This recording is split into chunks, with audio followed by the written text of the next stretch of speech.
this current year, it's going to roll over into next year. So the question was, from Tom Bedell, will it affect delinquent taxes? And our treasurer will answer that. It will eventually affect them, because the later they are in the current year, it's just going to push them further back behind, so it's going to the following year. And I think further behind anyone gets, it's harder to get back out spend. So it's better to keep them up than Yes. Diana, is there any data about who is delinquent on their taxes or not paying currently?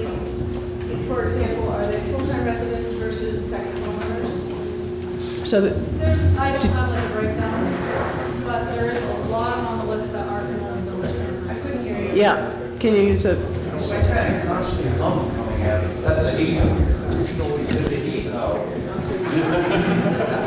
I don't have a breakdown on who's residential and non-residential. It is a mixed bag of both, but there is a huge number of Cannoli Village campground owners that are on that list as well. Yes, the campers. Did everybody hear that? Is there any further discussion of the amendment? Dan DeLope, South Maine. At 0.5% per month, that's 6% per year. At 1% a month, that's 12% per year. So that's still significantly more than, like, if you go to a bank and you borrow money, aren't you paying? It seems like this is a comparable rate, and it seems like we're looking at this as we're looking at our town as a money collector. You know, these property taxes get paid eventually. You know, people are late, they pay a fee, and no one. If you look on the rules, even when we've never had a thing where somebody eventually didn't pay their taxes, and when they do, they eventually pay the fees. So we're making better interest rate on both of these things than you can get in any savings account or any money market, for that matter. So I don't understand why we have to be so. We are not a business; we are a town. And I think that when people have trouble paying their bills, I can't speak to obviously all these people, each one individually. But it seems like last year the town thought, yeah, this is a hardship on people. Let's try to be humane. I'm a little bummed out that all of a sudden this year we're back, oh my God, it's cost us a little bit of money. It's the money. The money should not be the most important thing in our lives as a town. And I think that we should care about our citizens, and I think that this is okay the way it is, and it's an okay amount of interest to make, and I don't think we need to ask for more.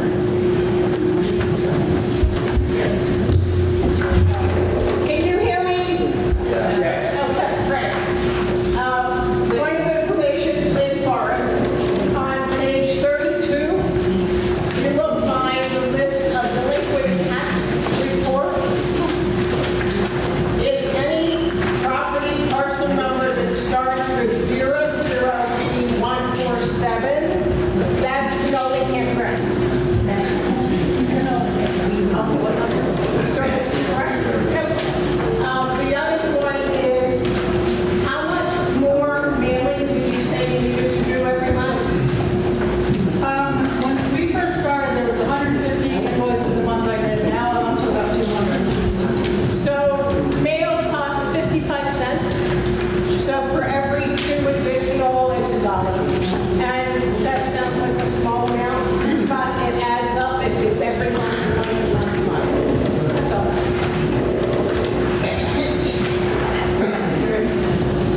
Gloria?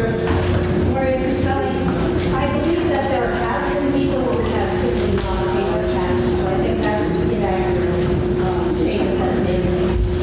There are people that go through the tax sales, and then the town ends up buying the property, and we're stuck with that, and we never collect those taxes. Is there any further discussion on the amendment to Article 3? Yes. Ingrid Longo, Newton. I'm just curious, you mentioned that they will become incrementally larger as more and more people default. Do we have any figures for how many defaulters change there's been from, say, previous years for August and October and January in terms of collections? I'm not sure what you're... Are there more people who are in default than there were last year, which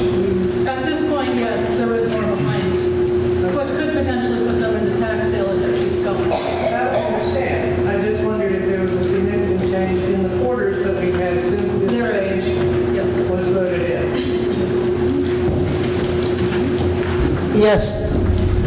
Jim Phelps again. On its face, I'm opposed to the amendment. It's my sense that people pay their taxes more with respect to their ability and their willingness to pay, and not in response to the industry. Are there any other? Second time, yeah, this is, And well, and also, I mean, there's a correlation, but we don't know if it's causation or correlation. So this is often the case, and it might very well be cause. I think even if it's causation, we should just like live with it for another year and see if it shakes out. But it could also be correlation. So the fact that we have more people this year could be because of this, or it could be we don't really know why that is. And I would just like to put that out there. is there any further discussion on the amendment? Are you ready to vote? Hearing no objection, we will vote on the amendment. So you understand, we're not voting on Article 3, we're voting on the amendment to Article 3, which reads, so first of all, a yes means you're in favor of the amendment and changing the legal rate of the interest charge from 0.5% to 1%, and for the current amount due, and 1.5% for every month thereafter. So that's a yes vote, you're in favor of raising it. A no vote means you're not. And then once we have the outcome of that, we'll move on. This is what we're voting on. Shall the voters of the town of Newfane pay taxes for the ensuing year on a quarterly basis due on the 15th of August, October, January, and April, the late charge for interest being at the maximum legal rate of 1% per month for the current fiscal year and 1.5% per month for each month thereafter until paid. All those in favor, please indicate so by saying aye. Aye. And those opposed by saying no. No. Whoa. I am going to call for a show of hands, and I need the Board of Civil Authority. So it would be easier if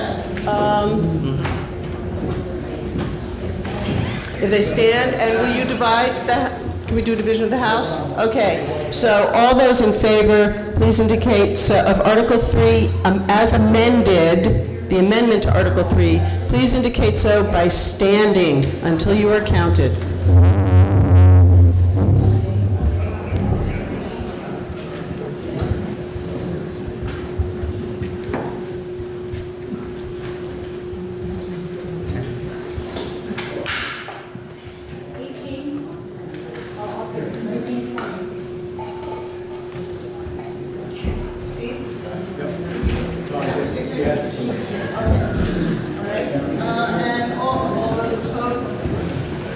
All those opposed, please indicate so by saying no.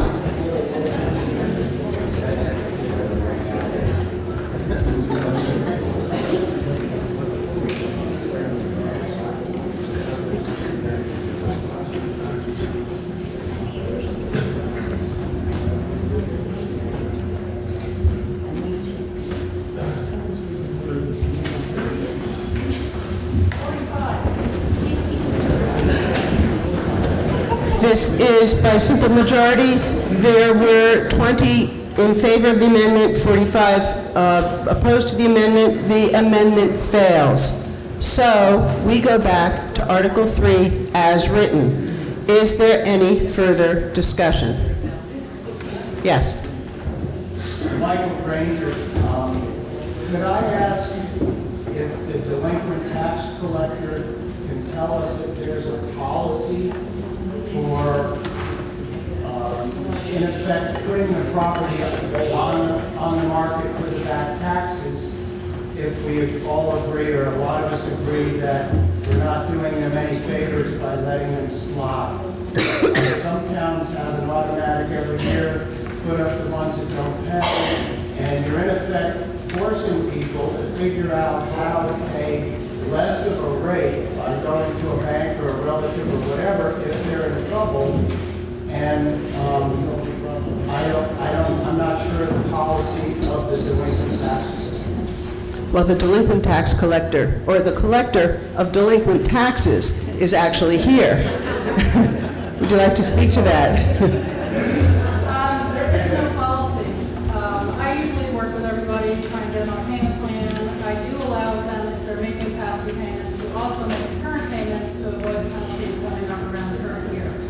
So as long as they're working with me and they're staying in contact, then I try not to put their tax. That's definitely not the goal. So, did everybody hear that? Okay, can you do it at the mic?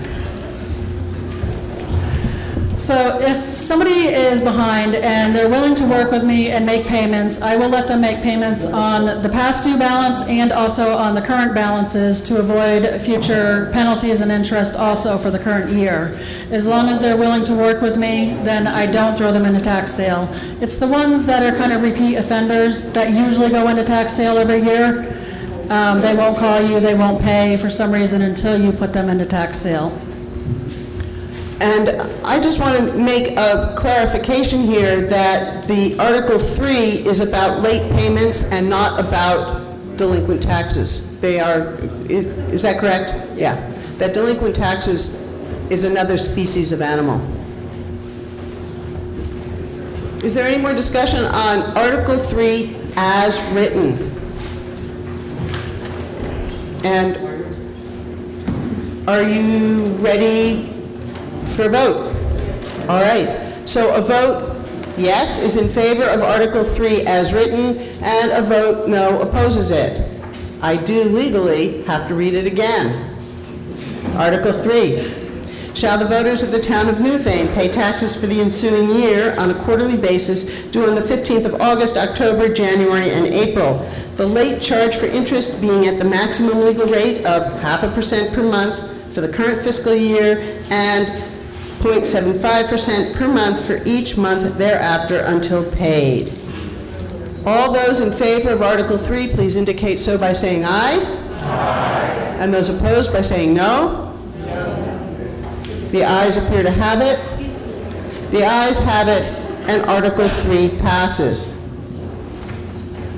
Before we move on to Article 3 and Article 4, and if there is no objection, our representative Emily Long is here, and she is a Newfane resident, so doesn't need permission to speak, but we need her. We need the Assembly's indulgence to allow her to step in now. So, hearing no objections.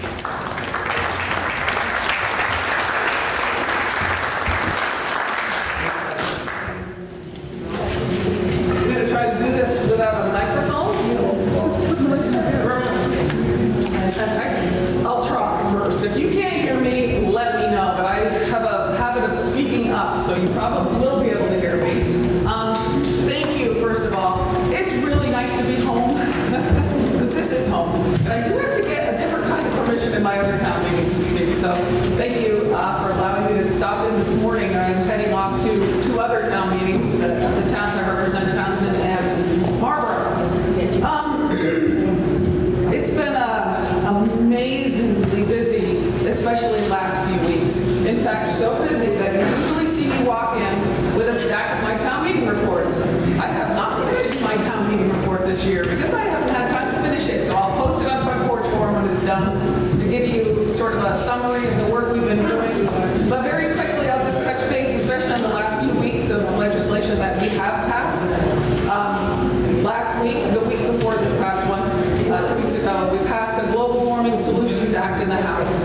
That is for Vermont to be able to, Vermonters to be able to hold our state accountable for climate change that's happening clearly everywhere. And this legislation is holding us to the goals of the Paris Accord, putting a little meat into them. So that passed very strongly in the House. We expect it to pass in the Senate as well. It was 105 votes in favor in the House, which is really a really good thing. People are very serious about this issue, and we continue to try to find a path forward if we need to. And this is not going to be enough, but this is a great start. Encouraged that the Senate will take it up. Senate has some of their own. I don't know if anybody came here this morning from the Senate. They're working on some legislation as well, but we're hoping that they're going to take it up. The Senate actually sent us a tax and regulate bill for cannabis. We just passed that this past week. I think that we are headed in the right direction on this. I don't think it'll be just total. The changes we made to the bill are probably not going to be fully accepted by the Senate, so I think it'll go to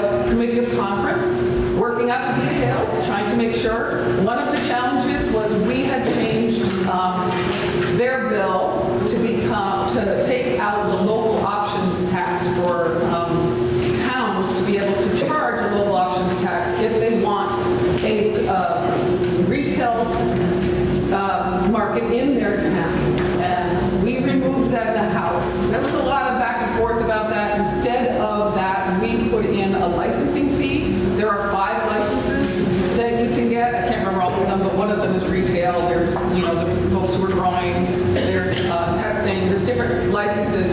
So towns are eligible right now to be able to charge a fee that will be decided. The dollar amount will be decided later, but the fee for each of those licenses each year, people are able to hold 1 license of each category.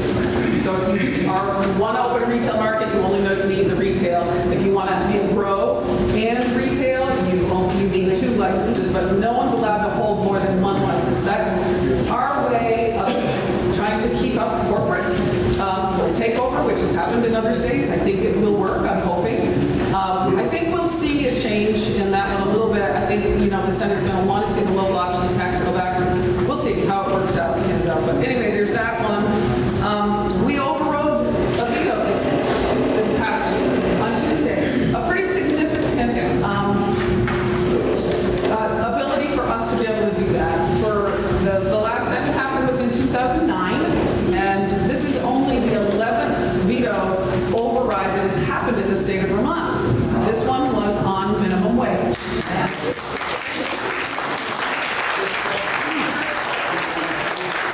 It was a very important piece of legislation for us in the House, and we passed that with 100 votes, which is what we needed to do.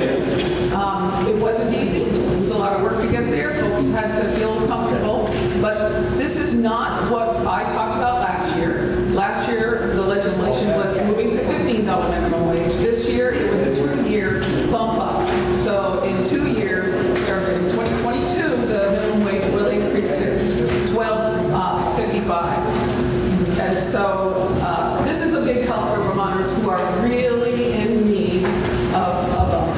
And so we're feeling pretty confident that this will be noticed by our fellow Vermonters and will reflect back in our communities as well. So we're really pretty happy about that, and it's significant happening in the State House. We also passed something that's pretty significant for a lot of you, a few more than others. I connect with Cassidy. Act 250 reform. We passed that in the House. This week, it was a real lift, I will tell you. Anybody who was following it, as I'm sure Chris was, there was a lot of up and down, a lot of changes happening, including right up to the last day. On 3rd reading, we had one more change where amendment was passed to change, we had changed the elevation level of where you were needing an active permit from 2,500 feet down to 2,000 feet in elevation. We eliminated that on the last day. There was an awful lot of pushback about that.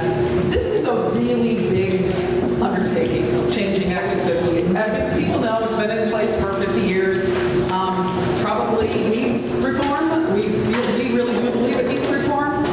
Things have changed a lot in those years. I will say that there's been a lot of support for change, but once you come down to the nitty-gritty and the details, there's a lot of challenge around it. The Senate has told us they will take up the bill. They don't have a huge amount of time to do a lot to it, so we'll see whether they pull out pieces or whether they'll really dig down into it and say it's something that they really want to make some changes and send back to us. We'll see how that happens, but I think it's the right thing to do. This legislation was based on a long process of community input through a commission that we had set up a year before.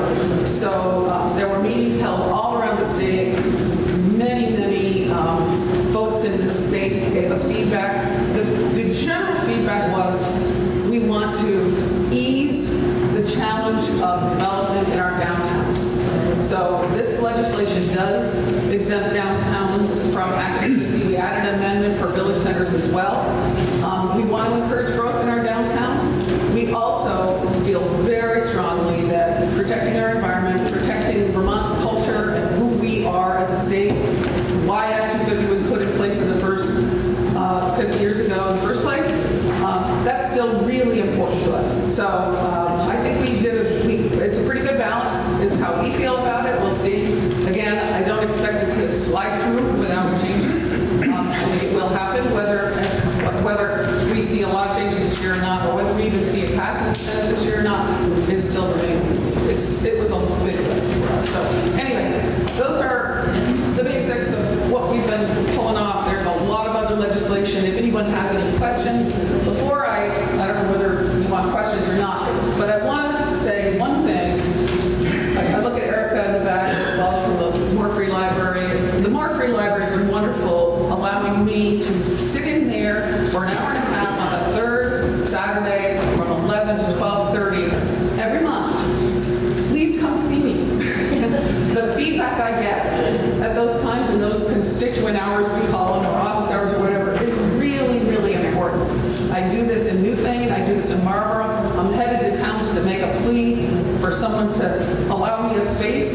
Some legislators actually just go sit at a store or a market, but you really have to have permission to do that kind of thing. So I often wait, and Erica was wonderful to allow me that time on a Saturday. It's really great. More Free Library is a wonderful place for that. So please come see me, third Saturday, 11 to 12:30, every month of the year. So thank you.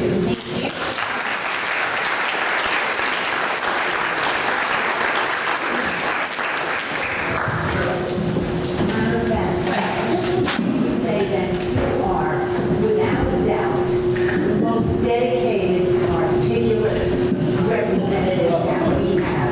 We're very fortunate to have you.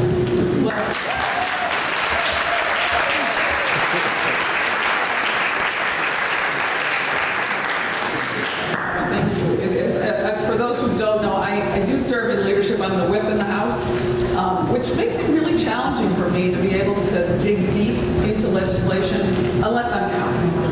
When I'm counting and, going around the town, the people think counting, being the whip and counting votes is about arm twisting. And I promise you it is not about arm twisting. It is about informing.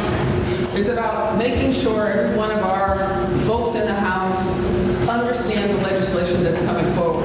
But I can actually tell you, I don't get to be in committee as often. I'm in General Housing and Military Affairs Committee now, and I love policy work. I love being in the committee, but I do get in there as often as possible, but it's a really busy time up there.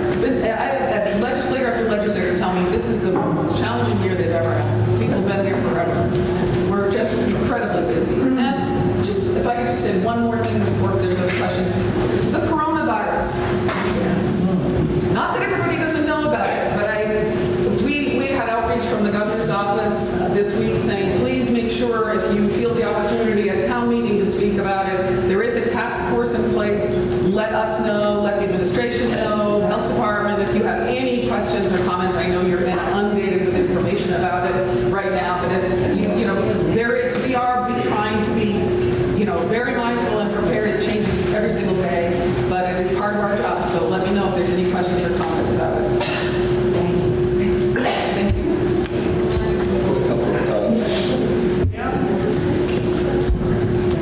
Gerald Julian, CSA, South Newfane, and with the upcoming school budget vote, I know I've been at school board meetings when it's all come out about the complications with the pupil spending and the weighting system, and I don't know how much people are really aware of how much this has impacted the past. What's the plan for current and future? Because it really has affected our school budgets and our voting, because not is it only the basis, this weighting, it's the foundation of how we fund our education, but it's also how we are penalized for funding our education. So what can you help us have more confidence in this for the future? You're absolutely right, Gerald. Thank you. And Gerald knows, because I'm still on the school board as well in West River District, and this is a huge issue for us, obviously. I will tell you, it's not as simple. Just quickly, what happened when we passed our special education law, Act 173, a year ago, included in that law was a study, and the study was to look at the weighting, the weighting system in our education funding system. Now, weighting means that, I'll just give you the examples, it makes it easier to follow. Weighting is when an elementary student is counted as a number one.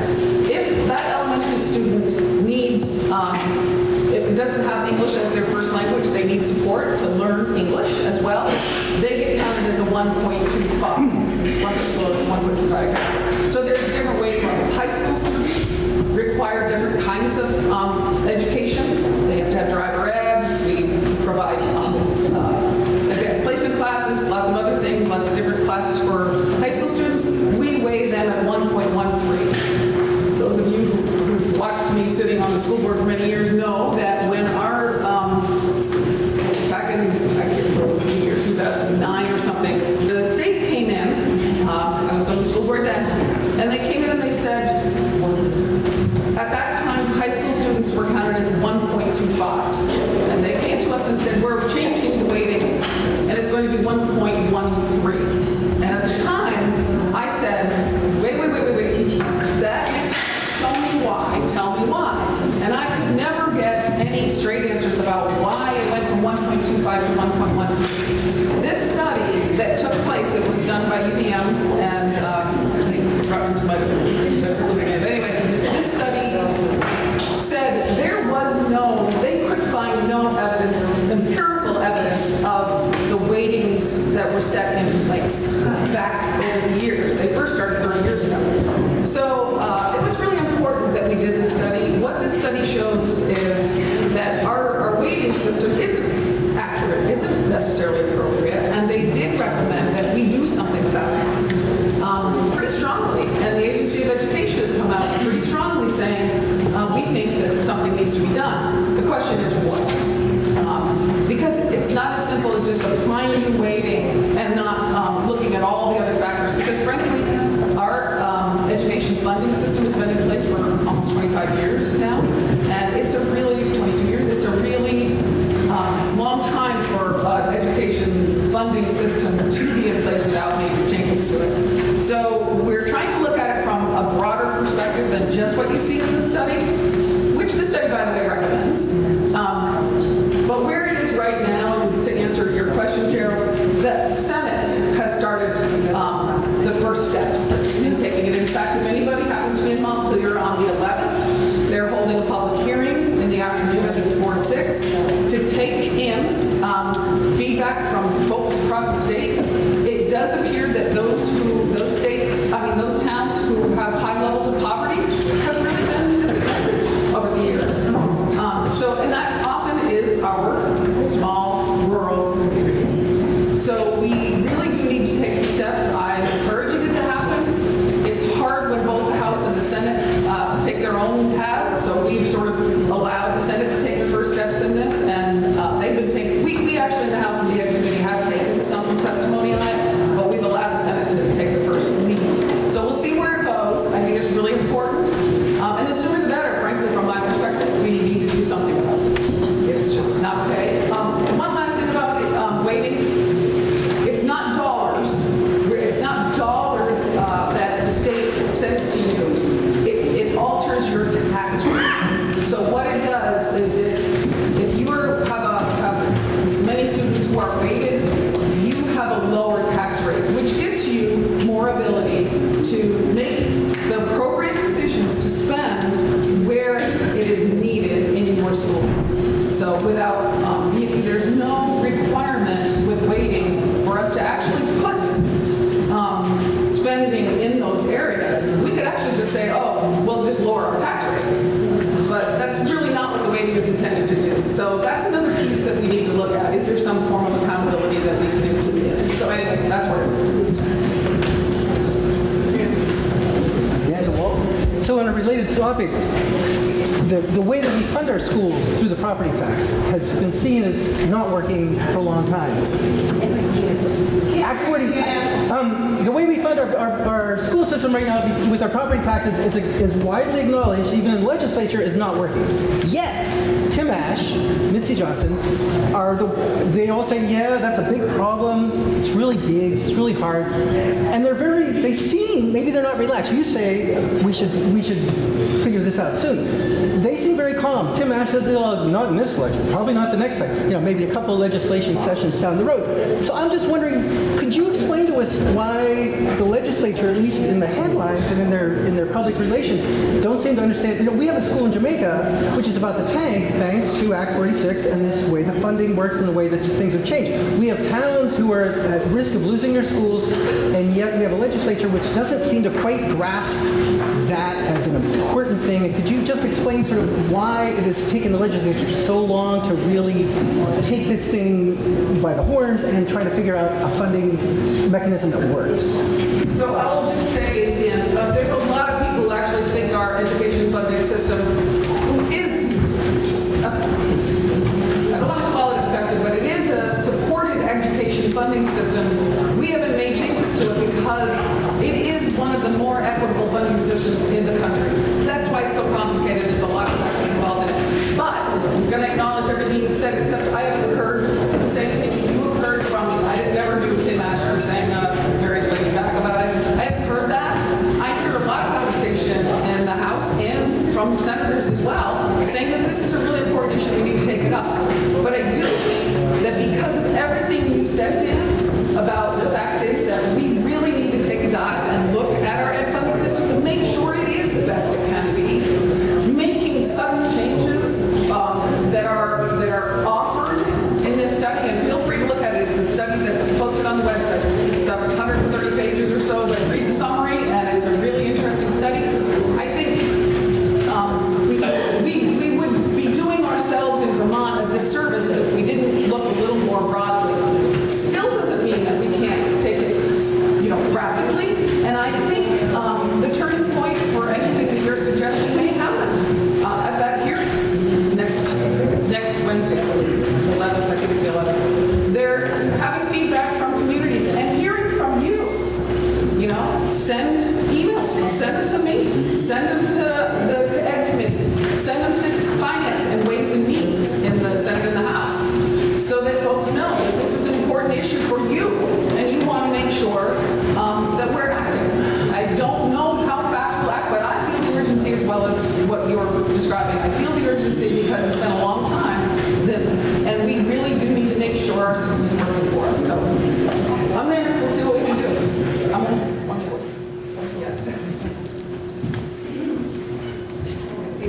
Thanks so much. Thank you.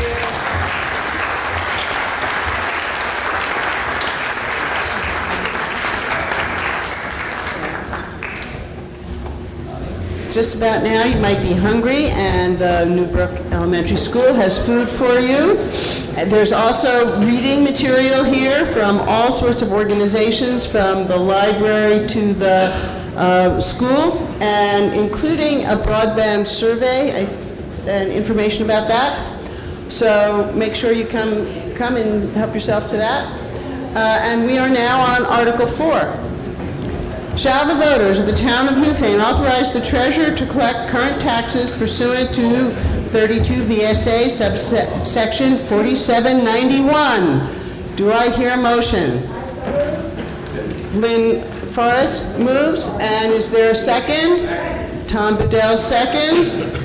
So, Article 4, shall the voters of the town of Newfane authorize the treasurer to collect current taxes pursuant to 32 VSA subset 4791. Lynn, as the maker of the motion, would you like to start the discussion?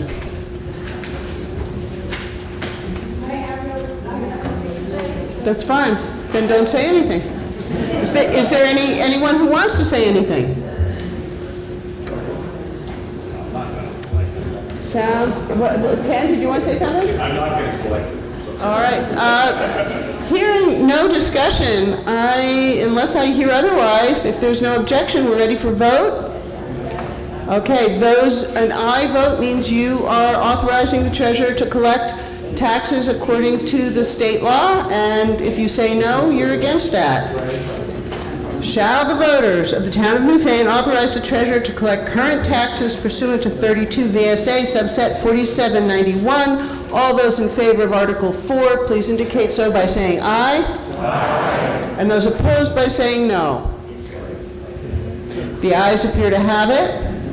The ayes have it. Article 4 passes. Article 5. Shall the voters of the town of Newfane authorize the select board to sell or otherwise convey property acquired through tax sale proceedings? Is there a motion? So moved. Who's that? Ken McFadden moved it. Is there a second? Myra Fassler has seconded it. So, shall the voters of the town of Newfane authorize the select board to sell or otherwise convey property acquired through tax sale proceedings? Is there any discussion? Ken, do you want to speak? No? No. Is there any discussion? Hearing none? Ready for the vote? And I vote is in favor of authorizing the select board to sell property acquired through tax sale, and a no opposes it. So, shall the voters of the town of Newfane authorize the select board to sell or otherwise convey property acquired through tax sale proceedings? All those in favor of Article 5, please indicate so by saying aye. Aye. And those opposed by saying no.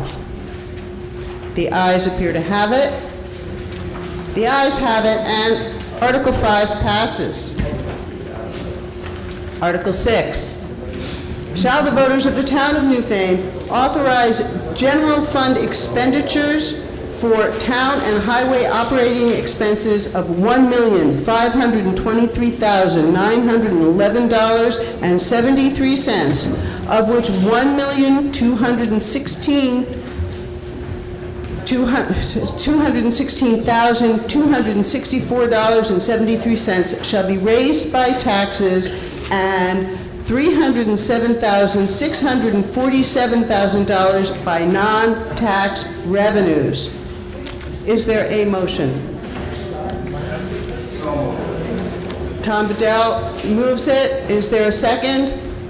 Meg Spicer seconds it. I will say it once more. Shall the voters of the town of Newfane authorize general fund expenditures for town and highway operating expenses of $1,523,911.73, of which $1,216,264.73 shall be raised by taxes, and $307,647 by non-tax revenues?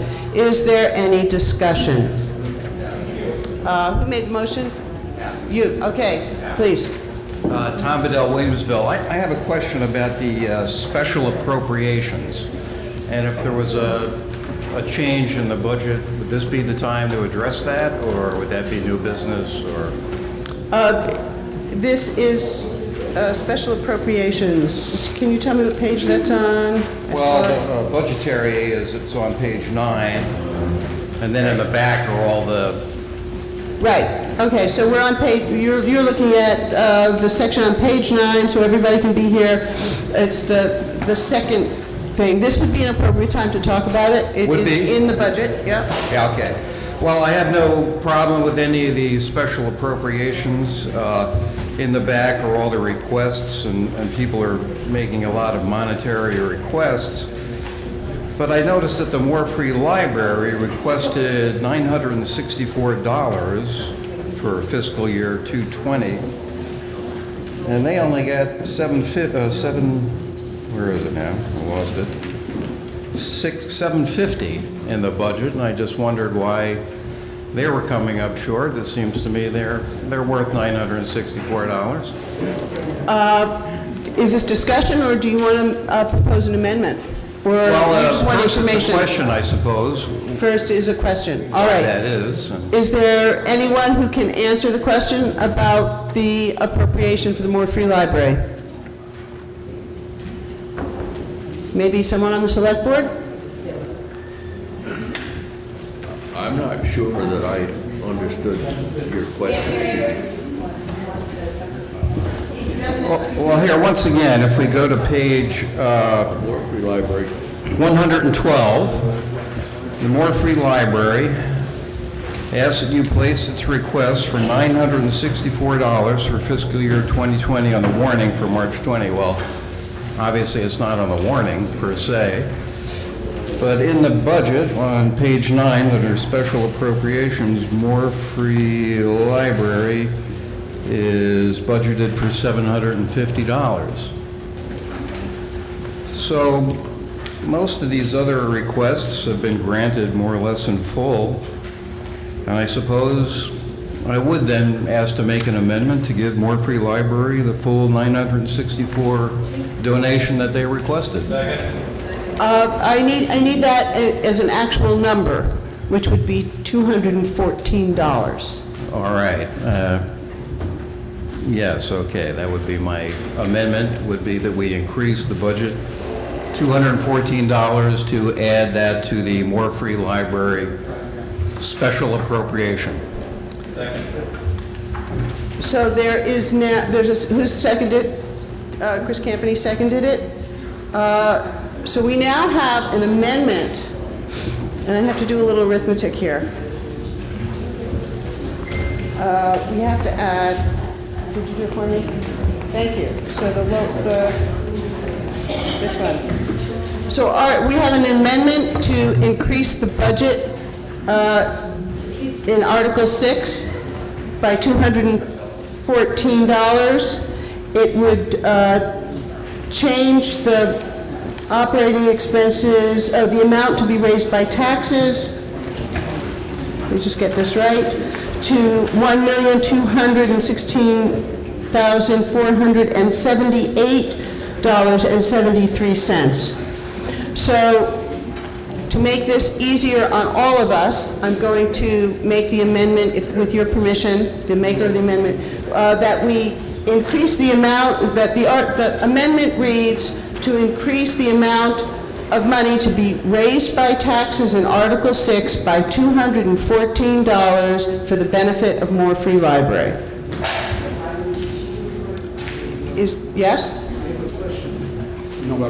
I have a question for what you just said. There's no article regarding the taxes to be raised. The article are by... You just need to get close. You need to get really close to it. You can lift it out. Okay. The article which are presented are by a category of expenses. The general expenses, the capital, and the additional fund. But there is no article requesting to approve the amount to be raised. So I have to change how I word that. Thank you. Thank you very much, Norbert. Let me get this right. Amendment to Article 6 is proposed to authorize the expenditure. You're going to do it? Okay, thank you. I'm getting fed numbers here.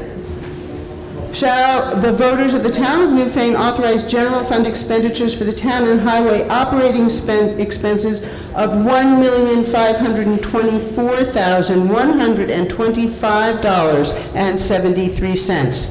This is the amendment. I need a motion and a second. You've made it. You've made the motion. A second? Myra Fassler seconds it. So the amendment is to authorize the general fund expenditures for town and highway operating expenses to $1,524,125.73, specifically to add $214 to the More Free Library appropriation. Is there any discussion? Yes. This is a question. It was my understanding that when we amend the general budget, we can amend the amount, but actually can't specify where that amount goes to. Is that true or is that not true? I mean, that's very true for schools, but not for municipalities. Is there any other discussion? Are you ready to vote on the amendment? Yes. I'll see if I can repeat it. Okay, an I amendment is in favor of increasing the amount we're authorizing the select board to spend by $214. Shall the voters, and you're hearing me? Shall the voters of the town of Newfane authorize general fund expenditures for town and highway operating expenses of $1,524,125.73, $214 of which should be added to the More Free Library appropriation. All those in favor of this amendment, please indicate so by saying aye. Aye. And those opposed by saying no. No. The ayes appear to have it. The ayes have it, and the amendment passes. All right, so now we're back to the new Article 6. which now reads, shall the voters of the town of Newfane authorize general fund expenditures for town and highway operating expenses of $1,524,125.73, of which $1,216,478.73 shall be raised by taxes and $307,647 by non-tax revenues. Is there any discussion? Yes. Margaret Wimberger, South Newfane. I have a question about Groundworks Collaborative. Can anyone address why the amount went from $1,000 to $500 for 2021? Is there anyone able to explain why the allocation for groundwork collaboratives went from $1,000 to $500? Someone on the select board, or remind me of the page. That's the budget that's the budget we're working on, 2021. We're in 2020. Who's willing to speak? Is there? Okay, Winetta. Winetta Powling is the administrative assistant. Thank you. I did a comparison of 9 different towns when I did the appropriations, and we were the 3rd highest in appropriations. So when we got the appropriation requests, we compared them and decided to cut some appropriations based on what their requests were and how they affected the town's services. And Groundworks Collaborative was not high on benefiting the residents of Newfane, as well as a few of the other special appropriations. Does that answer your question? Yes. Now you want to talk? Speak to it? Yes. Thank you, Winetta. I think having become more and more familiar with the addiction crisis in our community, as well as housing, these are things that the Groundworks Collaborative does an excellent job of addressing. And I think we could look at how many residents of Newfane actually use those services, or we could look at the fabric of our entire community, which is suffering greatly, and put some bucks into Groundworks. Thank you. Yes. Brenda Siegel, Newfane. I would like to say that probably there's more residents that use Groundworks than we are aware of and that can be calculated in terms of using the food shelf and other items. And in addition to that, Groundworks is consistently struggling to make ends meet and be able to meet all of the needs with people experiencing substance use disorder, people experiencing homelessness, and people experiencing food insecurity. So I would request that we bring that back up to $1,000, and I guess I would make a motion that we bring that amount back up to $1,000. Is there a second? I second. Lori Merrigan seconded it.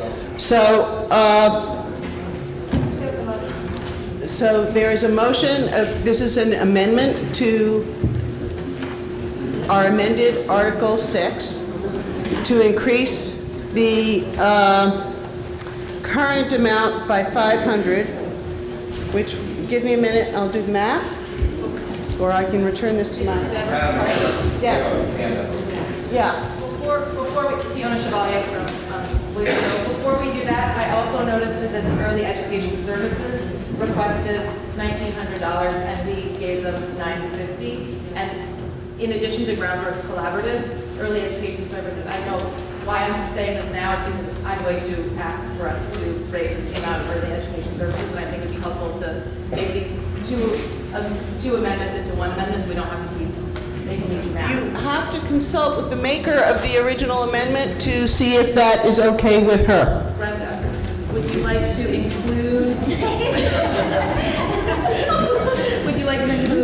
giving Early Education Services the money that they requested as well?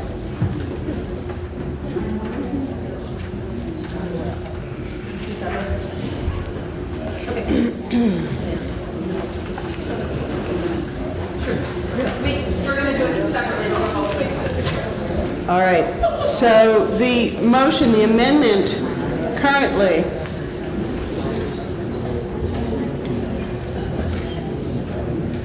is to add $500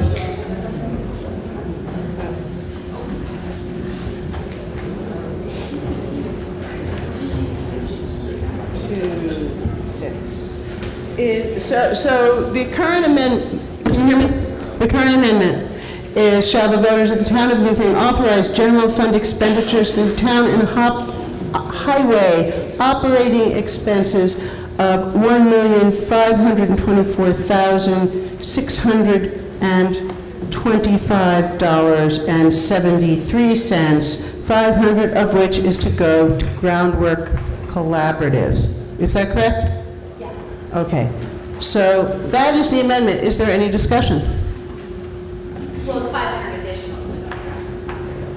Yes. Is there any discussion? Yes. Well, I mean, this is just, Please stand, state your name, and speak up. Thanks, Vice from South Newfane. I'm just wondering why, like, there's a lot of organizations that aren't getting what they asked for.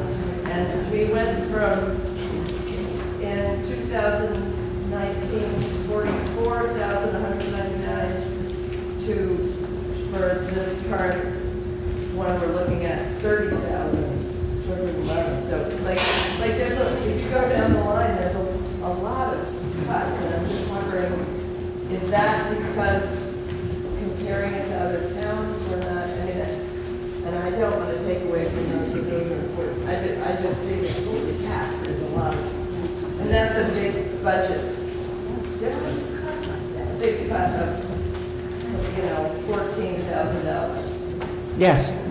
Is there anyone who wants to speak to to the amendment, or which could include discussion of special appropriations? Yes, Dan? If it includes discussions of appropriations, I'd like to point out the AIDS Project of Southern Vermont, Early Education Services, Towns and Community Food Shelf, Groundworks Collaborative,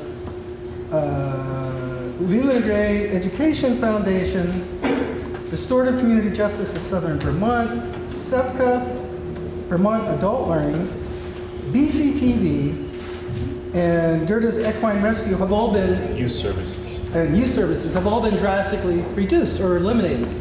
I'm the head of Restorative Community Justice of Southern Vermont, and we were negligent.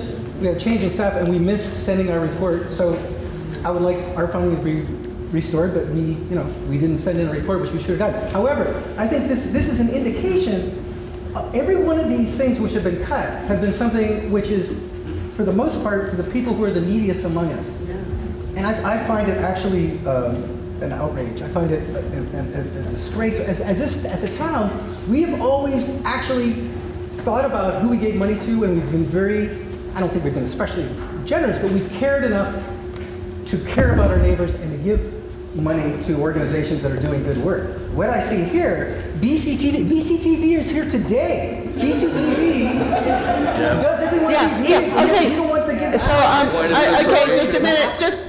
I have to stop you because this is actually not about the amendment on the floor. And I think it's fair now to let people answer some of the issues that you have raised. Okay? Thank you. So, there's a point of information here. So, we've got it. Pete Van Loan. Use the mic. Never had to before, but I guess it's my fault. We're getting older. For the lucky among you who don't know me, Pete Van Loan, Chair of the Select Board for another few minutes. Mic's not on. You gotta hold it closer, Pete. Now? Yeah. I'll go back. Up higher. For those of you that don't know me, I'm the Chair of the Select Board for another few minutes. Pete Van Loan. Point of information on BCTV. If you look closely, BCTV has been moved from an appropriation to a contract. They're still there. They're not gone. It's BCTV. Generally speaking, the changes in the budget, many of them certainly goaded, if you will, or pushed by the desire stated by many people to get the budget down. The appropriations were all discussed at a budget meeting. We, I'm sorry to say, did not have any member of the public at any of our public budget meetings. I think that next year it will be incumbent on individuals with interests to get to those budget meetings and speak up. The changes in the appropriations were brought up by members of the board. I can't speak to any of them because I had none of them in my personal bailiwick or interest. I'd certainly be willing to answer any other questions that people might have at this point. So, does any other member of the board want to, does that cover it? Did you hear what Pete said? All right. So, we're going back to discussing, this could be turn into a very long meeting, and we're going to just stay very methodical and talk about the current amendment, which is to increase the amount of that we're authorizing the general fund expenditures by $500 for the benefit of groundwork collaboratives. Yes? Brett Siegel, New Thing. We are working right now on amending the amendment in light of the fact that services that are very important to not only our community members but the broader community have been cut. We're working on looking at both a comparison between what was requested and what was funded last year, and to see what the what that amendment of the amendment might be. So I don't know if we want to continue discussion when we're doing that, but I just want to let people know that that's going on back there. Well, there's a hand up, so let's hear what Patty has to say. Patty Johnson, New St. Vermont. Continuing this discussion, reading in the back, a lot of these don't have a numerical figure, and they're not written pertaining exactly to New St. So it's very hard as a voter and resident of New St. to read through this. In general, I would love to give all of them money for all of the opioid crisis, for all of the women's crisis, all of that early education. But it's very difficult to sit here and read through and have no dollar, whereas more free library is very specific in the number of surveys and customers. So I think going forward, maybe the select. You got to speak up louder. Maybe next year, the select board or whoever requests that the discussion is written particularly before this town meeting. It's not just a general, please give us money you did last year. And that's what I'm getting to with your words. They're not specific to all. Yes. Hi, Sandy Stark. I'm from Williamsville. I also work for Early Education Services, and I actually wrote the report. That's in here. and I know when I did the report, I tried to include. There's actually a number missing in our report. In the back, if you look under Early Education Services, in the report, there's one that basically is blank under our Early Head Start classrooms and Head Start classrooms. And it says generically on page 103, New Pay children utilize this program in the 2019 fiscal year, and that should be 5 New Pay children. But it is hard to reflect. I know when we were given this, when we were told to write these reports. Okay, I'm going to have to ask you to use the microphone. I can't even hear you. So, and can you start over so that we can all hear you? Sure. Sandy Stark, Williamsville. Like I said, I actually work for Early Education Services, and I wrote the report that is in this town report for EES. And I just wanted to comment that there is a number missing I sent it in, but for some reason it wasn't included in this document. And so under early education services, there's a spot where it says Newfane Children. I can't remember the page number now, I lost it. 103. There basically it has no number before that, and it should be a 5. But I know when we're asked as an agency to write this report, we are told specifically to try to include the number of Newfane families that are utilizing our services. Not all of our services, however, we don't keep track of all the residents of Newfane that participate in all of our services. So that's not, all of that is not reflected in this. But for those that we do look at residency of the participants, that we do include that. So I just wanted to make clarification around that. All right, thank you. Is there any other discussion? Yes. Tim Schaefer, Williamsville. Earlier it was asked essentially how could the budget makers propose such a broad cut in social services. And personally, I mean, I am strongly in favor of the social services allocations we make every year. I would love to see more restored, but in sympathy to the budget makers, number one, they told us they were making these decisions with very little input, often little from the organizations that were requesting it, and even less, like zero, from the public at large, and they invited it. Also, you need to look at the whole budget. If you add up all the proposals this year, and we've already passed the biggest hunk of it, they add up to a 10% increase in our taxes for the next fiscal year. So with that in mind, I was not there, like the rest of us delinquents, I was not there, but I can imagine them looking to make some cuts where they might. So at least that would come a little smidge under 10% instead of over. So I'm not trying to tell you don't add social services expenditures back in. If you believe passionately, I'll probably support you in that. But just the grand view is that our town taxes of this allocation are going up about 10% this year.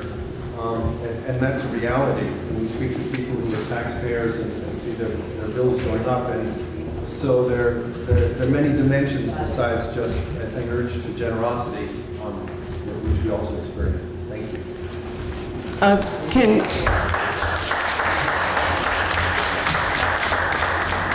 I just wanted a clarification. Is that 10% increase in taxes as the budget was written, or 10% after the addition, if we added in?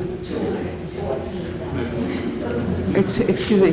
Well, as I recall from the informational meeting the other day, I think the original budget was like 9.6 or 7, some such. And, you know, we're adding smidgy increments to that. I don't think we'll push it all the way, but just in general arm-waving terms, we're talking 9.5 to 10%. I just wanted that to be with clear. variables, we don't know exactly what the grand list is going to be, and you know, it all sugars out. But in arm-waving terms, we're looking at 9 to 10%. Yes. Thank you for that clarification. Yes. Eric Walsh, I'd also like to note that about the amount of decreased late taxes was around $14,000-$15,000 is pretty much equivalent to the decrease in the social service funding. So that's a balancing point, and if the late tax rate was increased to the 1% or 1.75%, which you can't do now, it's passed and done, but that's about the same amount in the budget, kind of echoing what Tim has said as a taxpayer to look at the grand scheme of what everyone's paying. Any other discussion? Yes. I agree with what Tim just said. If you take page 13 of the report, you will see that the tax rate increased by 9.7%. It was 0.5943 last year, and it's now estimated to be 0.652. It's a 10% roughly increase in tax rate. I was wondering, why is the select board proposing that? At the same time, we have a very strong cash position. We have more cash than liabilities. So why don't we use some of the reserve to make the increase in taxes more reasonable for the population? I think that actually comes up in the next article. It might be, I waited for the next article, but Tim started the subject, so. Okay, all right. Did you expect an answer now, or can we continue with the amendment to Article 6? Well, the basic increase in the budget is in the general budget. It's increased by 6.4%, so that can be discussed now. But the underlying question is the financing of the increase. How do we finance? Through taxes, through borrowings, or through reserves? Gloria Cristelli has her hand up. Gloria Cristelli, Newfane. I used to be on the select board, and I appreciate your concern as a select board that none of us for our organizations come and speak at that meeting. But I also realized when I was on the select board that we never knew when we were going to be discussing, like the Southeastern Vermont Watershed Alliance. Therefore, for me to go to every single budget meeting, there's not many of us who are going to put that kind of time into. If I knew specifically when, I'd have the president of Sedgwick come and speak to it. Or, since she's not here in Vermont at that time, somebody else. So I understand, and I knew the frustration as a select board member. We don't have anybody here, but we've got to be realistic. You want to speak? Hold it close. A couple of points. Agreed. But I think a call to the administrative assistant can give you an idea of when a particular area of the budget may be. And the budget meetings are open meetings. Someone can come in at any time and speak to any aspect of the budget. And the other thing that I would just like to bring up that I just remembered is that there are some blanks in this area because there was no request from the organization.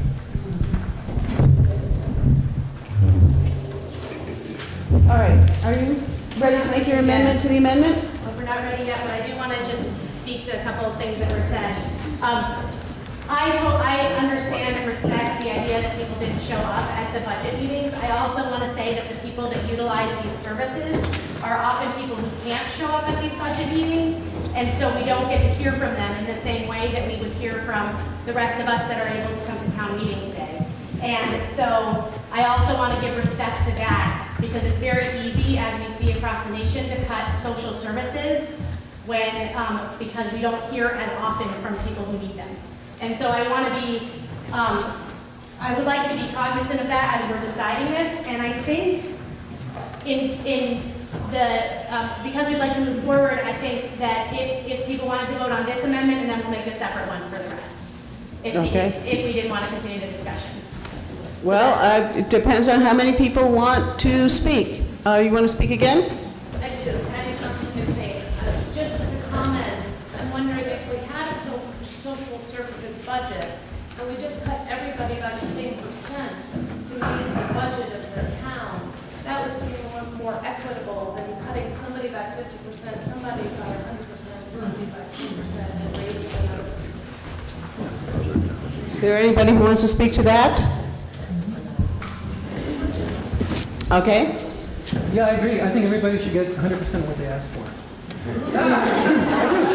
I think right now, nationally, everybody's getting cut. Everybody who is hurting the most in this country is getting more stuff taken away from us. So we can be part of that trend, or we can be part of a different trend. Even if we restored every penny to everyone that asked for this, it's around $15,000. There's around 1,500 people, so that's $10 for everybody in town. So, if you've got kids, it might be $50. I don't know. Is that really that unreasonable? For the sake of, do we care enough about our culture and our people that we're willing to pony up a little dough, or is money more important than people? This blows my mind.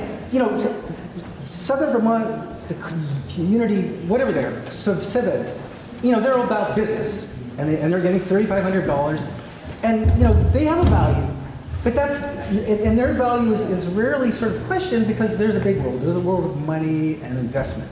But when you come down to the world of people that are sucking wind, that's when we're all pretty quick to like, let's just take a little off. Let's just take a little. I think that's unconscionable. I think that we can afford funding these services, and we can look at ourselves with, you know, pride in the mirror instead of like crawling under a rock and just being another bunch of people that really are willing to give what needs to be given. This is a time of crisis.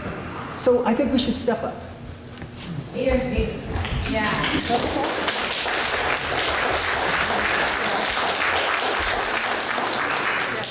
Yes. So, I'm Shelley Huber. I'm on the select board. In one aspect, we do have to run this town as a business. We have to make payroll. We have to pay for equipment.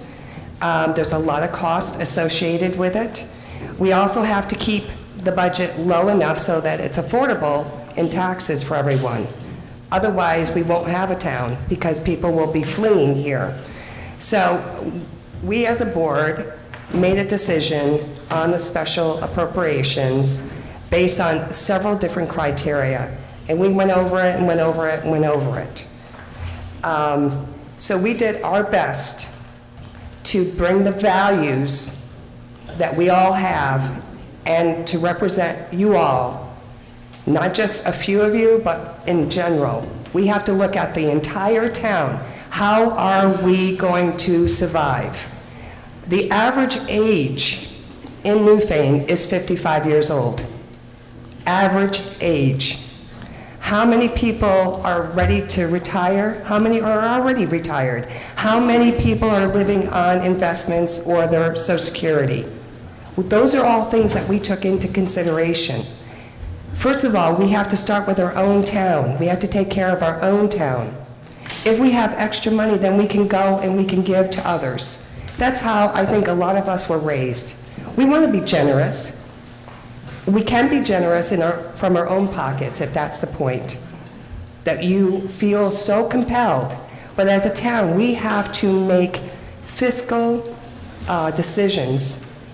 The bottom line is the town has to exist and have good roads, good services, good employees. So those were why we made decisions the way we made them.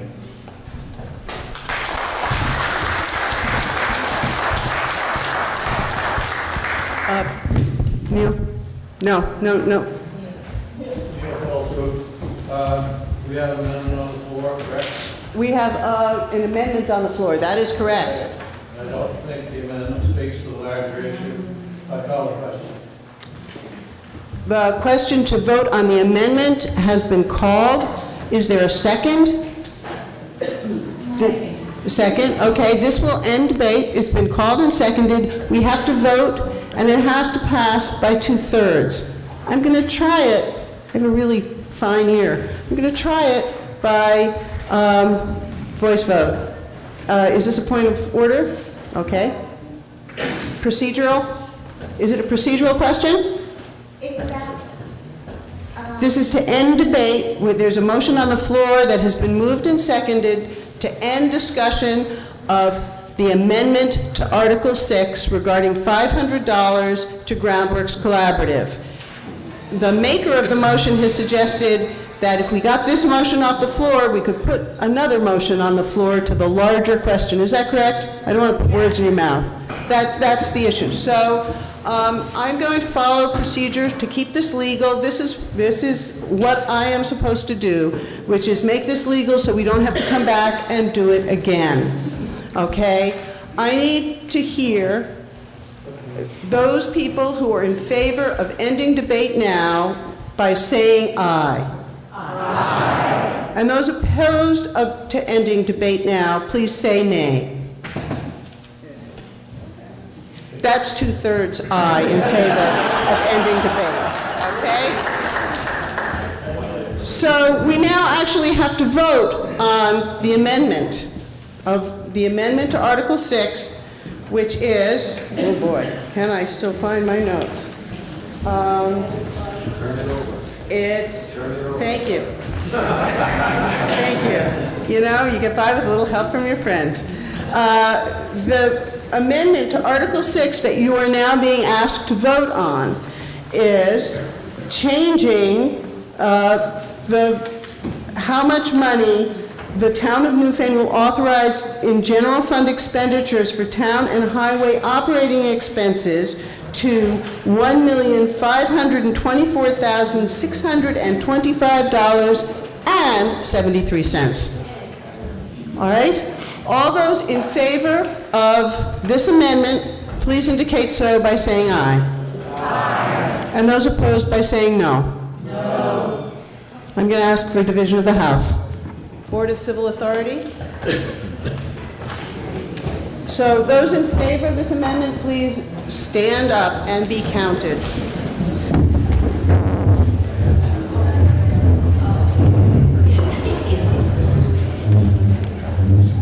Yes.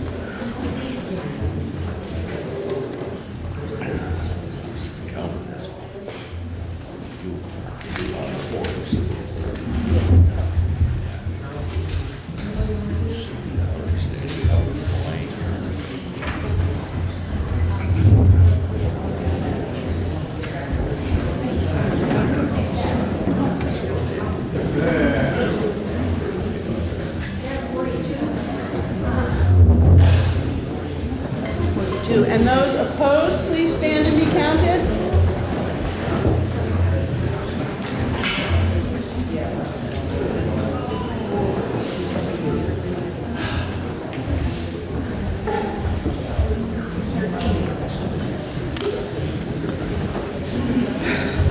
The amendment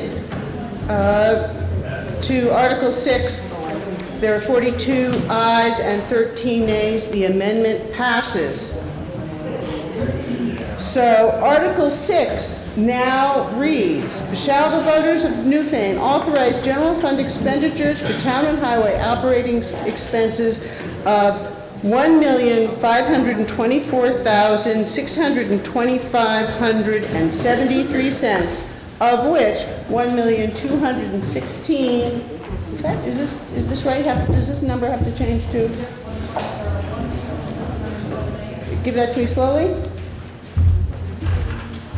Okay, of which $1,216,978.73 shall be raised by taxes and $307,647 by non-tax revenues. Is there any further discussion? Is this discussion on Article 6 as amended? That's all we can talk about. Oh, no, we can talk about other things. We can't. You have a new amendment? Yes. All right. I just better write this down.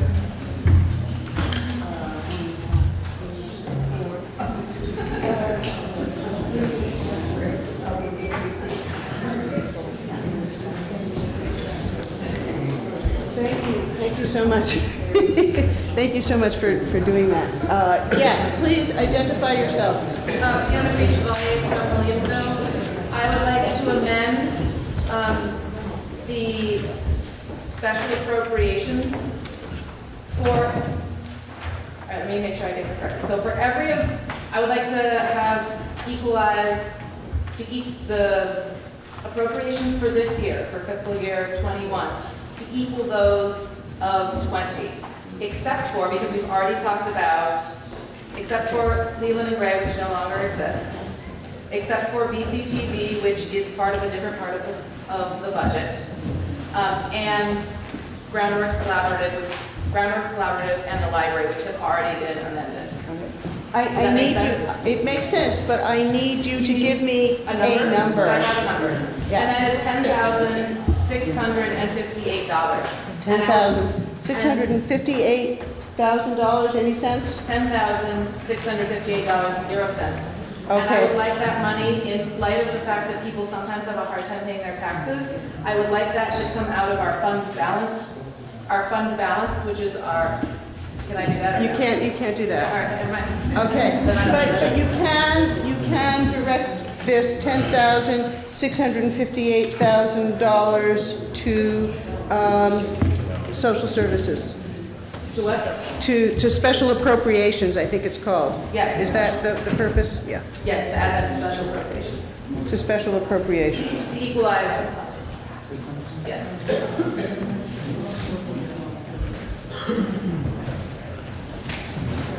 I'm going to try doing this again. We're still on Article 6. This is a new amendment, our third. And after today, you will all be experts at amending articles and maybe even remember for next year, okay? So, the amendment is to add $10,658,000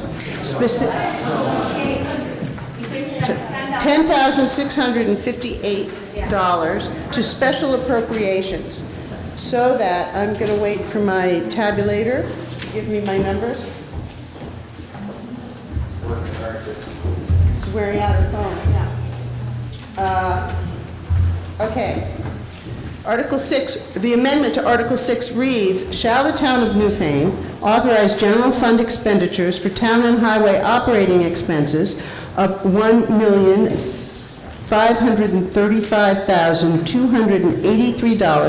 $1,535,283.73, of which $1,227,636.73 shall be raised by taxes and $307,647 by non-tax revenues.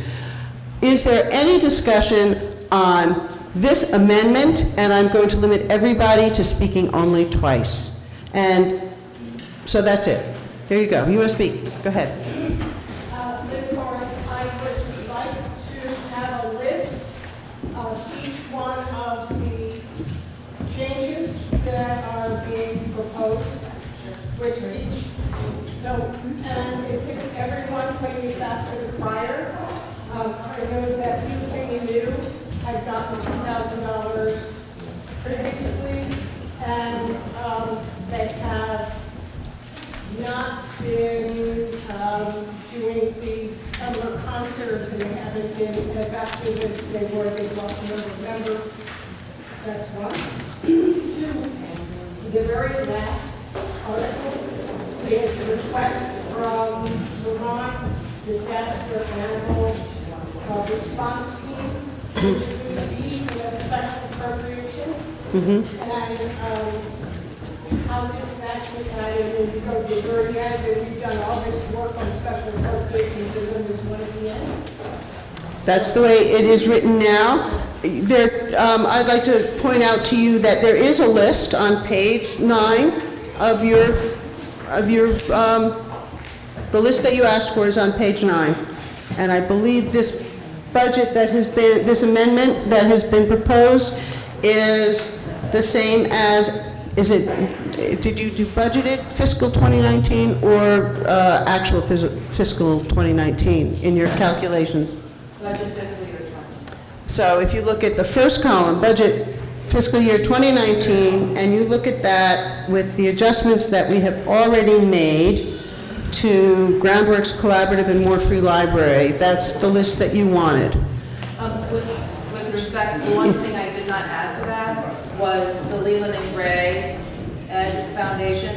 Okay. That was for the Leland and Gray district, which no longer exists. Okay, so it's less than $1,000 Yes. for the Leland and Gray Ed Foundation, and just a minute, I would like to tell you procedurally, you can amend the amendment. You would like to reduce, you would like to change the amendment by $2,000 so that it's $8,658,000. And that would make these numbers, I think I can even do this. It would now read,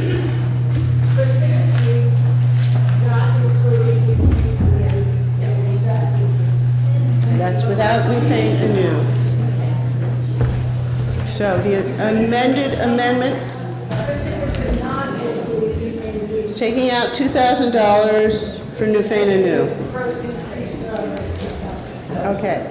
So the amendment to Article 6 would change the article, the amendment to the amendment would change, we are changing the amendment now from $1,535,283.73 to $1,533,283.73, of which, just a minute, I have to add this, right?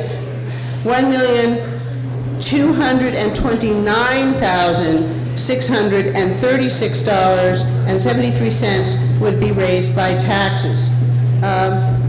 I just would like a check from the treasurer. Did I get that right?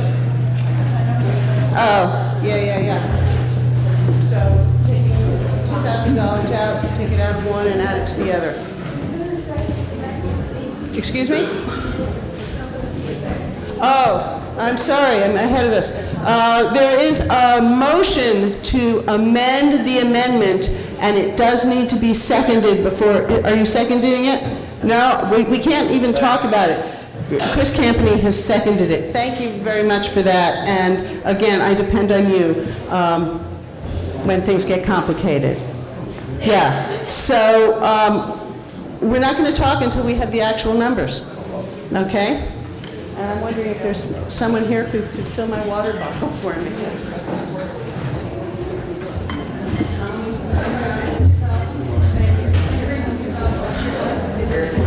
I don't know, anywhere.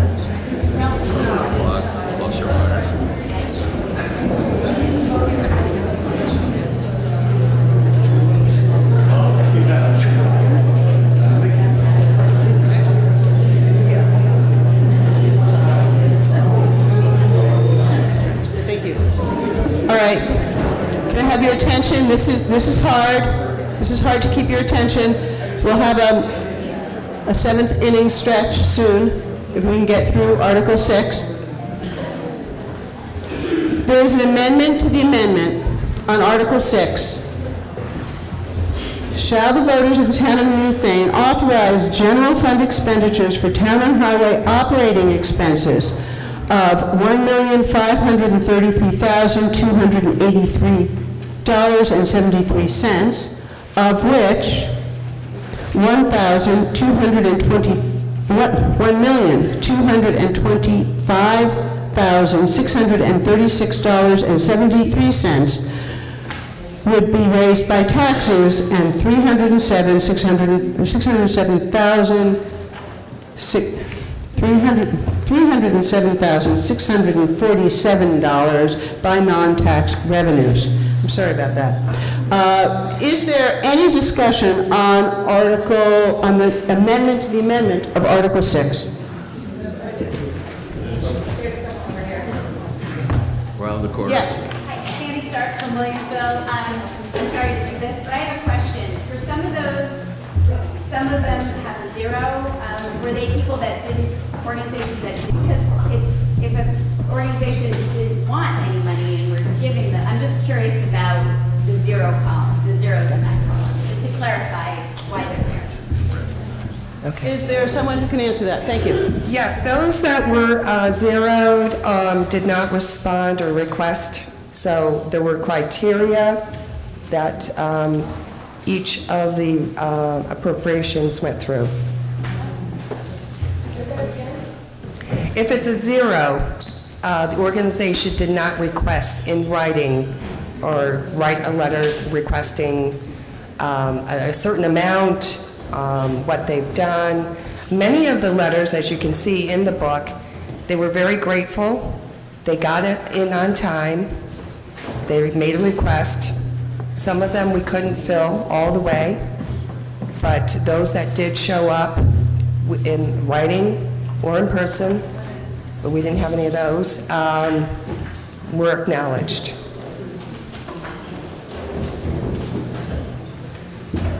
Is there any other discussion? Deb. Yeah. So my question is whether or not the prior items that were voted on in a dollar amount, is that in addition or inclusive of the new number? Okay. So currently we have already passed additional special appropriations of $714. That is already done. Correct? With me? This is, there's an amendment to increase, there's an amendment to increase the amount of special appropriations by $10,000, and that amendment has been amended to decrease it by $2,000, with a net gain of $8,000. That's where we are right now, and that's what we can talk about. Does anybody want to say anything? Patty?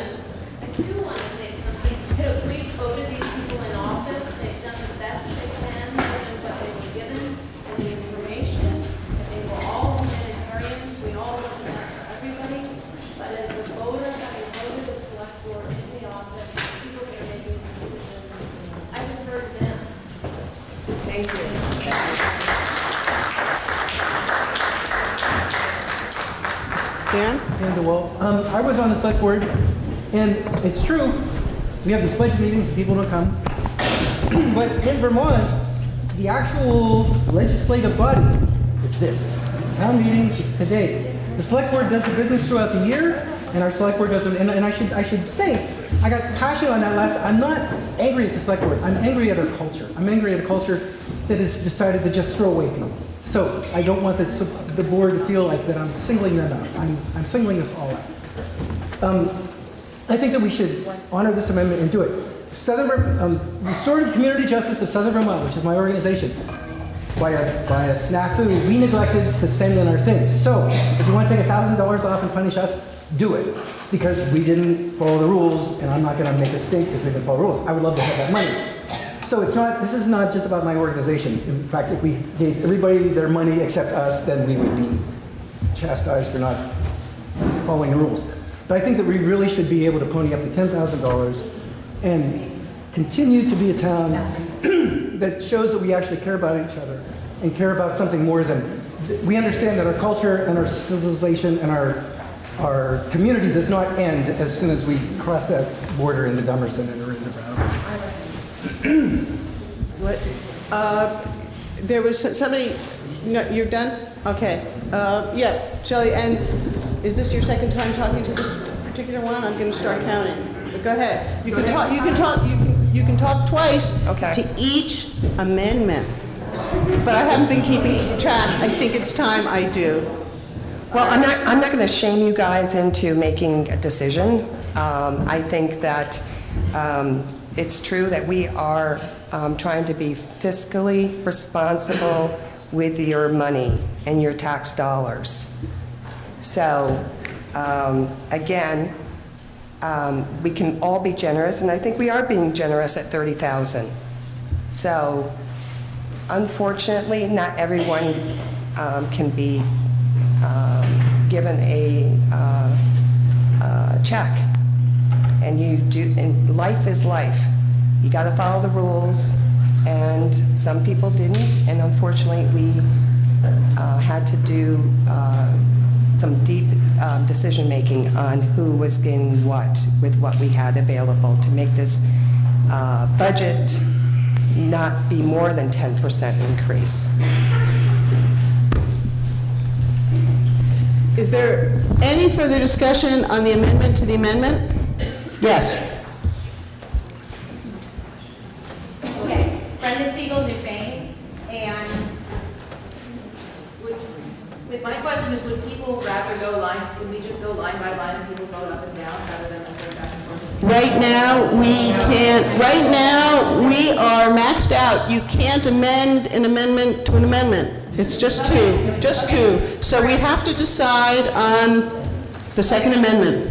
so I just want to say that I wasn't here at town meeting 2 years ago. I'm here at town meeting every year. But I was here at town meeting 2 years ago when we upped upped the fire department's budget by quite a lot, and I was largely in favor of that. As a community, we decided that.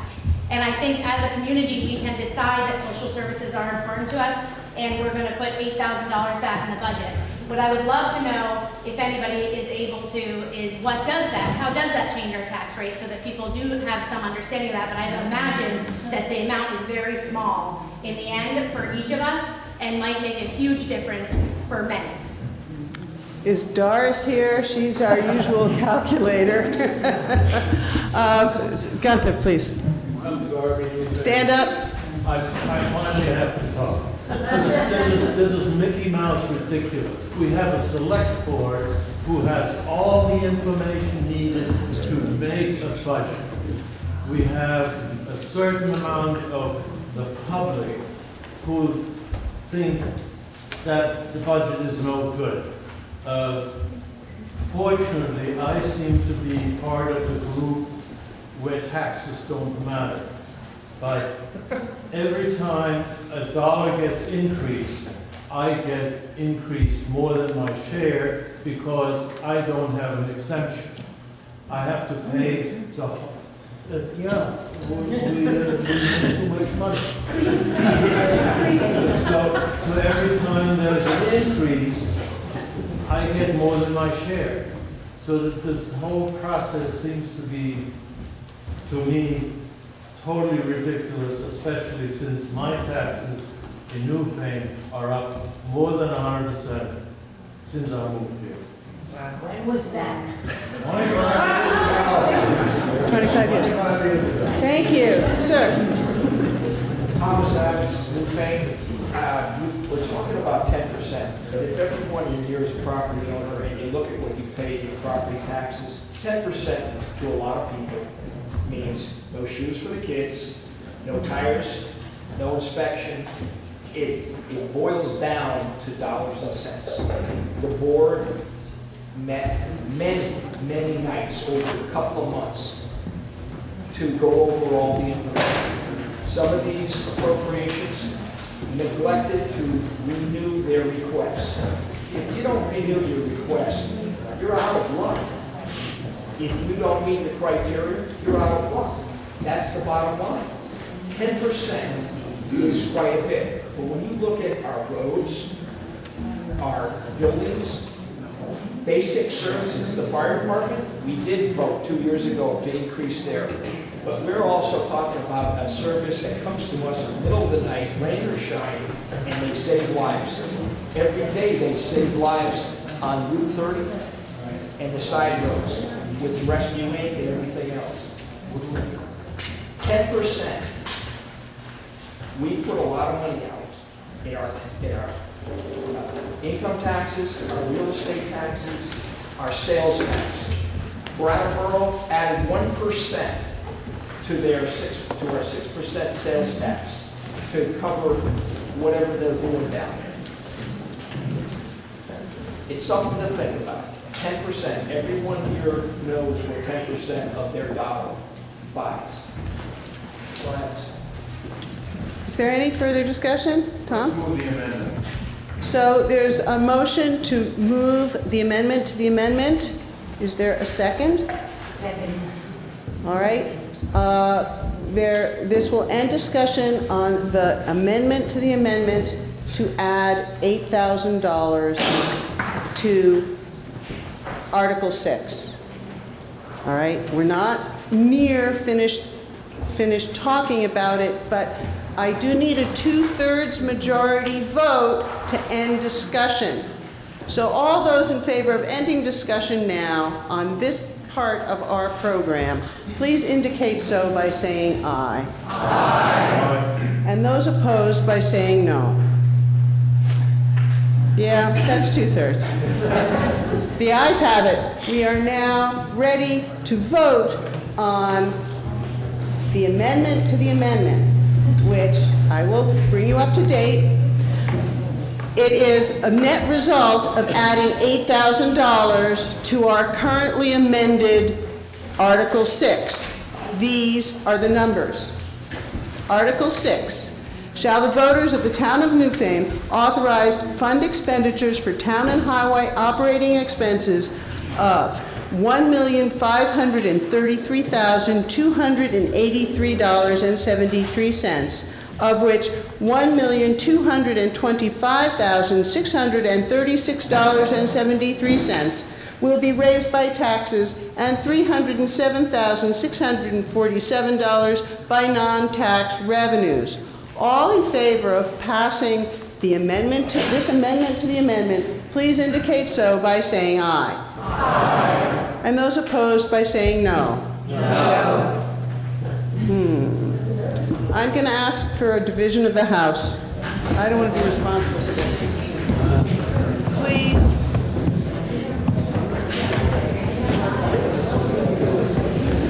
All those in favor of the amendment to the amendment, please indicate so by standing.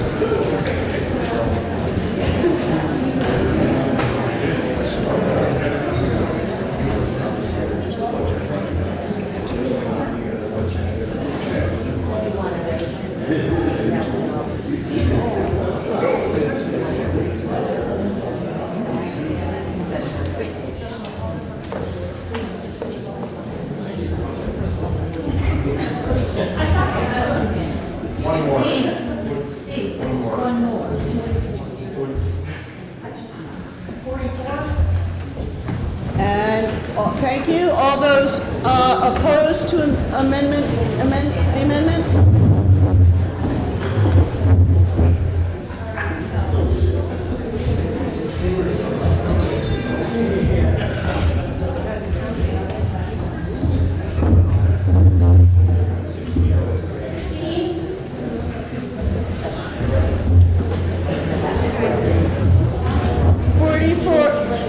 44 votes in favor of the amendment to the amendment and 16 opposed. The amendment passes.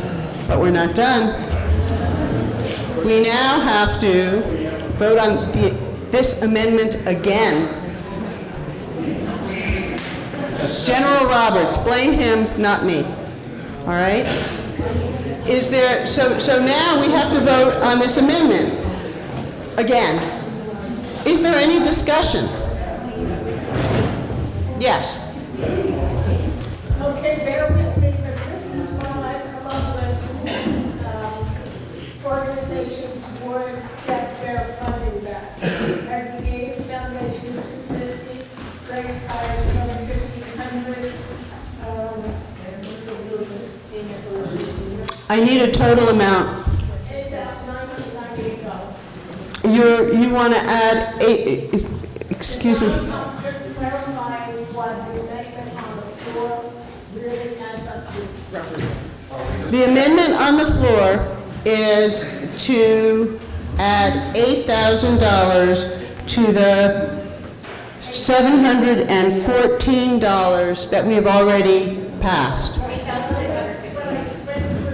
Right? Yeah.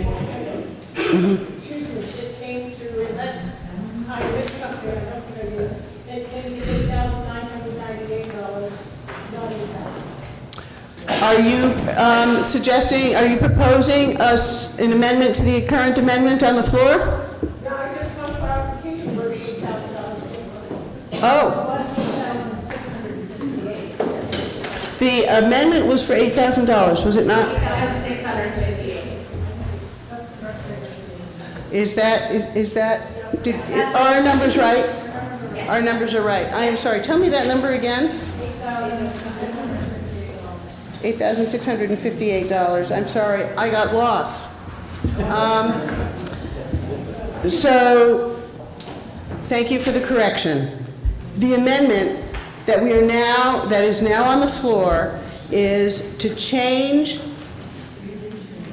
the current amount of $1,524,625.73 to be raised for operating expenses to, do I have the number? To, is it 1,000? 1,533,000? Okay, $1,533,283.73. Point of order? That is the current amendment. I'm going to read it. I'm going to read it all. I've got my numbers here. It's kind of, scratched. Okay, Article 6. Point of clarification. Yeah. You said operations. Does that mean that it's specifically related to special appropriations? I'm reading the article as it is amended, which I am legally bound to do. Okay? All right. Article 6, currently amended to read, well, this is the amendment.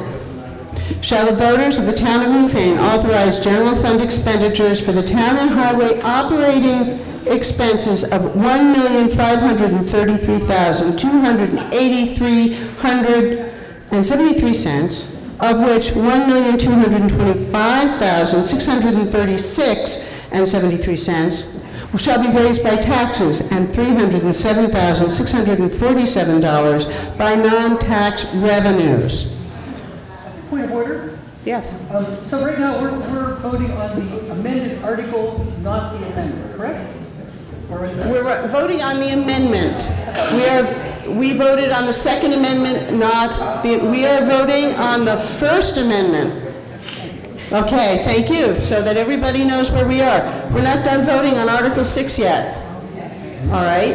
And the current amendment can still be amended. Just letting you know. If you're not tired yet, we can go on. All right? Does everybody understand? We are voting on the amendment to change, to add $8,658 to our currently amended Article 6.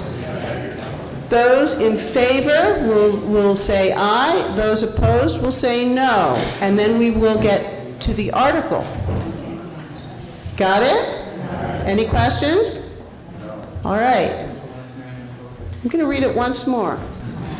Pay attention and think about how you want to vote, because I'm going to ask you. Article 6. Shall the voters of the town of Newfane authorize general fund expenditures for the town and highway operating expenses of $1,533,283.73, of which $1,225,636.73 shall be raised by taxes and $307,647 by non-tax revenues? All those in favor, please indicate so by saying aye. Aye. And those opposed by saying no. No. I think the ayes have it. The ayes appear to have it. The ayes have it. The amendment passes. So now we have to vote on Article 6. Do you want to say something, Annie? You've got your hand up. Discussion exists, right? There could be discussion. Please, discuss. Annie Landenberger, Williamsville. If we could go to page 10, please, under road maintenance. As many of you know, Williamsville, South Newfane, and Brookside have revitalized the quarter-century-old effort to calm traffic in our villages and to protect our villagers from speeding vehicles. I'm going to have to stop you. I have to stop you. This is not germane to the article that is on the floor. Well, no, the article, I'm sorry, you'll be out of order. The article, the only thing we can talk about is money. I've got it. Well, let's get to it. Say my first rodeo. Okay, so on page 10, forget the introduction, so those of you who don't know what I'm talking about, under signs and under traffic safety, does any of that money, which would be $14,000, intended to go toward the signage that has been recommended by both the state and by your village liaisons and toward other traffic safety measures? Is any of that money earmarked for that list of recommendations? Yes. Okay. That's good to know. Is there any further discussion of Article 6? Yes? I'm just curious why, without the special appropriations just added, what area brought this up 10%? I don't see major increases in everything. So is it, why are we getting this 10% increase in our taxes?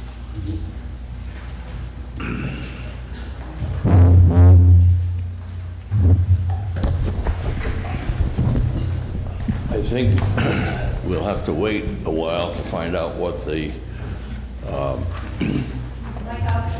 sorry? Yeah. Until we know what the tax rate is, it will be set probably, I believe in August.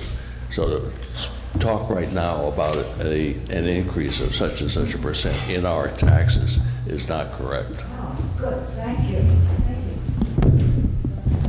Is there any other discussion? Yes? Emily Holt, Newfane, first time residents, please don't jump down my throat. Tell me,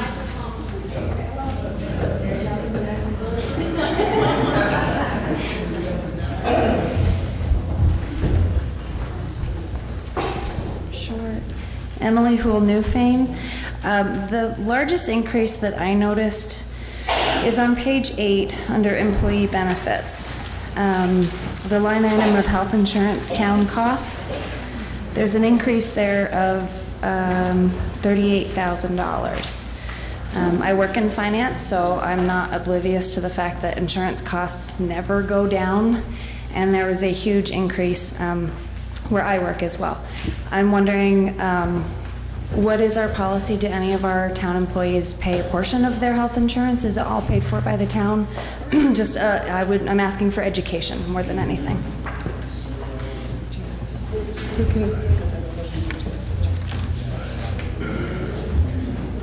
Chris, are you going to answer? You're looking like you're getting ready. No? Okay. Is there anyone who can answer that? Yeah.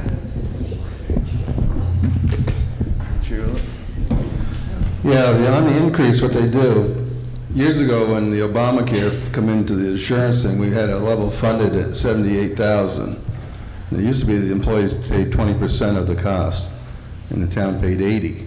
So we level funded their 100% at that. So we went with that, and then as it kept increasing, what they pay on now is 20% of the increase.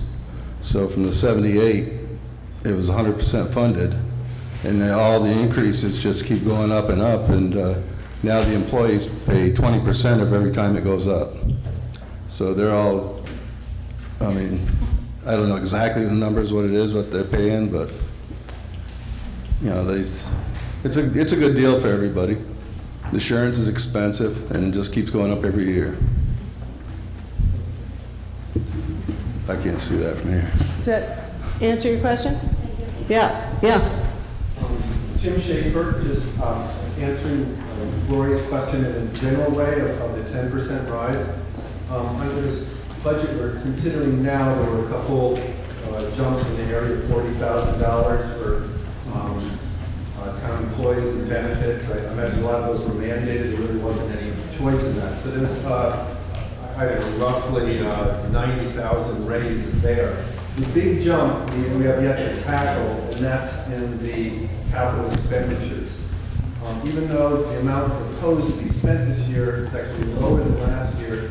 Last year we took something like $297,000 out of reserve, so we gave ourselves a nice tax deduction. Our taxes went down last year. That was cool. It was a fun meeting.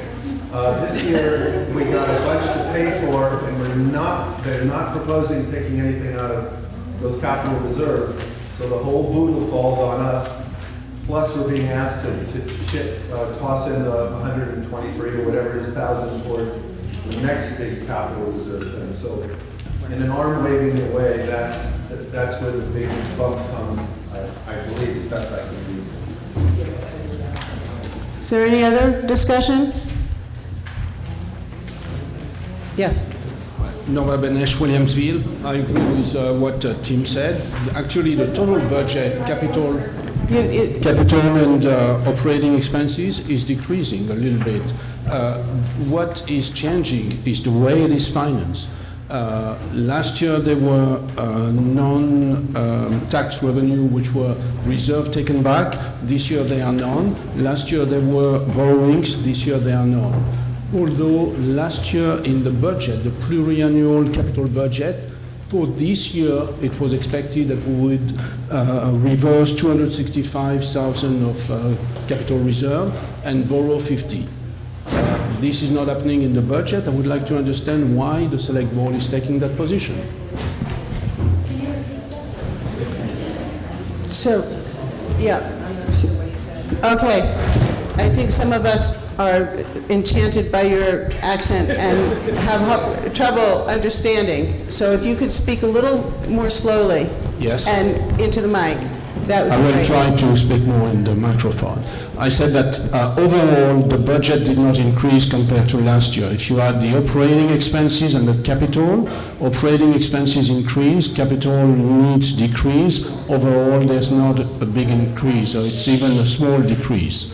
What makes the tax rate increase is that last year we reversed capital reserves and this year we don't. Last year we borrowed, this year we don't. And why is the board taking that position, which conducts to a 10% increase, and even more now that we've increased other expenses? I don't understand why. And I will move an amendment later to change that. Okay, but the discussion is now about the overall budget, which is what we're voting on. So, is there someone on the board who can answer the question? Did you all hear it? Did everybody hear this?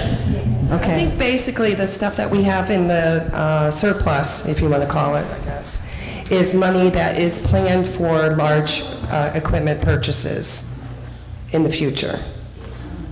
So we were not able to take from that fund without having your taxes, go up more in the future. We're trying to balance it. So.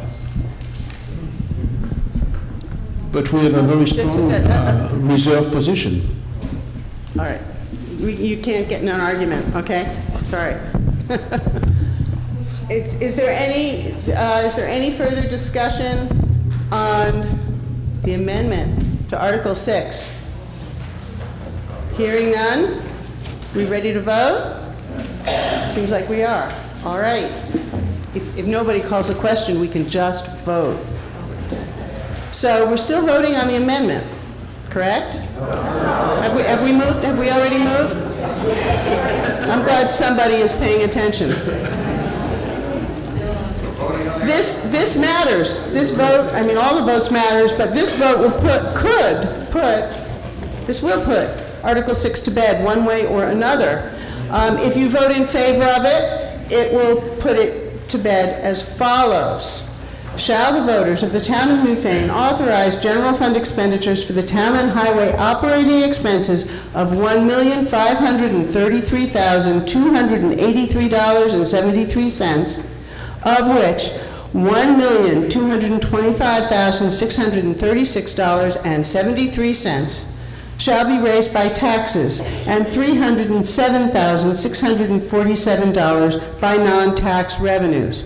All those in favor of Article 6, as I just read it, please indicate so by saying aye. Aye. And those opposed by saying no. No. The ayes appear to have it. The ayes have it. Article 6 as amended passes. All right. I invite everybody to take a 5-minute break. We will be back, but get up and stretch.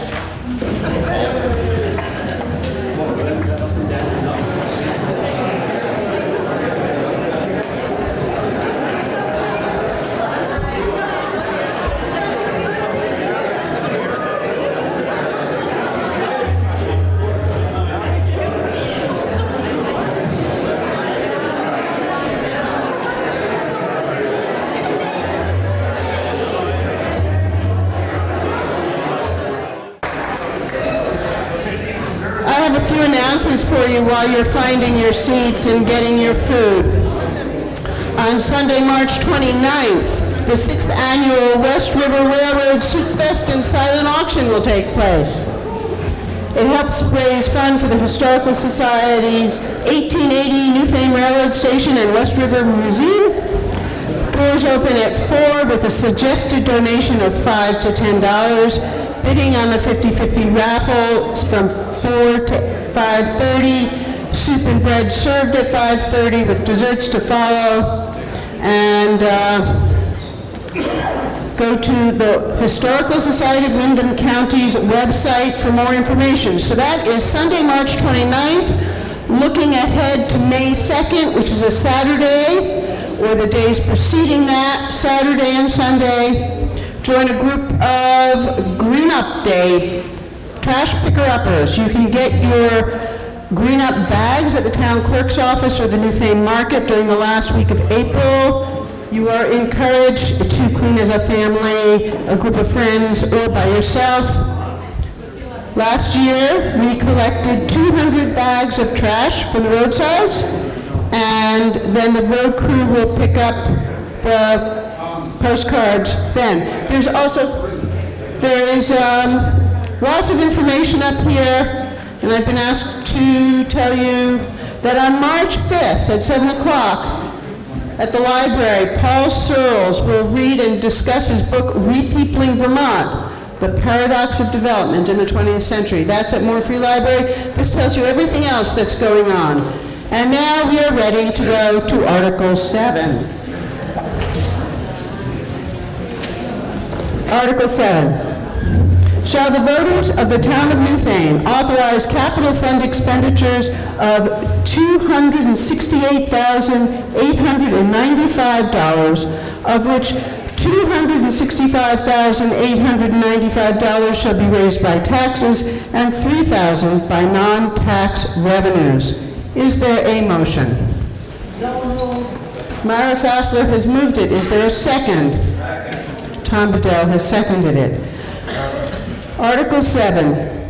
Shall the voters of the town of Newfane authorize capital fund expenditures of $268,895,000, of which $265,895 shall be raised by taxes and $3,000 by non-tax revenues? Is there discussion? Norbert. I would like to move a motion to decrease the amount financed by tax of 100,000 and increase the amount financed by non-tax by 100,000. The reason for that is to decrease to make the increase in taxes more tolerable to the people. I'm lucky enough to be able to pay 10% more in taxes, but I don't think everybody in the community can afford paying 10% more taxes. So I understand the amendment to decrease the amount raised by taxes by 100,000, and just have a question which I need guidance on. Can we write into this that we will find $100,000 from somewhere else? From reserves. Oh, from reserve. Okay, I'm sorry, I didn't understand that. I'm sorry. Now I understand. So that is decrease taxes and increase the amount of reserves. That is an amendment to Article 7. So the amendment would change the wording to read, shall the voters of the town of Newfane authorize capital expenditures of $268,895,000, of which $165,895 shall be raised by taxes and $100,000 from capital reserves. And $3,000 by non-tax revenue. Right. So is that correct?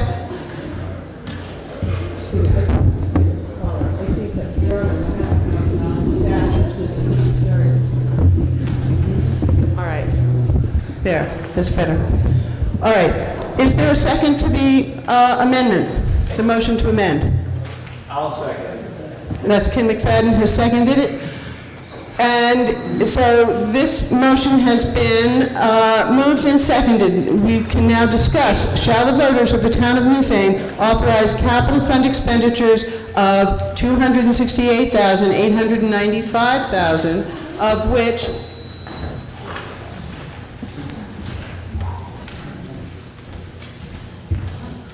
$165,895 shall be raised by taxes, and $100,000 taken from reserve, and $3,000 by non-tax revenues. Norbert, this is your motion. You can speak first. Well, as I said before, I believe that the 10% increase in taxes is too high for most of the population of Newfane. Is there other,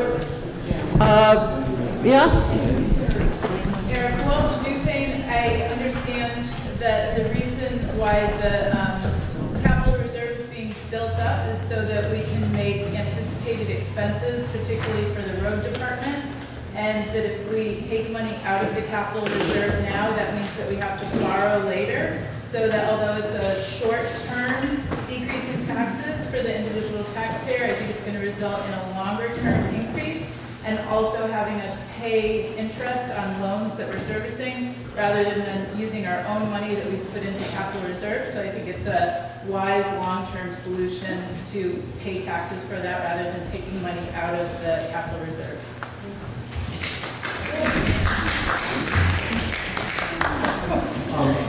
Tim Schaefer with a question for the hard-working, long-suffering budget makers.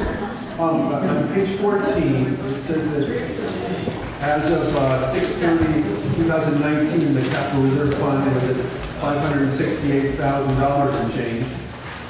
And looking at the proposed budgets, this year and next two, this year and 2022 and 2023, there's no capital reserves anticipated being used. So I just wonder, out there beyond 2024 or something, what are we anticipating that we're saving up this big boodle of money for?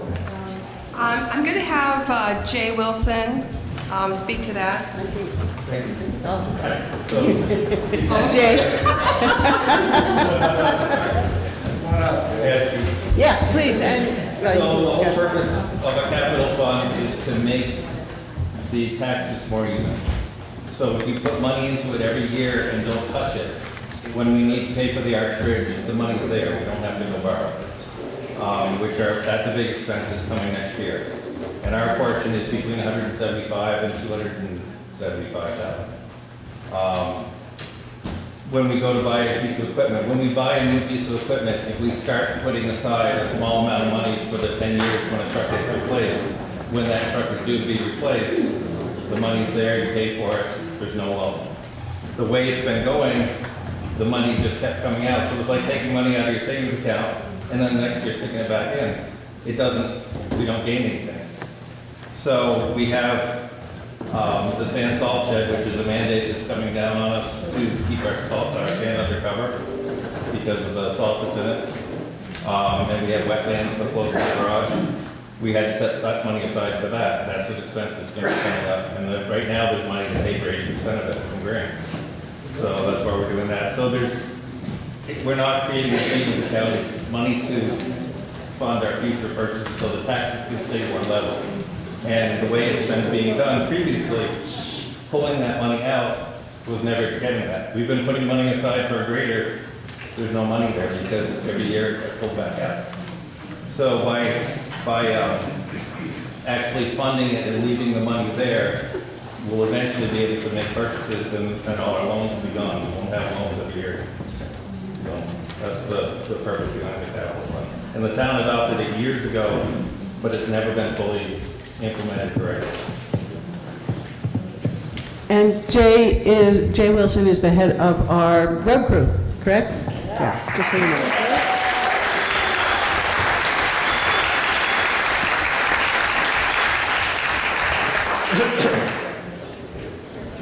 Yes. Oh, and then next, okay. Yeah, go ahead.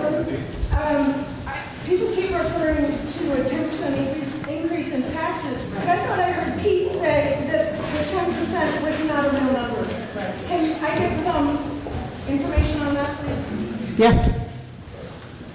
We just need to know about the appraisal.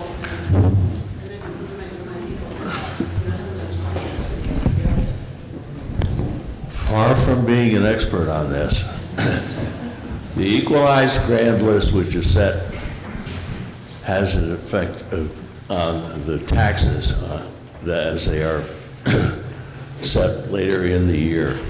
So until the grand list is set and the taxes do come out, we won't really know what kind of an increase we'll have. You still look puzzled. Did that answer your question? Okay, good. I would like to. Just make a note. A quick note. A quick note. Don't forget you got school taxes and they're going up. So as you're figuring out your budget and our budget, consider that. I'd like to recognize Chris Campion. Just a note on reserves. In my day job, I'm the executive director of Wyndham Regional Commission. Federal funds available for towns are not going to be going up. State funds available for towns are not going to be going up. Matches, cash match for that municipalities are required to pay. The access grants are probably only going to be going up. And so I would look at this as not only just good planning for equipment that you've got to replace, but it also enables the town to make its own choices about what it wants to do, when it needs to do them. Because it's awful to be in a situation where everything that you want to do, you just go, is there a grant for that? Is there a grant for that? A lot of times there's not.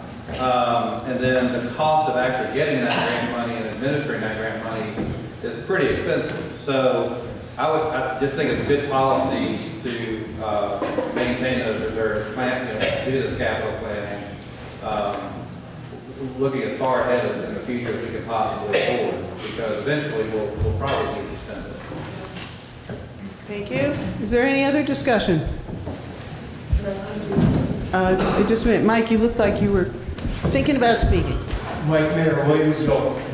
Just dovetailing on your question, 10% has come from somewhere. Pete's saying we don't know. Where does the 10% come from if we don't know? Tim Chafee or Norbert, you want to explain this? I know you both know it. Well, the 10% is calculated based on the provisional grant list. The grant list is only finalized in July, something like that. So until we know the final number of the grant list, we don't know what is the increase of the tax rate. But what we know is that the taxes to be raised increased by 10%. So unless the grant list improves dramatically, the tax rate will increase by some 10%. And do we have any reason to believe that the grant list will increase? It depends on how many people have improved their houses, added additions, built new, new buildings. How many? Yeah. Yeah. But basically, year on year, it increases by 1%. So that the impact which was already figured out in the report and which gave rise to 10% increase in taxes. Does that answer your question, Mike? Okay. Is everybody following that? All right. Is there any further discussion on Article 7 as amended? Can I add something? Yeah, but this is going to be your last time. I just wanted to mention that we have more than $1 million in cash in bank. We have 1,148,000 based on the June 30th financial statements audited. That's page 63 in the audit report. So we have a very strong position. We have 1 million in bank, 1,000,001 in bank, and we have $700,000 in debt. Did you say page 63 in the audit? Yeah. Does anybody have any further comment? This was June 30th. I'm wondering if there have been big bills paid since then?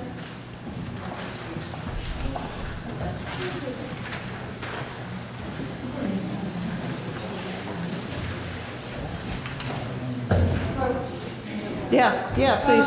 Some of that money, 500,000 of that is for the capital reserves. We have paid 300,000 back to FEMA bonds that we had to take out for paying all the bills for FEMA, so that did go down significantly. Thank you. So, excuse me, could we, about what is the current capital reserve? Well, for fiscal year 19, it's 568,000. That was, 9 That months was back ago. in June. Huh? That was 9 months ago, so that is also 300 from taking out the debt, so. Probably around 700,000 at this current moment. I haven't gotten all the figures, I don't usually get them all out until the end of the year. That's cash. But 700,000 for capital. Cash. Okay, so there's an important, that's cash, not capital reserves. Capital reserves, well, in the capital fund itself, there's about 700,000. There's $700,000 in the capital reserve currently, about. All right. Is there more? So we're still discussing this proposed amendment. Are there comments to the amendment? Is that what you want to talk about? I'm not sure, other than I know that there needs to be cash flow with that 440, 500,000, right? For your cash flow for, until the taxes actually start to come in. For the rest of the year. For the rest of the year. Oh, from June to August, yeah, there needs to be about anywhere from 300,000 to 400,000 surplus to carry me through to the next tax. So we're also talking about cash flow. So I'm just trying to understand this for everybody because I see a lot of perplexed faces, but I could be mistaking it for fatigue. That there are accounts payable that cash reserve will be used to pay. Is that correct? Cash surplus, yeah. Cash surplus, whatever you want to call it. It's a surplus now, but if you have big bills coming in, that's the money you use, or is there more tax money coming in? Well, this $1 million, half of it's for capital and half of it's for general fund. Okay. So then, money from the general fund. Can everybody hear her? I think you need, it's good that you're talking to me, but everybody has to hear. So $1 million in the accounts right now. Half of it is in the general fund. The other half is in capital. Capital can only be spent on capital. There is money in there for reappraisal funds, and that can only be spent for reappraisal fund money. The other 400-ish thousand, that has to carry us through from June till August until we start getting tax payments, which we're already through that at this point, so. Okay. All right, thank you. I hope that helps other people. It certainly helped me. Is there any further discussion on this amendment? Do you need to be reminded what the amendment is? And, well, I'll ask you then if you want to vote on it. Okay. Back to Article 7. Article 7, the amendment proposed, with the amendment proposed, Article 7 would read as follows. Shall the voters of the town of Newfane authorize capital fund expenditures of $268,895, of which $165,895 shall be raised by taxes, $100,000 taken from capital reserves, and $3,000 by non-tax revenues.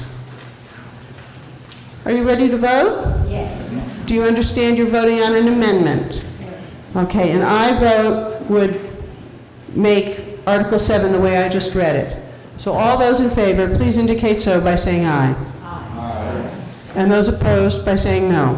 No. Okay, the noes appear to have it. The noes have it, and the amendment fails. We go back to Article 7 as printed in your warning. Is there any further discussion? Yes? I'm sorry to do this, but could someone explain why the interest earned is so low or the amount of money is so high? So, the interest earned on what and the amount of money in what fund? On page 5, the interest of the capital fund, the actual was only 680 bucks, and I'm putting that at less than 0.2%, and I realize that's the typical, but I'm wondering if there's another reason for why that's not higher than. So the question is, how do you account for such a low rate of interest on the capital fund? And I'm wondering if our treasurer can help us with that. Right now, some of the money is in a CD, so we actually won't get the interest until June. And then the other money is in the general fund, so the auditors are working on doing an allocation spreadsheet. So this year, it'll be broken down between all funds evenly and by percentage. Answer your question. Excellent. All right. Any further questions or discussion on Article 7? Looks like you're ready to vote. Hearing no objection, we're going to vote on Article 7. As written in your warning, shall the voters of the town of Newfane authorize capital fund expenditures of $268,895, of which $265,895 shall be raised by taxes and $3,000 by non-tax revenues. All those in favor of Article 7, please indicate so by saying aye. Aye. And those opposed by saying no. The ayes appear to have it.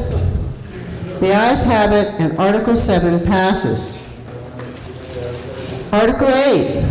Shall the voters of the town of Newfane vote to raise the amount of $123,500, of which $123,500 shall be raised by taxes to be added to the Capital Reserves Fund. Is there a motion? And is there a second? It looks like Gunther Garvey has seconded it. Is that correct, Gunther? Yes. All right. So it has been moved and seconded. We are now on Article 8. Shall the voters of the town of Newfane vote to raise the amount of $123,500, of which $123,500 shall be raised by taxes to be added to the Capital Reserves Fund? Is there any discussion? And Lynn, you moved it. You could. No, Gloria moved it. Do you want to say anything?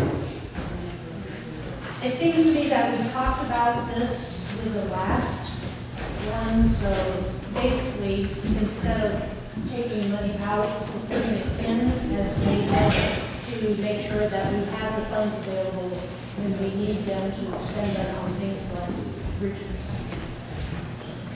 Is there any further discussion? Are you ready to vote? It would seem so. All right. So, an aye vote is in favor of putting this money into the capital reserves, and a no vote is not. Shall the voters of the town of Newfane vote to raise the amount of $123,500, of which $123,500 shall be raised by taxes to be added to the Capital Reserves Fund? All those in favor of Article 8, please indicate so by saying aye. Aye. And those opposed by saying no. The ayes appear to have it. The ayes have it. Article 8 passes. Article 9. Shall the voters of the town of Newfane raise and appropriate the sum of $250 for the Wyndham Disaster Animal Response Team, WINDART? Is there a motion? Lynn Forrest has moved it. Is there a second? Ken McFadden has seconded. Is there any discussion? Yes. How many of you have animals, pets or other animals? Is that it for children? So we have pets and we have animals, and we want to be prepared for disasters that can happen. And what happens to our animals? And this organization trains teams to be able to react and respond when there is a natural disaster or other, to make sure our pets and our animals, our livestock is taken care of.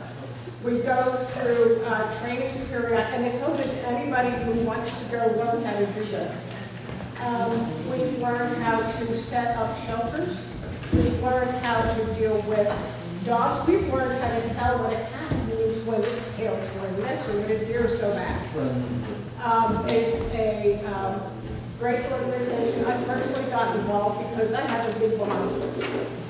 And I thought if anything happens again like Irene and people have animals, and I don't have any big animals, but if people needed somewhere for their animals to go, I can set up a whole shelter safely for those animals. So that was my personal buy-in to this. So I think it's a great organization. They have a standard operating procedure that we share with towns with emergency operations plan, and have just gotten a roving big, I don't know what you call it, trailer that goes along with all these great extra carts, and if they had to set up at a different location outside of the Humane Society. So I appreciate you allocating the $250, and I don't know what that bottom number is. General fund studies going to have help. So I guess it would be to amend Article 6. It's just...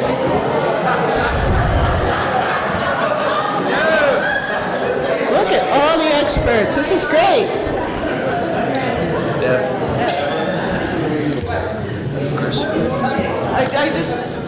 This is a separate article. Everything else before this is done.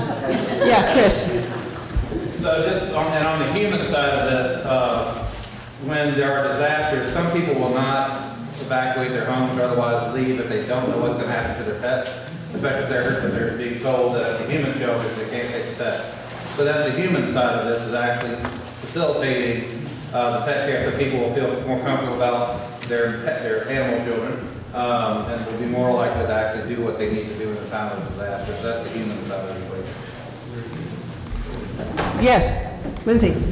Lindsay from Newfane. I just wanted a little clarification on specifically what the money gets spent on. Is it like training or facilities or whatever? And then also, how many people do you currently have involved in this? And if people want to get involved, who do they contact? So many questions. I know funds have been used for training. I know they're used for cages, and I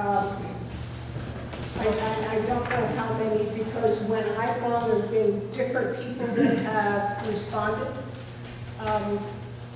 Ballpark? Maybe 30, 40, something like that. Do you know? We have an automatic response. How do you contact? lindaforrest@gmail.com, and then I'll put you on to Joanne Borbeau at the Humane Society is what her job is. But we do training, and we do it in other locations. One of the cool things is there's a statewide organization, right, well, I should say the state of Vermont, then sends out the information when there's a disaster. So we have training in Londonderry, so we get calls to go, an automated call that says you are needed in Londonderry and you will go. You're needed in Newfane and you will go. And that's how we're notified that our presence is needed. So I understood the question a little bit different, or different ways of that understanding that question. One is, how do we, you answered, you want to learn more about getting involved, contact you. But if there's a disaster and you have pets, how do you activate or contact this service? I think that was the intent of one of the questions. If not, it's a question I have. Yeah, Jay. Jay Wilson. They're now part of our emergency plan in town, so they would get notified if we have an emergency to help us with the animals.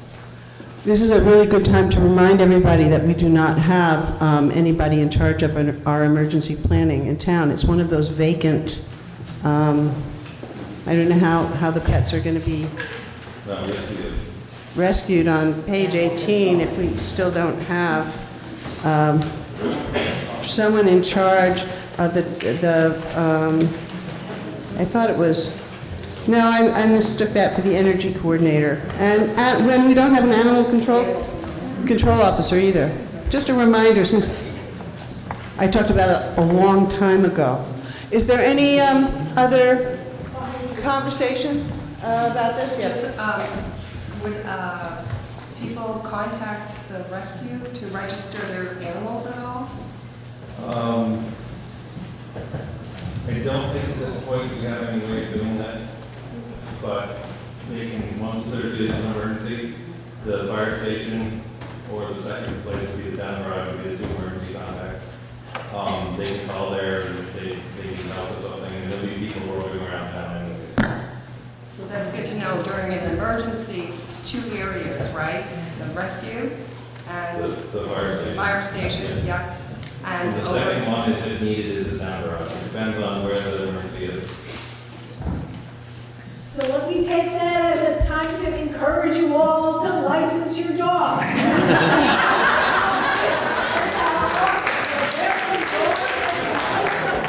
You'll know you have a dog that needs rescuing if you've licensed your dog. Good idea. And you only have 27 days before the price goes up. So, yeah. Just a point of information, the communication that came requesting these funds has been filed under kitty letter.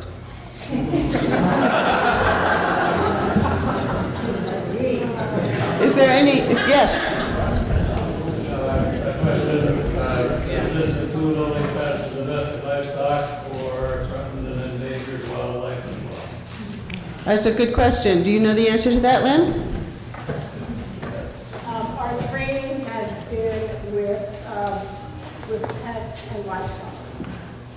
In-house have been talking with deer and bear and, no, that's a great question, but I think as far as what we've been doing so far. So the answer is that this is not, at this time, for wildlife. Is there any further discussion? I'm not going to recognize that because there's somebody else who wants to speak, and, yeah. I just have a question. So it's $250, correct? I'm now not looking at it. So the $250 is there other money that comes in also to this project from other sources? So that, okay. Chris is answering yes. You seem to know? happening. Yeah, all right. Okay, is there any further discussion? Seeing none, I think we're ready to vote? Okay, a yes vote is you're in favor of adding this $250 to the amount of money we've already appropriated, in addition to what we've passed in Article 6. So, shall the voters of the town of Newfane raise and appropriate the sum of $250 for the Wyndham Disaster Animal Response Team, WINDART? All those in favor of this, please indicate so by saying aye. Aye. And those opposed by saying no. The ayes appear to have it. The ayes have it. Article 9 passes. We now move on to Article 10, which is to transact any other business that may legally come before the town, but which is not legally binding. All right?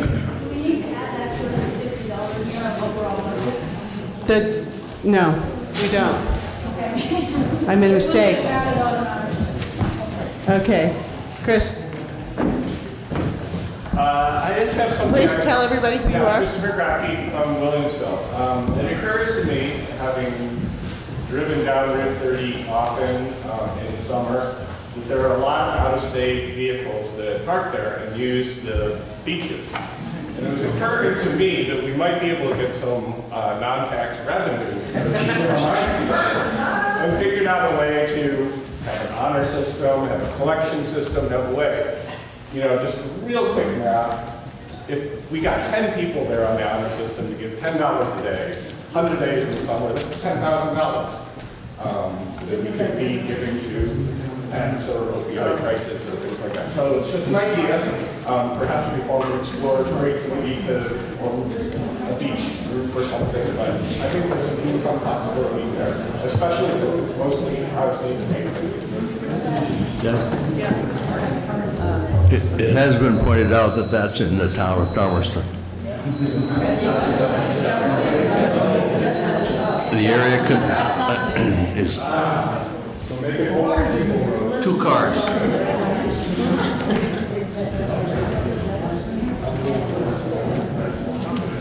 All right.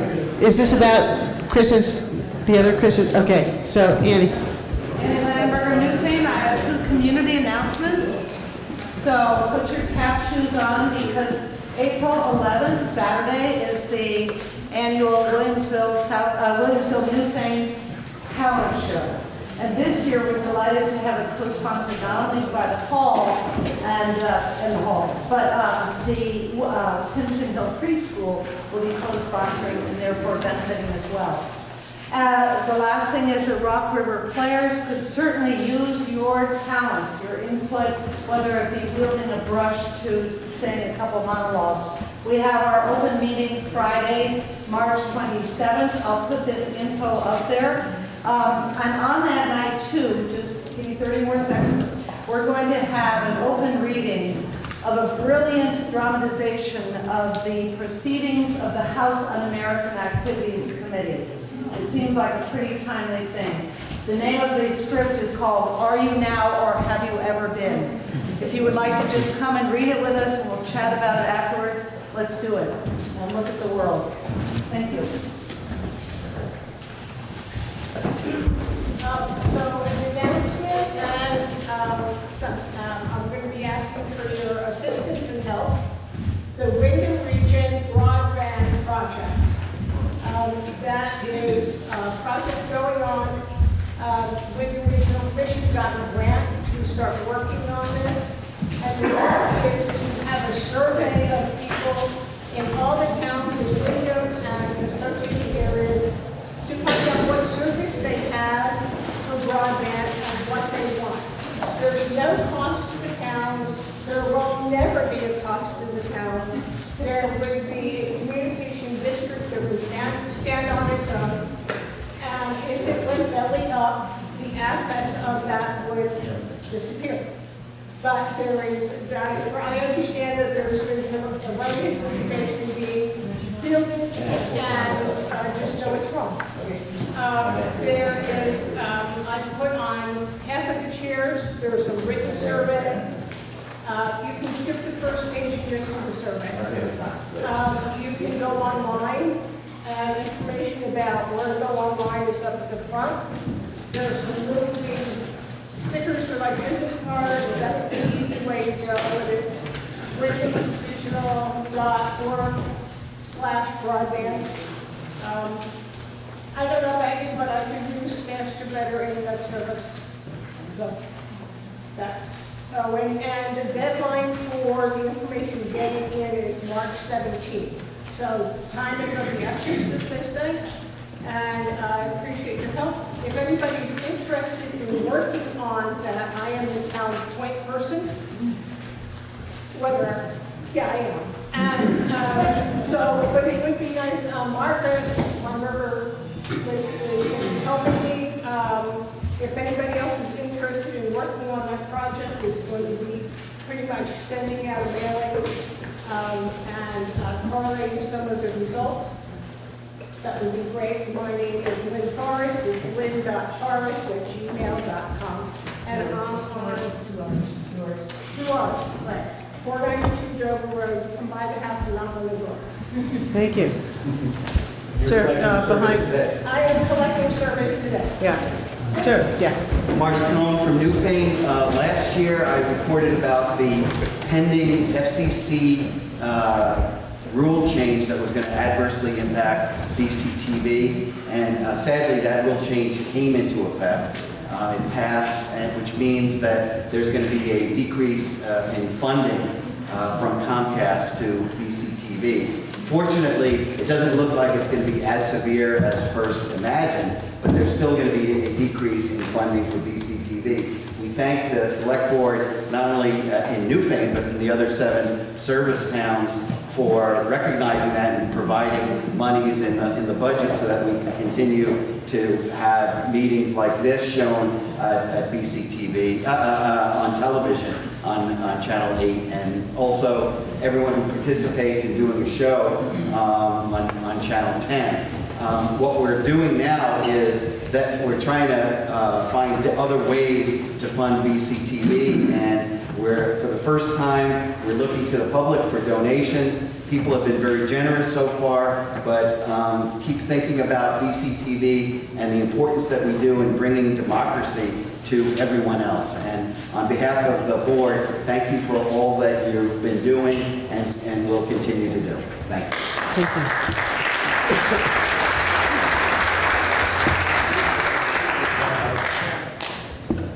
Well, I see, but I've got Chris first. Go ahead.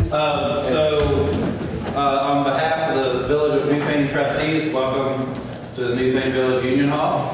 I'm the chair of the Village trustees. Unfortunately, I'm not a very good one. I just don't have the time to give it that it needs. But I just want to remind folks, this Union Hall is supported not by the town, but only by the 60 taxpayers of the village. We receive no town funds whatsoever. So the upkeep of the folk in the village, we frankly don't use this very much.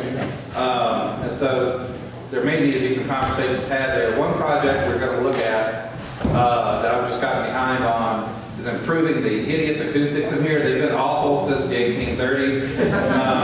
But we actually did a sound check in here. I don't think it worked.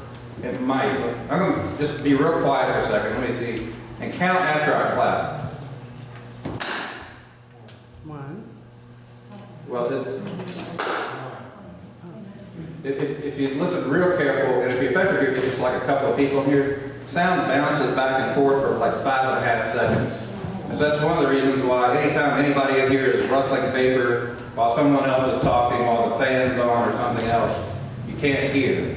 But obviously trying to improve the acoustics in here also then changes the historic character of the space. And so it's not a real easy decision for the village people to take on, and there may be some costs, but we may need to come to the town and just say, hey, this is the help we need to make this a better space. But one other thing, I brought this up last year, I'm bringing it up again. When I first moved here, I really appreciated the tradition of having these meetings, the town meeting in the Union Hall or the Williamsville Hall. But I'm really concerned that these spaces, this hall, we literally have to kind of break back into it again because we shut it down for winter. And so you have to chip ice out and everything else to keep the doors open again. And we have to bring up the plumbing back up and heat and all that. But even just getting into the building, the parking and parks affected in Williamsville, I don't know exactly what it would take to, maybe this is already a done deal, to look at maybe having this at the school. But I worry about people actually not participating in this because of the actual perceived physical barriers and just really, honestly, the difficulty in hearing in here, where our population is not getting younger. One of the reasons why this hall is frequently not used for weddings and other things is because of the hideous acoustics. Because we've heard how difficult it has been for people to hear in here all day. So I guess I don't know if it's a select board or who, but just want to bring up the issue again of should we consider, and maybe it's a lousy idea, a place that has just more easily accessible parking, better acoustics, just maybe it's more modern. And I'm not trying to, and again, I used to be one of the ones who was like, it'd be a shame to lose the tradition, but I really do wonder about just the efficacy of these buildings. In response to that, it's really the Board of Civil Authority can make a change in venues. Traditionally, since the select boards on part of the Board of Civil Authority. But this doesn't have to go for a complete town vote. It does need to be ZCA to make a change in the actual town meeting. Sir, in back. Thomas Adams, Newfane. I'm a member of the local Lions Club. I'd like to invite the members of the town here to come to our meetings second Tuesday at the firehouse We donate money to the local community in forms of $2,000 scholarships to graduating seniors from London and Gray, eyeglasses, a $200 voucher for eyeglasses for people in need, the food shelf in Townsend, the fire department, rescue. We donate a lot of money. We need members. Our members are in the 80s. We celebrated our 50th year last July of being in Newfane. Our membership is dwindling because of the age, and we're not getting the younger people joining. We invite you to come. There's no obligation. We do an awful lot. It's a nationwide, actually international organization. We've wiped out river blindness in almost all of the third world countries. Helen Keller invited us in the 30s to become Knights of the Vision, and we've upheld this. We invite you to come and see our organization and meet with our people. Please do. Second Tuesday of every month at the fire station. I'm the chair of the committee. Dan? I'm Dan DeWalt, the Restorative Community Justice of Southern Vermont, which is an organization that teaches people how to do restorative practices and offers free conflict resolution to anyone, is actively searching for more board members. As you can see, we could have used another board member this year when we didn't get a report filed in time for the select board. So if anyone has any interest in restorative justice, restorative practices, please contact me or Restorative Community Justice, rcjsv.org. And we'd be happy to talk to you. It's about being on the board or just about learning. We do monthly trainings for free in this town and other places. So if you have any interest in an organization and would like to be part of it in any way, please contact me. Becky? Yeah. If my wife Carly were able to be here today, she would ask you to recognize and express your appreciation for all the volunteers in the New Britain Fire Department and for our Newfane Town Highway crew.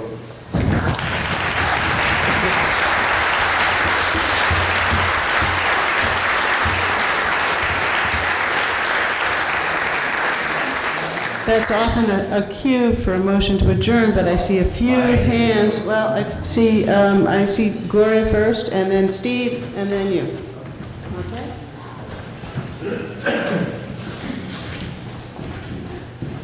I have two things. I did take on chairing the Green-Up Committee, and so I have a postcard here, and I have a list here of previous Green-Up people. I'm missing some phone numbers, and I'm missing some email addresses, so if you could check the list, that would be great.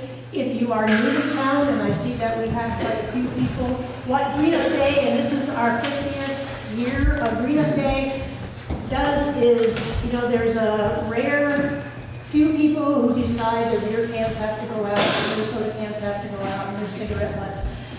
We love to keep Newfane beautiful. So we divided it, and my committee, we've gone out and measured how long the roads are. We'd like you to choose what areas you plan to do so that we can make sure that all of Newfane is covered. And then on the bottom of this card, which you can take and mail back to the Green-Up Committee, I'm also with the Southeastern Vermont Watershed Alliance. I think I've mentioned that once or twice during this meeting, but we're also taking on a project of adopt a patch to knock back knotweed. Japanese knotweed is spreading throughout Newfane, spreading throughout Windham County. So I'm working with the Nature Museum in Grafton and any kind of a knotweed. But we need people, preferably on your own property, but some of us are getting a little bit older, and your neighbor's property may need to have work done.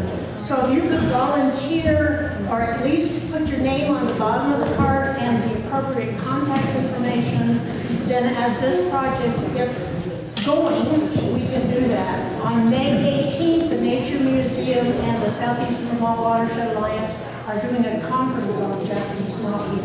So I'll get that information into Front Porch Forum, but please do sign up for that. Thank you.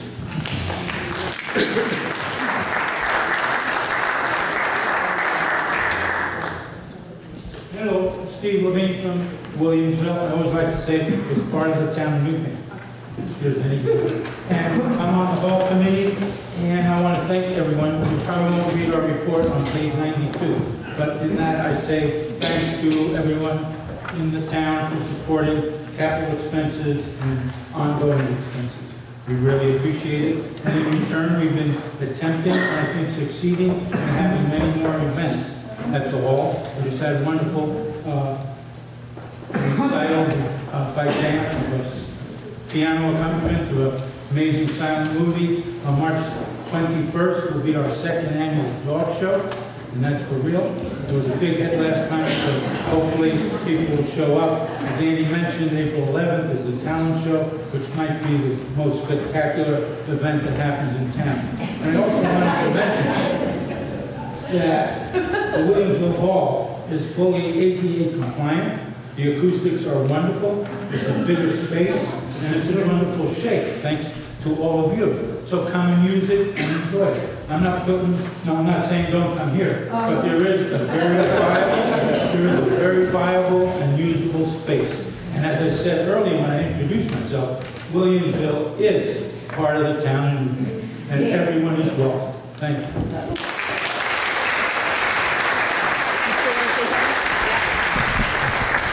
So I just wanted to bring it to the town that I am in the process of getting signatures for Gun Rights Sanctuary Township Resolution.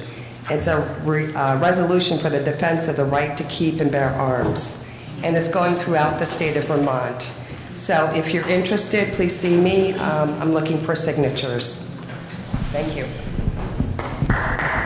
Lindsay.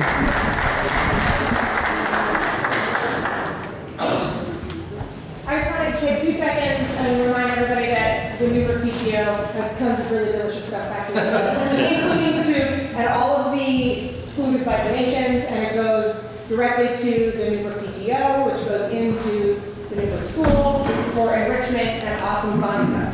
So if you like your kids to do fun stuff, you should come and join. And speaking of children, I think that we, this year for the first time, got volunteers to do childcare till 12:15, so the kids might be out on the street now. And I cannot thank Phoebe Connolly and Lindsay Bertram enough for stepping up to make this town meeting possible. Thank you.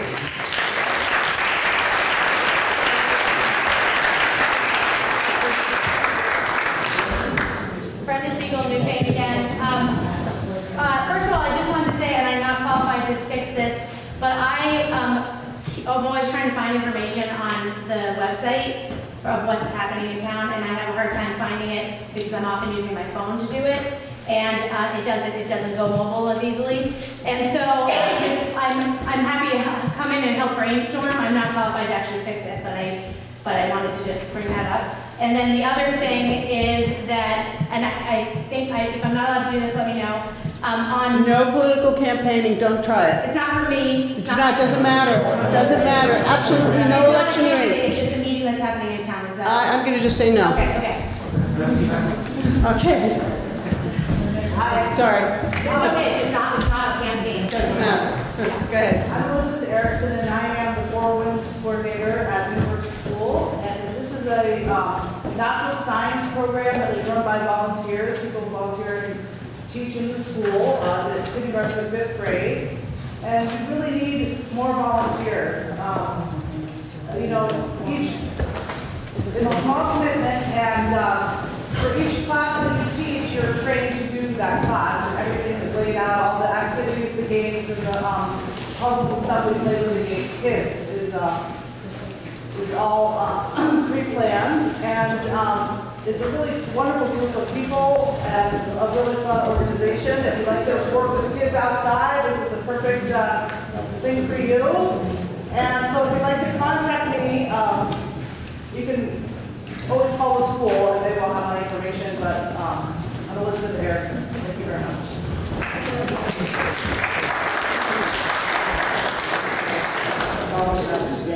with the Lions Club, we're also doing screening with the Leyland and Gray students, the elementary school. We're trying to coordinate a time and date to do the screening. We have been trained on vision testing, equipment for your children. It's very important, I feel, that the younger children get the screening. It catches abnormal problems early on that can be addressed and corrected in their formative years. So this is another thing that we do with the Lions Club, and it's free, all the things. And we're coordinating with the school nurse and Thank you.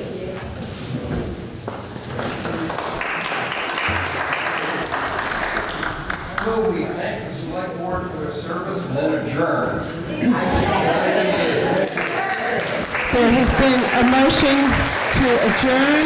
It's been seconded. It is not debatable, it's not amendable, and it passes by a simple majority. All those in favor, please indicate so by saying aye. Thank you very much. The meeting is over.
Hello all. Thank you for coming out today to show support for S311, Vermont's Green New Deal.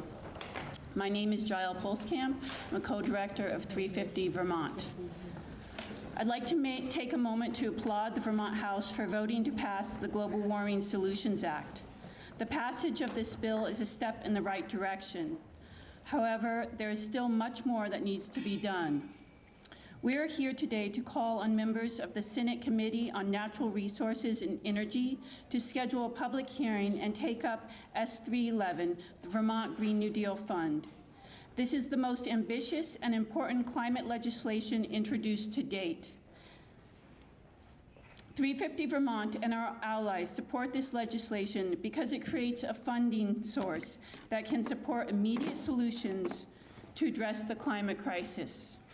The Vermont Green New Deal Fund proposes to raise $30 million a year from a very minimal increase on the income tax of the wealthiest 5% of Vermonters, about 16,400 taxpayers with incomes over $200,000 who are receiving big tax cuts due to the 2017 Federal Tax Cuts and Jobs Act.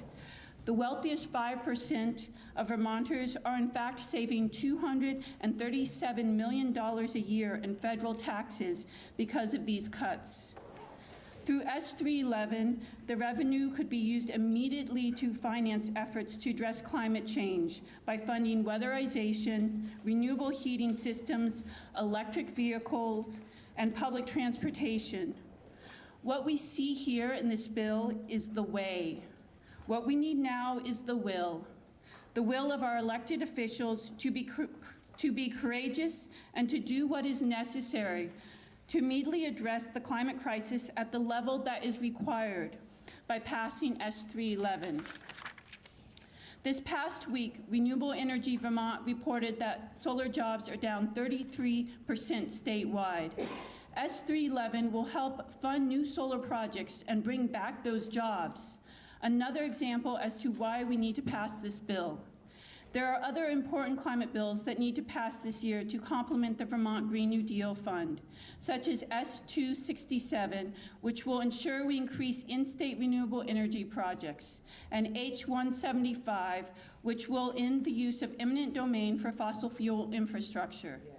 The passage of these bills will demonstrate to Vermonters and to the nation that Vermont is willing to stand up and fight for the future of our children, for our farmers, for other species, and for the health of our planet. So we stand here today and urge our legislators to hold a public hearing and to do what is right. Take up S311. There is no more time to waste. We need to act now to reduce our emissions, transition off of fossil fuels, and build resilience in our communities. Thank you.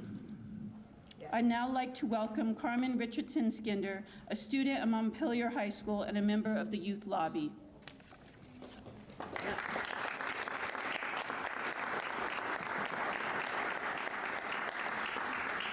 Thank you all for coming. Governor Scott has said time and again that we have a demographic crisis. He's right. Young people continue to leave Vermont. And there are many reasons for this, but right now we have an opportunity to give them a reason to stay. Climate change is the greatest threat to global health this century. I don't want to live in a state where the governor's suggestion to fight the climate crisis is electric Mustangs. As young people, we want to live in a state that recognizes their responsibility to ensure us a livable future, that takes decisive action based on the latest science and not outdated political agreements. Not just because I want to feel like we are meeting scientific mandates, but because I, like the vast majority of my peers, do not want to contribute to the destruction of our planet. However, we can't use only public transit if there is none in rural areas. We can't reduce emissions during the winter without widespread weatherization. Can't install renewable heating or electric vehicles without governmental support. Young people's biggest priority is fighting the climate crisis, so why would we live in a state that doesn't have the infrastructure to do it? The Vermont Green New Deal is crucial to meeting Vermont's emissions goals. The use of the money is decided by a board of legislators, professionals in housing, construction, and transportation efficiency, and members of the Youth Climate Congress. We need to give young people the power to make decisions about our own futures. At this point, there is no reason for Vermont not to pass every piece of climate legislation that comes their way. Hear, hear. We saw last week the House was able to do it irregardless of the governor's support. They can do it again. I became a climate activist when I realized my government was unwilling to ensure a livable future for my generation. This year, Vermont has the opportunity to change that, but we need the funding to do it. The Vermont Green New Deal is a concrete path forward for Vermont that gives young people and citizens the direct power to make decisions concerning our futures. Again, we urge Senator Chris Bray, along with the rest of the Senate Natural Resources and Energy Committee, to take up the Green New Deal and work to get it passed this session. Yeah.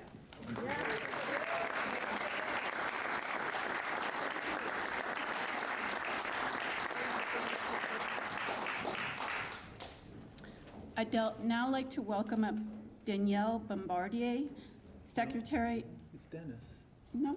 Oh, it's Danielle. Okay. Secretary and Treasurer for the VTAFL-CIO. Okay. All right. Good. Good afternoon. My name is Danielle Bombardier. I am the Secretary Treasurer of the Vermont State Labor Council, AFL-CIO, and a member of the International Brotherhood of Electrical Workers, Local 300. It's my pleasure to stand here alongside allied organizations to voice the Vermont State Labor Council's support for Senator Polina's Green New Deal Bill S-311. The Vermont State Labor Council and the IBEW recognize this bill as a significant step in the right direction. Already, the IBEW represents the largest solar contractor in the Northeast and several Vermont utilities that receive national recognition in their energy conservation programs and efforts. S-311 is a start to far-reaching Green New Deal legislation that must emerge in coming years. The bill is progressively funded, seeks to address basic environmental concerns, and results in job creation. It's good for the economy and good for the environment. We also know that we need to do much more. Organized labor needs a seat on the Vermont Green New Deal Board, advocating on behalf of the working people of Vermont.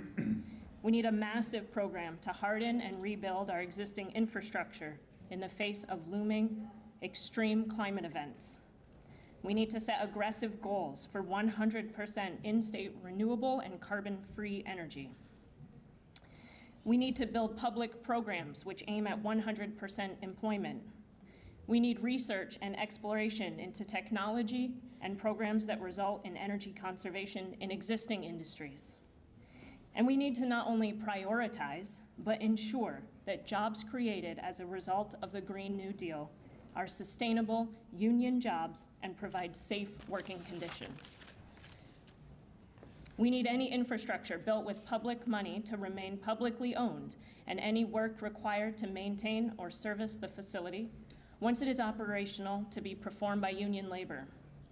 We need conversations with our members employed in extractive industries and commitments from our legislature and our allies that no worker will be left behind in a green energy transition. The Vermont State Labor Council supports a Green New Deal that is progressively funded, provides union jobs with sustainable wages, strives for 100% renewable and carbon-free energy, gives labor a voice at the table, and guarantees that the working class live a secure and dignified life. S-311 is a step in this direction. The Vermont State Labor Council supports this bill and a Green New Deal which goes far beyond. We look forward to being strong advocates for this vision, and we encourage the legislature to begin this process here today. Thank you.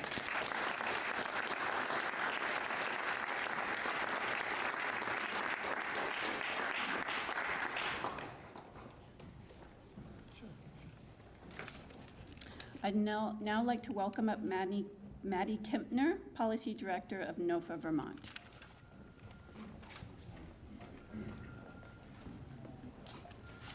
Good afternoon, everyone.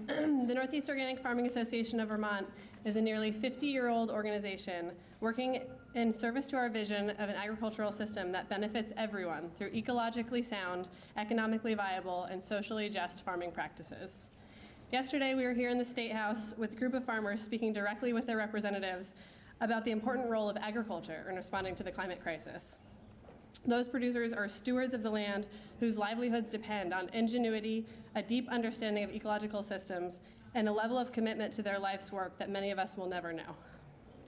That knowledge, skill, and dedication has no doubt gotten every farmer in Vermont through many challenges caused by erratic weather, fickle markets, and ever-evolving pest and disease pressures. Today, we are staring down an unprecedented scale of those same challenges that Vermont's farmers and food producers are uniquely well-positioned to help solve. S-311, the Vermont Green New Deal, presents an exciting opportunity to recognize ecologically sound farming practices as a critical part of the solution to the climate crisis.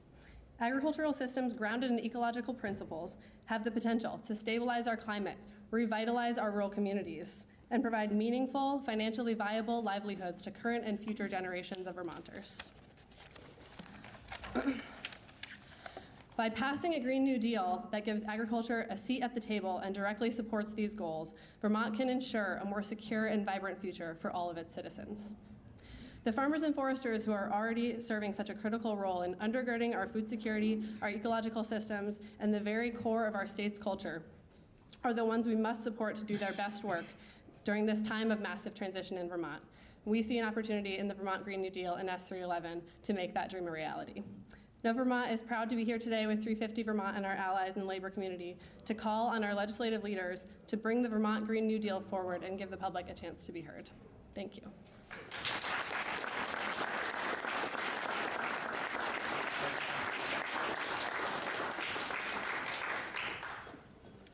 I'd now like to introduce Washington County Senator Anthony Polina, sponsor of S311.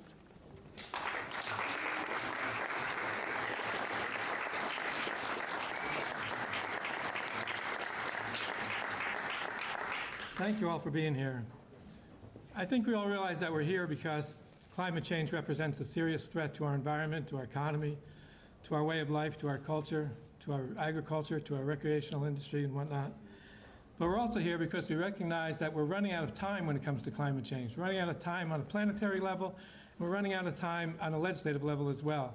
We have a choice right now. We can either continue to plan as to what we're going to do, or we can actually start doing what we need to do in order to get the job done. Yeah.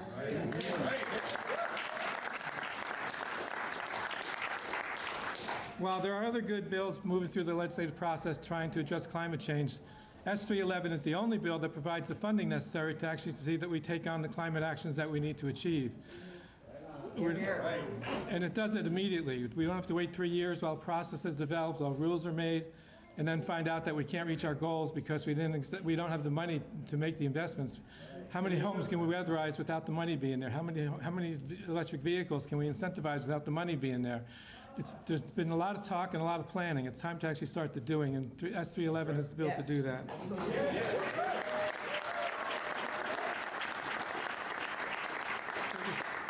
There's a certain kind of a new sort of denial that's going on around here, I think. It's not a denial of climate change. People recognize climate change is a problem. It's a denial of the fact that we need to make the investments in order to combat climate change. It's not enough to say it exists and then we're not going to do anything about it. So we got to get past this denial of the need to raise the money to make it happen, and realize that in a recent VPR poll, 60% of Vermonters said they would support taxing wealthy individuals in order to pay for climate change actions. That's exactly what this bill would do. It doesn't put a burden on the large majority of Vermonters. We're basically talking about putting a small surcharge on the income of about 16,000 tax filers who are saving, as was mentioned before, up to $237 million a year in federal tax savings because of the Trump tax cuts. We're asking those people to contribute a bit more back to the state of Vermont so we can get our climate action in process. We also know that the longer we wait, the more it's going to cost, and the longer we wait, the more destruction we're going to have to deal with. So I'm pleased that everybody's here, and I obviously would join with you in your call for have the legislature hold some hearings, allow Vermonters to be heard on the Green New Deal, and realize that while there are other bills moving through the legislature, this is the one bill that will actually get us where we need to go. So thank you very much for being here. Thank you.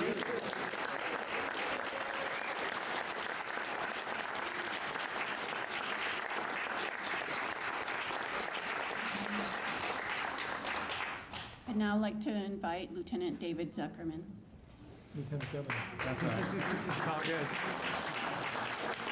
Thank you, Jael. And I want to speak specifically first to Carmen's comments. I heard at the farmer's market back in January, a 17-year-old with her parents came to me and said, I'm and my friends are likely not going to have children.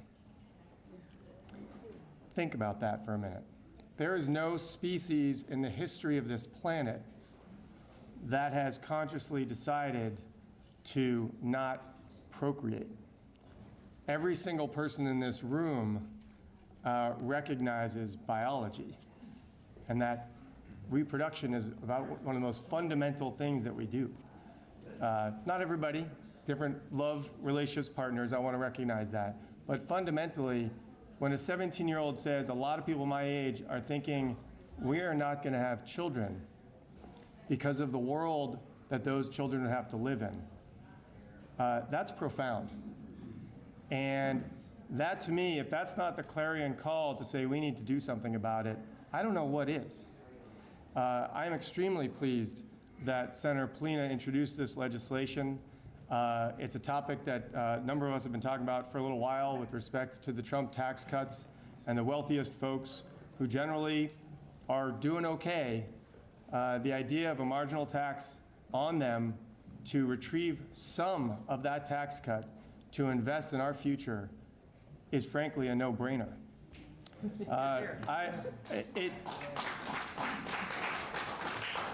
When I look at the coalition here, I think back to one of the first meetings I had in the Lieutenant Governor's office, a blue-green coalition bringing labor and environmentalists together, sometimes who had had battles in the past, and said, we all are in solidarity on so many things. We need to be talking more frequently about the ways to work together. And so when I see this coalition of agriculture, labor, environmentally interested folks, young folks, you realize that the climate affects everybody. And we have the opportunity to make the investments in our state, from weatherization to renewable energy to affordable housing, to the numerous ways that we can actually put Vermont on the map as a leader in this country for our people and for our planet. And as Carmen stated, you want to talk about young people, guess what? This kind of legislation is exactly what will attract young people to our state. This is the cornerstone of rebuilding our rural areas, of supporting agriculture in its ability to sequester carbon in the soil, in renewable energy, in housing weatherization that's going to help working class people afford to live here. All of that is encompassed in this bill. The only shortcoming I see with the bill is that it's actually not big enough. To me, you know, if the wealthiest 5% are going to save $240 million under the Trump tax cuts each year, is it too much to say, how about go ahead and put half of that towards Wall Street, but let's put the other half of that into the Vermont infrastructure for our future, for our economy and our planet and our children. So, thank you, Jael, and all the other organizers who have brought this together. I do hope that the legislature will really explore this possibility and move forward with this opportunity to make a difference that is real and not thin as the governor's proposals in his budget with, as was stated, a few electric Mustangs. Thank you.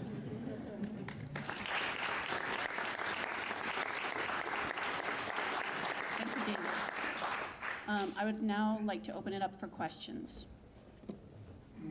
Where does the $237 million figure come from? I got it through the Joint Fiscal Office.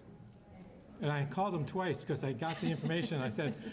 I called them back. I said, is this really $237 million? They said, yes. And I said, every year? And they said, yes, every year, as long as the Trump tax cuts last, which is about 5 years. The surcharge would sunset when the tax cuts sunset.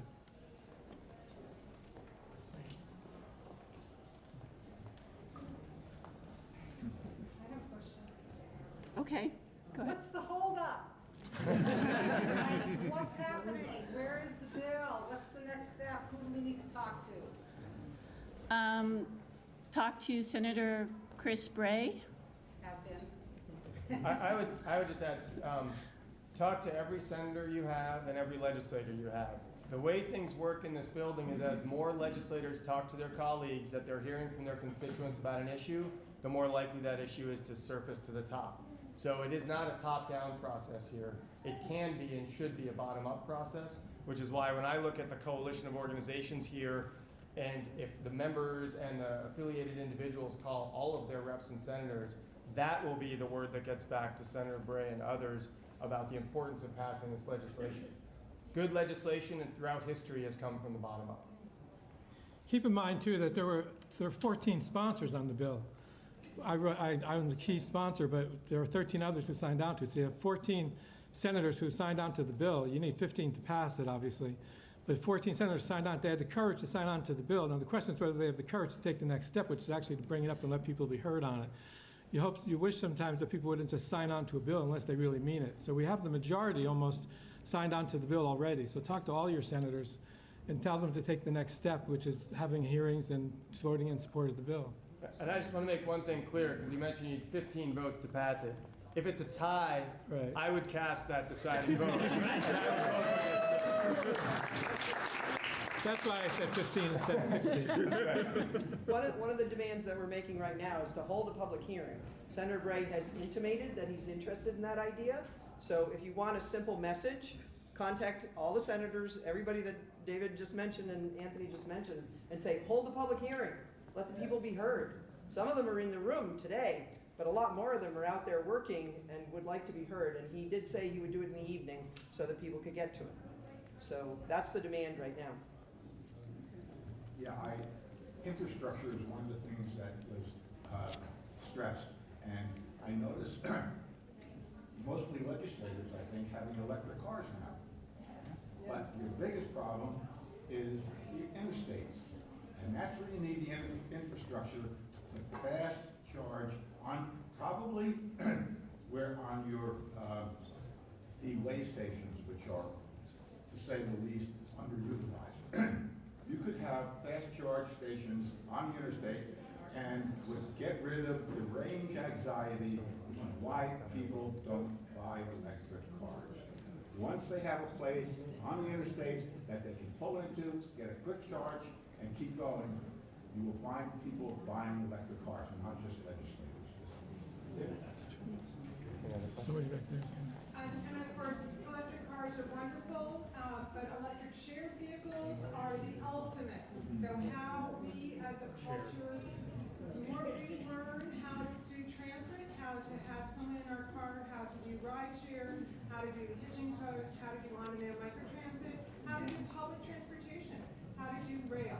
These are the new challenges that we need to put infrastructure money into. Thank you. Okay. Any other questions? Go. I was going to say, for Senator Polina, I guess in your conversation with constituents and also other lawmakers, what's the biggest misconception about this bill that people get wrong or that you need to clear up? Well, I don't know if it's a misconception. The key thing I hear is that if we pass this, the governor's just going to veto it, which is not a reason not to pass good legislation. And also, I think if the governor is willing to talk about affordability and doing what's right for the majority of Vermonters, this is the bill that would allow him to do it. So there have not been a lot of misgivings. I think there's a misconception. Sometimes when you talk about raising taxes on the wealthy, you hear from lower income people who say, I don't want to be taxed. And I keep reassuring them that unless you're one of the 16,000 Vermont tax filers who are making over $200,000 a year, this bill is going to have no negative impact on you at all. What it's going to do is allow you to weatherize your home. It's going to save you money, and it's going to possibly put you to work because it'll create jobs while doing these other efforts as well. So. Some people might ask the question if raising taxes on the wealthy is going to cause them to leave the state. I wonder how you respond to that. Well, there's absolutely no evidence that tax rates cause people to leave the state. I mean, we've had this argument here in this building for years. I've done the research, I've debated it on the Senate floor, I've debated it out in communities. There's absolutely no evidence that raising taxes on the wealthy causes them to leave. People who are wealthy love living in Vermont. It's a beautiful place to be. If you end up with new mandates on the books from things like the Global Warming Solutions Act, but this bill, in the meantime, doesn't move forward as quickly, can you talk a little bit more about why you see that as a potentially dangerous situation? Well, if I heard you right, if I got the question right, I think the problem is we may pass things like the Global Warming Solutions Act, which I'm not saying is a bad bill. I will support that. But nothing will happen for 3 or 4 years under the Global Warming Solutions Act. And then they set goals, and then they'll come back 4 years later and say we couldn't reach our goals. Why? Because we didn't have the investment money to make the goals come real. Because they'll set goals, say we're going to reduce our emissions, so we're going to weatherize homes, we're going to invest in electric vehicles, we're going to invest more in renewables. But it'd be pretty easy for the administration to come back and say, we tried, but we simply didn't have the financial resources to make it happen. So I think that's the problem, is we get the feeling that if we pass the Global Warming Solutions Act, we've solved the problem, when in fact what we've done is started a planning process. If you took some of the effort, what's in the guts of the Global Warming Solutions Act and combined it with the Green New Deal Act, then you'd have the ability to have the money to actually do the things that Global Warming Solutions Act wants to do. I want to add to that the Global Warming Solutions Act is a very good piece of legislation and it should go through. What that does is it creates more foundational benchmarks that the state can be held accountable by its citizens. What we now have is the opportunity to make it so that citizens don't have to do that. If we were to pass the Green New Deal, we would be executing the measures necessary to meet those goals, so we wouldn't be placing the burden on everyday folks who would be working or with their families or doing other productive things for society rather than needing to be here banging on the doors of those of us who represent them. So the two really work in concert to say, we've heard from the people, we are passing legislation, putting in concrete steps so that we can be held accountable if we don't meet those goals, but we would also be passing legislation to put our money where our mouth is and where our words are to actually execute. And the drawback of not passing the Green New Deal is that we would not be addressing the urgency of the situation with the measures necessary today. There is not time to wait 2 and 3 and 4 years to address the climate crisis, the affordable housing crisis, the rural transportation crisis, all of which are really hurting Vermont. And this bill addresses many of those things combined. It's actually an incredible vision and opportunity to have a vision and a Vermont for the future.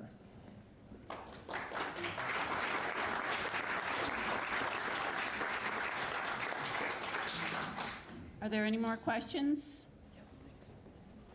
All right. Thank you all for coming. Thanks a lot. Thanks.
The David Pakman Show at davidpakman.com.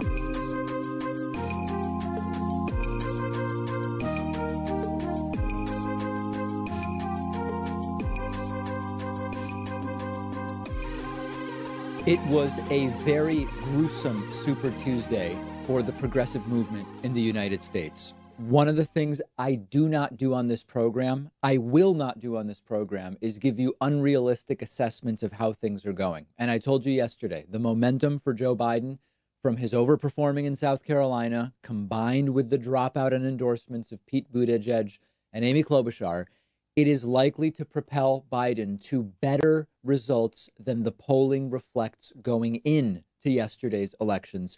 And this indeed happened. It was a bad night for Bernie Sanders. It was about as good of a night as Joe Biden could have hoped to have, given where he was just a week ago. Even winning in Texas was Joe Biden, which he was not expected to win. So we're going to look at the results. We're going to look at how the results compared with the polls. We'll look at the delegate numbers. We'll analyze the path forward. But what is really important to understand, bigger picture about what's going on here, is that this has been a similar pattern in the last several Democratic primaries, where we're going to look at this tomorrow. In 2008 and in 2016, you have a situation where you have the polling at the beginning of the primary, and then things start to drastically shift, either two candidates getting very, very far apart, and then it reverses, or two candidates getting very, very close, and then it reverses. Look at 2008 and look at 2016 and look in 10 days at 2020, and you will see a very similar pattern. And again, being surprised when the same patterns repeat themselves means we're not paying attention. We are being adults here. We are going to deal with what is and not what we would like to be. Let's start with the results. There were 14 primaries yesterday plus American Samoa. Joe Biden won 9 of the primaries. Bernie won 4, and they're still counting in Maine, which is very close. It's within a point right now, but with 24 delegates, the results there are only going to influence the total count to some degree. It's going to be, you know, a fraction, a marginal difference there. Joe Biden winning in Alabama, Virginia, North Carolina, Tennessee, Arkansas, Oklahoma, Minnesota, Massachusetts, and Texas. Bernie Sanders winning Vermont, Colorado, Utah, and California, although the exact margin there is still being tallied. And then, as I mentioned, in Maine, the counting is still going on. Michael Bloomberg did pick up delegates. He is now in a third/fourth place in delegate numbers based on active candidates. We will discuss that. Elizabeth Warren did very poorly, performing at the 20% level only in her home state of Massachusetts, where she came in third place. And much like Michael Bloomberg, Warren clearly has no path to the nomination at this point in time. When she gets out is increasingly a topic of concern.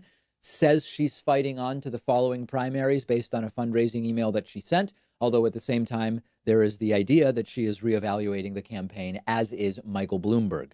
Let's now look at the delegate numbers. Every website has slightly different numbers on this, but as of right now, according to the Associated Press, the delegate count is Biden 453 and Bernie 382. That's a 71 delegate lead for Joe Biden.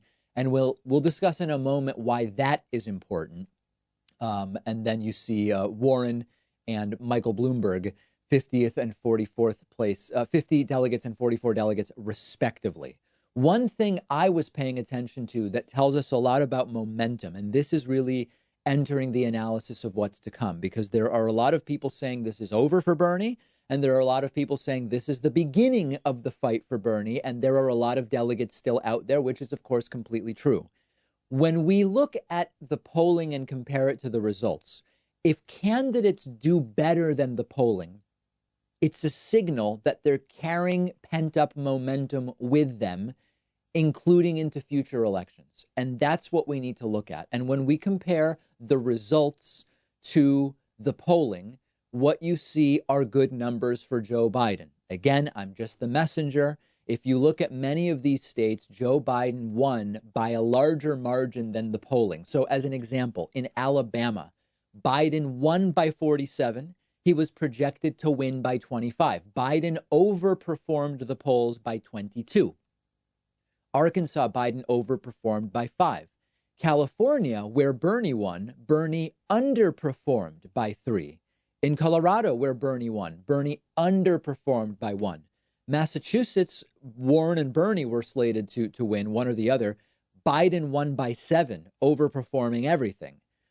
If you look at, for example, Minnesota, Biden was supposed to lose by 5. He won by 9. That's a plus 14. And as you go down the list, you find that Biden overperformed basically every state and Bernie underperformed basically every state. Even Utah and Vermont, where Bernie won, underperformed the polls by 8 and by 12. So the numbers are not particularly good for Bernie Sanders. Sometimes when you look forward, you have to look at what regions are left to vote. So let's talk about that going forward. Yes, there are plenty of delegates out there. Yes, 71 delegates as a margin, Bernie Sanders could very easily overcome in just one night of voting. But the question is, where is it going to happen? And there are all sorts of hot takes about this. It's not over. Bernie's in it. And they're absolutely right. Bernie can win it.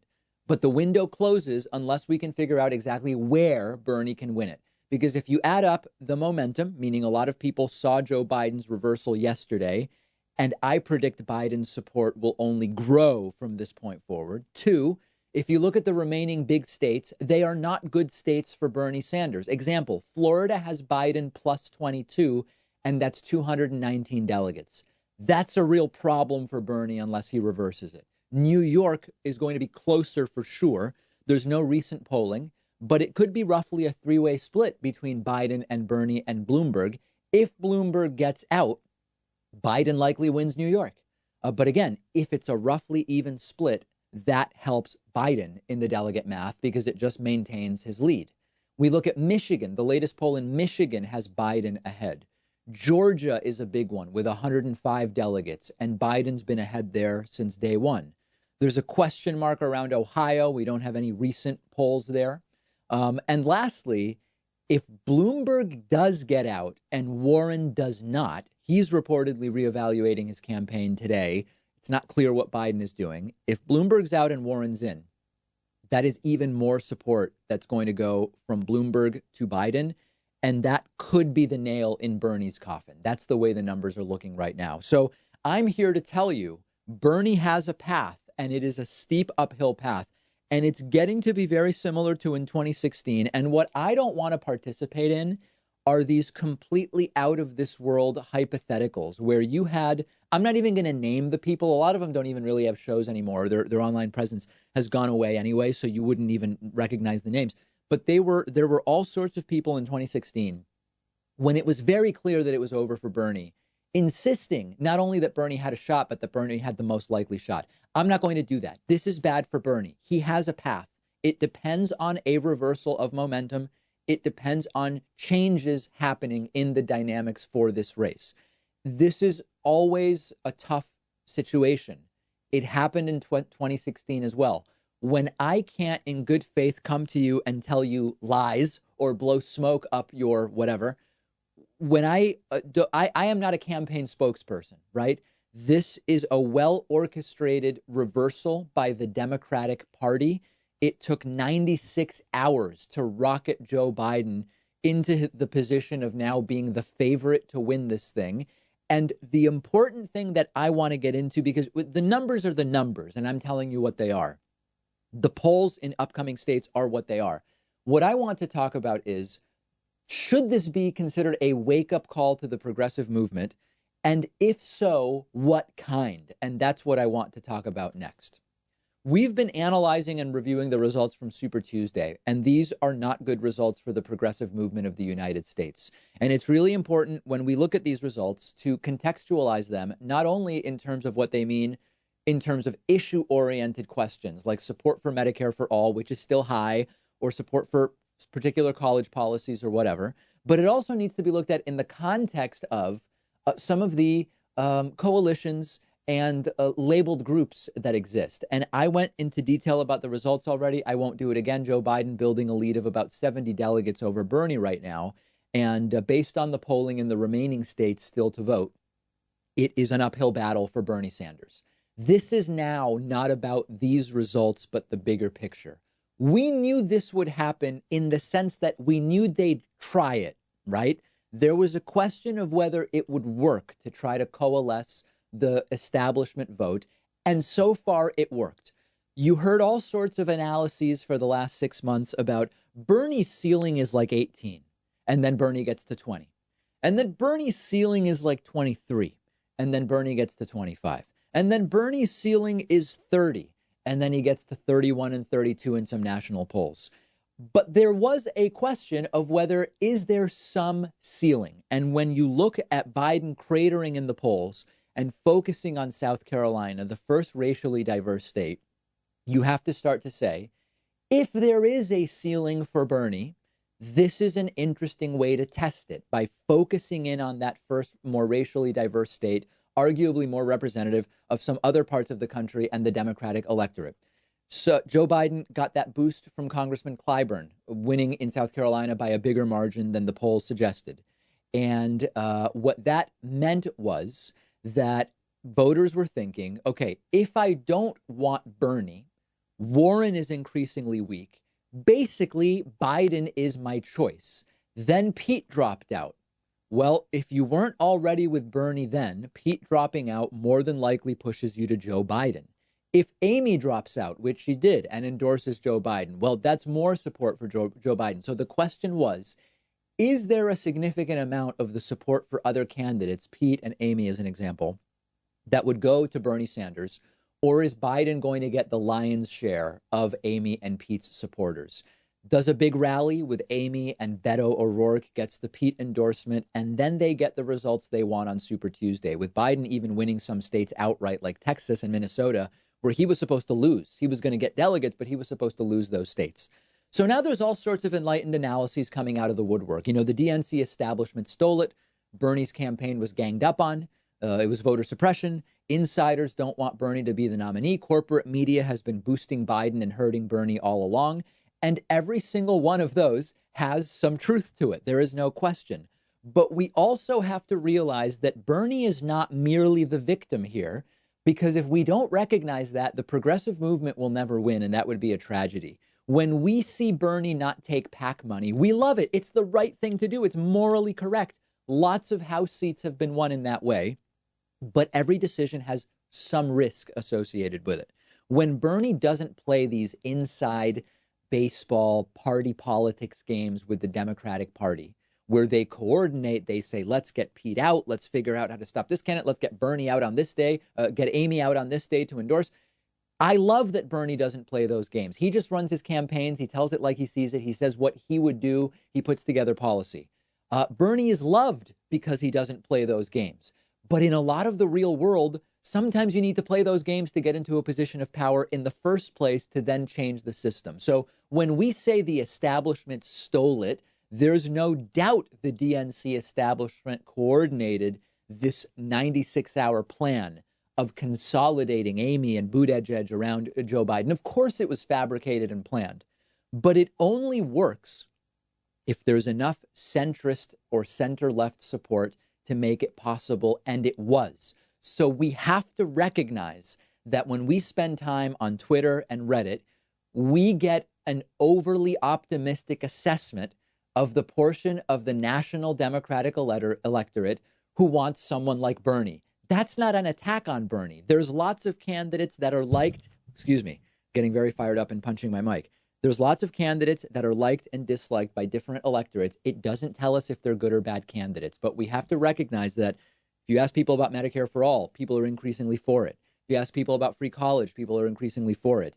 There are lots of people who don't want Bernie to be the nominee, and a lot of them voted last night. When so many people come out and vote for someone other than Bernie, we can't just say people are confused and they were tricked by the DNC and blah, blah, blah, blah, blah, because then we will not win if that's what we do. If we just say we are the victims and everybody else is has either been bamboozled or whatever the case may be. When you look at people supporting Biden, Pete, and Amy throughout the campaign and not going to Bernie, we tried to ignore it. But there is this total amount of center-left ideology in the Democratic Party. Medicare for all, more popular than ever. Free college.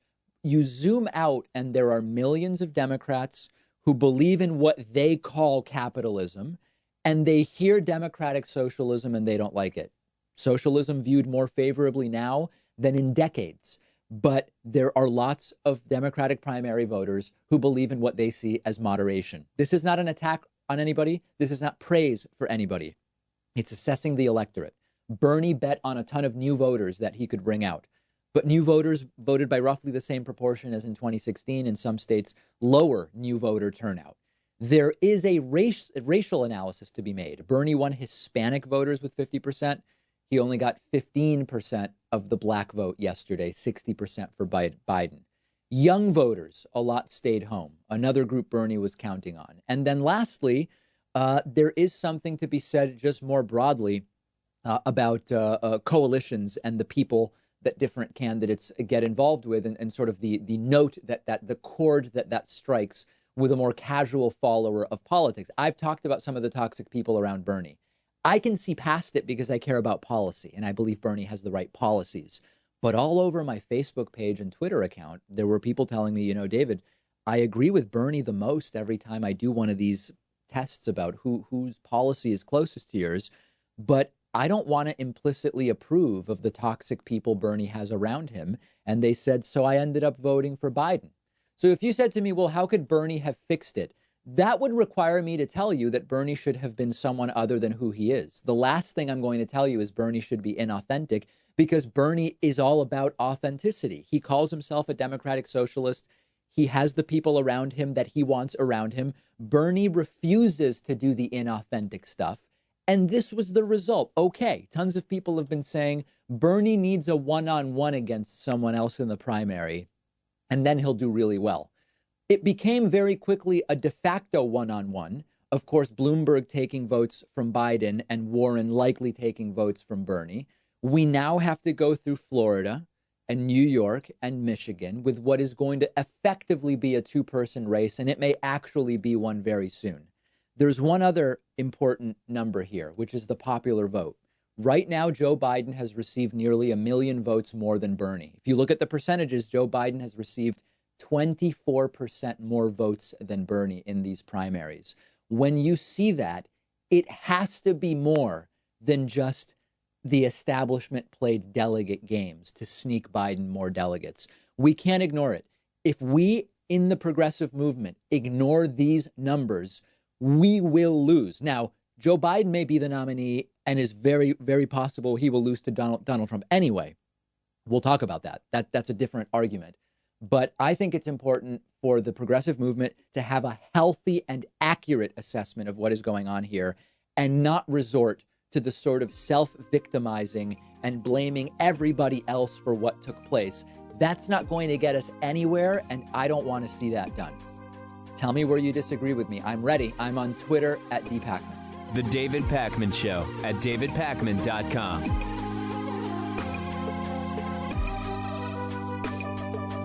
The David Pakman Show isn't some corporate media show with huge advertisers and a media conglomerate supporting us. We actually depend on support from our viewers and listeners. The easiest way, the most rewarding way, the most exciting way to support the show is to get a membership at www.joinpakman.com. You'll receive the world-famous daily bonus show for supporters only, the commercial-free audio and video streams of the show every day, and you'll be part of the solution. Because of membership, we are independent and we're able to cover whatever stories we want, whatever stories our audience is interested in, without executives looking over our shoulder. And it's why we've grown from a weekly show to a daily show. Much to the dismay of the Hatriots, we can't be pulled off the air unless all of you cancel your memberships. Please don't do that, but please do sign up today at www.joinpakman.com. Support independent progressive media.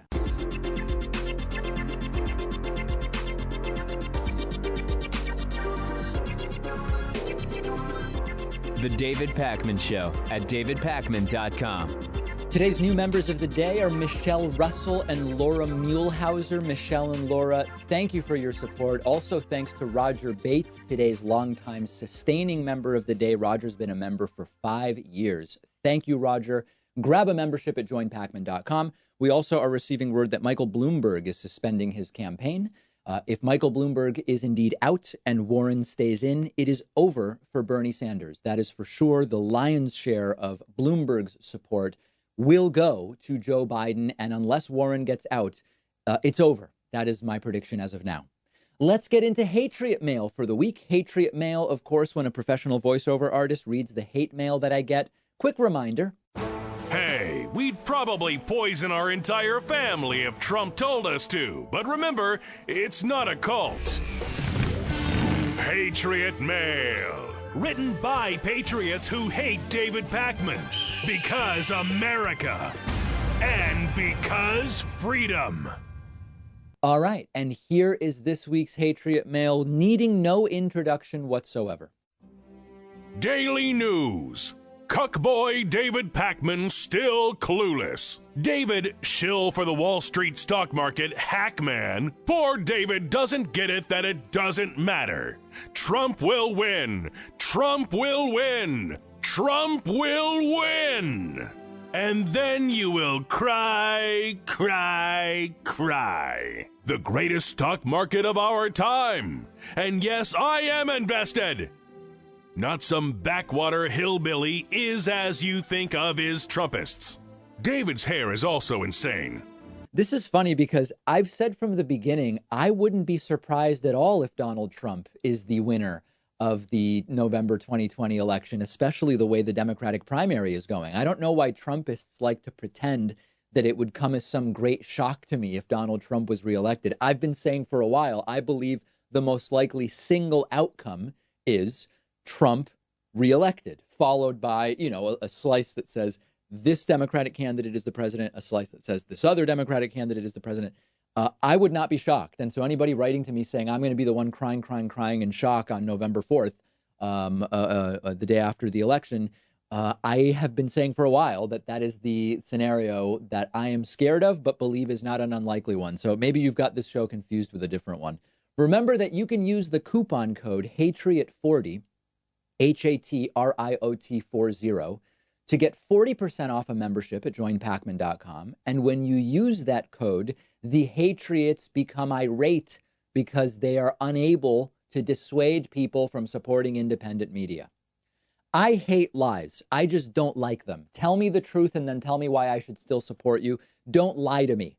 And one of the lies that Joe Biden has told is that he was arrested when visiting South Africa in the 1970s. The story Biden has been telling is that he was in South Africa during the apartheid times and was arrested. And for example, Biden said in South Carolina last month, quote, "This day 30 years ago, Nelson Mandela walked out of prison and entered into discussions about apartheid.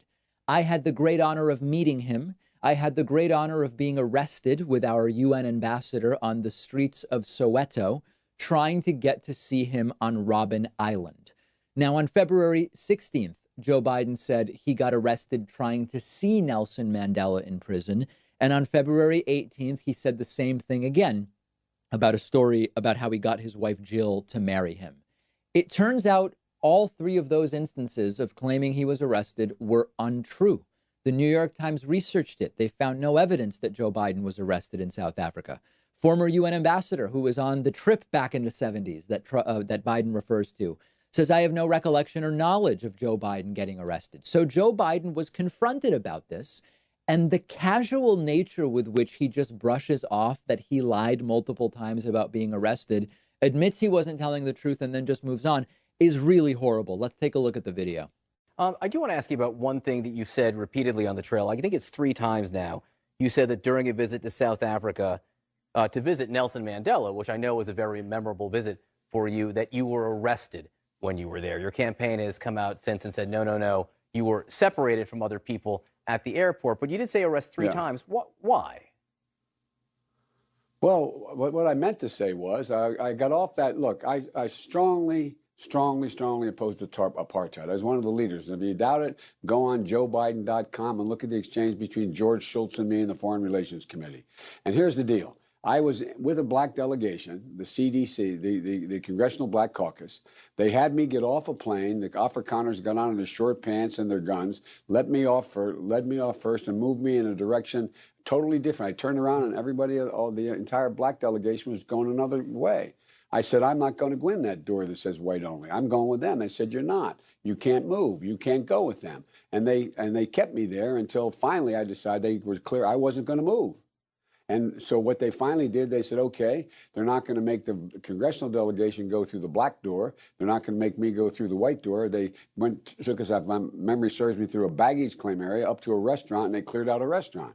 I felt strongly about apartheid, one of the reasons we were there. And long after this, when Nelson Mandela was freed and came to the United States, he came to my office. He was one of the most incredible men I ever met. He sat down in my office, thanked me for trying to all the work I did on apartheid. I truly don't get this. I don't. You lied about being arrested. No. I was against apartheid. But we're not arguing about that, Joe. We're arguing about the arrest claims. And there are 2 possibilities, and both are conceivable. Either Biden's memory is gone, which is a concern that's been raised many, many times, or Biden was deliberately lying when he claimed to be arrested in South Africa, thinking, maybe it won't be fact-checked. And that's also very, very bad. Is it believable, by the way, that someone might have a sort of hazy recollection of whether or not they were arrested or merely separated from the group? I was arrested once. I've told the story. I was at a party when I was 20, and I was holding half a beer, which I had not yet even taken a sip of. I was 5 months shy of my 21st birthday. Police entered the party because of a noise complaint. I happened to be by the door holding a beer and I was arrested. It was traumatic. I've been at a ton of other parties. I've sometimes been separated from my friends. I've traveled all over the world. I've been in all sorts of situations. There is no doubt whatsoever in my mind, I was never arrested at any of those things. I was only arrested in July of 2004. That's the only time I was arrested. It is not hazy. Being arrested is traumatic. You remember it. Now, if Biden were someone like, for example, Jane Fonda, who gets herself arrested for protesting multiple times, okay, maybe you forget that I get arrested at the Austin, Texas event or the San Antonio event or something like that. That is not this situation. So I don't know. I would find it would be refreshing to me for Joe Biden just to apologize for telling a story that wasn't true. And by the way, for telling it at least 3 times. Instead of what I meant when I said I got arrested is that I was separated from my group and I was against apartheid during that time in South Africa. It's not good. It's not good, folks. We'll follow up on this on our Instagram account at David Pakman Show. Follow me on Instagram at david.pakman. We will take a very brief break and be right back. The David Pakman Show at davidpakman.com.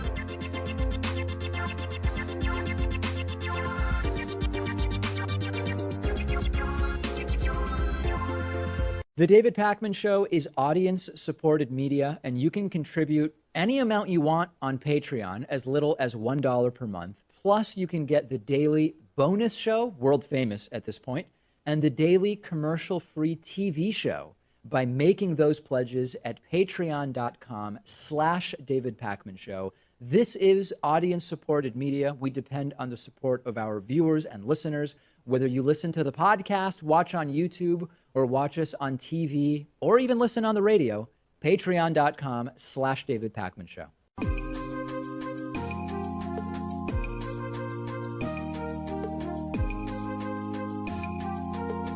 Welcome back to the David Pakman Show.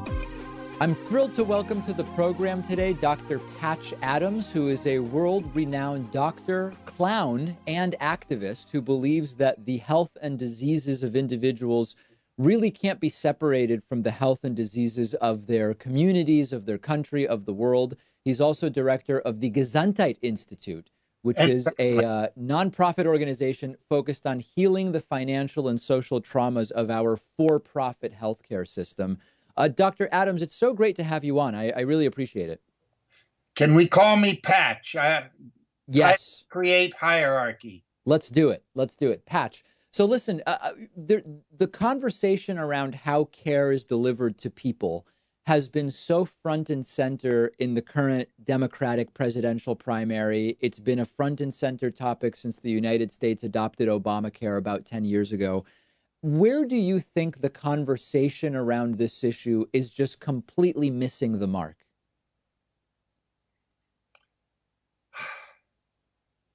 Well, I think most of the conversation is around trying to do something with the problems rather than giving a great vision. Our work has been knowing the problems and creating a great vision. And when you think about that vision, does it line up with the system that any country around the world currently has? No. It doesn't? No. Can you say more about that? Why not? What is missing from the systems around the world? Can I describe what we're doing? Yes. Okay, I entered medical school in 1967 because I thought doctoring was a love job for men. I quickly, within a month, found out that there was nothing I liked about the system that I was hearing about and seeing in the hospitals. Most doctors were rude and arrogant and hierarchical, and there wasn't any fun or love or these kinds of things in a hospital setting. It was frenetic and And so I am happy to say I am a nerd, so I didn't have to study much in medical school. I spent my time deciding what kind of health system I would like. And I did that. And when I graduated, nobody gave me a hospital. I guess they're expensive. So I did what people in the 60s did. 20 of us moved into a 6-bedroom house and said we were a hospital, open 24/7. And in the 12 years we operated, we had about 500 to 1,000 people in our home each month, with 5 to 50 overnight guests a night, in a 6-bedroom house that already had 20 adults and its children living there. So let's say it was intimate. Yes. And I wanted a hospital setting that was happy, funny, loving, cooperative, creative, and thoughtful, that's a climate for good health and a climate for non-burnout, because so often in wanting to change the healthcare system, it's more about helping the patients get what they need rather than the staff get what they need. So all of this time, I'm in the 50th year of fundraising for a project I thought would take 4 to find the funding, because our design eliminated 90% of the cost of care. That's what I want to focus in on. Can you talk about how 90, people talk about we can eliminate 3% with some bureaucratic simplification. We can look at unnecessary testing to get another 5%. How do you achieve a 90% reduction in cost? Well, put on your seatbelt. Yes. Okay, so we have 327 acres in Pocahontas County, West Virginia, the poorest state for healthcare in the U.S. Yes. We want to build a 40-bed primary care rural community hospital on that land. All of the permanent staff would live there as a communal eco-village. I'm thinking 120 permanent staff, and that everyone from the cleaning person to the surgeon would make the same salary. Hold your seat, $300 a month. Okay. The hospital will be an extensive permaculture farm, an artist colony, and I feel that with that design, we won't accept health insurance. No one will have to fill out any of those forms, and we'll practice medicine. An interesting addition is that we found in the 12 years we were practiced, even though we often did it illegally at the time, that acupuncture, homeopathy, naturopathy, Ayurvedic, anthroposophic, faith healing all had a role in medicine. The only one that was non-allopathic that was legal in my state was chiropractic. And we found all of them were great additions to what we learned. That's interesting. So most physicians tend to take the view that on something like homeopathy, there may well be some kind of placebo benefit, but for example, many homeopathic substances have no active ingredients and thus they don't really do anything. You as a physician take a different approach. Well, when I try to check out a healing approach, I ask the healers that do it. Okay, so for faith healing, if you don't think faith healing has any effect, don't do it, or at least don't push it. And homeopathy, which is all over the world, and I've seen it do great things. The weaker the homeopathic remedy, often the stronger, which goes against everything we were taught. But one could question the value. For example, in mental illness, in 50 years of practice, I never disliked a patient enough to give a psychiatric diagnosis or a psychiatric medication. Okay. And so there are lots of points of view out there. I mean, acupuncture, if I rub this point here and it got rid of 80% of the headaches in 48 years of rubbing that point on both sides. And how does rubbing a point in the hand affect a headache? In Right. allopathic medicine, it would be called quackery. Right. So the concept would be all the doctors get paid $300 a month, $3,600 for the year. That drastically reduces all of the staff. Yeah, doctors included, everybody gets $3,600 for the year. Yes. You do Ayurvedic as well as homeopathic medicine, and this cuts costs by 90%. Now, will you be fully staffed in terms of if somebody needs, a heart-related, an aortic valve replacement? Will you be able to do something like that? Well, that's why I said primary care. Ah, got it. Okay, so there are heart surgeries that are primary care. There are that are tertiary care. That's right.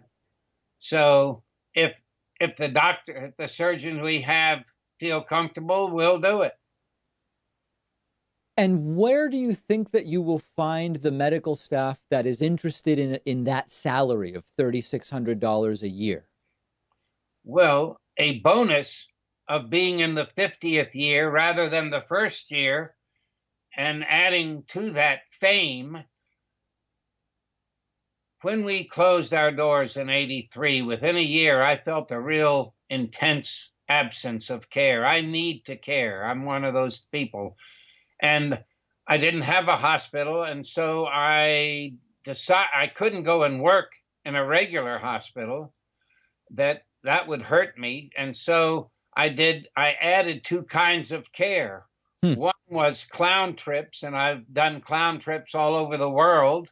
In fact, the last Russia trip that we had 8 doctors and 5 nurses because they wanted to put more humor in their practice. And the other thing I did was answer mail. So in these years, I've answered 400,000 letters from 139 countries. Wow. From all over the world, I hear discontent in medical doctors and in nurses that hate what they're doing. They hate the context. The hospitals are unhappy. They're miserable. And this is pretty well known in this country as well. And so, one can decide that rich has many meanings. Rich is good friends. Rich is doing exactly what you want in the way that you want. Yes. Rich is having good health. Are you getting what I'm saying? Absolutely. On our land, there are 3 waterfalls, a 4-acre lake, black bear, beaver, otter, deer, wild turkey. It's a natural paradise, and you get to practice medicine. So as a family doctor, I like my initial interview with an adult to be 3 or 4 hours long because we're complicated. Wow. And I want to have so much time that we fall in love with each other, that the friendship between health professional and patient can often be the medicine they need. Right. And Patch, you were portrayed by the late Robin Williams in the film Patch Adams, which is, of course, based on your life and your views on medicine that you've told us a little bit about here. How did you feel about that portrayal? Do you feel that it was an accurate portrayal of you? Well, I loved Robin, his personality, though he was much more introverted than I. He was a wonderful playmate, and he cares. So the movie wanted to sell tickets. They promised to build us and did not. And they changed what they wanted to change. So the real person murdered was not my girlfriend, but my closest male friend in medical school. That was the thing I disliked the most. The creative liberties they took. Right. They didn't want to change the future of healthcare. They wanted to sell a Robin Williams movie. And they did, didn't they? Oh, it was a huge seller. Yeah. I spanked their bottom that they did not build our hospital. So explain that. They had made an intimation that they would support your hospital with some of the proceeds? Promised to build it. They said, we'll build the hospital. Well, you know, fame is a nightmare. And so I needed something. And by that time, enough time had passed where I wanted a hospital. And I knew that they would make enough to be rich themselves. And Yes. I wanted I didn't want the money. I wanted a hospital. And it did not materialize. Right. Wow. Wow. Well, it is. Yeah, go ahead. I asked. They didn't answer the letters. They didn't respond to that. Wow. That is an incredible story. Well, Dr. Patch, yeah. I'll tell you, 90% of the people who has said, Patch, I'm going to send you some money, didn't do it either. Why do you think that is? I think that's the world we live in. A sad reality. You know, I've never been discouraged. It's really fun to work for something beautiful. They're great members of the team.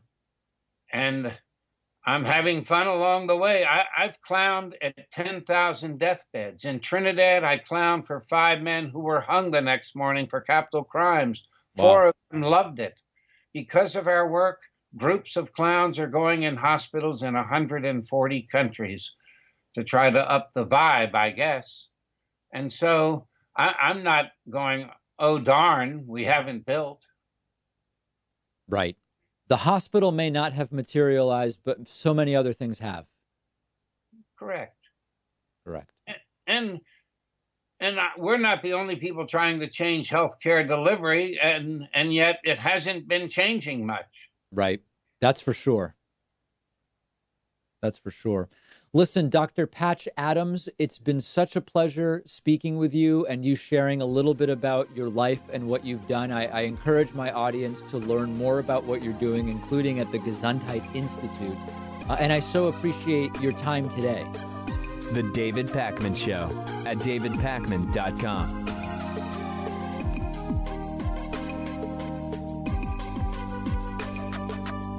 Check out all the great stuff you can get at davidpakman.com/gear, including coffee, bumper stickers, t-shirts, and more. davidpakman.com/gear. The David Pakman Show at davidpakman.com. Donald Trump had a rally in the Super Tuesday state of North Carolina, and he went into a bizarre diatribe because of a potentially Mexican audience member. And in the video, you're going to see Donald Trump point to someone in the audience and start to say, he's Mexican. And then he says, but wait, are you Mexican? No way you're Mexican. You are? You aren't. No way that guy's Mexican. He's as Mexican as I am. It's genuinely hard to tell whether Donald Trump is shocked that there might really be a Mexican person at one of his rallies. Maybe it's a light-skinned Mexican, which Donald Trump might not know exists. Donald Trump not particularly familiar with Central and South America. I don't know what's going on here, but it is very, very weird. Where do you live? Like this guy. He's a Mexican. You're about as Mexican as I am. Look at this guy.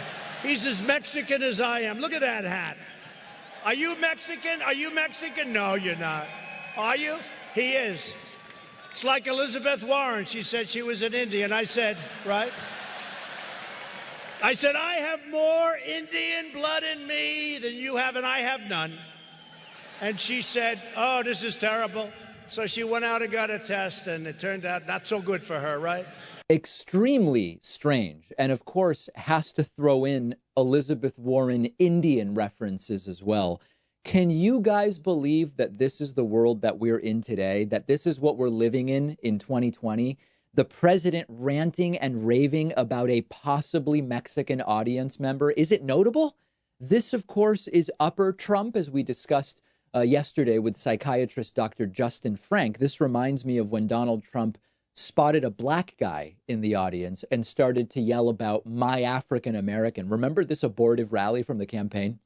We had a case where we had an African-American guy who was a fan of mine. Great fan, great guy. In fact, I want to find out what's going on with him. You know what look at my African-American over here. Look at him. Are you the greatest? Do you know what I'm talking about? Okay. So we have an African-American guy at one of the rallies a month ago. This is sort of a concept for rally material. Trump used to just read poll numbers totally out of context at rallies. A new direction to go would be evaluate the perceived race and ethnicity of people in the crowd, maybe turn it into some kind of game show, because that's effectively what we're dealing with right now. And then, of course, we got to the moment in the rally when Donald Trump glitching this time specifically on the word banker. You'll hear it if you're watching. You'll also see that shoulder spasm that we discussed yesterday with psychiatrist Dr. Justin Frank. Talked about that phenomenon that is often notable with Trump. Take a look. So they don't have to go back to the evil banker or borrow money from the banker and lose the farm, lose the business. It won't happen. And I always say it because, you know, I know a lot of parents. Another day, another glitch. And then lastly, this is almost satirical at this point. Trump bragged about yesterday's, the day before yesterday's large increase in the stock market, ignoring, of course, that it was an erratic rebound from last week's fastest 10% decline in the stock market in history, which Trump blamed on the Democratic debate. Then here is Trump taking credit for the erratic rebound day that the stock market had. This is an incredible time for our nation. Our country is stronger than ever before. And today we just had the largest one-day increase in the stock market in history. Imagine cheering for that. The fastest 10% decrease ever the week before. You get a partial rebound, followed, by the way, yesterday with another 1,000-point loss. And Trump has the crowd cheering about the one day in the interlude of erratic stock market insanity. And they're just cheering and absolutely loving it. And then, by the way, here's Trump yesterday. Yesterday, the stock market crashed again. Trump asked about it. He says, oh, no, I haven't seen the numbers. I haven't seen it. I'm focused on this. The country's in great shape. The market's in great shape. I'm focused on this. This is very important. What luck, right? Trump only has the availability and the time in his schedule to follow the stock market on days where the stock market is up. Amazing coincidence. So anyway, another Trump rally filled with what you would expect to hear from the senile guys that go to your local watering hole at 10:30 p.m. on a Tuesday night, more so than what would be suited for a presidential rally and a president of the United States. This is where we are in 2020. The way the primary is going, we may be in this situation until January of 2025. As utterly insane as that sounds, Trump would be, 78 at that point in time? This is scary stuff, and I'm worried that that's the direction in which we are going. I got a hilarious email yesterday, which I want to share with you. Liz wrote to me, and Liz said, here's some feedback from me. I am a member. When 99% of the world refers to the virus as coronavirus, does it make you feel special and superior to use the term COVID-19 repeatedly on your show? Personally, I find it irritating and a sign of your arrogance. It's a tell.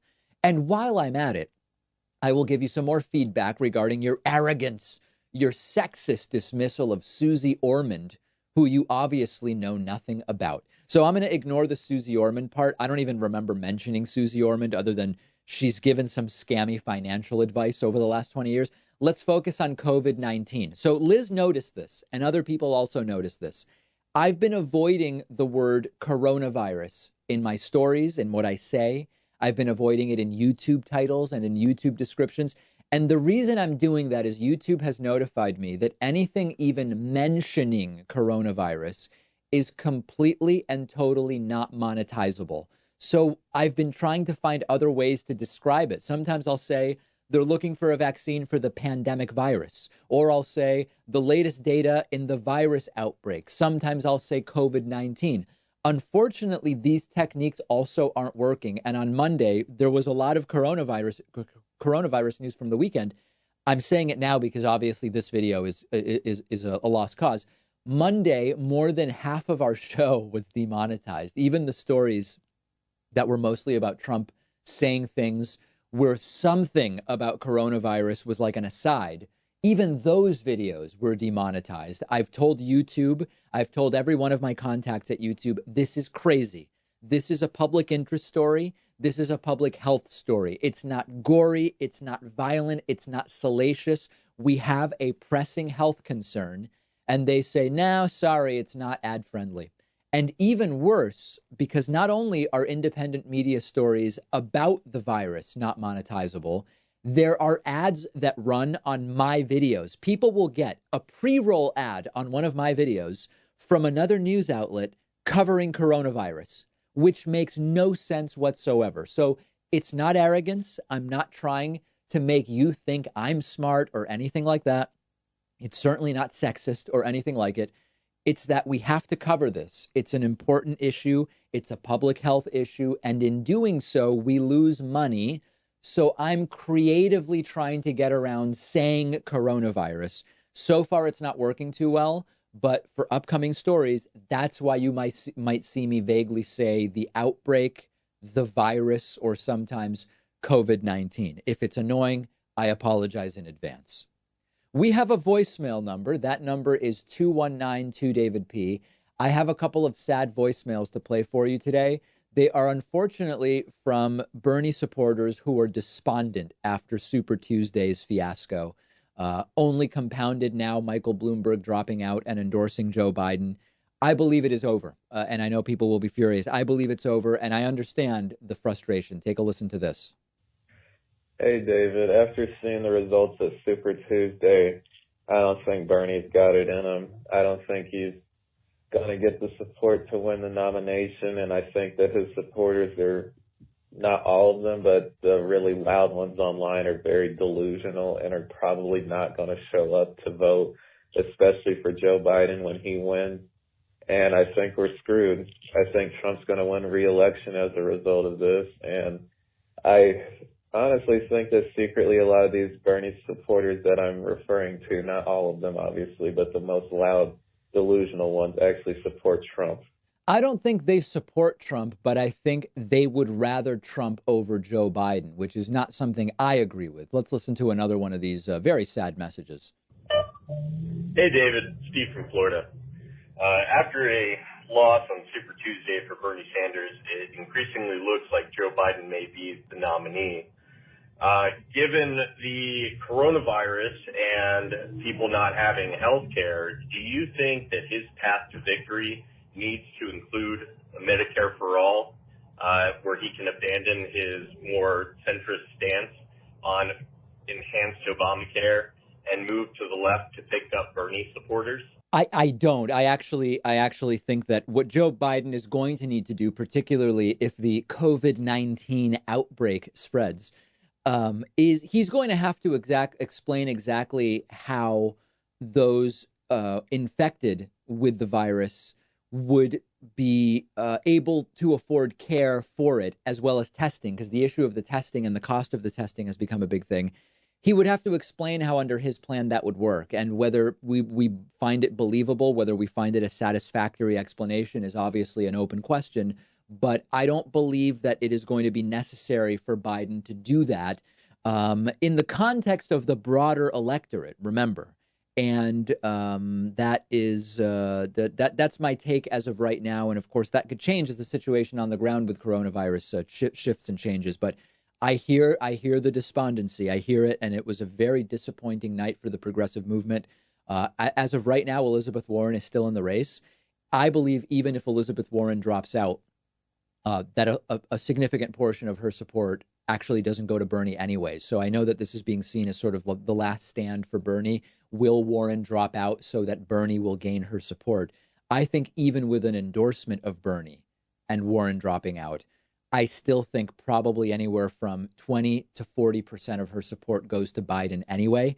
And with Bloomberg at this point dropping out and endorsing Biden, I tell you guys, you know, in the time it took us to film today's show, I've gone from it's an uphill battle for Bernie, but now as we've seen Bloomberg drop and all of these other things happen, I believe that this is basically the end of the road for Bernie Sanders. We've got to do the rest of the primaries for sure, but that's where I am right now. I want to be wrong. tell me where I'm wrong. Get in touch. I just don't see the numbers. And we'll certainly talk about this more on today's bonus show. I hope you will join me. We will also talk about Cenk Uyghur's results in the California 25th District, special election, and a primary, and so much more. Grab a membership at joinpacman.com. Become a patron at patreon.com/David Pakman Show.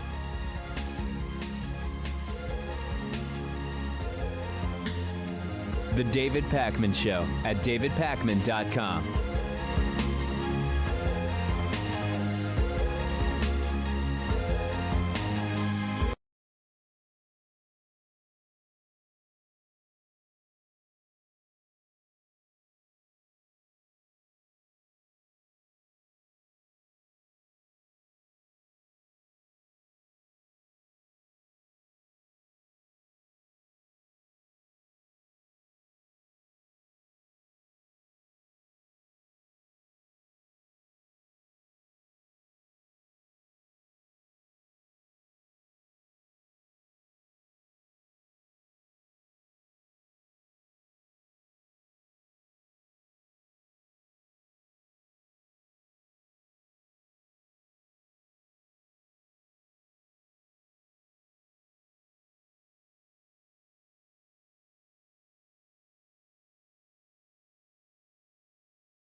I will start with my opening remarks about town meeting. I know you've all heard this, or most of you had, but it's worth listening to.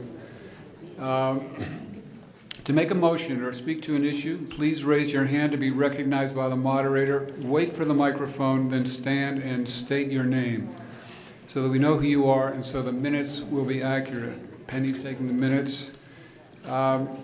Motions cannot be made while someone else has the floor. A motion can be amended and an amendment can be amended, but there can be no third amendment as it would be too confusing. If you feel that a voice vote is not clear, you may call for a division, meaning that you'll be asked to raise your hands or stand to be counted and have your voter cards ready to show. If you feel that a vote requires a paper ballot, 7 voters must agree with you, or a total of 7 voters have to request a paper ballot. Then we will line up to vote with our voter cards, and the vote will be tallied by the Board of Civil Authority. Now here's the thing I messed up on last year. If you want to cease debate, you can call the question, but to do that, you have to raise your hand wait until everyone ahead of you has spoken, and then you can call the question. And if there's a second and 2/3 of the body decides to cease debate and vote, we will do so. And you cannot call the question at the end of your remarks. Town meeting is conducted to Robert's Rule of Order, although there are areas in the Vermont statutes which supersede Roberts. Roberts suggests that no voter be recognized to speak a third time on an issue until others who wish to speak for the first time are given a chance to do so. This suggestion may be relaxed at times if there is a good discussion going. In order to move things along, I may sometimes use the phrase, "if there is no objection," or "with your permission," as in, if there is no objection, we will suspend the rules in order to allow a non-voter to speak. If any of you call out objection, I will immediately call for the 2/3 vote necessary to suspend the rules. Speakers must be Guilford registered voters unless we suspend the rules. Points of order may be called out for clarification from the moderator or to explain my procedure. And of course, you may appeal any decision I make if you have a second. If challenged, I will attempt to explain my decision. If you are not happy with my explanation, you can call for a vote, and the body will overrule, or your body can overrule my decision with a simple majority. This meeting is being recorded by BCTV, and it will be available to watch later this week. When you speak, please state your name clearly into the microphone so that people in the room and viewers watching the meeting later can hear you and know who you are. And finally, I ask that when you speak, please address your comments to me and then not to someone who just spoke before you. And with that, we will start.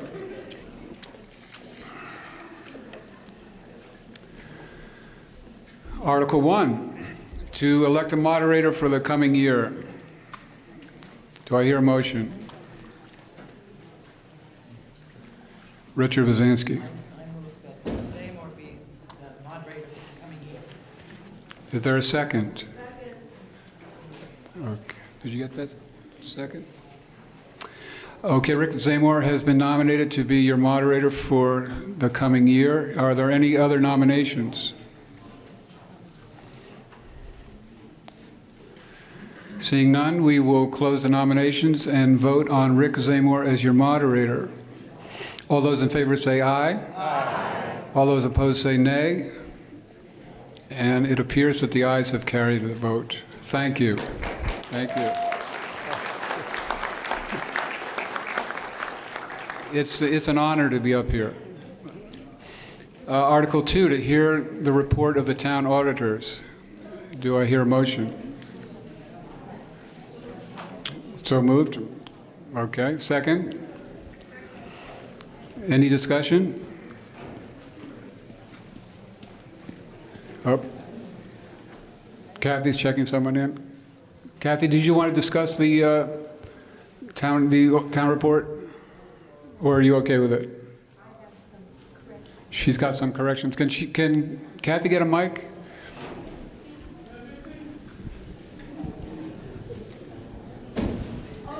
That is Macy. Only 3 this year.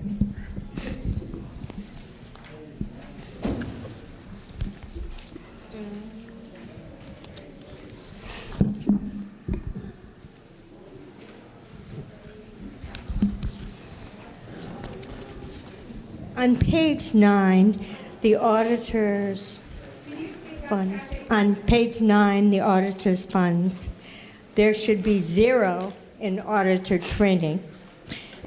Oops. And there should be $12,100 in professional audit.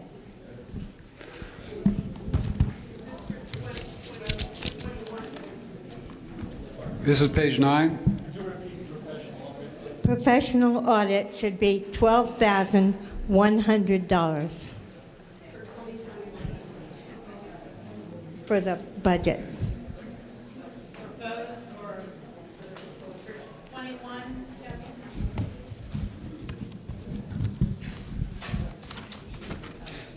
For fiscal 19, actual. Sorry. That makes it, the total figure, a little more logical to the budgeted figure for next year. On page 11, the SBED fiscal 19 actual was 0, not 6,000.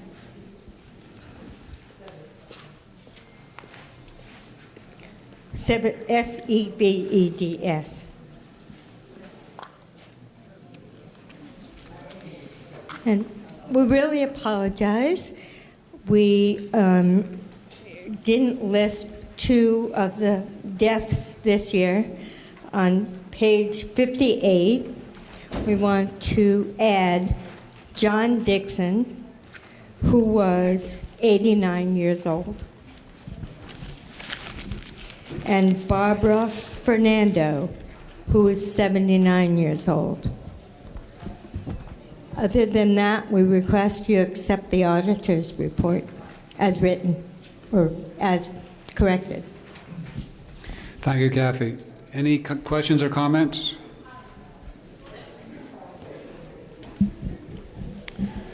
Okay, do I hear a motion to accept the report? Second? All those in favor of accepting the auditor's report, please state aye. Aye. All opposed say nay. And you have accepted the auditor's report. To hear the report of the library trustees, do I hear a motion?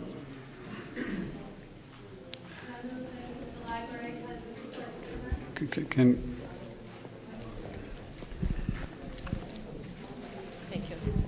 I'd like to move that the library present its report.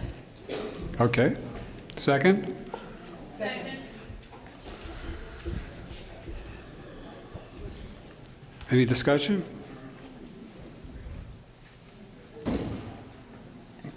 So it's No discussion? Well, don't we have to approve it and then I talk? Oh, okay. You want to approve it first? I mean, what if we don't want to approve it after we hear from you? No, approve me talking. I don't know. I'm mixed. No, you can go ahead and talk. Okay, so I'm all mixed up. Okay, sorry about that. Hi, I'm Laura Lawson-Tucker. I'm on the Library Trustees Board. And I just want to point out a few things. Everyone has, hopefully, I know some people didn't get the report, page 25. So you can read this, of course. I just want to point out a few things. The first thing I want to say is I'm really proud of our library. Trustees, Mimi's over here. Other trustees, can you stand up or wave your arms? Another trustee, there's John, here's Sandra. Yeah. And I'm going to get to the friends in a moment. What I'm really proud of is that our town has clearly made a statement, a strong statement, that our town values the library as a place for people to gather, a place for people to get information, whether it's online or through books, a place for people to have meetings, to have book groups, for children to come for story time. And our town has made a clear statement that we are part of the budget. And and also our annual fund drive that you get in the mail. We have great response from that. So I want to thank everyone for being so supportive of your library in our wonderful town. So this is first a great big thank you to everyone's support of our library. Secondly, Kathy and Leah. Is Leah in the room? Okay, Leah's out in the hallway, probably. Oh, there's Leah, yes. So Leah, stand up again, stand up again. And Kathy, I know you're busy. There's Kathy over there. We have great leadership with Kathy and Leah, so I wanted to appreciate Kathy and Leah.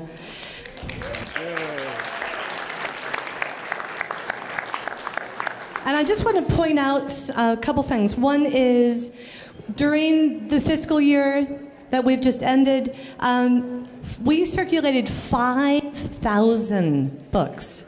That's really impressive, really impressive. And 298 children, parents came to 49 story times. Another pretty impressive figure. And 50 programs in our little town, 50 programs were sponsored.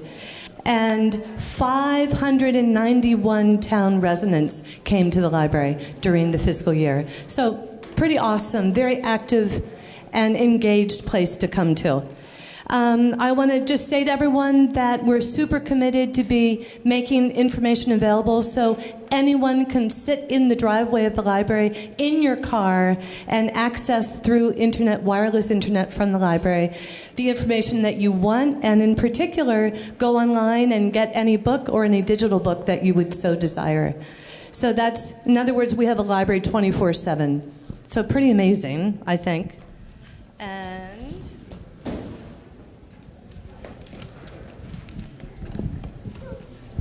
we want to thank volunteers. I've got one right here, Karen. We have lots of volunteers who help us keep our expenditures down, which we are super appreciative of.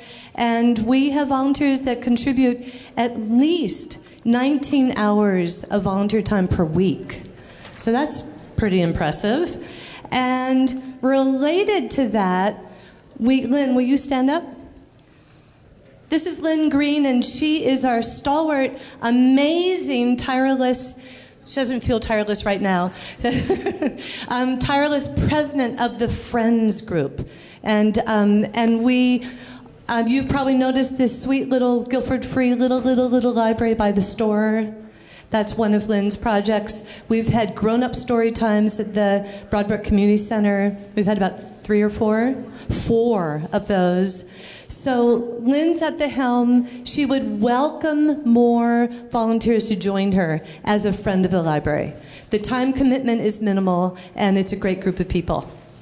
So I think that's what I want to say, and thank you everyone for your fabulous support of the library. Thank you, Laura. Can we have a motion to accept the report of the library, unless there's more discussion? A second.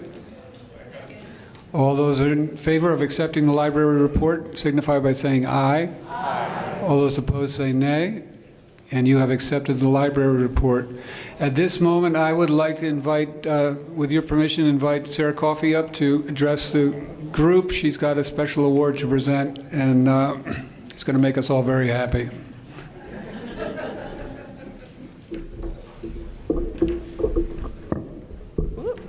Thank you, Mr. Moderator.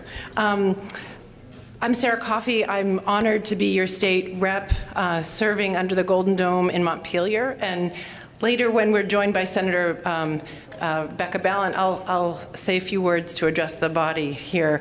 But I wanted to say one of the best things that I get to do up in Montpelier is to shine a light on some of the amazing people and work that's happening in Windham County. And I do that in a number of ways. I invite people to come up to give devotionals at the State House. Last year we had Veranda Porsche on St. Valentine's Day, and this year we had Lisa Sparrow come up and give a devotional last week. We get Windham County artists to perform on Farmers Night, and of course I do my best to carry your voice and your issues to Montpelier. But today I'm very excited. We know that the hard work in our communities is only made possible. We know the folks who work in our town offices and who take care of our roads and our schools, but it's also, we're really fueled on volunteer power.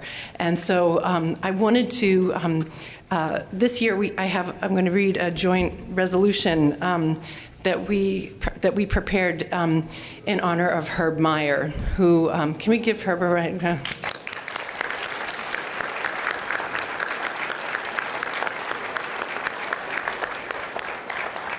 And this is a bit of a surprise for Herb, so he did not know this coming in when he came in to vote this morning. So, let me just read. So this is a concurrent House resolution. The House concurrent resolution honoring Herb Meyer for his community leadership in the towns of Guilford and Vernon, offered by Representative Coffey of Guilford. Whereas, starting with his U.S. military service during the Korean War, Herb Meyer has exemplified the best attributes of civic leadership. And whereas in the town of Vernon, he was employed as a school custodian and as the local police chief, overseeing the municipality's public safety. And whereas in the town of Guilford, Herb Meyer has served as a board member of the Friends of Algiers Village, a nonprofit organization focused on restoring key historic buildings in the village, chaired the Algiers Fire District, and has been the town's coordinator of emergency management. And whereas in 2007, the town of Guilford honored Herb Meyer as its Citizen of the Year, and whereas Herb Meyer has completed half a century teaching hunter safety classes and remains civically active, now therefore be it resolved by the Senate and the House of Representatives that the General Assembly honors Herb Meyer for his community leadership in the towns of Vernon and Guilford, and be it further resolved that the Secretary of State be directed or hand deliver a copy of this resolution to Herb Meyer. So.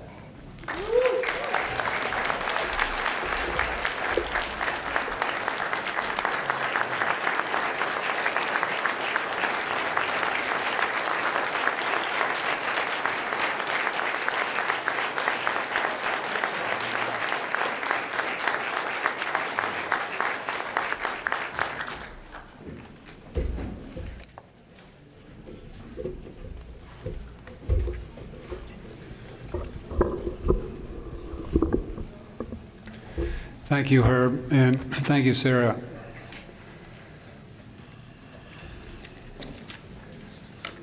Okay, Article 4.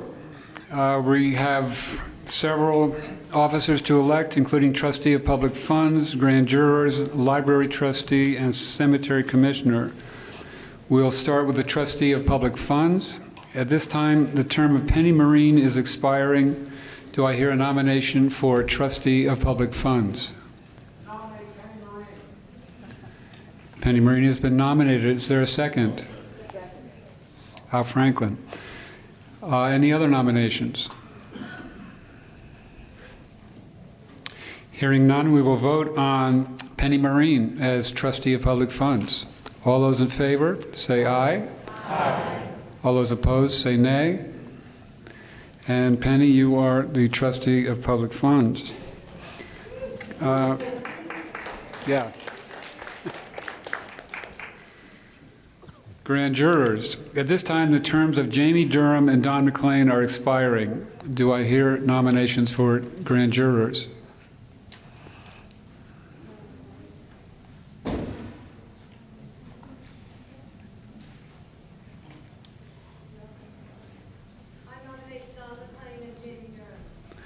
We've had a nomination for Don McLean and Jamie Durham.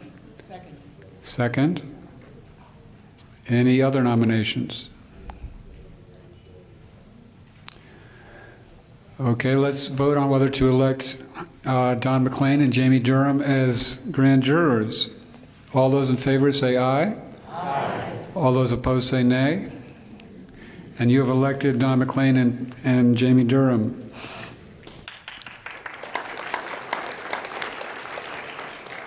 And I'm assuming they're willing to serve.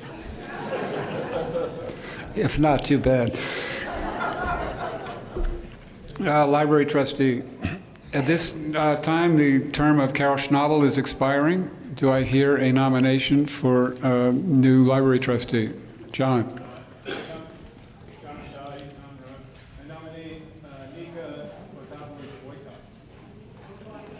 Okay, I'm not going to try and repeat that because I couldn't hear you, but maybe you can do that with the mic. Okay. Mika Foktopoulos-Boyka has been nominated as your new library trustee. Are there any other nominations? Yes. I wish to re-nominate Carol Schnabel if she'll take it up. Yeah, can we use the mic?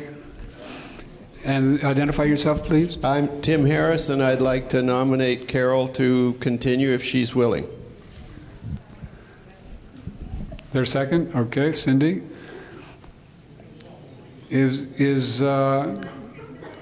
Okay, yeah, Laura can speak to that. Carol is in the room. She's not standing up. She's not waving her arms. Yes, Carol. No, she says no. She's shaking her head.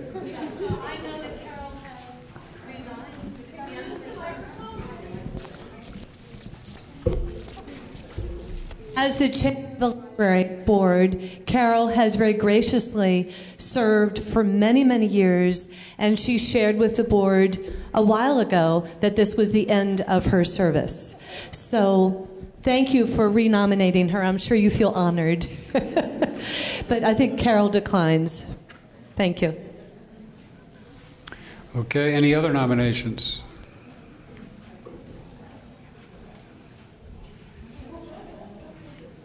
Okay. Okay, hearing none, we will vote on Mika. I've forgotten your last boycott. Okay, thank you. All those in favor, say aye. Aye. All those opposed, say nay. Okay, and Mika, at some point, Penny needs to know how to spell your name. What? Oh, and then now here's something from Richard Wazansky. Hi, I'm Richard Wazansky. You use the mic. Speaking of Carol Schnabel, I'd like us all to celebrate Carol and the years of service, really dedicated, committed service that Carol Schnabel has put into making our library the wonderful Guilford jewel that it is. Carol's tireless work as a treasurer for many years of the library and as a trustee for many, many terms. I can't even count how many terms. And no wonder that she has finally resigned. But she's done a stunning job. And in addition to her work with books and other library matters, Carol is one of the most fabulous bakers of Linzer, torts, and other Viennese pastries. I'm sure that if there were a competition in Guilford, that Carol might be one of the winners of that. So please join me in celebrating Carol and her volunteer work. Thank you, Carol.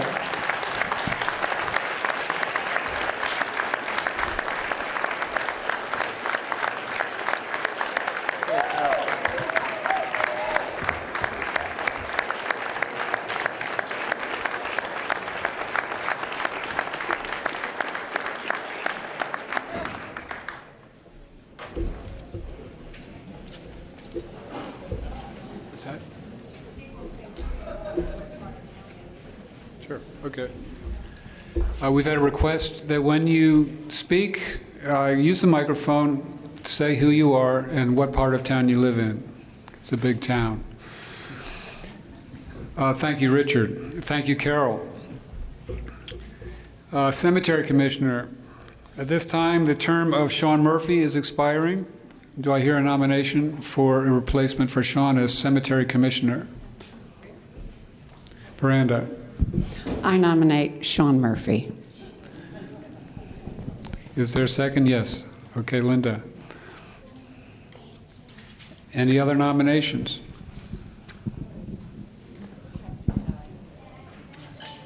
Seeing none, we will vote on Sean Murphy as Cemetery Commissioner. Oh, sorry. Andy Locke. Hello.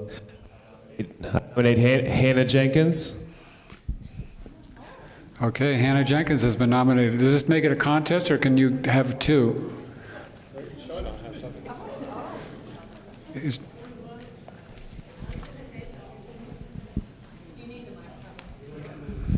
Sean Murphy. Actually, I would be happy. Actually, I wouldn't be happy to be off the commission because I've enjoyed it for so many years. But the WSESD is sort of a full-time commitment, and I haven't been able to really devote the time that I should this year to the Cemetery Commission. So I think it's great that somebody else is. So are you withdrawing your nomination? I would like to withdraw my nomination. Okay, Sean has withdrawn his nomination for Cemetery Commissioner. So Hannah, we have Hannah Jenkins. Are there any other nominees? Seeing none, we will vote on Hannah Jenkins as Cemetery Commissioner. All those in favor say aye. Aye. All those opposed say nay. And you have elected Hannah Jenkins.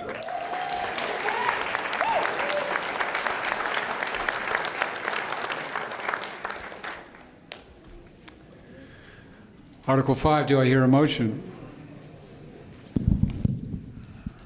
Good morning. My name is Gordon Little. I'm a member of the Select Board. I live on Collier Road in West Guilford. Shall the town vote to approve highway fund expenditures in the amount of $1,020,911 for fiscal year July 1, 2020 to June 30th, 2021, for which revenues will be raised through taxes and other sources? Do I hear a second? Got that? Rick, may I just address a couple things with that? Sure. Let me just. I'm legally. I've got to repeat the article, and then it's on the floor, and then we can discuss it. Shall the town vote to approve highway fund expenditures in the amount of $1,020,911 for fiscal year July 1, 2020 to June 30, 2021, for which revenues will be raised through taxes and other sources?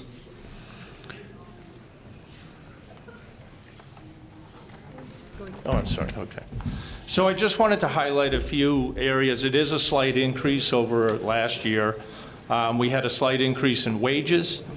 There was a slight increase in benefits due to an additional employee. There were increased tree removal due to the emerald ash borer, which has not been seen yet in Guilford, but the ash trees are trying to be dealt with in an early fashion. And an increase in sand due to needs that we had, as well as rising costs. Any discussion? Yes, Jethro.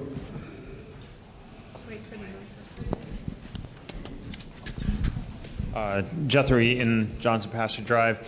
Are we getting any funding for tree removal for the emerald ash borer? Is there going to be any help from the state for dealing with that? Linda.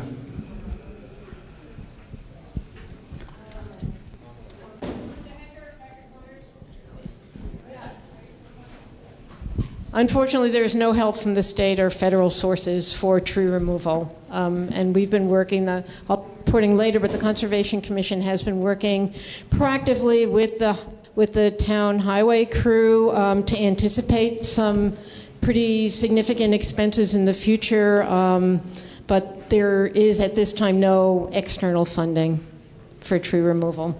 Luckily for us, Green Mountain Power is doing some tree removal. You've noticed along the roads, which is going to take care of some of it, but there's also been an increase in your electric bill. There's a line item that covers their expenses.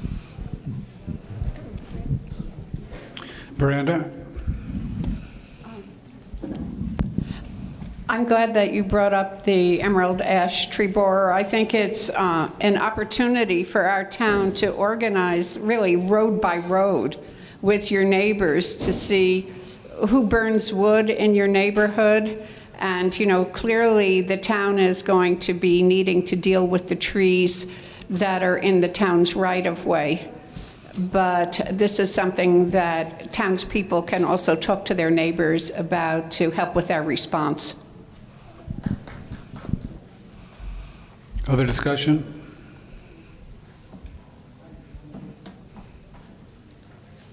Yes. Tim Harris, Green River Road. I'm thoroughly confused, though.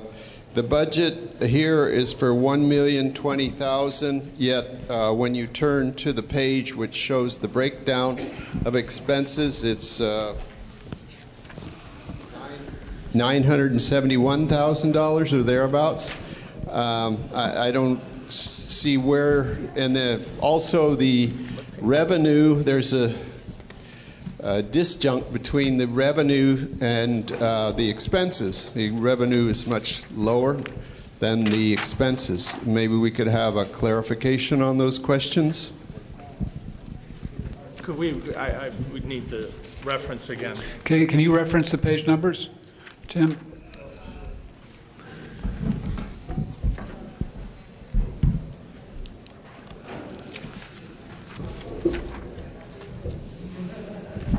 Pages 11, 12, and 13.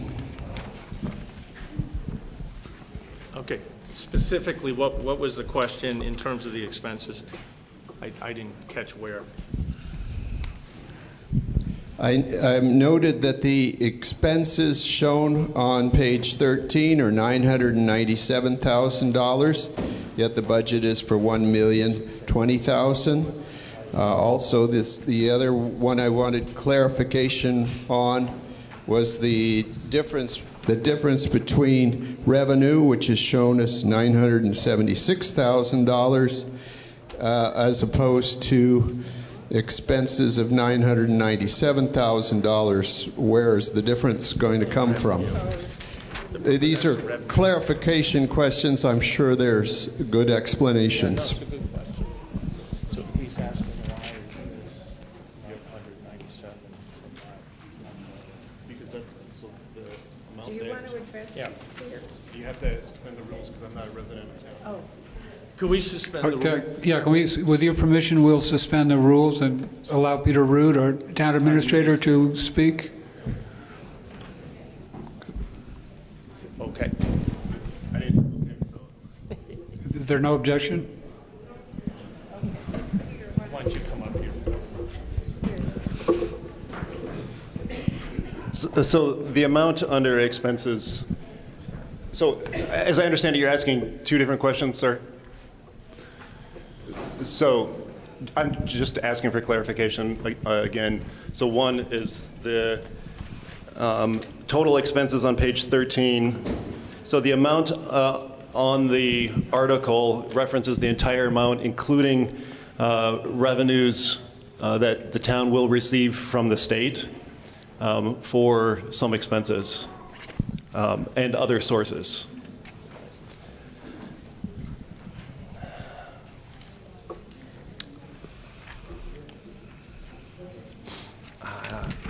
Huh?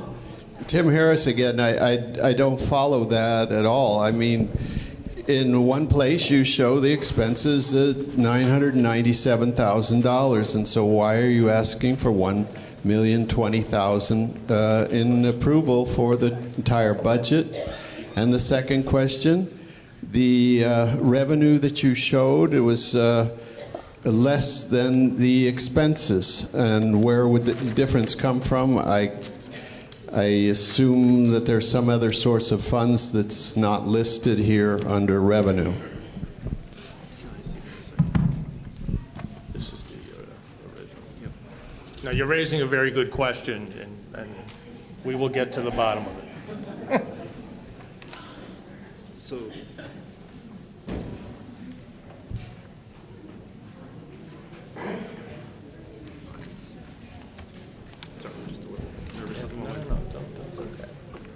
So this number. If you need time to figure this out, maybe we can come back to Article 5. Sorry, I need that one. Yeah. Why don't we be, move on to 6 and see if that one. If there's no objection, we will put Article 5 into hiatus and come back to it later once the Select Board is ready to answer Tim's questions. Do you need a pen? Yes, Dan.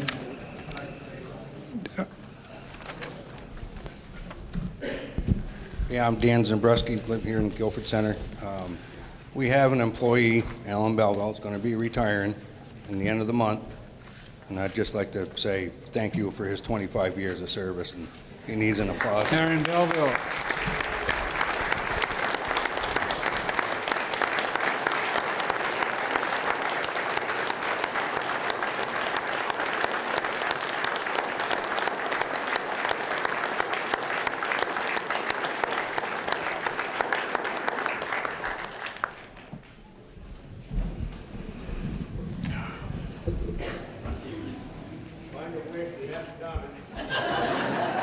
Wait, can you repeat that? I didn't hear that.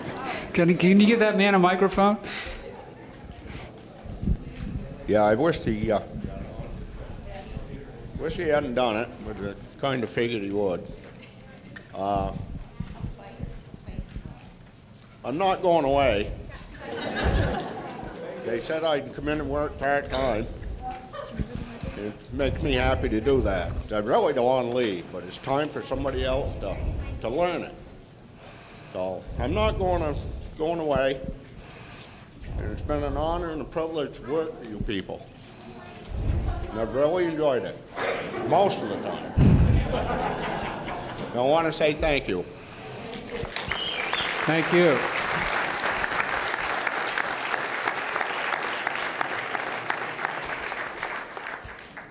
Yes.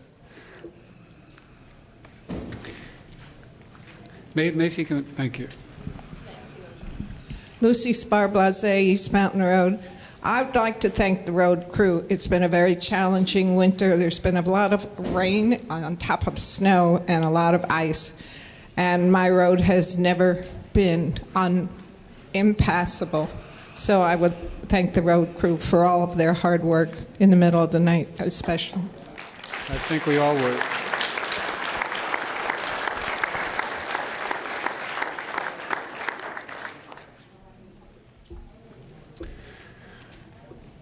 Okay, they're still scratching their heads, so let's move on to Article 6.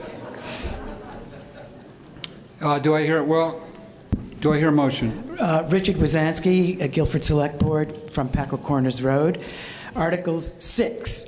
Shall the town vote to approve general fund expenditures in the amount of $855,311 for the fiscal year July 1, 2020 to June 30, 2021, for which revenues will be raised through taxes and other sources? Do I hear a second? You get that? Who was the second? And may I speak to that? Okay. Sandra? One sec. So before we begin discussion, I need to repeat the article.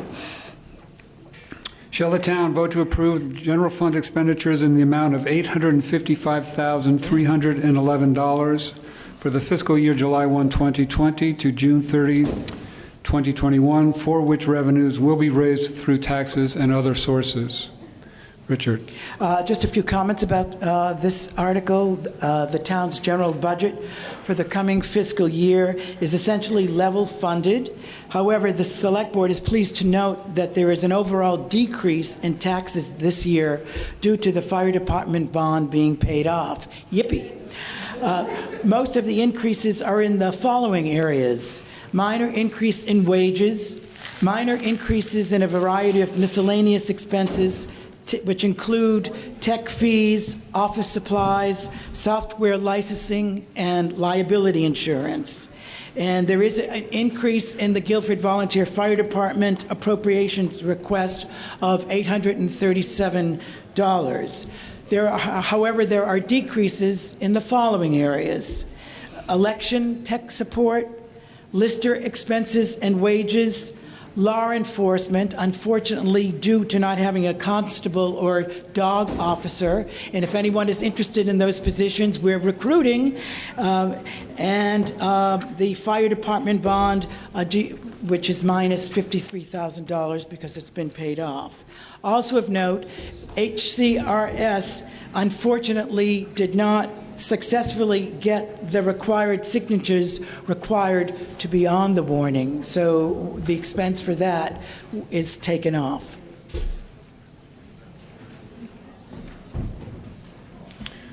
Other questions or comments on the general fund?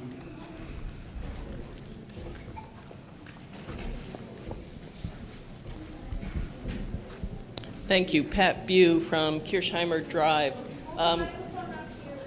Pat Bew, Kirchheimer Drive. Perhaps I've solved the math mystery. It seems on page 11 of the general expenses that the budget was over $1.1 million, and yet you're asking for $885,000. Might that math work to find the missing money in the other side here? So are you talking about the highway fund now or the general fund? General fund. General fund. I'm seeing a budget of over $1 million, but the article is asking for $885,000. Oh, so sure. With your permission, we'll again suspend the rules to allow Peter Rude to speak. To answer Pat's question, the reason that amount is different is because that amount has a reduction of the special articles from the warning subtracted from it, because you have to vote on those separately.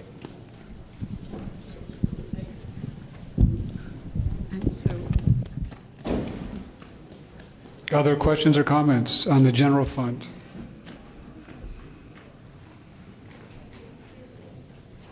Special articles. Barbara Olds Drive. Barbara Olds Drive. The special articles are only 24,000. That doesn't come down to the 800 and something. Includes the fire department? As well as Guilford Cares, Wyndham Regional Commission. Article 7 through 11. Article 7 through 11. Does that bring it down to the 800? I suggest that it gets reported a little differently another year so that is seen. Thank you. Thank you, Barbara.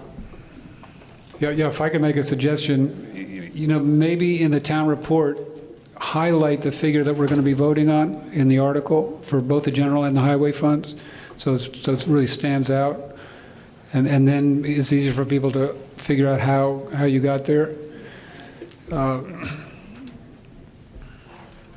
Any other comments or questions? Hearing none, we will vote on Article 6. Shall the town vote to approve general fund expenditures in the amount of $855,311 for the fiscal year July 1, 2020 to June 30th, 2021, for which revenues will be raised through taxes and other sources? All those in favor say aye. Aye. All those opposed say nay. And you have approved Article 6. Article 7. Shall the town vote to continue membership in the... Oh, I'm sorry. Thank you, Bex. Hi, I'm Michael Becker. I'm on the select board, and I live in Green River. Article 7, shall the town vote to continue membership in the Wyndham Regional Commission and raise and appropriate the sum of $5,041 to defray the town's share of its expense? Is there a second?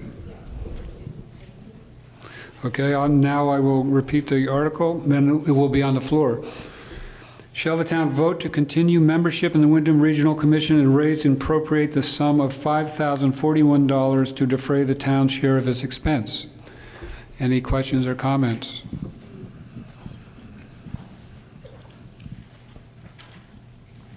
Hearing none, we will vote on Article 7. $5,041 for the Wyndham Regional Commission. All those in favor say aye. Aye. All those opposed say nay. And you have approved Article 7. Article 8. Do I hear a motion? Yes, you do. Richard Wazansky from Packer Corners Road. Article 8. Shall the town vote to raise and appropriate the sum of $6,363 for Southeastern Vermont Economic Development Strategies, SEVIDS? Do I hear a second? Okay. You get that? Okay. The motion is, shall the town vote to raise and appropriate the sum of $6,363 for Southeastern Vermont Economic Development Strategies? Comments? Richard. We have a representative from SEVIDS to speak with us, the program director, Jennifer Stromson. With your permission, we'll suspend the rules and let Jennifer address the body, if there's no objection.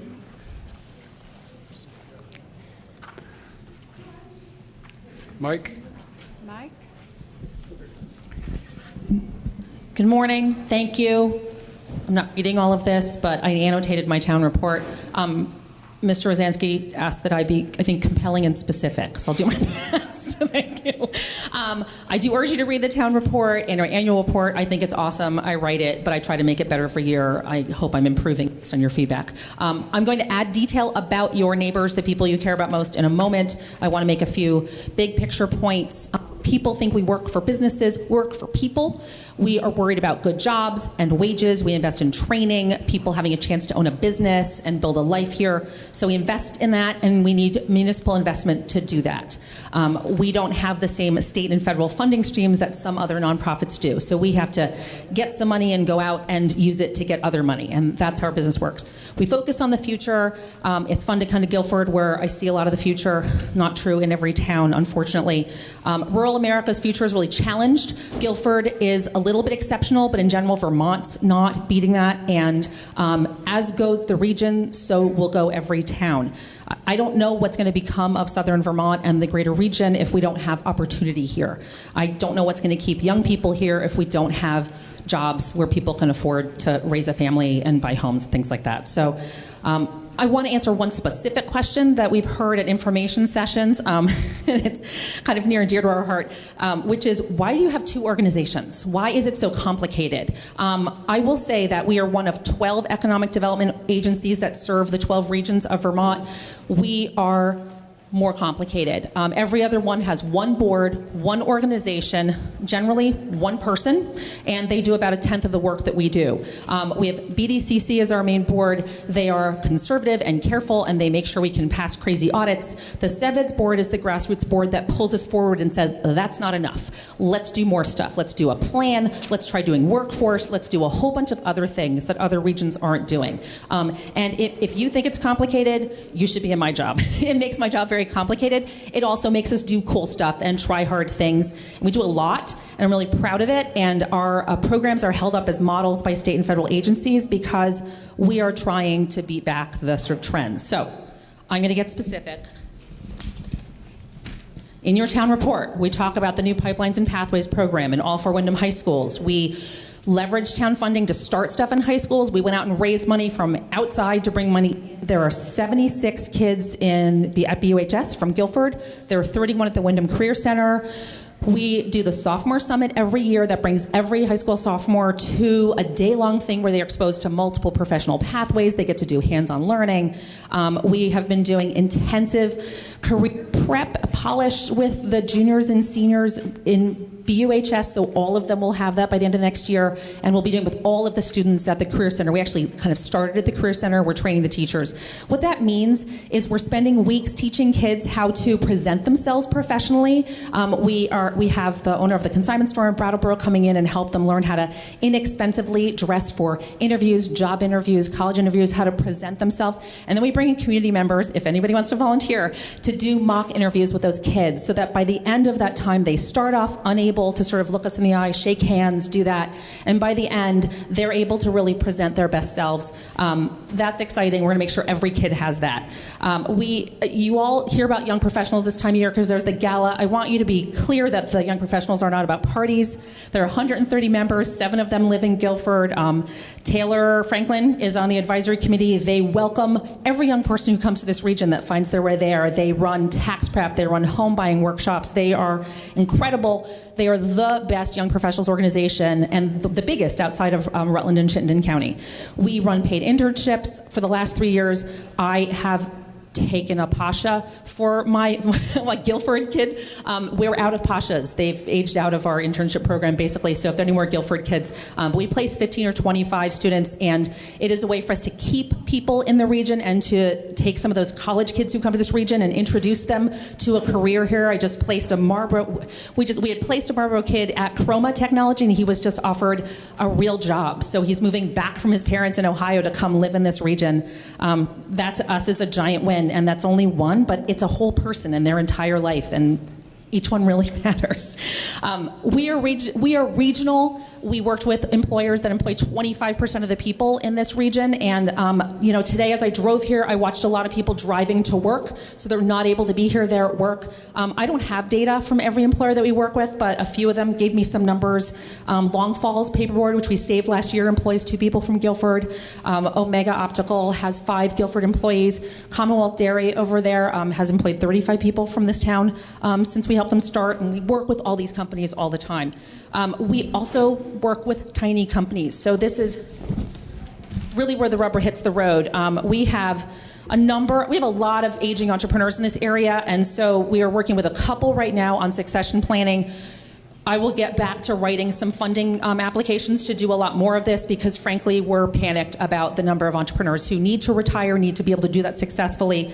Prolingua Publishers, Chaiwala, those are Guilford people. There are tenants. We also work with them on succession, and I hope we can help them do that really successfully. Michael Knapp, Green River Software, I know you've heard me mention him before, but I helped him recruit 2 people this year to his company, and that's huge because that's the kind of company we need more of. Michael Hayden, who's a resident, he's a firefighter. He purchased Outer Limits with our help through a USDA loan that we run and got technical assistance. Cash value, I think, more than what the town contributed 2 years ago. So if you want to know how you got your dollars back, you're there. So that's a big deal. You know, those are programs that wouldn't exist if we didn't go out and get those dollars or raise the money to have staff to give technical assistance. Last but not least, Guilford's really active on broadband. Thank heavens. We are finally at a point where there's some movement, thanks to Representative Sibilia and some of the other legislators, where there's CUD legislation and funding. We worked on that for 3.5 years, and we were a big part of convening every year at a connectivity summit and advocating and making the state listen that there needs to be more capacity and technical assistance. And now the regional commission can come in with some funding and help you get to the next step. We are committed to this in the long term. We partner with the regional commission. People ask all the time why we ask for more money than them. I think they don't ask for enough money is my answer to that. They are underfunded for the work that they do. And finally, I will end by saying we do a ton of other things for our communities that you guys participate in, grant writing workshops. We're doing a project stewardship conference on March 27th that your own Mr. Moderator will be presenting on the Broadbrook Range. It's a peer learning thing. What we find is that towns learn from each other about how to do things well or how to avoid things that didn't go well. And so we are running these convenings kind of every 90 to 120 days to get folks together because, frankly, most towns aren't where you are. But hopefully we offer some value in that too for you as well. I'm here to answer questions. Thank you. It's nice to be back here. 2 years ago, I didn't need glasses to do this. I just want to point that out. Al.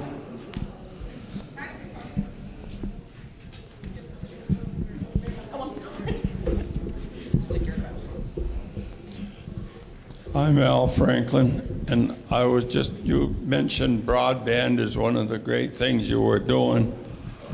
Is that something that's going to cover the town, or is it just going to cover what the you can get on the cell towers now? Because there's a lot of Guilford that's not even connected to cell service. Will broadband cure that? Sarah Coffey's got her hand up, so I think she wants to answer that question.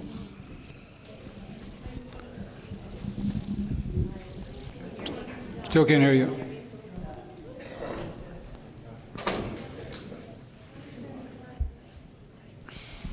How's that? Yes. Better, right? Mr. Franklin, I wanted to respond to the question because I know that while Jen and BDCC have been part of this, there's information on your seats here today, and I'm really excited that Guilford is has joined the efforts to be part of the conversation about forming a communication union district.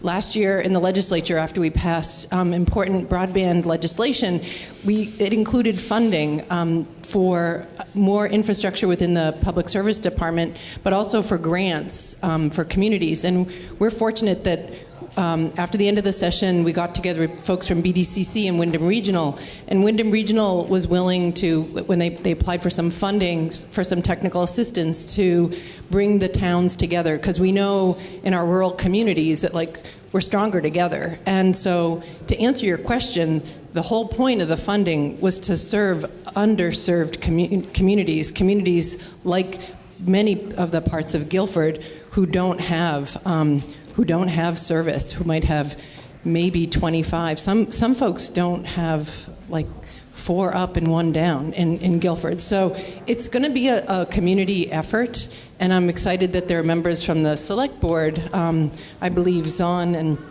is part of that effort, and he could manage it. But it will reach our communities. It's going to take some time, and it's really modeled in many ways on the successful work that's been done in central Vermont with EC Fiber, and we have some of their folks here helping us. So I hope that answers the question, and I just wanted to take BDCC off the hook because this is not totally on their in their realm these days. Even though Representative Sibilia, who is also part of BDCC, really was a force in helping us get this legislation through.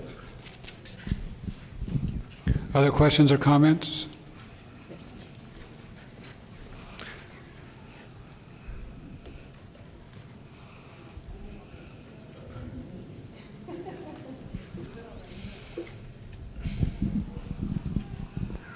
Hi, I'm Noreen Woodruff. I live on Merryneck Road. I just wanted to comment that my son was actually part of this sophomore program that went around to the businesses last year. And it's a huge opportunity for these kids to see. And they went to CNS, and you mentioned the 25%. Oh, I'm sorry. Oh, I'm sorry. So he went to these 25% businesses that employ around, and it was huge for him to see the impact of that on a larger scale, because we are such a small community, and that's why I live here. It's why I came back here, and I love it. But there's those missing links that I think they make a big impact. So I just wanted to share that. I think that's important, and I'm rooting for you. So thank you. Sheila?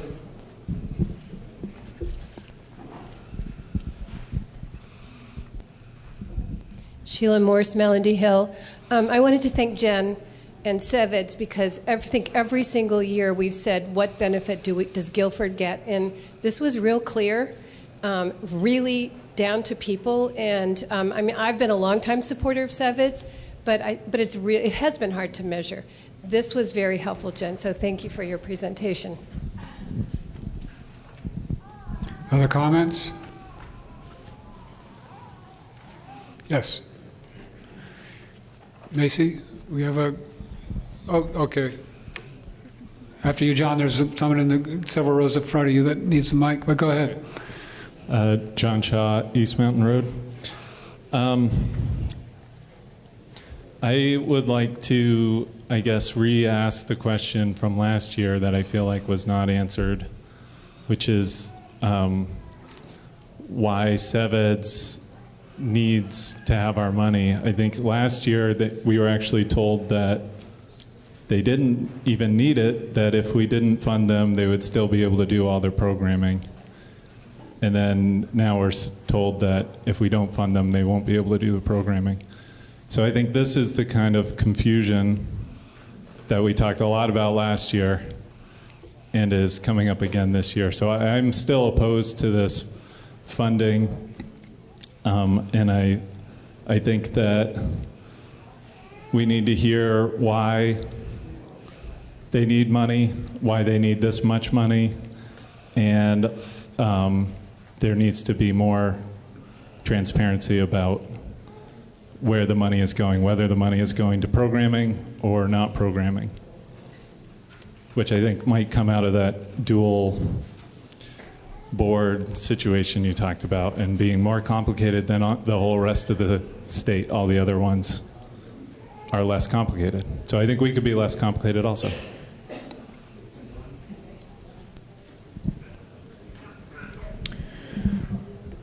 Richard? Richard Wazansky, Packer Corners Road. I'm a former nonprofit executive, and John's question is a question that many people ask, particularly donors, about nonprofit organizations.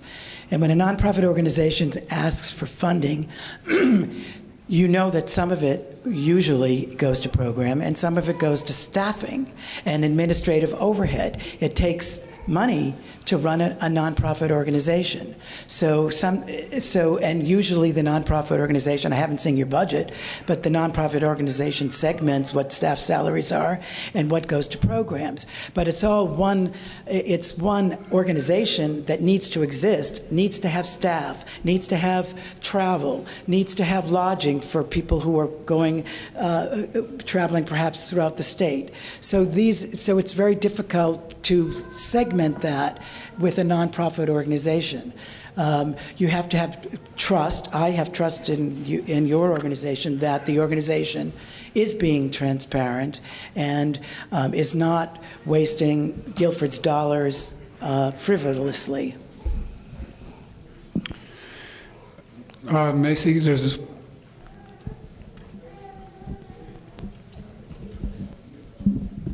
Hi, I'm Pat Burke, Maple Hill Drive. Pat Burke, Maple. Okay. I'm not opposed to helping a nonprofit exist. I just wanted to know, I guess, how it seems like a lot of money when I look down the list of all the nonprofits that we help, and maybe it's their faults for not asking for more money, but it seems it's a lot, $3 a head, and I guess my question is, what other towns do you ask for that money from, and is it the same rate? With your permission, we'll let Jen answer that question.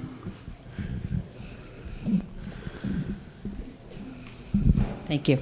We ask every town in the county for for $3 for every 27 towns for $3. We go to every select board and we go to as many meetings as we can. Sometimes 2 in a day. We've already been to a couple. Does that answer all of your question? And why do we ask for more? So if you look at the way the state funds, you're already paying through other taxes, income taxes, fees, things like that, a lot dollars that go to the state.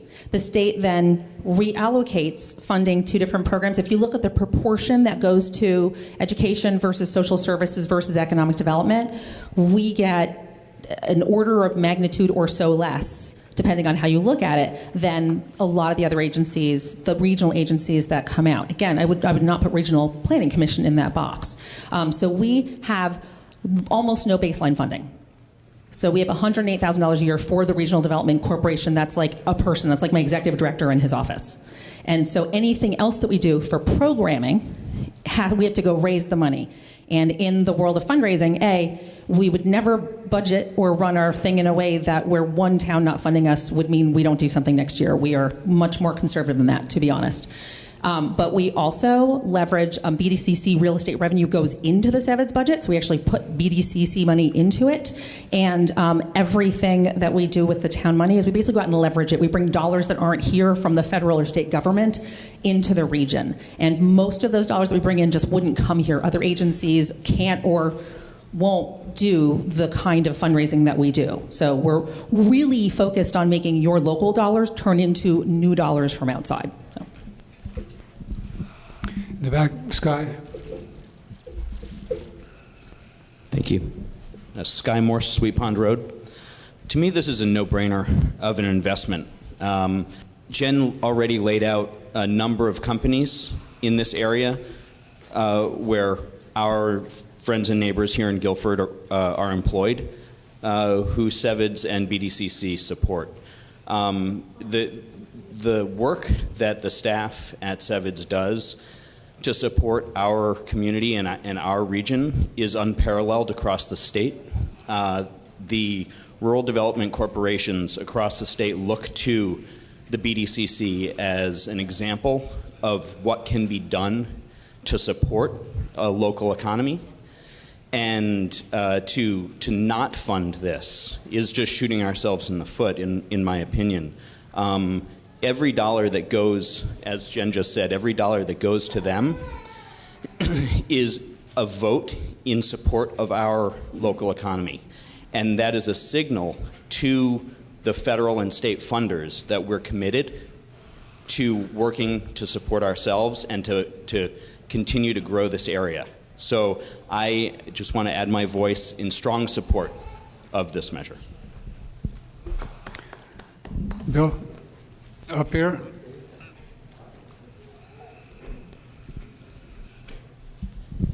Bill Murray from Weatherhead Hollow Road, and someone asked me to speak, and I said, well, given what happened last year after I spoke, maybe you don't want me to say much. But I did call Jen and spoke with her for quite a while, because I have some of the same concerns about how are we spending the money. But I have to say, I was on Windham Regional Commission for 10 years. I was part of the Vermont State Sustainable Jobs Fund Board for 7 years. And this SEVEDS and BDCC and Windham Regional Commission are so important to this part of the state, because you go to Montpelier and we're sort of forgotten. And the BDCC and SevEds and Wyndham Regional have incredible reputation outside of the area. And that's where the money that we're using for the different funding devices is coming from. They raised $415,924 last year from state and federal funding. And if you don't have a recognized organization that knows how to play the game with all of the funding sources, and the funding sources look to see, do the towns within the region fund this organization? Guilford's benefited tremendously, not just from SevEds, but through local efforts to raise money for the Guilford Country Store, the Volunteer Fire Department, the Broadbrook Grange. All of that money comes because people come and see the grantors that we participate and that we cough up our dough to support these things. This is just one of those financial supports that really brings benefits far beyond the $3 a piece that we're all asked to pay for. It would be, like Sky was much more eloquent than I am about it, but it would be really silly not to fund this. No, John had his hand up. Back here. Jethro, there's a woman behind you who's going to speak first. I'm trying to let people who haven't spoke have a chance. You're a good runner.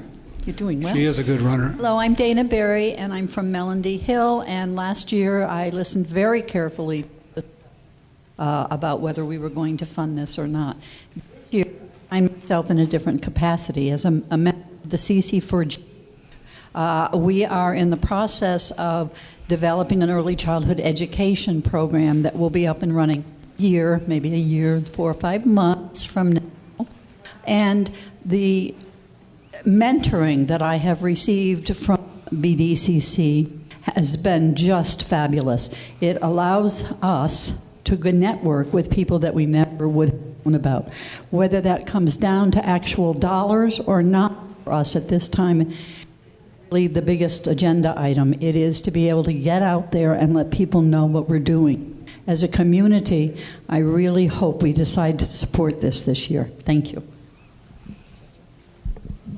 Yeah, Jethro. I would be interested in supporting, but just not so much money. I mean, I think right now where we're at with all these other services that we could save the money and we could either for ourselves or for supporting other organizations. I mean, I'm not against it in itself, but it just seems like a lot of money. Can I call the question, please? Before we call the question, Jethro, did you want to offer an amendment or not? No. Okay.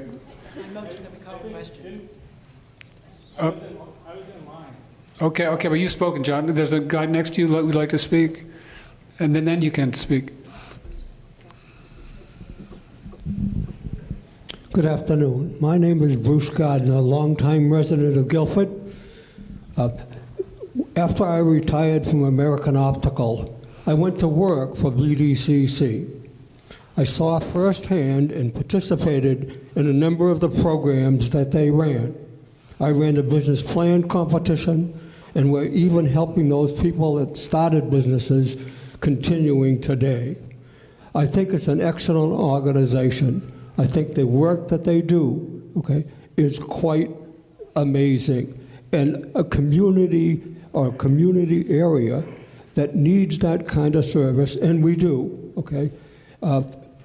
should expect to pay some amount, and I think the amount is quite reasonable. So I just want to say, as one person that has seen it, for many years at AO, has worked in it for a few years after retirement, and continues to volunteer to help some of those businesses that have been started, I would definitely support funding this amount of money. Thank you.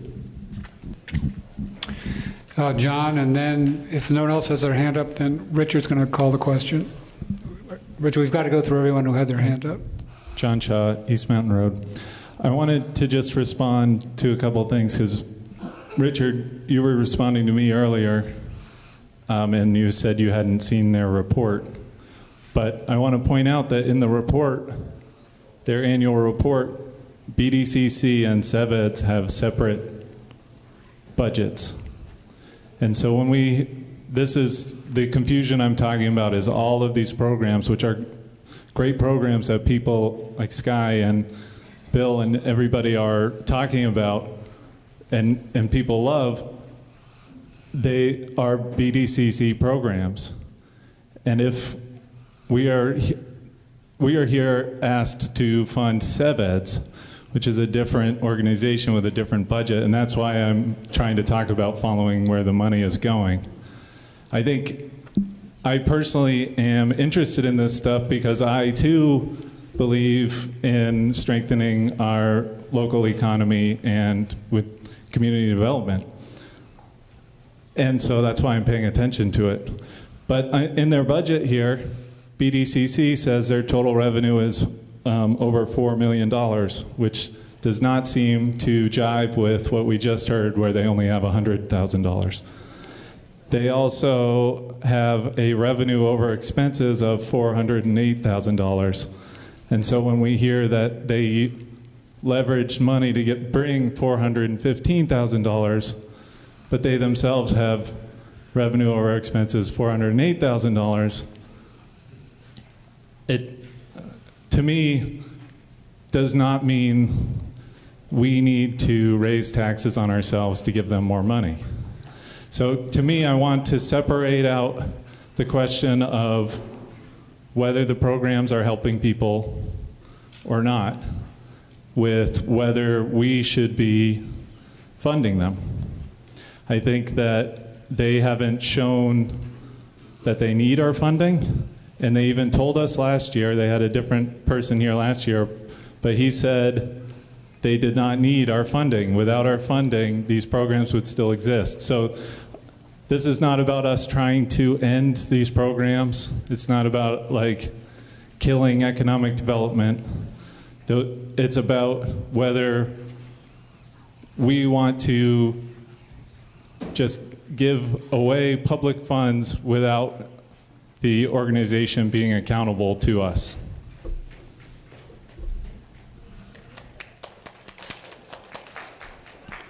Okay, the question's been called. It takes a second and a 2/3 vote. Do I hear a second? Okay, it takes a 2/3 vote to cease debate. All those in favor of ceasing debate on this article signify by saying aye. Aye. All those opposed say nay. Nay.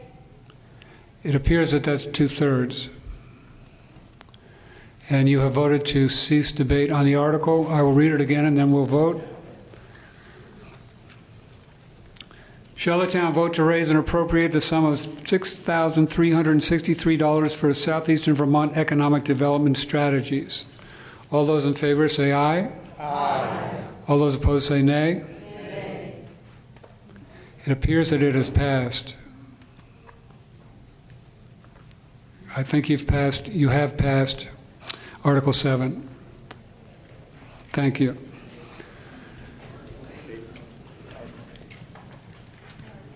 Oh, sorry, yeah, Article 8. Yeah, you already did. Is the Select Board ready to go back to Article 5? Okay.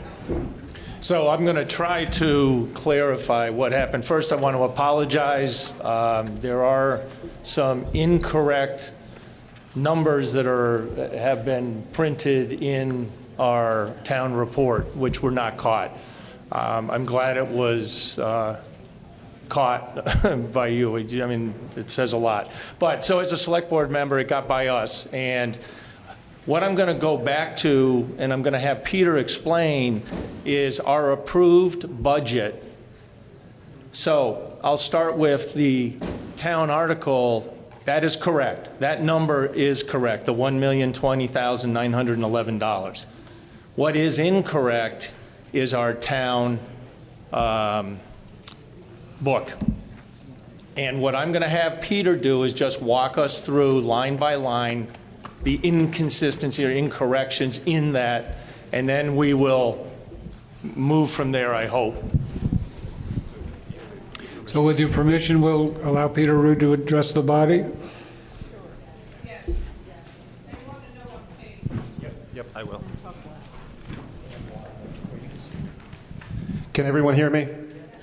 Okay, I'm looking at pages 12 and 13 of the town report for those of you who have one with you. As Gordon noted, under the FY21 proposed numbers, some of those that were printed this year were incorrect, and I wanted to address those. For those of you who don't really care about numbers, I apologize. I just want to make this public. So if we start on page 12, under highway expenses for FY21 proposed, the wages general should say $208,835. Under health insurance, yes, I will repeat that, for FY21 proposed for wages general on page 12 should state $208,835. Everyone get that? Okay, for health insurance under FY21 proposed, the number should read $53,045. For dental insurance, it should read $16,000 for FY21.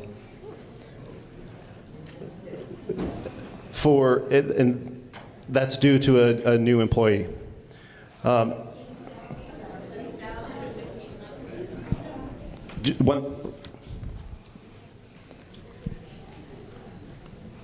I'm sorry, you're correct. It's 1,600. It's 1,600.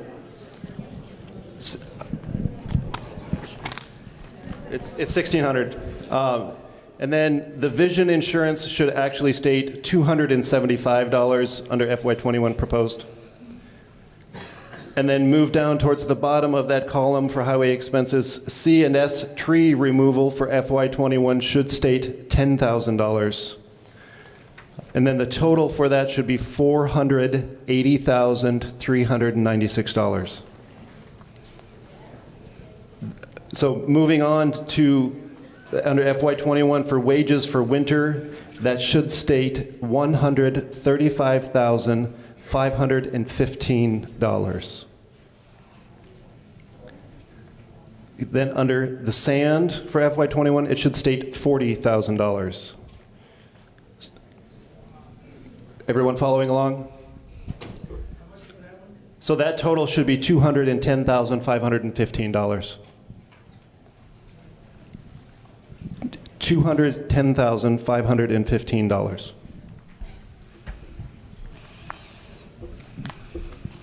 Mr. Moderator, a couple people have their hands up. Oh, so are those all the corrections? No. Do you want me to finish the corrections first? Yeah, let's finish the corrections. Okay, on page 13, under small tools and equipment for FY21, the far right-hand column should state $3,500.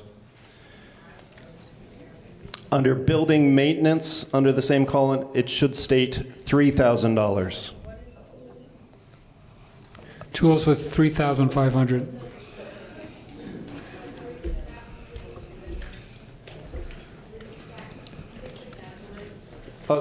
Thank you, Katie. The category is town garage on page 13, about 1/3 of the way down. Just to repeat, small tools and equipment should read $3,500. Building maintenance should read $3,000 for a total of $34,500. That total, if you add each category total up, that will equate to $1,020,911.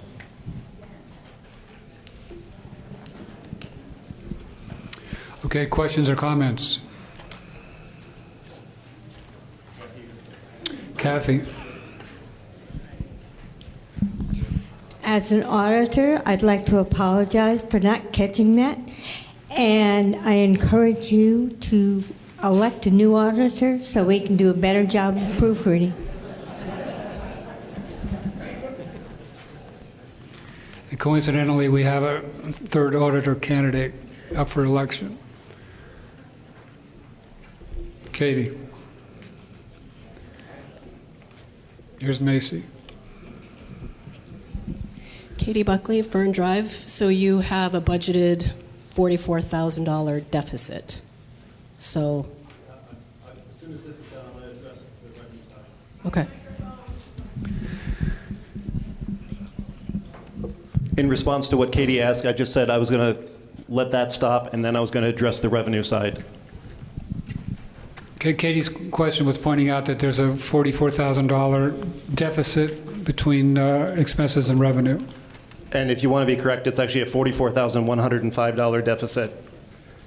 So the number on page 11 for taxes general under FY21, it should read $874,461. When you add those numbers together, you'll get $1,020,911.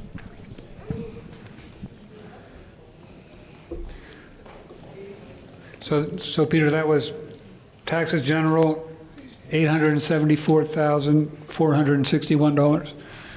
Okay. $1,020,911. She asked what the total was, and that's $1,020,911. Other questions or comments? Katie. Due to the change in the revenue, so it will increase taxes, there was a significant, there was a significant surplus in the highway fund in 2019. I just didn't know if there was a plan on how those funds were to be utilized and if there was any way that was going to be treated. Peter? I can speak to that. Good question, Katie. So the funds that were the surplus from the highway fund were dedicated to paving projects in town.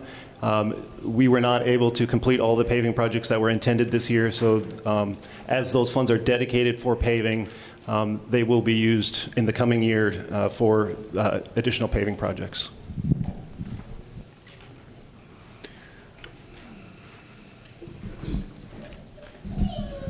Hi, Noreen from Merrynock Road. I am speaking into the microphone. I just have a question. So we're losing Alan on the highway patrol, but are we hiring 2 new people? Is that where we're getting the new person? So are we just replacing him, or are we hiring 2 people?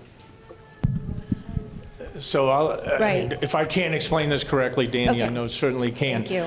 What we did, knowing that Alan was going to retire, at the time we didn't have a firm date, but we knew it was coming soon, we brought another person in to start training with the crew.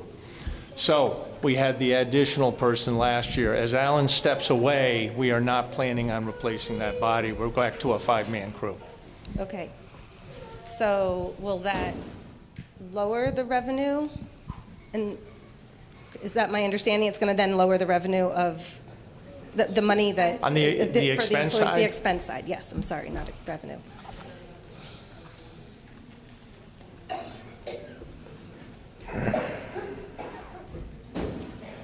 Trying to put some funds back into our town that we're giving away. Well, I'm thinking about this because there are some other pieces to this equation. What we have planned for the expense side in terms of wages for next year is inclusive of what has planned up until this point. Moving forward to the next year, I can't sit here and definitely say it's going to lower it. I don't think it will increase the wages. If we find that there's a need for some part-time support, yeah, I'll be honest, having a 5-man road crew is pulling our group of guys as thin as we possibly can. If we didn't have the caliber of individuals that work for this town on our road crew, we'd have to have another individual hired. And what I don't disagree. What Dan does in terms of forecasting, planning, controlling cost, especially in the area of wages, is it's our hats off to Dan for keeping us to where we literally are in terms of our expenses on our highway road crew. I guess my bigger concern would be when the day comes when Dan decides to step down, and I'm not trying to be a bearer of bad news, but Dan is starting to consider that, and as we move forward, that's a whole, I think, a whole nother discussion that is going to be really tough for this town. Are we going to maintain our roads the way we always have with a new individual who won't be as, Dan's been here for 40 some odd years. He understands every aspect of this. He controls his budget, as I said, on every aspect of it, and he controls his employees in terms of, overtime and doing the job that is expected, especially during the winter months. So it's a hard question to specifically answer. I would say that wages are going to hold pretty much where they are in terms of our proposed budget for this upcoming year into the future. Okay. Well, I just wanted to mention the reason why I brought that up was for that reason exactly. I've lived here my entire life, and I know Dan very well, and I know the work that gets done in this town, and I am so proud of that. Knowing that, what would happen when he left? And my husband also does this for work, and he's done this and worked for other towns and contracted for the towns to do the work that would also help this town.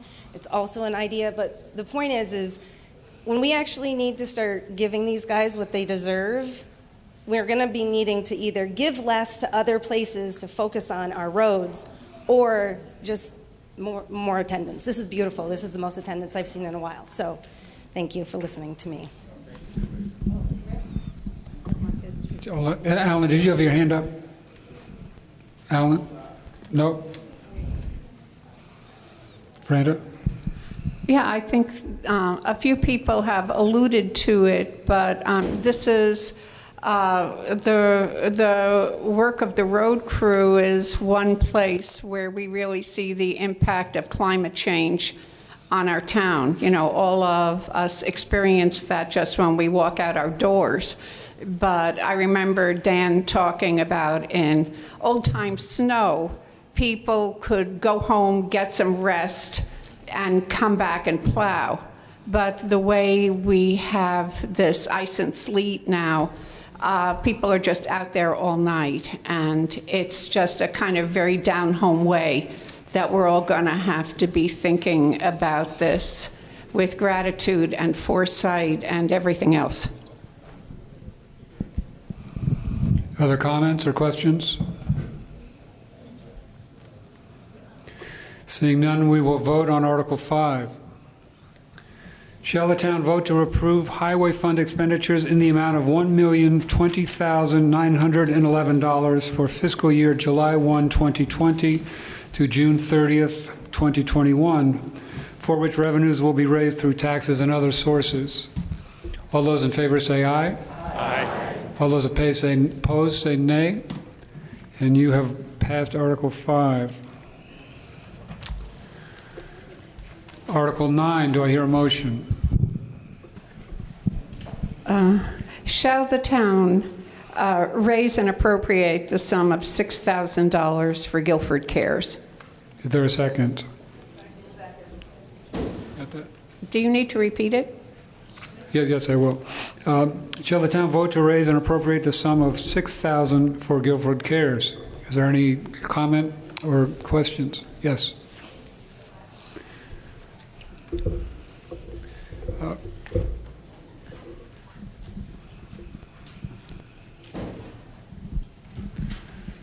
My name is Sandy Lynn, and I'm here representing the Guilford Cares Board. Last year at this time, we did not have a community nurse. Guilford Cares was founded by a nurse who saw the need for someone who could give service in people's homes. Now we have a community nurse, and her name is Sandy Mers. Will you stand up?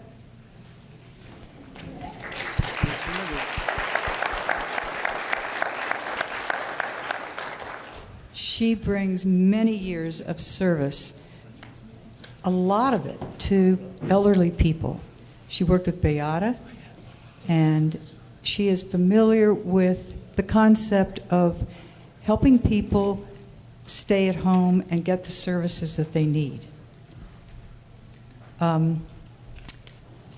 She can draw blood. She can give shots. She can help you contact a doctor, make an appointment. She can go with you to a doctor's appointment to be another pair of eyes and ears. If you're in a quandary about your condition, what you really need, she can help you talk about that, figure that out, and make some referrals for you. Our director, Leah Gessner, knows of many resources that you may want to take advantage of. Anyway, the nurse. I know you're familiar with the food pantry. There's a bounteous supply of food there every single week. We have volunteer drivers. I get driven once a week because I can't see anymore to drive. A volunteer takes me and another woman food shopping and for errands. That same volunteer will take you to a doctor's appointment, to a community event. We have a lot of medical equipment that is being loaned out all of the time. All of these services are free of charge. Thank you. And thank you for your support, your individual support, and the support of the town for Guilford Cares.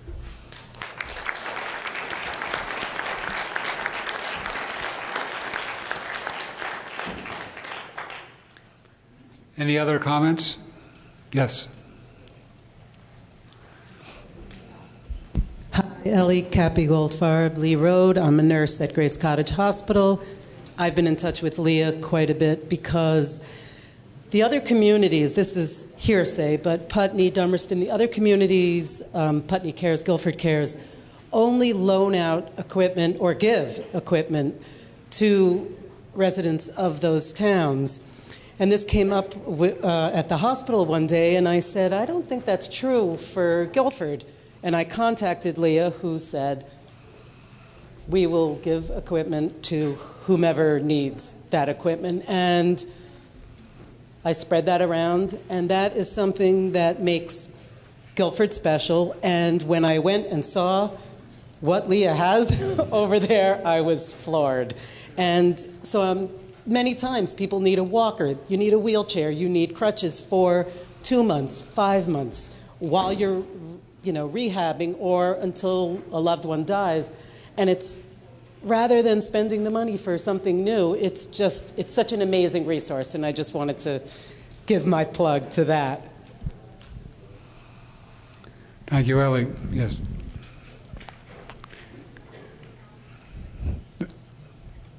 Right there. Got it. You didn't say my name, right? Michelle Frizzy, Guilford Center. I just want to tag onto that because I called Leah actually Saturday because my mother-in-law broke her pelvis and we needed a walker and all kinds of things really quick so she could go home. And no, she's not a Guilford resident. She lives right over the line. My husband and I are active in Guilford a lot. But without such an amazing organization in this town, I couldn't have fulfilled her needs. And I just want to say thank you.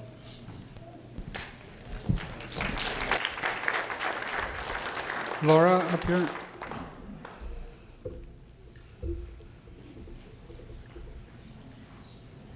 I just want to stress something that Leah has told me over and over, the director. The Guilford Cares is, yes, about loading medical equipment, yes, about supporting with transportation. It's also about wellness. And Leah teaches Tai Chi. The idea is health and wellness in addition to what's already been said. Other comments?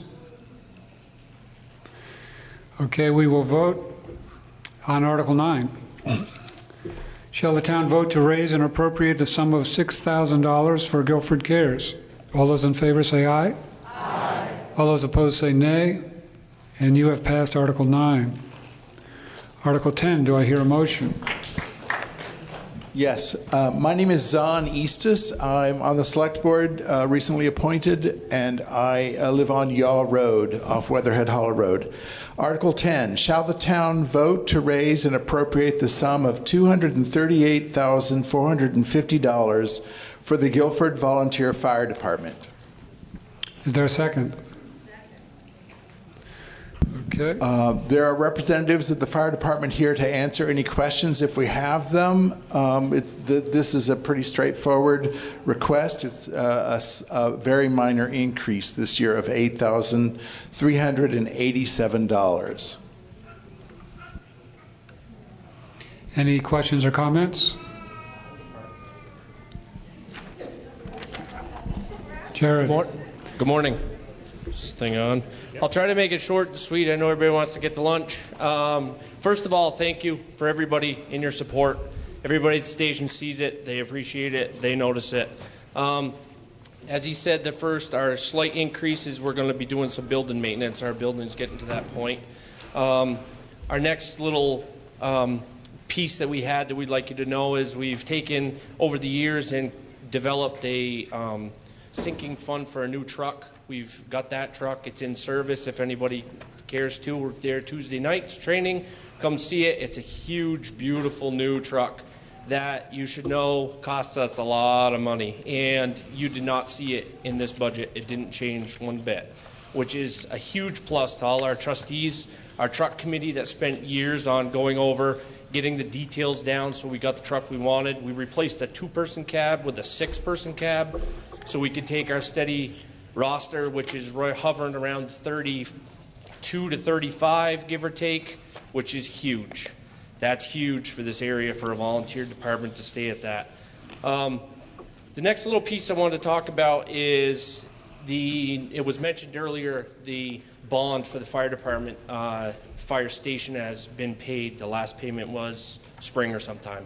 The last payment was $50,000. We've talked as a board, and we think it's a good idea that down the road, so we can do what we did with the truck, that we would like to try to keep that money coming to the fire department. We understand we want to keep taxes low. We want to keep our budget low, level funded up till this year, which is a slight increase. But we want to take that, we're thinking $35,000, put it into a capital fund for our roofs getting old. I know it doesn't seem it, but I think we're working on 15 years now at the new station.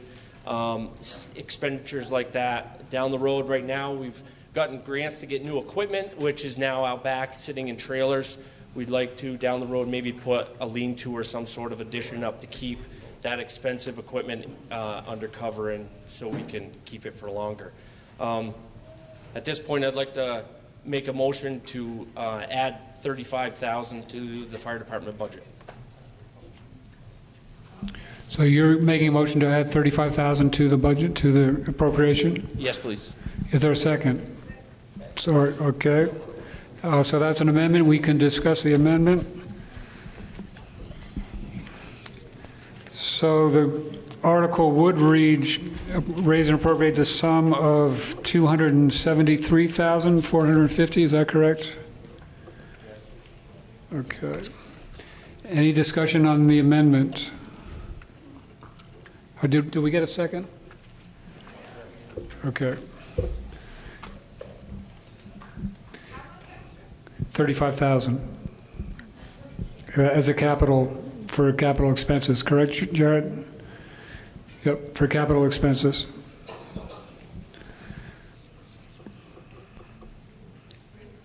Yes. Ann Ryder, Tater Lane. I guess I was sort of listening to your rap, but I wasn't understanding where the new money was needed. So could you run through what came up after the budget creation that needed an additional $35,000? Thanks.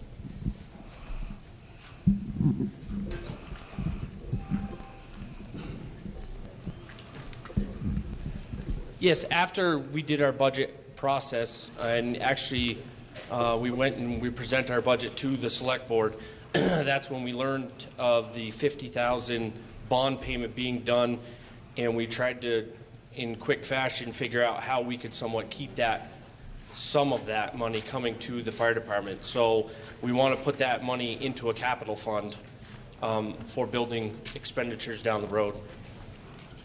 So hopefully, if we have to do something, we most likely will down the road, obviously, when things get older, we could do just like we did with our truck and not be a huge burden to the town coming to ask for a large sum of money. We'll have this building year to year.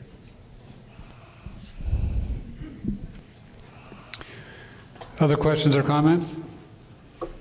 Scott? Hi, Sky Morse, Sweet Pond Road. I just want to clarify the request. As I understand it, there was a bond that the town took out to build the fire station, and you'll have to forgive me, I'm relatively new back here, so I'm trying to catch up on history. So we took out a bond, and it took us some number of years to pay down the bond, and we've now paid it off. So in theory, there is some amount of money that we are no longer paying on that bond. And if I understand the proposal correctly, it is to take less than all of that. So there is a net savings to the town year over year, but to take something less than that payment and put it aside into an account so that when a capital expenditure is needed, like the roof, that we will have funds and we won't have to dig into our pockets to fund this. And perhaps we can have some additional clarification on funding sources that are available for this type of thing versus equipment. It's my understanding that there is funding available for rural departments like this for equipment, but for a new roof, that type of funding may be more difficult to come by, and so this is trying to help us all plan ahead for a large expenditure down the road.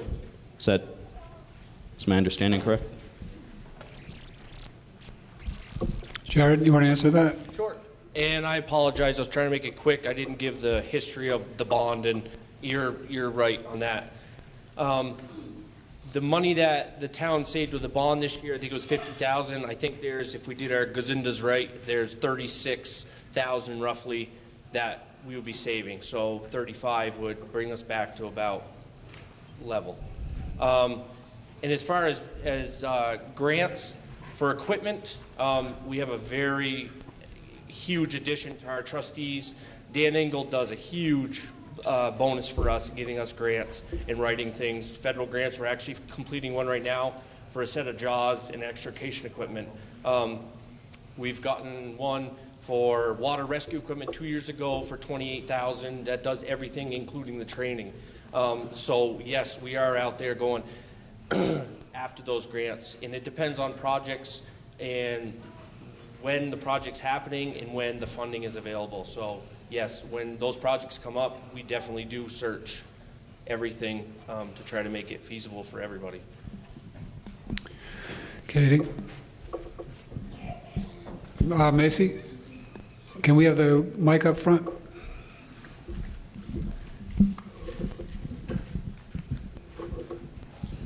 Katie Buckley, Fern Drive. I totally support that a capital fund is created for the fire department. I think that is really forward thinking and very intelligent in terms of how to approach it. I would suggest that the town actually create a segment of its capital fund specifically for the purpose of funding capital improvements to the fire station, and that since it is taxpayer money, that it is held with the town and it's used for the express purpose of the fire station, and that the town manages it, it's protected. You guys are a nonprofit, no offense to you, but as someone who has participated in nonprofits, and I think you're all amazing, and I think everybody involved right now is great, but that doesn't protect you all in the future in case you do have a mismanagement of funds that the taxpayer money is at any risk. So are you proposing an amendment? I'm not quite sure how you want to do that, sir, moderator. Well, we're considering an amendment now. We can amend that amendment to I suppose, for the town to create a town-managed fund for the $35,000 for capital expenses for the fire department. Okay. Point of order. Okay. Yes. It's possible that the fire department and Jared would accept a change to the amendment that he's made and accept your suggestion and change his amendment.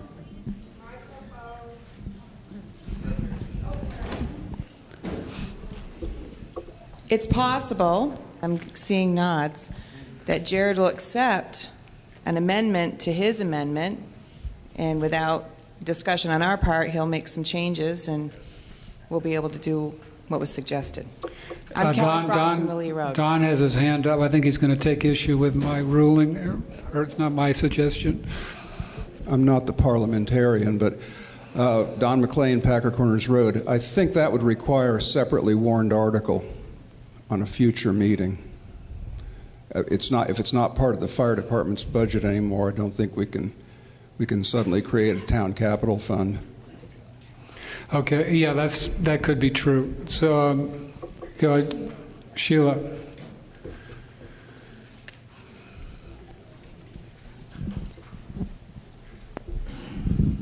So, Sheila Morris, Melody Hill. I think there's a workaround. Let me think. First of all, the select board can establish by its own vote, can establish a reserve fund for any purpose and vote. And so if it is the will of this body, and I think maybe we could take get an indication of whether or not this works. Katie, you want to help me out here? So I think the workaround could be that we approve the fire department's amendment to their budget amount. Okay, so it's an amendment to the warrant article. Don, I'm going to look across at you to help me out here.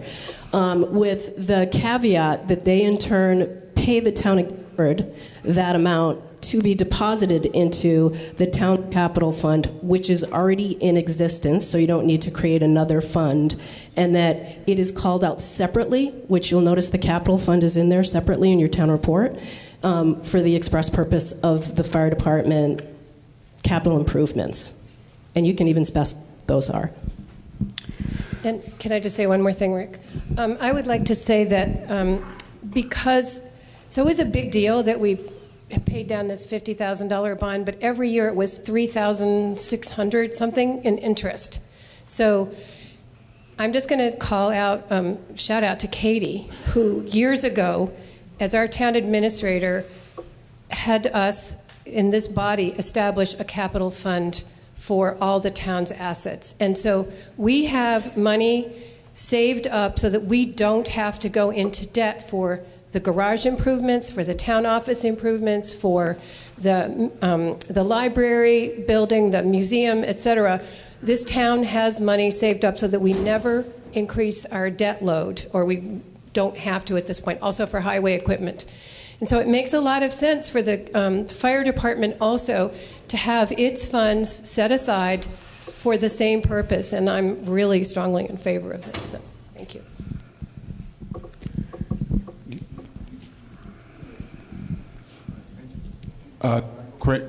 Michael Kramer, Maple Hill Drive. Just a question.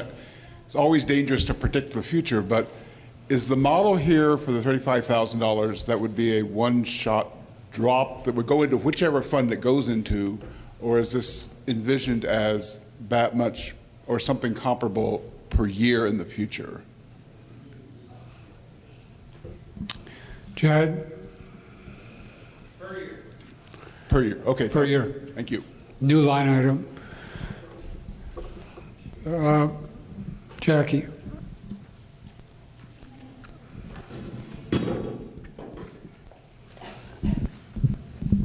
Hello.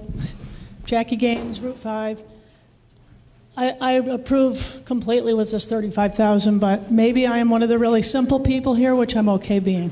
I'm getting confused. I think to start trying to do another 35, I would hope that we could have a motion, second it, and vote on Jared's request, and then perhaps go ahead and do whatever you're trying to do for the select board that sounds like they already have the ability to do, which is great that there's a great amount of people here, though, that can hear it, and it can be voted on today in addition to the first one.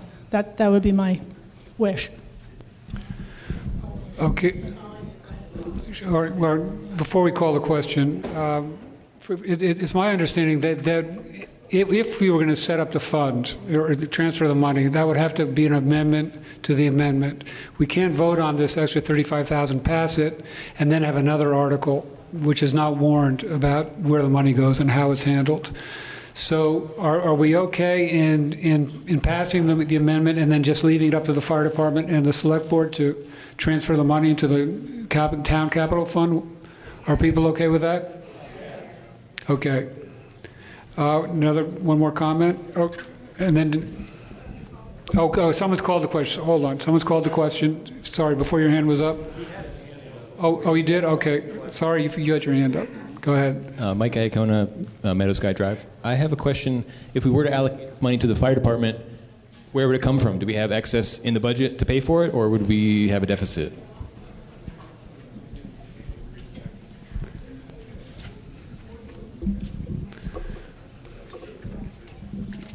This would come from the $50,000 that you normally would have been paying for the bond that you're no longer paying anymore.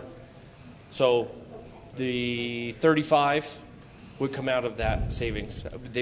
We've allocated some of that, it looks like, in the town report.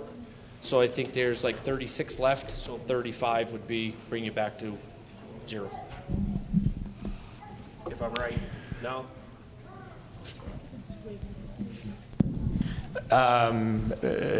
Partially what Jared, I think there's just two different thought processes. Over time, this would increase taxes from where we are day one today if we added a $35,000 per year increase for the fire department's capital equipment fund. So that would be spread out in the future in taxes.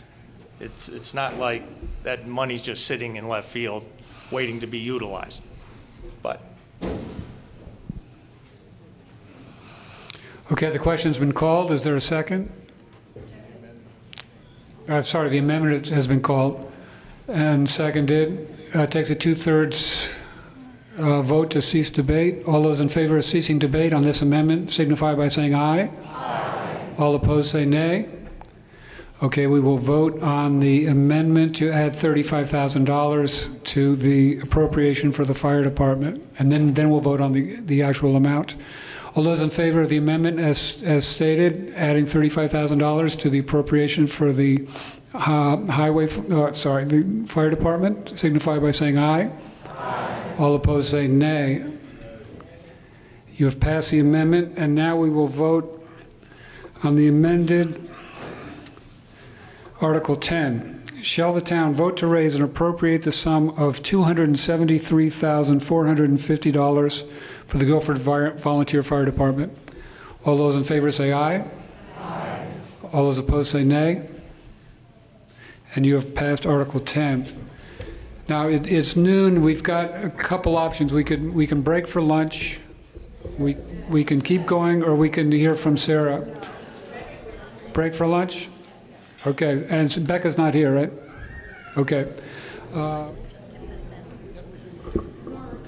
I don't really want to be looked at as Dana Barry at this moment. I would like to be looked at as Reagan Beebe, who is the CC4G's community ambassador. She is going to be working with our families as we did when we were working on the Promise grant, and we're going to be starting up some spring activities. So you'll be hearing from her probably on Front Porch Forum. The CC4G and Delta Campus are together and working on retrofitting a building that Omega is donating to CC4G to start an infant early childhood care center with the hopes of having the building and all of the licenses ready to go at the end of next school year, May, June, with the idea of offering summer camps. Programs going to offer care for infants, waddlers, toddlers, and as they get to 3 years old, we'll hold them until they get to 4 years old, where they might be able to come here to the Guilford School program, or they might be able to stay with us until they're 5. It's going to serve Guilford's children, Omega's employment children, and if there's room for other children in the surrounding community. I'm going to read one of the 4 members that we have on the Parent Advisory Committee very quickly while people are coming in and sitting down. So I'm not Dana Barry. I'm not Reagan. I am Brittany Christensen, who owns the Top Tier Bakery over here with the country store. If she were here, she and Megan had to leave because their children that are in their arms had to go home and get their lunch and their nappies. If we had a child care center, they could be here all day and talk to you about how wonderful it is. Instead, I'm going to very quickly read what Brittany had hoped to present. Hi, everyone. Thank you for having us today. My name is Brittany Christensen, and I own a small wholesale business right here in Guilford, the Top Tier Baking Company, located in the Broadbrook House. Have you ever wondered what goes on in that quiet space next to Guilford Country Store? Well, Top Tier operates as a wholesale business, providing desserts for local restaurants, businesses, specializing in weddings and events. Nearly 3 years ago, I moved my shop from West Brattleboro to this beautifully renovated space in Guilford with plans of grandeur. Then, 2 months after opening, our family found out we were to be blessed with a daughter who is now 2 years old. As a sole proprietor and a mom of 2, one that attends Guilford School, I've been faced with the challenges of finding quality and affordable childcare that meets the needs of our families and our work schedules. As a member of the Parent Advisory Committee, I'm fortunate to be working with CC4G on implementing standards and policies, as my daughter will attend the facility. We would like to encourage the community members to spread the word, and we welcome other parents to attend meetings and offer feedback.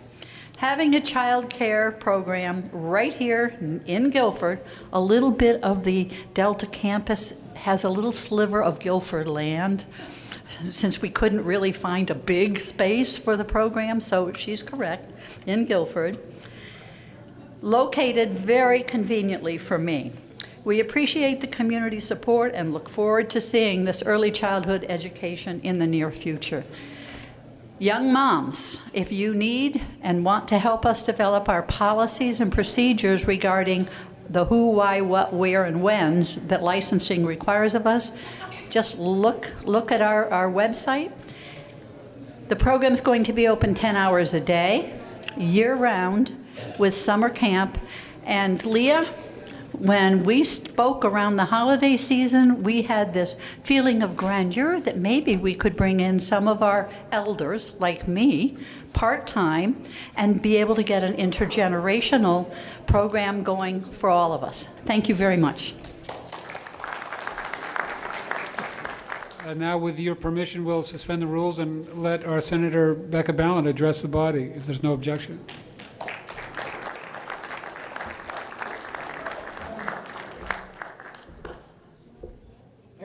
I wanted to start by saying, so I'm one of your 2 senators for Windham County. I live in Brattleboro with my family, but I used to teach here at the Guilford Central School, and it was some of the best years of teaching that I did. So I always feel a little bit like I'm coming home here. I wanted to start with a quick prop to Representative Sarah Coffey. It has been such a pleasure to get to know her better through her work in the legislature. She is such a hard worker for the towns of Guilford and Vernon. I just want you to know that.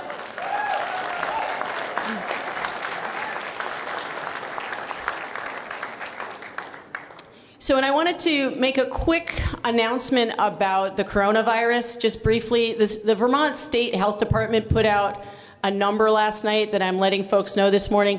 We consider ourselves in Vermont global citizens, and hello, Ann Ryder. Many of us travel, and the Vermont Health Department put out this number last night. So if you have a pen, if you can write it down, if you've been traveling, it's 802-863-7240. And the reason why I'm giving that out, 802-863-7240, is because we may be carriers and we don't know it. And we are surrounded now by states that have all had cases of coronavirus. It's just a matter of time.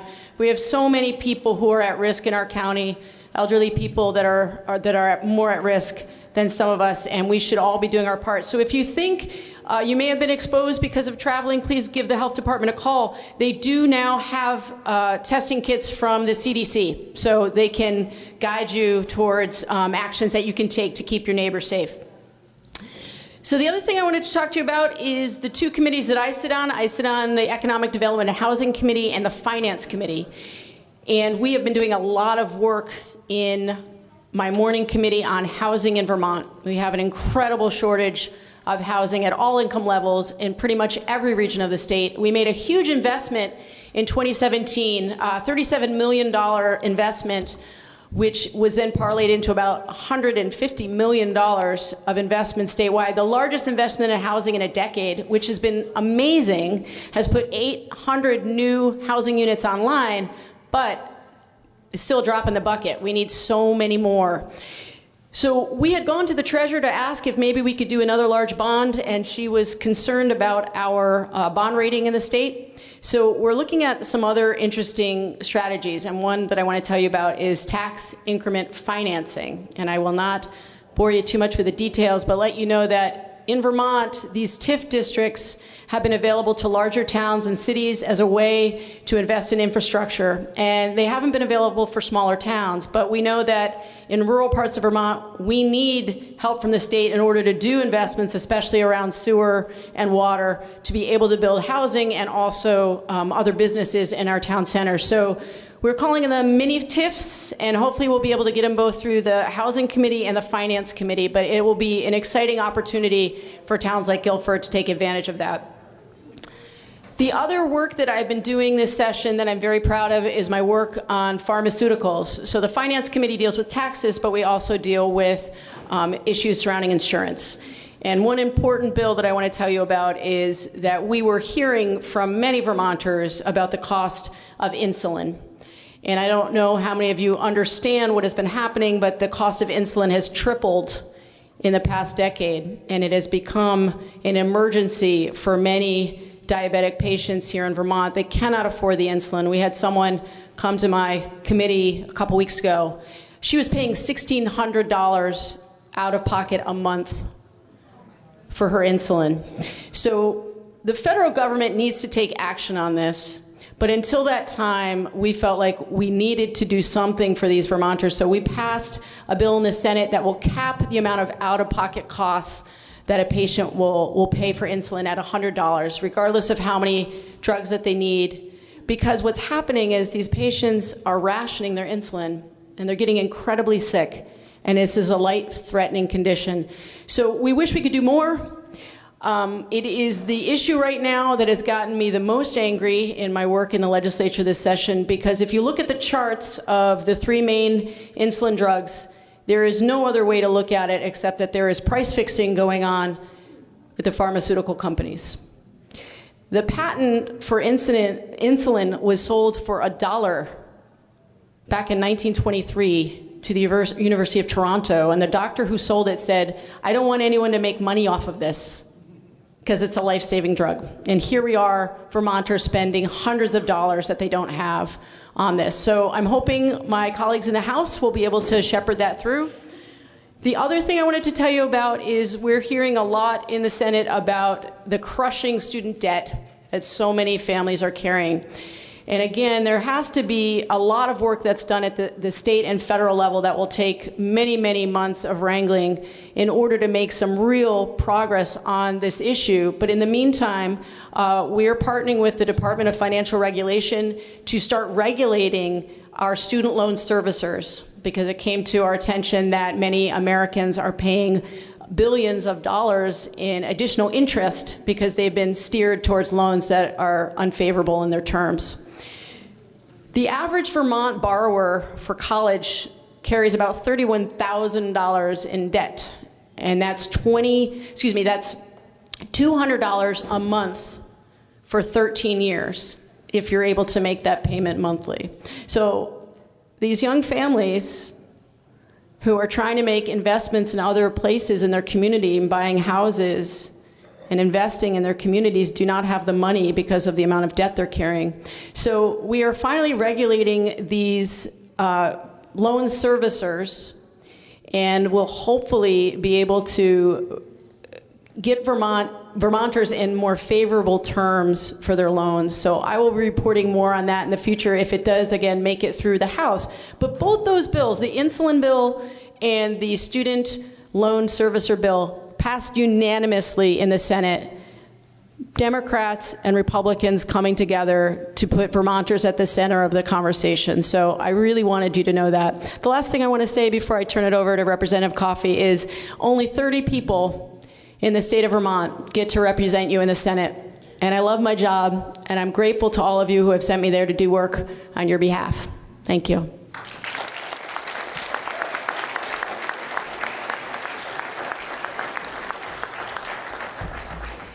We are so lucky to have Senator Ballin as one of our two Windham County senators. And I wanted to let folks know, you know, while we're up in Montpelier, we as a delegation meet every other week, and we're so fortunate that the House members and our senators get along. That's not true for every delegation in the state, and I'm just so grateful for her leadership and her style and all that she's doing in the Senate to represent all of us. And it's really an honor to be here for the second year, standing before you as your state rep. It's really an honor to represent you, and to have your trust in me.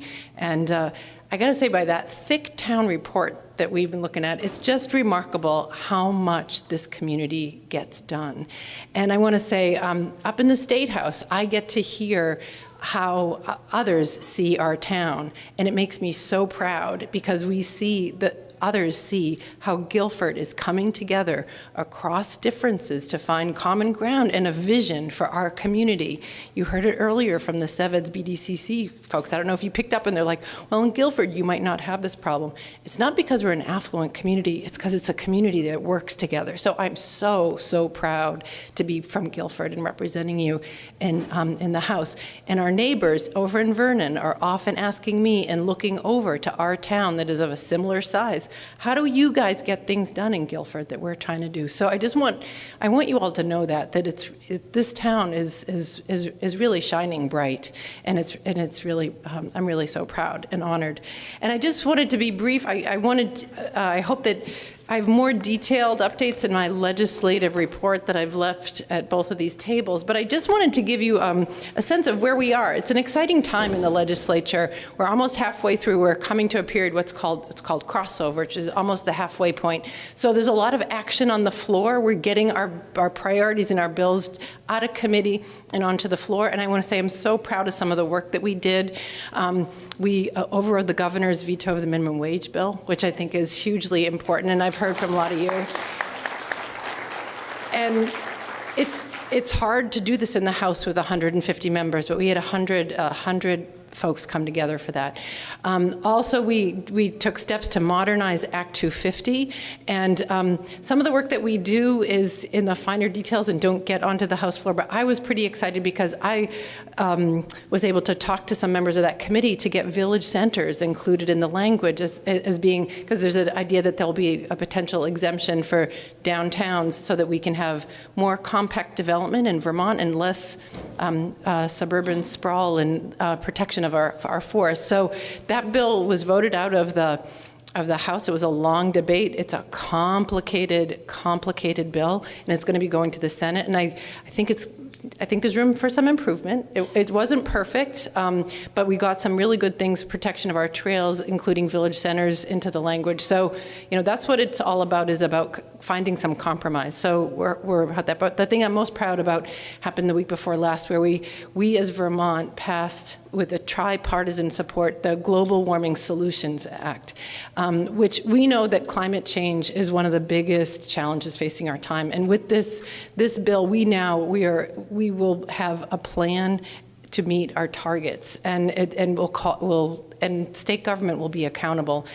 It is a hugely important step. It's not the last step. We know we have a lot more work to do. We know we will be revisiting this legislation, but we're really excited. And we had a huge, overwhelming vote, 105 votes in support of it, which is a tripartisan effort and a big hats off to the chair and vice chair of the House Energy and Technology Committee, one of whom is a Windham County rep, Laura Sibilia. And I just wanted to just give you a couple of quick highlights to let you know what I'm working on. And a lot of attention gets paid to what we do on the House floor, but really so much of the work that we do is in committee. Unlike the Senate, we in the House have one committee. So the description that is, as a freshman legislator has told me, that the Senate gives it the 30,000-foot view, and then we get into the weeds or the details. My committee is House Institutions and Corrections, which is both a money and a policy committee, which I love having those two realms. We focus on the capital bill, which is how we allocate and spend our state bonded dollars. So this session we've been looking a lot at the moratorium on school construction, and we're working through some of that. We're helping our colleagues in House Education. Our state bonded dollars also go to fund things like the level 1 beds at the Brattleboro Retreat, among other things like our veterans homes, our police barracks, our forest parks and recreation, and our clean water fund. When we go back, my committee is going to be doing some very deep work on Justice Reinvestment 2, which is some very deep work coming out of the Council on State Governments and working to make some pretty significant reforms in our corrections and criminal justice system. And we know that folks right now, we're experiencing this in a number of ways in Vermont and in Windham County, that there are mental health issues and substance use disorders, and it's hitting our corrections, our courts and our correctional systems in a very significant way. And what the work that we're going to be doing is looking at how we can put more emphasis on getting people and support in the community, because we know that getting mental health treatment in a correctional facility is not always the ideal place to do that. So it's really exciting work and to improve the outcomes for people reentering from prison, but also keeping in mind public safety and also our tax dollars, because it costs anywhere between $52,000 and $65,000 a year to incarcerate a person in the state of Vermont. And we know we can do better. We in Vermont, our Department of Corrections is within the Agency of Human Services, which is a very good thing because it puts people and humanity at the center of things. So it's a great committee to serve on. So really, I want to say thank you again for electing me to this seat. It's really an honor to represent you. And if the moderator allows us, do you want us to take any questions for Senator Ballin and myself? If folks have a couple of questions, Senator Ballin. And we know you have some more work to do, so we don't want to take up a lot of time, but we can open it to the floor. Do you want if people can use the microphone, because that way it gets on the BCTV tape as well. Here you go. Thank you. Thank you. Laura Lewis, Melody Hill. Sarah, you were talking about the mental health situation, and could you just run through that one more time? I have a question if I understood it correctly. Sure. Sure. In my committee, are you talking specifically about Brattleboro, or are you talking about the statewide? Whatever you'd like to share. Okay. What's interesting in my committee, we look at the whole system of mental health. We have the commissioner and the secretary of the Agency of Human Services talk about the beds that we have in the state from the emergency rooms on up. And we know that what was a huge eye-opener to me was to see how significant role that the Brattleboro Retreat plays in that. And the state has asked the Brattleboro Retreat to build level 1 beds, which they're in the process of completing this year. So I'm going to let you finish your question. Well, the question has to do with the fact that we, for some reason, had to do with timing, don't seem to be going to act on the HCRS request for funds. And am I correct that they are a mental health group? Yeah. So, I don't like the fact that Guilford is the only town that's not helping with that, when I'm sure we make use of it in some way. Sure, I think that's a question of parliamentary procedure that our moderator, I think that they didn't, my understanding is that they didn't get their request in time. It's not that this town doesn't want to act on it, because I think, as long as I've been here, we have always supported HCRS. So I don't think that they didn't have the signatures, is what I'm hearing. But is there some way we can be helpful even if they didn't do their homework?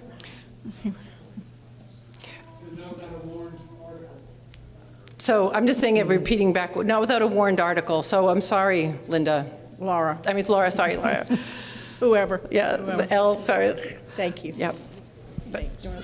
But so if I could just add, just to be clear, HCRS is one of our designated agencies that deals with mental health throughout the state. We have several of those, what we call the DAs, and so they get a significant amount of funding from the state as well. I just want to be clear on that. It's not just individual towns that may be supporting them in that work.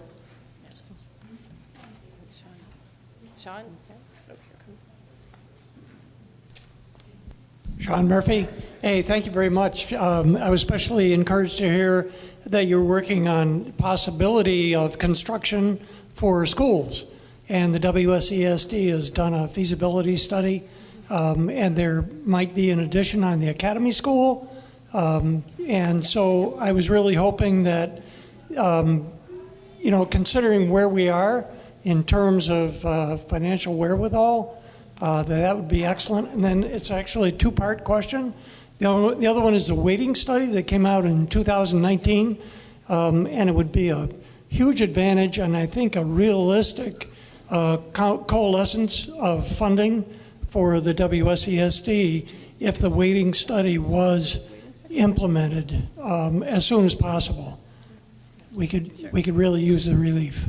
Thank Sure. you. So why don't I take the school construction piece, and I'll let Senator Ballin answer the other question. It's a great question, and thank you, Sean, for serving. It's really important to have our voice on that district school board.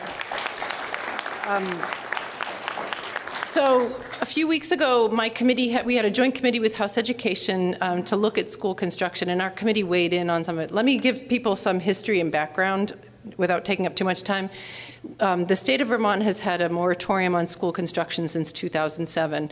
Now, that doesn't mean that school construction hasn't happened. Bond votes have come before town, but prior to that, there had been money through the capital bill that would fund up to 30% of qualified expenses in school construction. So as you can easily imagine, it's 2007, do the math, 13 years ago, there's pressure building up. Many of our schools were built about 50 years ago when we created the Vermont Bond Bank to deal with school construction in our state. So there's a logic to 50 years after construction that many of our schools need have major work done. It's not going to be a quick fix, is the answer. What's coming out of the House Education Committee is a recommendation to do a statewide study. We also don't have the capacity within the Agency of Education. There used to be a position there that would help schools with their school construction. There's another critical piece to this, and that in Vermont, you've heard Senator Ballin talk about the treasurer not being willing to put more money in to take out bonds for housing. There's a finite amount of money that we can borrow as a state. And so we're, with some of the bond issues that are on the ballots around the state this year, if they all get approved, it really pushes us dangerously close to our limit. And we don't have right now currently a process that both prioritizes. We're paying for any school construction that's happening in South Burlington, the same way that South Burlington will help in Brattleboro or Guilford through the funding formulas that we have. The big question is we don't want our capacity. My concern is we don't want that capacity to run out before some of our smaller, rural, less advantaged schools and school districts have a chance to do that. So this, if it passes out of the House, which we hope it will, and go on to the Senate, is we'll have an opportunity to at least have a new mechanism and a new tool in a $1.5 million investment to do an assessment of what's going on in our schools and a process for moving forward. So it's a long answer to your question, and I'd be happy to talk to some of the district school board members. That fund is not the only way for us to do construction in our schools. We can still go out for a bond with the school district. So the house is not burning down yet. So yeah, but. So to your question about the weighting study, this is something that concerns your entire delegation. We have a lot of schools within the county that stand to get more money from the new pupil weighting study. So for those of you who haven't followed this, essentially a study was commissioned for UVM to do a deep dive in how money was allocated per pupil. And what they realized is that that initial weighting that was given to each pupil did not really take into account the cost of what it is to educate folks who are living in poverty, for one example. There are many different criteria that they looked at. And I just want to reassure you, my kids go to Green Street in Brattleboro. And in my second term in the Senate, the level of the kids who are qualifying for free and reduced lunch hit 70%. So I am well aware of this issue. I have brought it to the attention of the chair of Senate Education. As Sarah said, it won't be quick, but our eyes are absolutely on it, and many schools in Windham County stand to benefit if we do adopt a different weighting formula. One more question? Thanks to both of you. Steve Lemke, Green River, River Road. Vermont is one of the oldest states in the nation as far as age is concerned, and you keep hearing things on the radio and other places about facilities for aging adults. And I was wondering if the state had any plans for increasing, building, monitoring, regulating facilities that are, assisted living, nursing homes and things. It's a difficult problem because you need them, but if they're poorly run, then you have issues. So I was just wondering what was new or different in that. No, we haven't looked at it. So we're coming up against a philosophical decision that we made starting probably a decade ago in Vermont, in that we were prioritizing every Vermonter to be able to age in place where they wanted to age, which is for the vast majority of people at home, right? You want to be at home, you want to be surrounded by your loved ones. And what we're finding is we didn't quite factor in the amount of money it would cost to have visiting nurses and home health aides be able to make it possible for people to age in place. So I don't have a quick answer for you, except for we are very much aware of this problem, and we're trying to thread the needle carefully so that people do have the option to stay and age at home if that is what they choose. But there certainly is a swath of the population for whom that is not an option. They don't have the network at home to be able to do that. I spent some time at a facility earlier this month in Brattleboro, and they talked about what they're seeing now is you've got so many families now that have both, if you have two parents at home, they're both in the workforce, just trying to make ends meet. And that wasn't necessarily the case 20, 30 years ago. So the network that's been there to allow people to age in place in the past is not really there in the same way anymore. And so I absolutely share your concern, and I'd love to actually chat with you afterwards if you have a minute.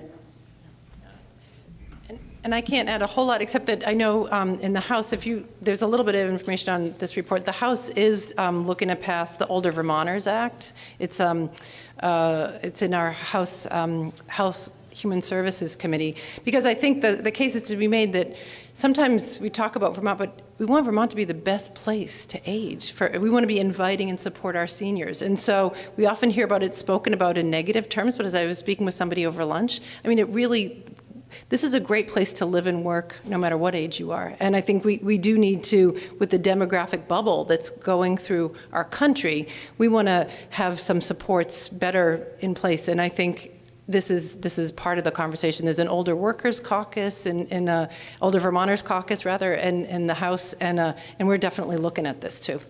So, yeah, go ahead. So the last thing I want to say is I know many of you here in Guilford, because I hear from you through emails and phone calls, care a whole lot about the climate change initiatives that we're taking on. What we've been hearing from the governor's team is they need to hear from you directly. They need phone calls.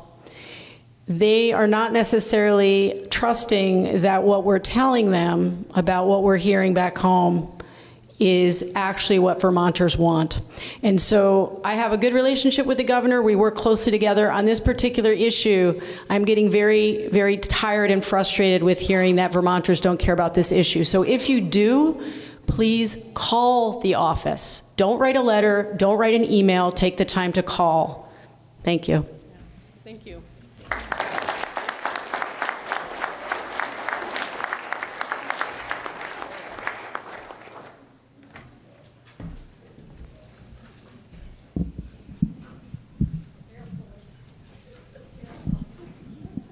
We still on?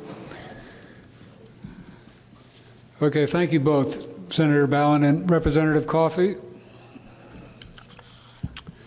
We are at Article 11. Do I hear a motion?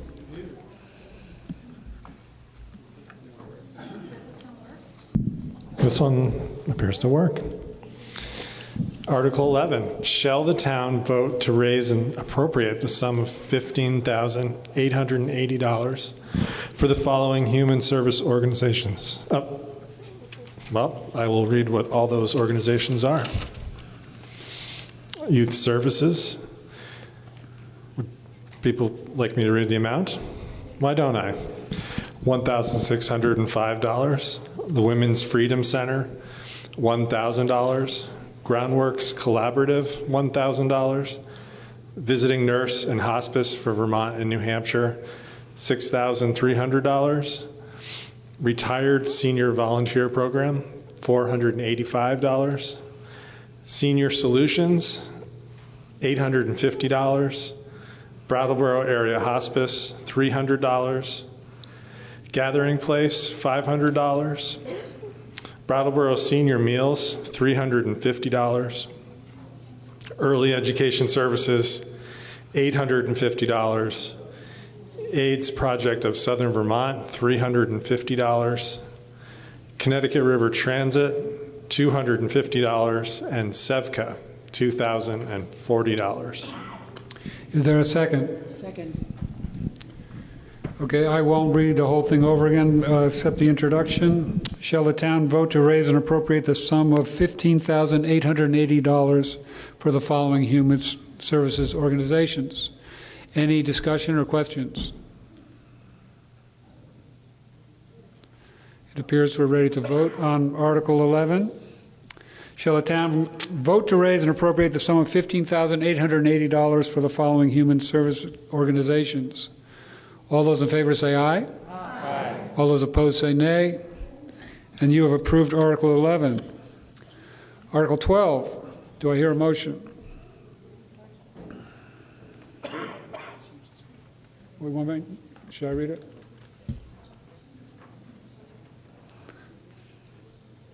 I'll read Article 12. Good. Shall the town collect its taxes through the treasurer without Is it on? There you go. Shall the town collect its taxes through the treasurer without discount, interest at 1% per month or fraction thereof, be charges after October 15th? A second? Yeah. Any discussion? Okay, Article 12. Shall the town collect its... We have to vote. I know, I'm putting it up to a vote here, I think. Article 12, shall the town collect its taxes through the treasurer without discount at interest of 1% per month or fraction thereof, will be charged after October 15th. All those in favor say aye. Aye. All opposed say nay.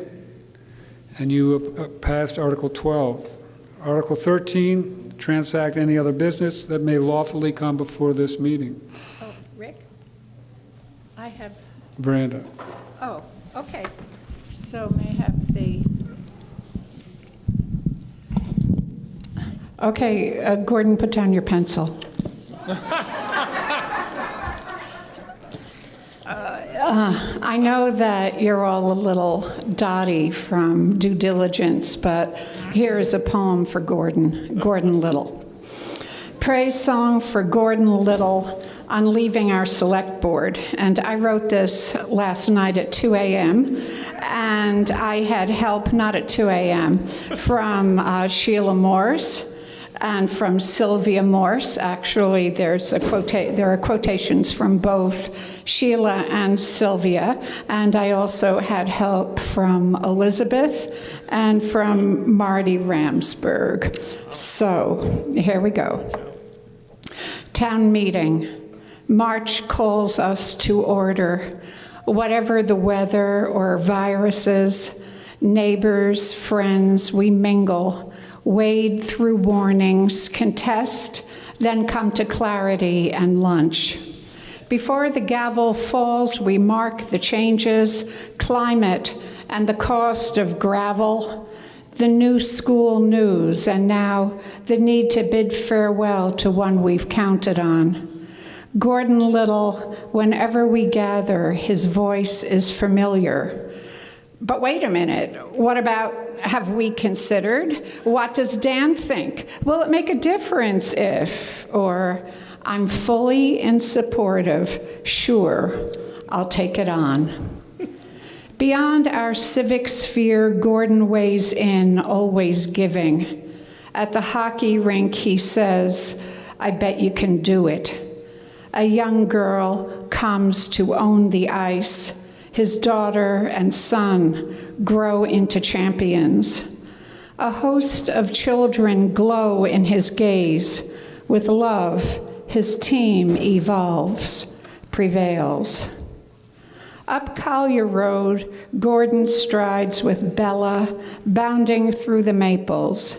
Here is the sugar house. Savor its history. Trees felled and milled by Harry Evans.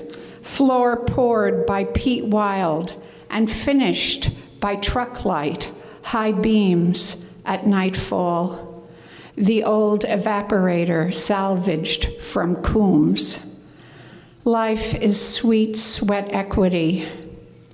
In many kitchens, alone with friends, Gordon makes a meal delicious, even kale, and he is no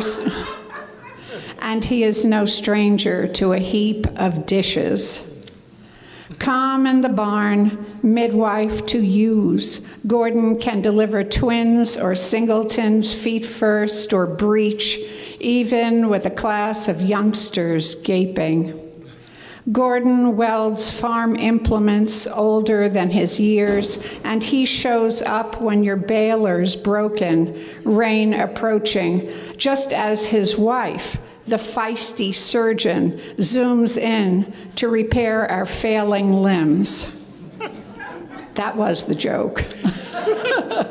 Fair-minded, far-sighted, even-handed, long-legged, open-hearted, self-effacing, steady-working, easy-going Gordon who has your back. And this is the Sylvia part.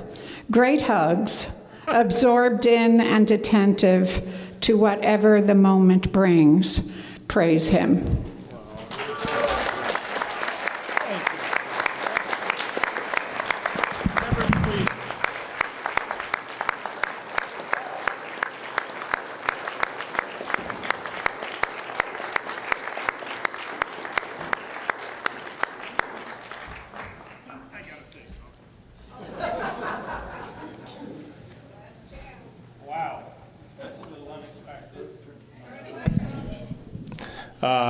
Wow. So, Veranda, thank you very much for that. That's an extremely kind gift to be on my way with, and unbelievable.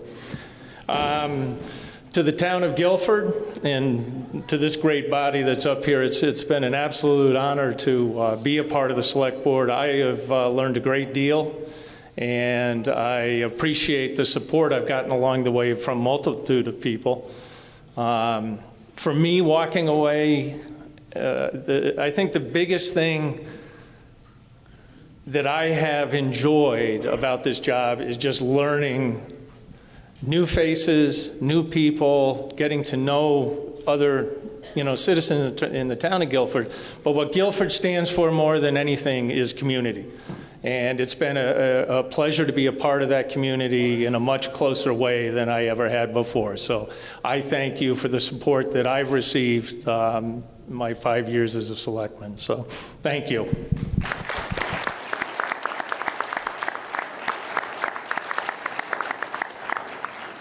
Thank you, Gordon, and thank you, Veranda. That is the kind of other business we like to conduct here. Linda.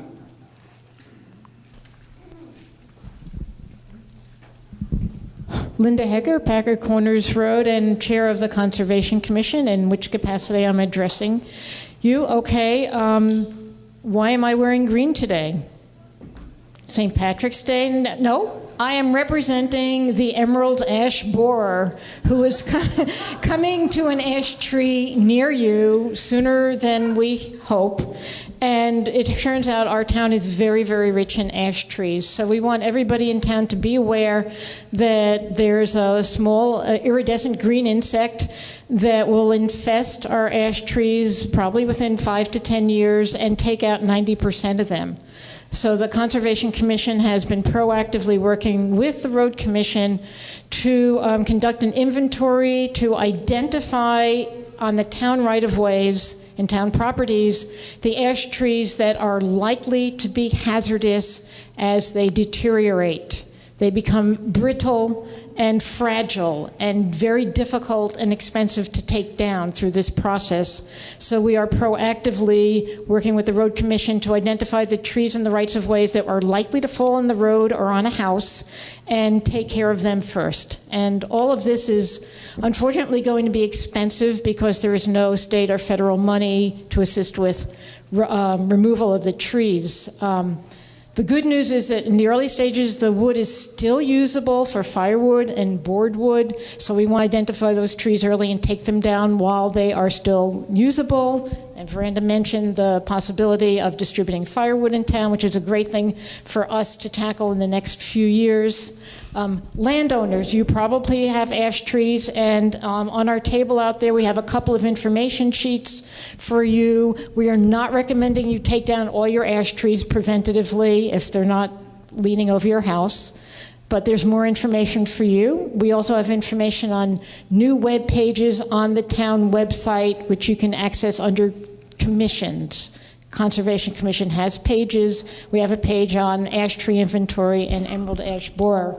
So, in closing about this, we want everybody to be aware and thinking about where are the ash trees on your property, and also to consider possibly for next year establishing something like an ash tree removal reserve fund to make sure we're not hit with an unmanageable expense in 1 or 2 years as the cycle peaks.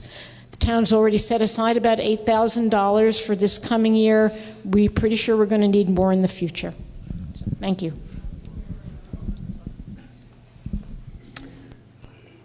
Sure. Zahn?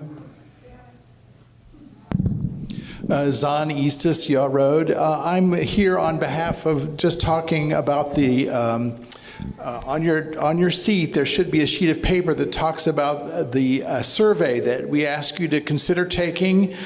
This is about broadband. I know that a lot of work has been done in Guilford as well as around southeastern Vermont about the notions of broadband. What a frustration it's been in a lot of ways for a lot of communities. But there is funding available right now to do some study work so that we can learn more about what it might mean to actually bring broadband to Guilford. We're working very closely with the Windham Regional Planning Commission. We're also working with the other communities in the region here to look at the possibility of building a communications union district. To do that work, to find out whether or not we can even move forward, we need input from lots of people in this region. There are already, in the state of Vermont, there are 3 communication union districts that are standing as unique models. They're each 3 different models. We're looking here in southeastern Vermont at yet a different sort of model to move this idea forward.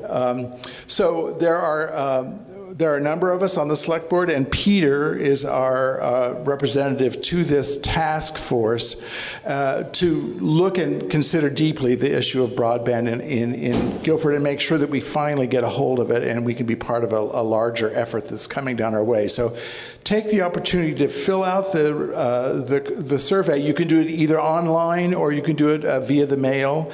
We have till March 17th, I think. So you have about 2 weeks to get that taken care of, and then we hope we can move forward. Thank you.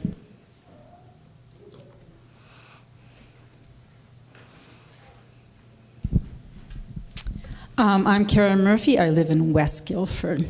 And I'm also on the Guilford Preservation Inc. board.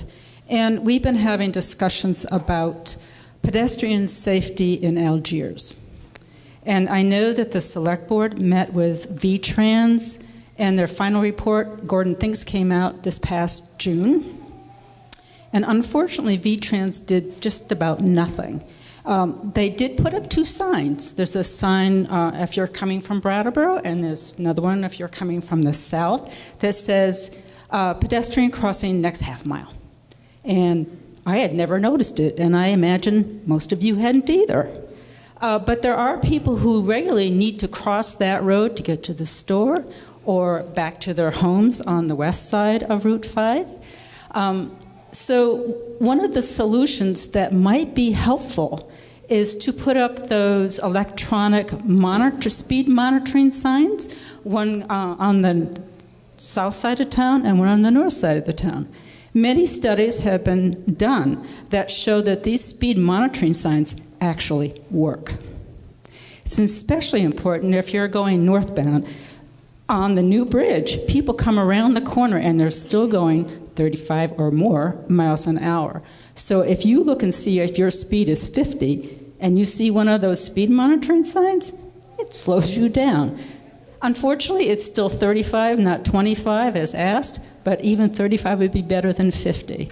So unfortunately, there's no money from VTrans to install these signs. I've been given an estimate of $3,500 per sign. We might be thinking ahead to our highway department to install such signs. So thank you for any consideration.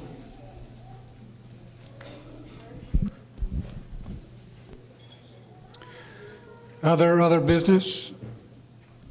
Michelle?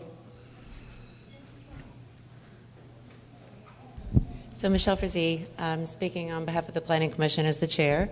There were these pieces on each of your seats, hopefully, talking about our town plan, where it's been 5 years. Our town plan's up in June again this year, but we would really enjoy public feedback on what we're writing. The draft that we have to share, there's a few copies still, I believe, by the door. It can be found online at guilfordvt.net. But we really would love for everyone in town to take a look at it, read it, come to our public hearing. I don't know, hearing forum feels formal, but on May 4th at BBCC at the Grange Broadbrook Community Center, we will be getting together to talk about what's written. And if you have anything you would like to share, any changes you would like to make, any insight on any of it, please feel like you can come and share your voice. It's been a long process. We've gone through the town plan 3 times in the last 2 years, and we're still not in agreement on anything, but we're doing our best. And so I highly encourage you to use this opportunity to have a further voice in your town and come share your opinions with us May 4th for that meeting. Thank you. Ellie, in the back.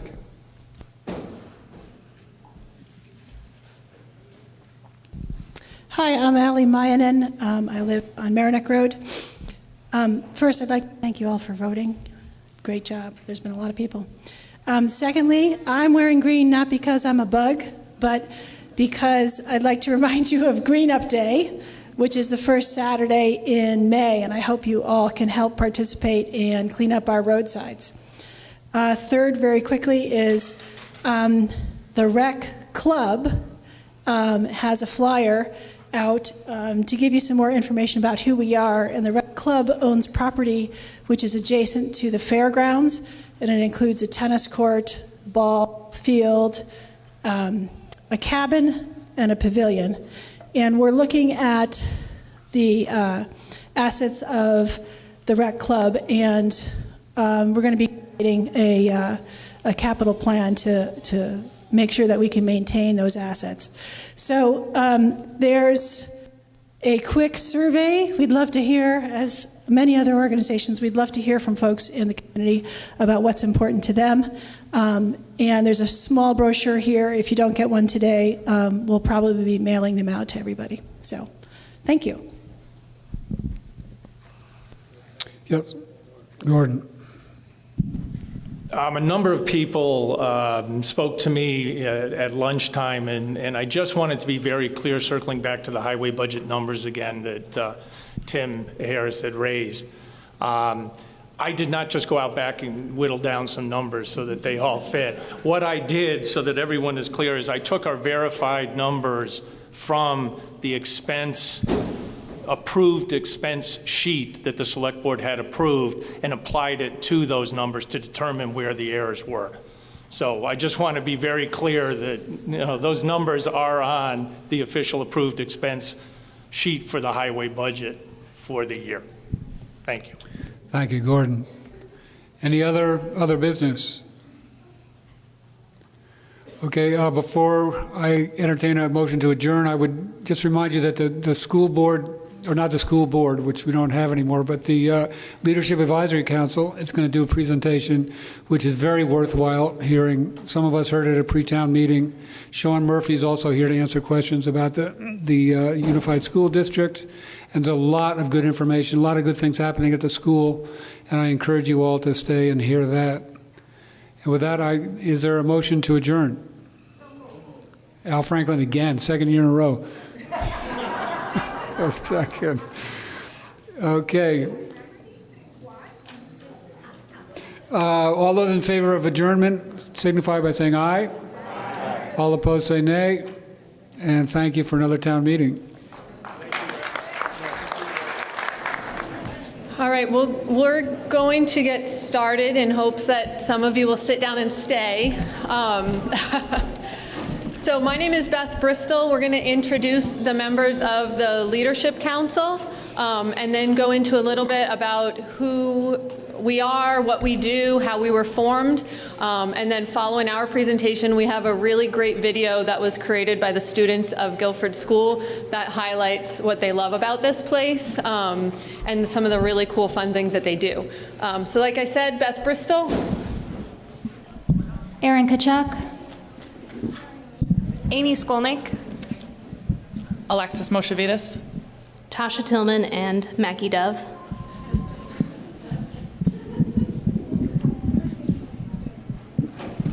Hannah Salisbury. John Gagnon.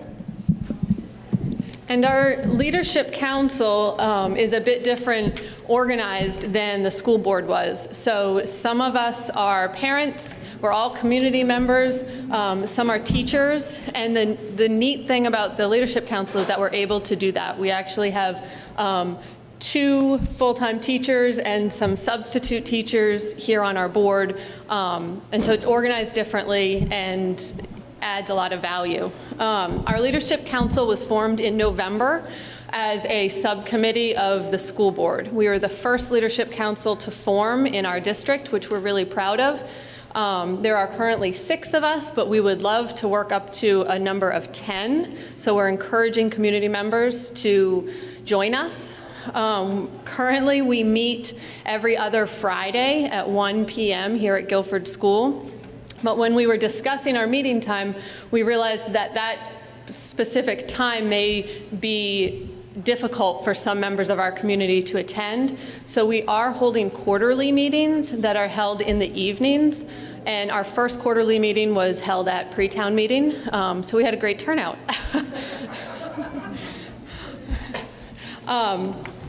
So I think we're going to ask somebody to hit the lights. It will get dark for a moment, but you won't be able to see our presentation if we don't shut the lights. So if anyone needs the lights turned on, just give a shout, and our master electrician will plug the lights back in.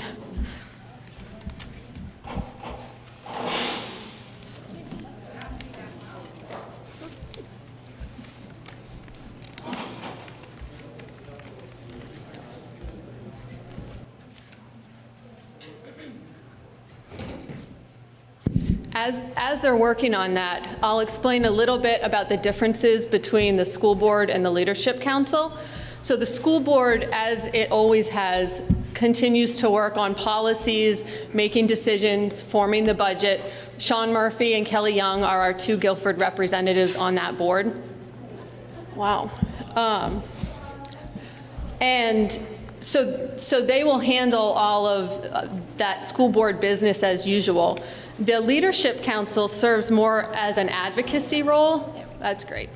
Advocacy and advisory role. So we work with John as the admin of the building to think about programs, capital needs that we want to advocate for with the school board. And we also are a sounding board for John for communication and feedback, community engagement. We talk about budget priorities and a strategic plan for this school in the future. All right. So the first two slides really are just a summary of our school. So this slide represents the student numbers in our various grades. And what's notable on this slide is that our numbers are looking better than they have in the past. A total of 120 or 119 is very healthy. And our pre-K program is really needs credit for a lot of bringing in new students. We currently have a wait list. We have had a wait list for several years now. It's very stable. We probably, if given the ability to expand, could host a second pre-K with the current numbers. So maybe down the road, that's something we should look into.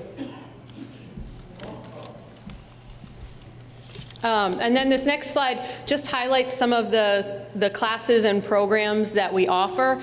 This is one of the things that our Leadership Council will be looking at when compared to the other schools in our district in terms of equity and what we have available and what they have available. And over time, we hope to even out our programming and become more equitable in our offerings.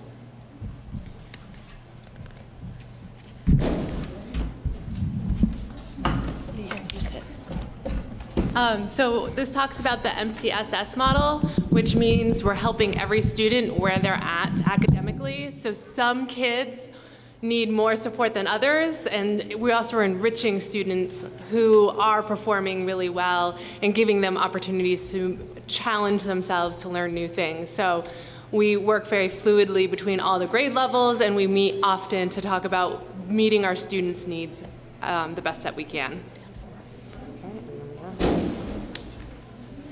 So the MTSS system, just to add, stands for the multi-tiered system of support.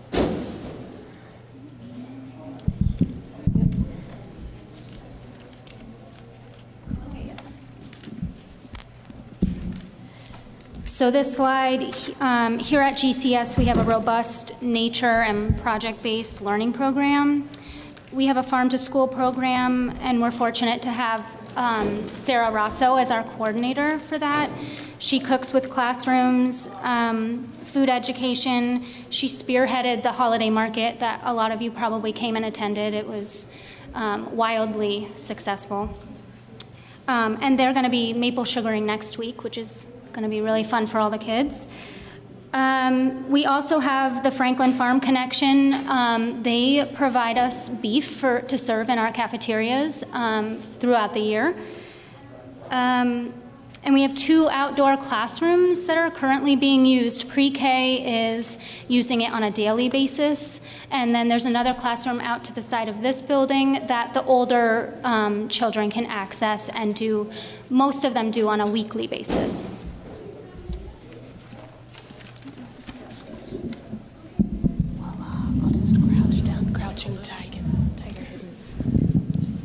Hello. Part of the continuous improvement program identifies strengths of safety and belonging, and underneath you can see the bullets about all the programming that is done to help foster a sense of safety and belonging throughout the school for the students, staff, faculty, and for the community that is part of this ecosystem as well. Something that I want to point out is that last year, through the PBIS program, which is the Positive Behavior Intervention and Support Program, last year the school received a gold star, and this year we got identified as an exemplar school through that program. I can say with 2 children here that they certainly look forward to the different ways that that program integrates through their life, and it's always good to find the positive and build off of that. So it's really a strengths-based system. And I would say that through these different ways of fostering safety and that sense of belonging that everyone that comes into the school can sense that and benefit from it. And we are continuing to monitor that and build off of that strength here at Guilford Central.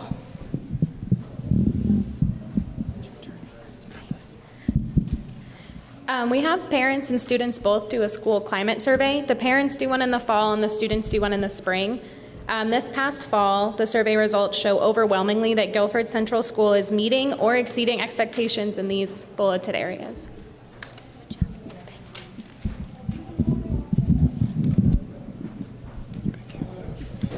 So this slide shows the state-mandated standardized assessments that all students grades 3 through 8 take in the state of Vermont. They're referred to as the SBAC, Smarter Balanced Assessment Consortium. And you can see that Guilford, in terms of our school district, we scored at 64% of our children scored as proficient in English language arts, which is the second highest score in the school district. The state average for ELA was 57%, and again, we were at 64%. This next slide in green is mathematics, grades 3 through 8, and then it also shows the state BUHS in the middle school. For us, we scored at 66% were proficient in mathematics. The state average is 44%, and the SU average, or the school district average, excuse me, is 48%. So in both math and in English language arts, our children are making steady progress. Our goal is for 100% proficiency in on these assessments, and we're making very strong progress. And it goes back to what Hannah spoke about with the multiple tiered support system. So now we will share with you the video that the students put together, and then following that we'll have some time for questions if you have any.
climbed to the top of Mount Shore to get a look at the valley. We learned about a story when Pokemon and the Great Eater were battled for this land. We went up to Hogback Mountain to the Southeast Vermont Natural History Museum to learn about animal fishing. We were riding up the mountain. God's pet a snapping turtle and nobody lost their faith. Did you know that how we see individual trees, a red-tailed hawk will see individual geese?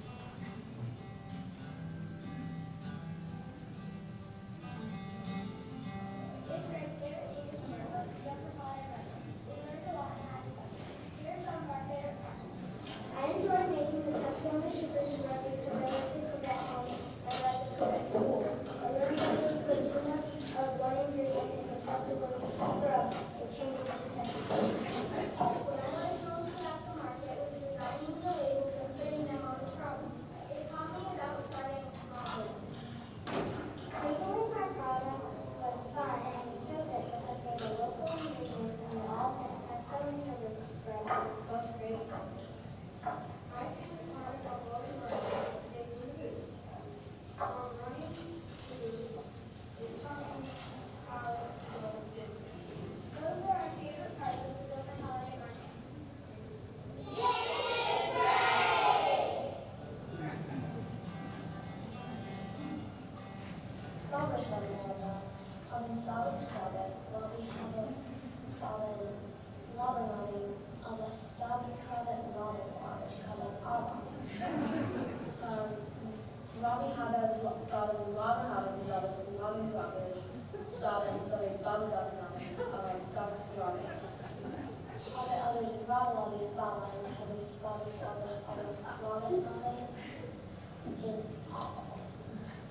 The next thing we want to talk about is forest riding. We go out in the woods in Weeks Forest every Friday and build forts in our clans. Two or three of our, just our classmates, Kramer, and we build fires and go sledding. Yeah, sometimes we have firemen challenges. We cook and the clans are named after animals that are inside these forts. And ours isn't really in it during this point, but it used to be in these forests and its own lakes. The other clans are a box turtle, black bears, and spike horns. The best thing about 6th grade is forest riding. All Saba Skrave on this Baba and Baba.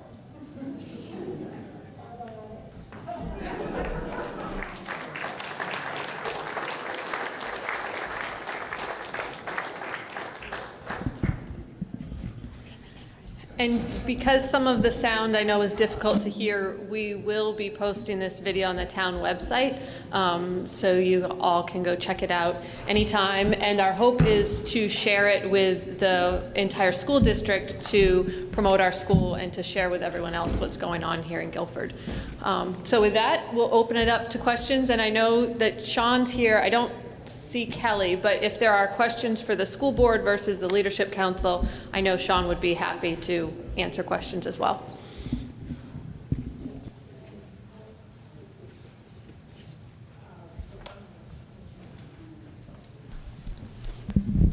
So this is awesome. Sheila Morse, Melody Hill. I think I've said it enough times today. First of all, I think it's great that you all did this leadership council. I think it's so impressive. Secondly, I love the presentation, the slideshow thing. I want to say something about that in a minute. The school film is amazing. Like just sitting here laughing and appreciating the kids, and the special language is just thrilling. And so I think I hope it's on the Facebook page and a link on Front Porch Forum and on the town website and wherever you can get it. Just so that people see it.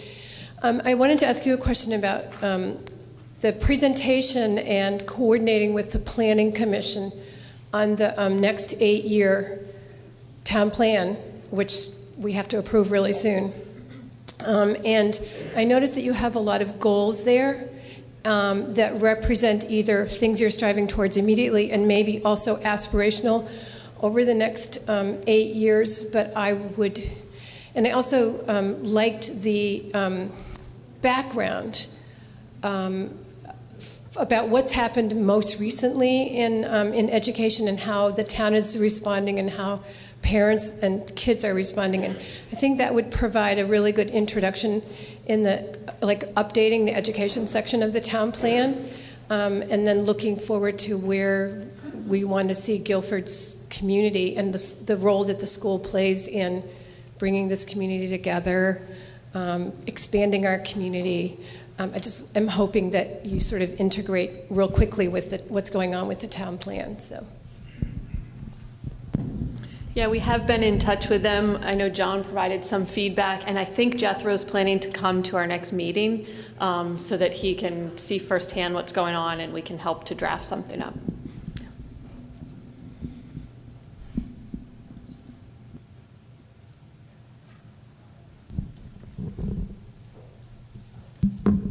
I'm Veranda Porsche from Packer Corners, which I forgot to mention all throughout the select board meeting. It was so rewarding to come and be in the school and talk to the 5th grade about the select board, and then to see how the school stepped up to help out with our town meeting day sort of at the last minute.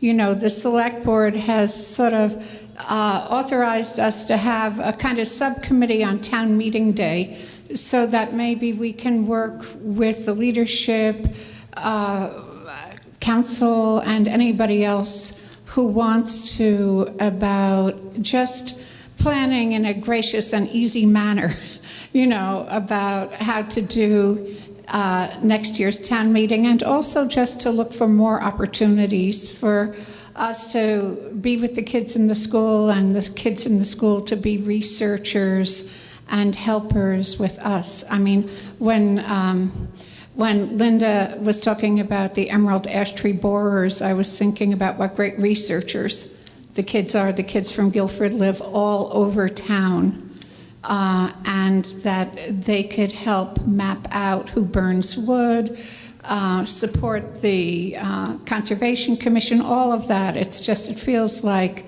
a real return to something that, and a building further on it. That's so great. So thanks.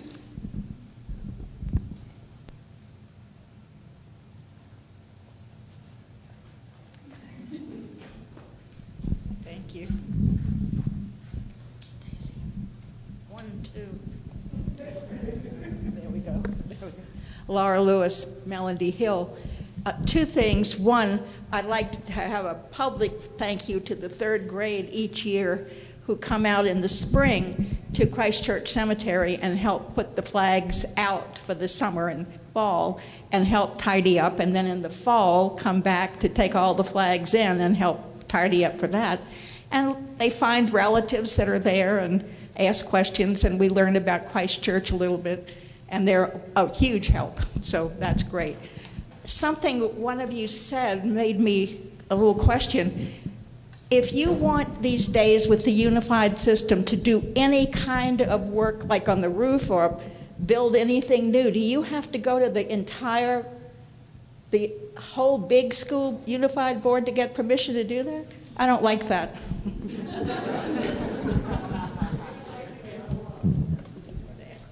Thank you.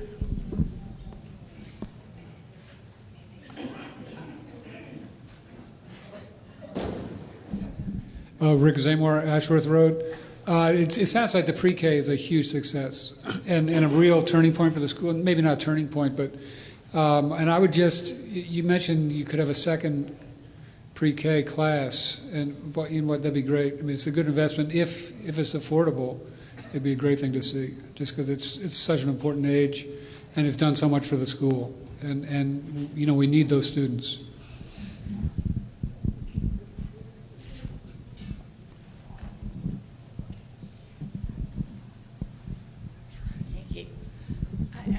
As an who can't see well and can't hear well, there's a young woman up there bouncing, and she has something on the front of her.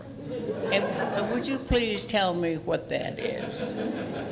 And what age and what sex, let's say? It's a future. You won't tell me. Oh, bless your heart. Bless your heart. Look at those feet. Look at this head. Look at this head. Hey, you know something? It's real. It is real. He feels real. He's sound asleep. Mostly. Thinking about it. Do you know him? Is he yours? Well, I don't know. Thank you.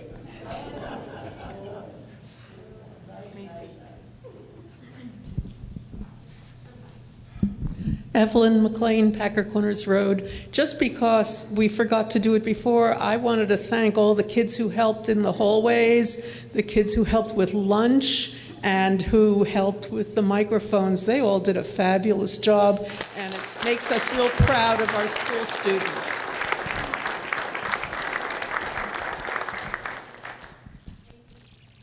Steve Lemke, River Road. I mentioned this at town meeting. I think the video is great, and I think it's great that everybody in town gets to see it. I would also share it with the Vermont Tourism Board and others, because I'm back to this aging thing again. We need to get people into the state, and I'm also the Guilford rep for the Wyndham Regional Commission, and we had a presentation done there that the two most important things for people who are looking to move to a state are open spaces, and I thought it would be schools first, but I think it's open spaces and places for families to walk and enjoy the area, and second is schools. So when you look at this, and you see all the open spaces, you see the forest, it's a subtle way to bring people into the state. And again, as Sarah Coffey said, it's another subtle way to shine a light on what's going on in the southern part of Vermont, in particular Guilford. So I think the more we share, sort of humbly, but share what's going on down here, the more we get as far as funding, attention, and other things. So I would say don't hide your light under a basket, share it widely.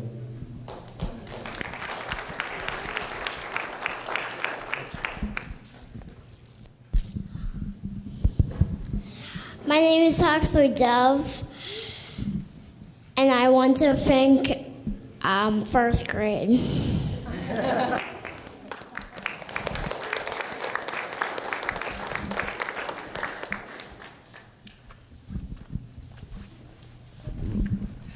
Lucy Sparblase, Guilford Center, East Mountain Road.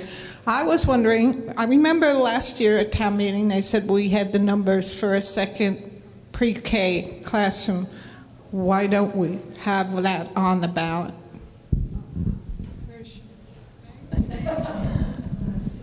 It's very expensive.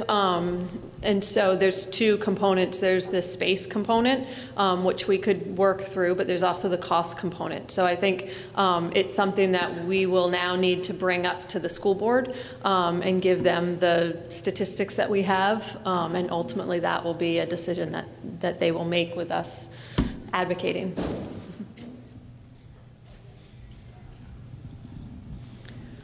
So in closing, I think what we were attempting to achieve today was to show you that our strong academic performance at this school is really a result of the really cool programs that the kids highlighted, and that we are able to get outside and do programmatic theme-based education, and it yields results. And we're being recognized for that, which is really important and is not necessarily commonplace even within our district. So we stand out, I think, and it's something that we want to continue to promote throughout the district.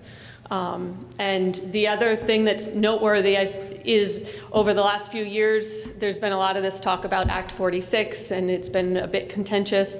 And I think Guilford is a shining example of how, despite all of that, here we are, and we're making the best of it, and we're all coming together and continuing to advocate for our school. And being the first leadership council to be formed and to be the most robust leadership council in the district is very telling, and I think it speaks well for our future. So that's it.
Call us to order at 6:02.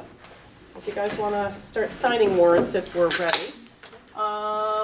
So first thing is approval of minutes for January 29th, February 3rd, and February 11th. Would someone like to move the minutes? I move we approve the minutes from February 3rd and February 11th. And is there a second? I'll second. Any comments, questions, critiques? Or does David get 3 gold stars? David gets 3 gold stars in my book. He's been so thoughtful doing the minutes. And then a minimalist. Okay. Unless there are directions that will make sure they're detailed. All right. Seeing no other discussion, all those in favor of passing the minutes of January 29th, February 3rd, and February 11th, say aye. Aye. Aye. Any opposed or abstentions? Okay. Next up, warrants and payrolls. Would someone like to move the warrants and payrolls? I'm still trying to pull them up, Carrie. I can move them if you want to hand them You over want my to me. hard Just to copy? pull up my agenda. I move we approve the warrants of February 5th, the amount of $441,676.80. The warrants of February 19th, the amount of $702,355,98. The payrolls of January 31st in the amount of $377,992.38. And the payrolls from February 14th in the amount of $455,491.99. Is there a second? Second. All right. Any questions? The nice thing about meeting so often is we actually don't have the 4 pages of warrants, so Good. I will appreciate that. All right. All those in favor of passing the payroll and warrants as read, say aye. Aye. Any opposed or abstentions? Okay. Next up, we're going to go into executive session. Okay. This is a contract. I don't have the numbers for the contract. I don't have this up yet, but one of the yeah. I'm moving. Oh, you got it, hand? Madam Chair, before you go into executive session, will these people be allowed or not? No, but I think we're going to do it. are. Yeah. Yeah, but I guess they were there with me today. Okay. Did they give you any feedback? They said they were all charmed by you. I don't need that, but I mean, I took that as good feedback. okay. Is the executive session about, isn't the executive session about a contract? Yes. Yeah. Yeah. Not necessarily about the superintendent search. No, that'll be down out here. Yeah. So Right. If Dawn isn't coming into this, is it? No, I would invite Don in. To the okay. Yeah. Okay. Well, he has to tell us what his terms are. Oh, okay. Okay. Oh, Sorry. oh, that I was kind of thinking it was the That other kind of contract. contract. Yeah. Sorry, I thought we're not even doing that here, right? Yeah. Okay, we can just do that offline. Gotcha, okay. Wrong contractual matters. So many executive sessions to manage. Okay. I move that we enter executive session under 1 VSA 313-8-1A to discuss contracts. And that we invite Dawn in. All right. And should we leave? No, well, can we go in there? We can go in there. We can go in there. And then they can't, but then- Those are better chairs. Is it possible before you go for us to share our impressions of that meeting? Would that be appropriate? Yeah, Then you don't have okay. to stick around? Well, I think, is that something you were hoping would happen? Fine. That we would share our impressions? Yeah, I know told groups if they want to catch Carrie or board members, if Okay. they have any thoughts, brief ones. This But would be Yeah. a good way to So, do it. yeah, we'll just do, We'll suspend that. for a we'll moment. suspend executive session for a moment and see if you guys want to give us feedback. Sure. And I don't mind leaving either. No, you can stay. I mean, I can speak on my part, and I think my impression from the people that were all there, I think everyone was very comforted by the solid, clear plan that Don shared with us for moving forward, and I think we felt very honored in the fact that Don came and really genuinely wanted to know who we were, what our values are, and what we're looking for in a leader. So my impression was the entire room felt very comforted by the potential for having Don lead this process. That's happened at least 3 times today. Well said. Can they give their names? Oh, Deb Harding, Curriculum Coordinator. Sorry. Shelley Wilson, Assistant Special Education Director. Mary Ross, Vernon Elementary School Principal. Anything else you guys want to add? Or Just that I appreciate, in addition to the folks that were in the room, the way that Don spoke about the importance of input from all of the stakeholders, both under our roofs and in the community. He seems to have an interest in really hearing from the folks that I think need to be heard from in order to, move forward as best as we can. I have a question. To have everyone come out with good impressions is a reflection upon a person of sterling character and good quality in training, I would say. So that's all I wanted to add to that. Yeah, and I believe our community would. I think it was a good representation for how our community would feel working with Don as well. Building trust and that kind All right, thank you. Thank you.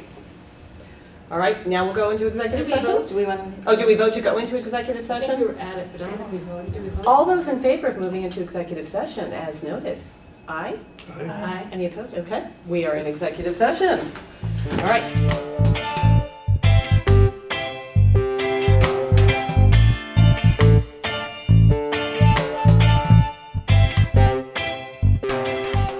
We're back from executive session with no action taken. Christina, would you like to make a motion? I move that we hire Dawn Collins to perform the superintendent search at amount not to exceed $9,000. Is there a second? Second. Any discussion? All those in favor? Aye. Aye. Any opposed or abstentions? Welcome aboard. Thank you. Now, I'm excited. yay! This group here, they energize me. I think I'm going to apply for the job. That'd be a conflict of interest, right? We'll figure this out. I rescind my motion. So I guess I would say now, what are our next steps? You can give us assignments, you can tell us what to do, you can tell us where to go. We really need to be aggressive in our getting the word out that the search is on and that we want people from just about all walks of life. We want parents. We're going to look at the possibility of students somewhere along the way, possibility. Certainly, I think that can happen. We want people in the community who are not necessarily parents, maybe they are at one time, but they don't have children in the school. We want to make certain that we are welcoming people from diverse backgrounds. And then we want certainly representation from the teachers. And I would say, in my discussion today, a real key part in building a team is to hear from the administrators and have representatives. So you're going to have administrators, you're going to have teachers, you're going to have support staff, which means if you are in maintenance or in food service or a paraeducator, you are going to have a voice there.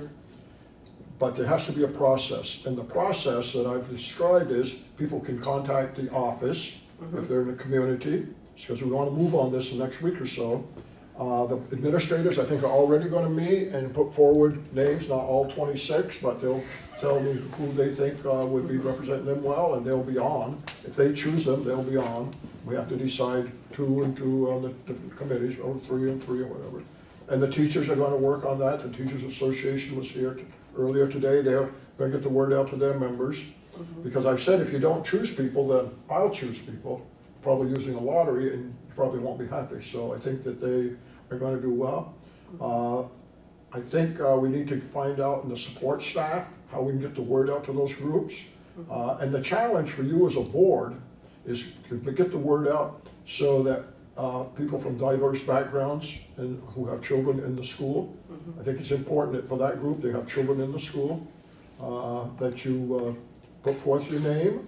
And you know, if we get multiple people, then we'll have to go through a process, probably pulling a name out of a hat, but we need to hear from people.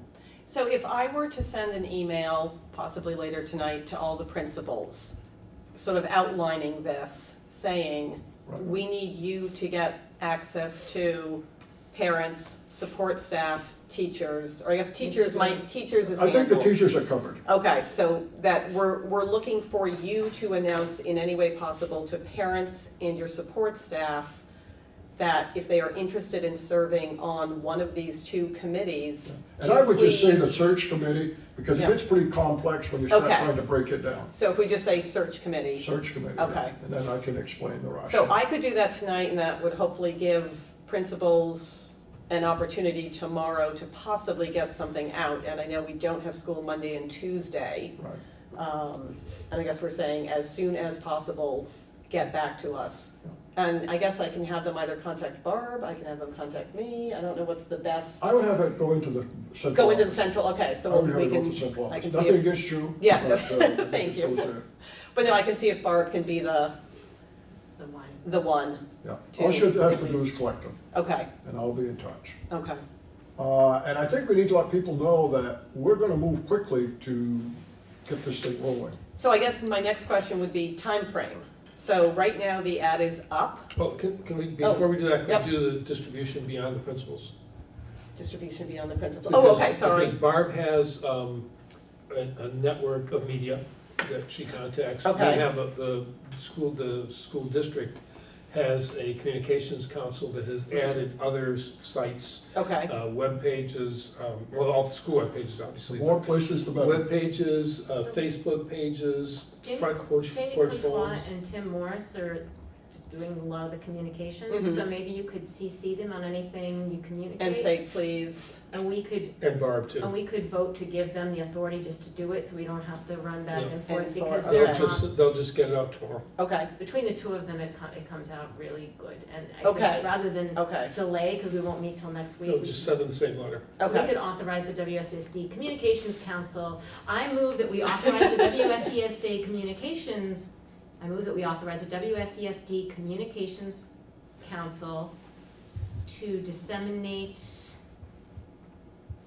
Search committee. to publicize search committee Applications? applicant Application requests. To what? Publish, did you say? No. To Disseminate. publicize, that's what they do. Yeah, Okay. okay. Superintendent search committee member applicant requests. We know it, that's clear enough, it's not my yeah. best motion, But- but I'm tired. Did we talk about a deadline to make those applications? We talked about Thursday when we met, but Yeah, I think that's Monday good. and Tuesday are not Yeah. days. So we're thinking next Thursday? Next Is Thursday. when we're looking At to the end of have, the okay. work day, if she works till 4, 4:30, or Okay. whatever, get them in there. Is there a second to Christina's motion? Second. All right, any discussion on Christina's motion? So basically, I will send the information to the principals. I will keep it just to search committee and that we are looking for parents, parents and support staff, just those two groups. And then I will broaden it slightly as far as taxpayers, community members, and get that information to Jamie and Tim. That's basically what we're saying is gonna happen. Yeah. Okay. And the response will be probably to Barb. And the response will be to Barb. Do you have town meetings in any of your schools? do. We do. Because town meeting day, if you had a nice little poster. So I can do it at Vernon's town meeting, but there, Brattleboro, when is Dummerston your does. Dummerston, I'm gonna be at Dummerston, so I was figuring I would mention. Okay, Although it's not school town meeting anymore, so, Right. but that's better for Right. getting community. and does Anyway, Guilford have, because I'll send it to you guys as well, if there's something you guys can read at town meetings. I will not be at town meeting, so please send it to Tim for putting. Okay, Yep. perfect. And then Brattleboro isn't until much later, so, Right, the communications council is all Putney people. so okay, so They'll have it. they'll have it, But they'll we have don't- that covered, Yeah, okay. we're next week. But then if we can get it into the press, And the people here, I know you're sending out, but you know people who would be willing to make the time commitment. That's gonna be the big thing. It's not gonna, it probably is, neither group's gonna have to give up more than 5 hours, I don't think, I would hope not. okay. But, And it's yeah. sort of a one, at least for the The first initial one is gonna be one. We're one gonna sit in day. a room, something like this, and everybody's gonna read, and we're gonna talk, and we're gonna come out with the people that are gonna get an interview. Okay, so Thursday, March 5th is our deadline. I plan to, if all goes well, come here probably March 6th, Okay, because the applications will be in, and by Yep. then, if we know who the committee members are, then we can get serious. okay. Let's set a date for the review of the applications. Yeah, and everything. Yep. Okay, And people might wanna know, the guy you hired is a little nuts, so don't be surprised if there's a quick Well, they've turnaround. got to deal with all us, so. there'll be, I don't know, we may not be able to turn it around as quickly as I want, but we're gonna turn it around quickly. okay. Great. All right, any other questions on the motion before we vote on that? All those in favor? Aye. Any opposed or abstentions? Okay, so we've got that under our belt.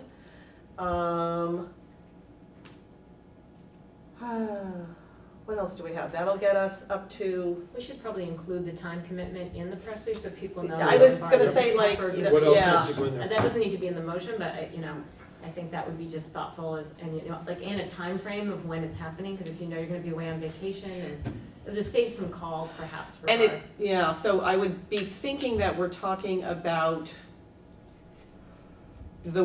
could we be talking about, I mean, I know we might not be able to pick a day, but if we said it would probably be a day during the week of March 9th. Or that's when you might be I gone. may be in New York City. But let's tell them that it'll occur we plan within 10 days, because we've got to reach out to, after we get through once we tell people they're gonna be interviewed, we have to be respectful of their schedules too. So it may take a while, so tell them they should expect within 10 days, after their appointment, that they're gonna be asked to come in. And spend a day. And you're away the week of the 9th. I am in New York City. I have a VSBA meeting, which I do not want to miss on the 11th, and then I leave at 6 o'clock the next morning for New York City. Okay, so And we let's might just have to say work the week of the something out. We'll go 16th. from the 6th. You know it. It's just that we'll go on the 6th. Okay, We'll know. So Okay. tell them, after we meet on the 6th, the applications are due on the 5th, and we're gonna select by the 6th. We'll probably, hopefully can notify people who's gonna be on it, and at that time, we'll try to give them a timeline. okay. So they'll have the Excellent. timeline on the Great. 6th, so that will hopefully give them some time to Right. clear I the think schedule. I said this to the administrative group, but I feel if we tell people you are a candidate to be interviewed, most people will stay with the process. Okay, But people need to hear, applications close. The mentality sometimes, well, applications closed 4 days ago, and I haven't heard anything. So that's why we need to make sure we get it, Okay. to get people to know. okay. We will. So, and the date on the ad was the 5th? Was the 5th. So the applications for the job and to be on the steering committee And on the Right, fifth. Just happens to happen at the same time. Well, That's that good. couldn't be better coordinated, even if we Okay. tried. We did try, we worked really hard on that. Okay, what else are we? One of the things, and maybe we can do this tomorrow, but I took some good notes, I think good notes, to me they are, from what people were saying today. And there really was some congruence between what the teachers who came said and what the administrators said. I think the administrators probably, because they were interacting with the superintendent on a very regular basis, had a little more specificity. But I think that the message came through, you know, about communication stuff. So I just think that that will be important to make sure that I get something to you as we get closer to the actual board interviews. Okay. The other thing is, David should give everybody a copy of 1 or 2 pages, David. Yep. We don't need to agree to them tonight, Yeah, although I think. everybody got it via email. but we Okay. haven't- Did we Ann haven't- get it? Yeah, I Okay. gave it And to her I- last night. Because I'll continue to be working with all the board, but I've certainly worked only more with Carrie, and I keep you informed, but this gets us thinking on how you're gonna do your interviews. Okay. This is how you're gonna do your interviews. We'll listen to you, Christina, I will, Ellen. Before I forget, I'd like to make a motion that we have a little funding and have some like refreshments for people that are gonna spend 5 hours here, like a lunch or whatever. Yes, okay, okay. Up to, what do you think? I think you've got money in your budget. No, I mean in the money you approved tonight. So that's Oh. we have the emergency fund that we authorize, we have the. No, you have one. The SU doesn't have one. We didn't No. give you a discretionary fund? No, I think you did that at the SD. This is where we get confused as to who. So I move that the board authorizes up to $1,000 of discretionary spending for the board chair for unanticipated expenses in the superintendent search. And didn't you have something too where like the board chair has to call the vice chair? The board chair with the approval of the vice chair, that was my idea, yes. I like that. Okay. I like that. Yep. And that Okay. way we don't have to meet if, Right, if there's a, oh, we have another lunch that we have to provide, so. okay, okay. And I All think right. Ann seconded that, she has her She voice did. back today. All right. Do you have that one? No, but I will before we go home. Oh, okay. Oh, while people are here. Well, it might take you a long Did time you to work move on it? that. I moved it, Ann seconded And what it. was it again? The board authorizes the board chair upon consult and to work with the vice chair to expend up to $1,000 for unanticipated expenses in the superintendent search. Up to 1,000. All right, all those in favor? Aye. Any Aye. opposed or abstentions? Okay.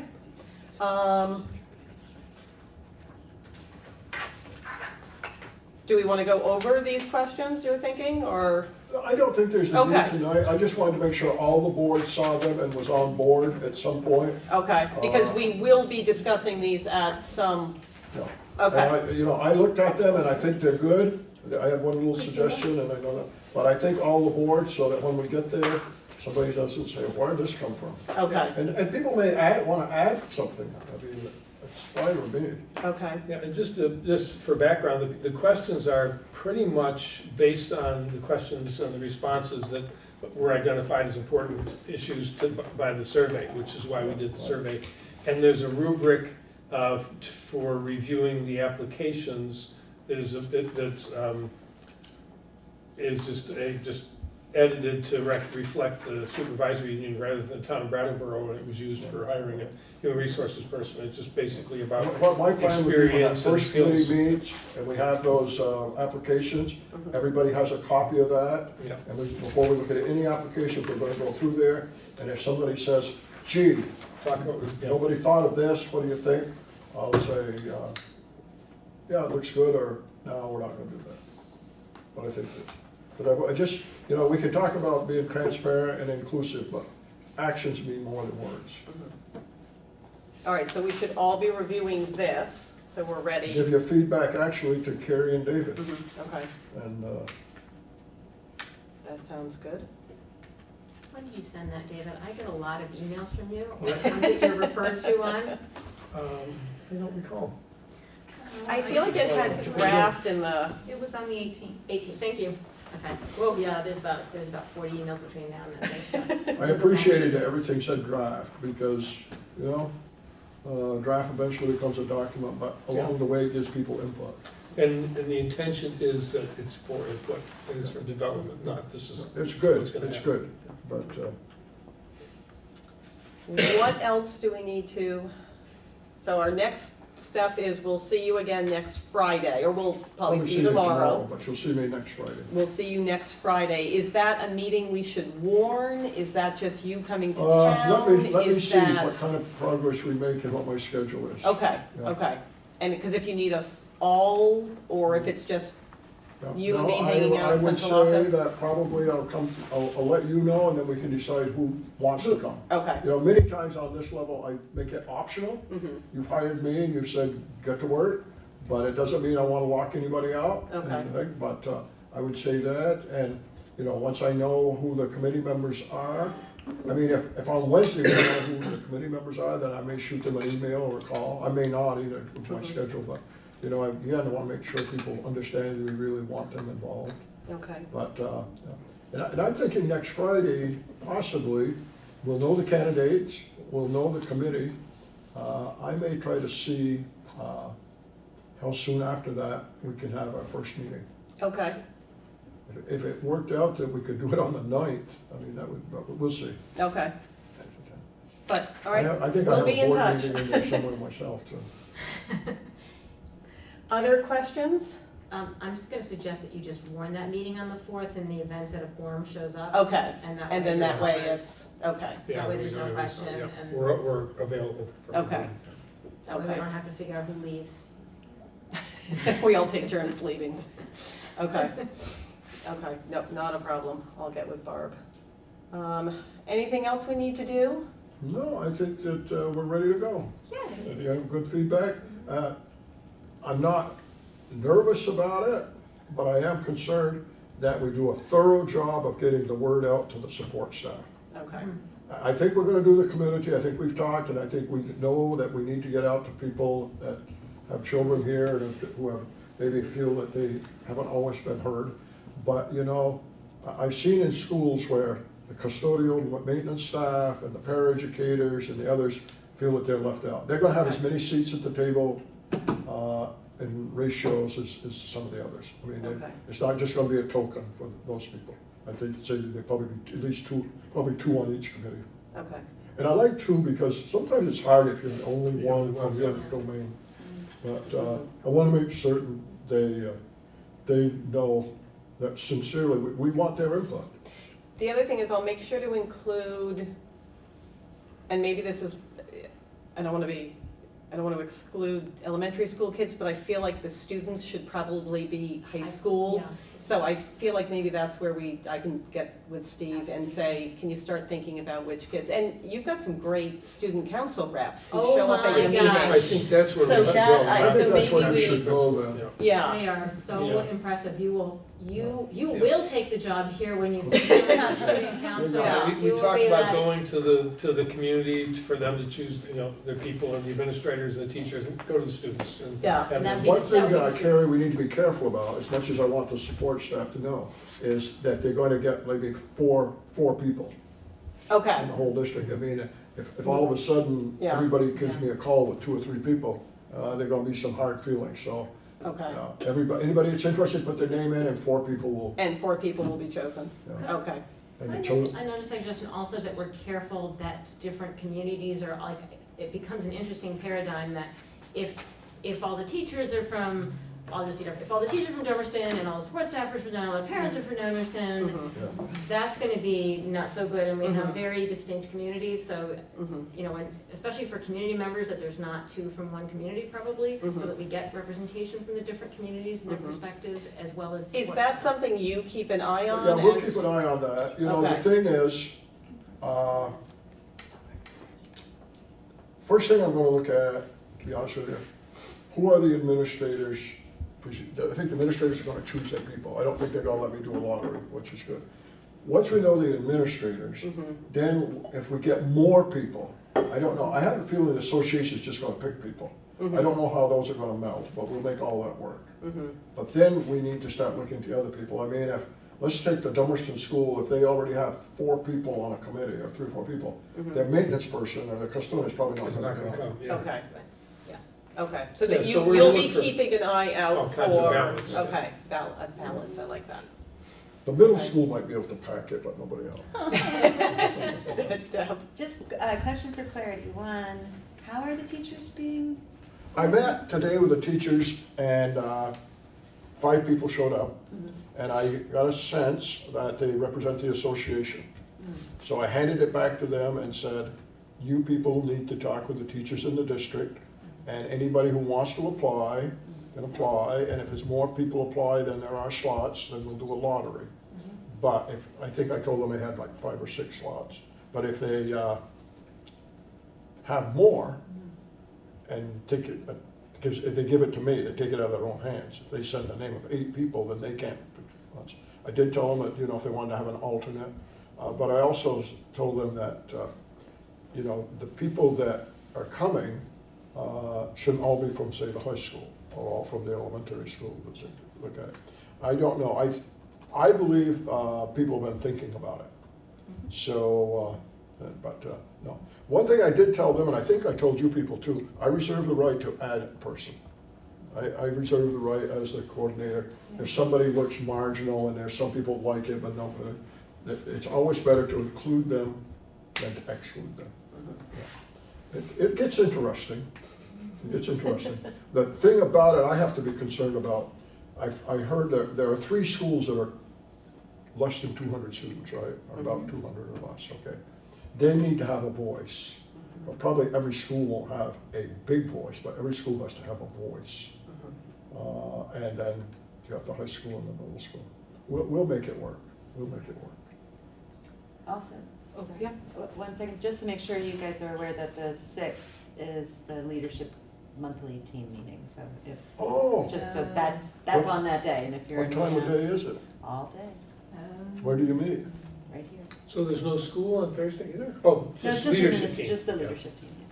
No principals on Thursday. Hey, schools run without principals. Yeah. And my best days as principal when I had no teachers and few students. Get a lot done. I might come to that. Yeah. That might not be a bad thing. No, I don't think so. Let's talk to You know, Lyle. I would probably come for lunch time and then stay over. But no, depends where I am the night before. Okay. Do you have a question? Just one, just thought, if there are internal candidates, we should be thoughtful about people that work for somebody, reviewing their resume and being on that team perhaps, if there's an internal candidate having the custodian of a principal. Oh, interesting. Being on that committee, Okay. and that person not being chosen, or that could be challenging, I think. So I don't know. Okay, tell if me you that want- again, Christina. If there were a principal internally, I don't know if there is any, but Oh, okay. let's use Mary because she's here. So if the custodian was interviewing and then she didn't get put onto the final candidacy, that might be challenging for them. I mean, Mary's lovely, I don't think it would be an issue, but I could imagine some people would. I would feel if I was my boss, Yeah. I would feel like I kind of had to stand up for them. I just would feel that, and so Let's see if we get internal candidates. Yeah. Okay. If we do, we will know that before we choose the people anyway. Oh, that's true. Because the timeline is, Great, that's We'll why have I'm it all, saying I don't okay. know. that was Okay. a stroke of genius that we had them both come at the same time. Hey, and we planned that so well. Good planning. Good planning. Someone's taking care of it. Finally, somebody's taking care of Other it. questions? All right, so I think I've got my marching orders, which are to get an email out tonight to building administrators. You want me to- And then, and then, I'll read what all the things Oh. I have to do. and there's more than that? Well, I've been thinking about it all, but we haven't talked, we need to talk about, I think, a little more thoroughly about getting out. Like, if you send it to principals and say, please Yep. disseminate, do they automatically know to put that on their website, on their Facebook page, on the email lists that they may have for parents? And there may be some Website. place in the building that they post things for parents all the time. Okay, So- and I website, don't know Facebook, I what like else- that. What else principals Website, have. Facebook, for- postings, emails. every imaginable. Okay, I like that, thank you. That is good. And then when I get it to Tim and Jamie, they just get to go crazy with it as soon as possible. They know exactly what to do. They know, right. And then we all deal with town meetings wherever possible. So there's the town meeting aspect. I don't know their timeline, but I think it would be important in some way to get it into the Brattleboro Reformer. We will. Yeah. Barb will Yeah. do that. Okay, Yeah. let me tell you why. When we started meeting as a merged board, people started talking about where we put out notices. And it's Facebook, and it's this, and it's that. And I said, you know what?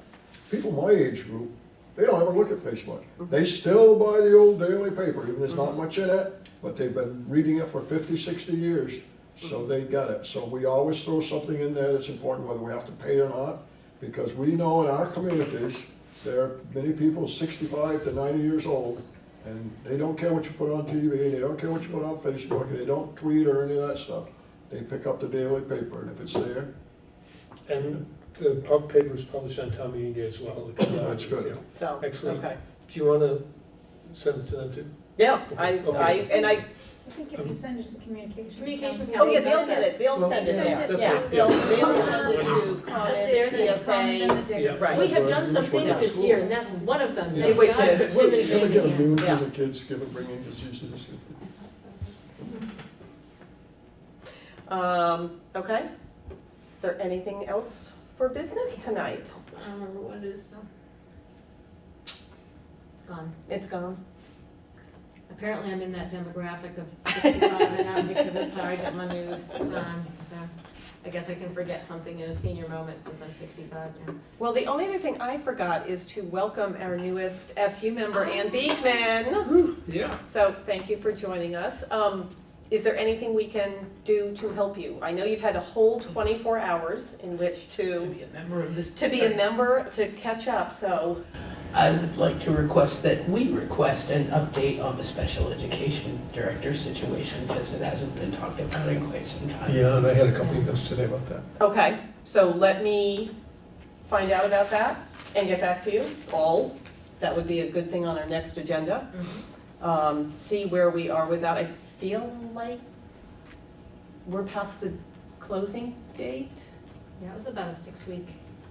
We extended it to, I think, mid-February, so this would be a very good time to ask. So I will ask Lyle where we are at. Not a problem. Anything else we can help you with, or? Not tonight, All but right. you know how I can be. You got my email, so. Yeah. Thank you for stepping up, Ann. I Yes, appreciate it. thank you. I'm helping here, but I'm helping a young family that needs some help right now, so. That is a good thing. So All right. when you get on the WSESU, launching pad on the website, and it says, on the top, it says, the WSESU board meets 4 to 5 times a year. Like, your blood pressure's gonna go like, Yeah, 4 to 5 times a month now, yeah. So- Yeah. I'm laughing at it every time I see it, as a Yes. matter of just so fact. you know, you've been hornswoggled with that, Oh, with that absolutely. tagline, so. And we haven't even established board committees yet. Let's get through this, but now we have Dawn on board as well, so we're all feeling pretty good. All right. Who would like to make the favorite motion? Ann loves making Really? fun. I don't sound much like Ruth. But, Madam Chair, there being no further business before this board, I move that we adjourn. is there a second? Second. All those in favor? Aye. Any opposed or abstentions? All right, we are adjourned.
for me, and then we'll begin.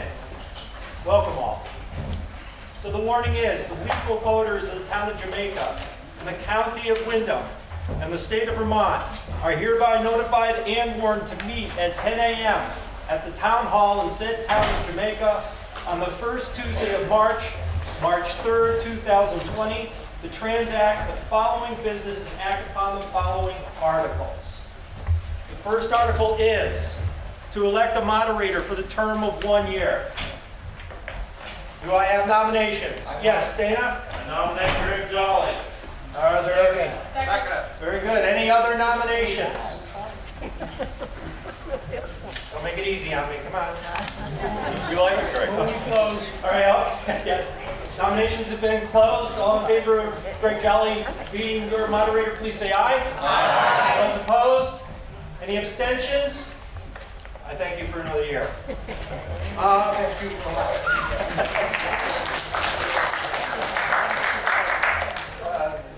who seconded that? Oh, give it to CJ. One thing I would like to ask for people, and it's been requested by BCTV, is that when you make a motion, please stand, state your name. It'll make it easier for us to keep records and also for people to see that we're doing things properly, legally, whatever you want to call it. So if we can try and do that. We tried it last year, we got halfway through and forgot. It'll be okay. So what I'd like to do first is I'd like to do announcements, and then we will move on to Article 2. So the announcements we have, as you can see over on this side, we have the primary going on. This is the presidential primary. If anybody hasn't voted yet, begin at Heather's station. You can vote, and then Pat will sign you out. Polls will be open until 7 p.m., at which point all the justices of the peace and select board will come in and tally. But the polls are open now and will be open until 7 p.m. So tell one and all. Number 2, our representative, Kelly Paella, is unable to be with us or any of the town meetings really because she is a town clerk in Londonderry, I believe, and she is responsible for the primary. However, she has provided to us a two-sided sheet with a summary of the various bills that are now presently going through the legislature, where they're at, where they might be going. She would also like people to know, in the interest of making myself available to all of you during the town meeting week, I will be having a district-wide informational meeting Thursday, March 5th, 6 to 7 p.m. at the Mountain School in Wynn Hall. So put that on your calendar. If you need the date, it's on the top of her sheet right there, so you can take it home with you if you need. We also up here have a copy of the West River Modified Union Educational District Annual Report. Always a good read. We have some informational pamphlets here from the Jamaica Historical Society. And also over here we have a Windham Regional Broadband Project Survey.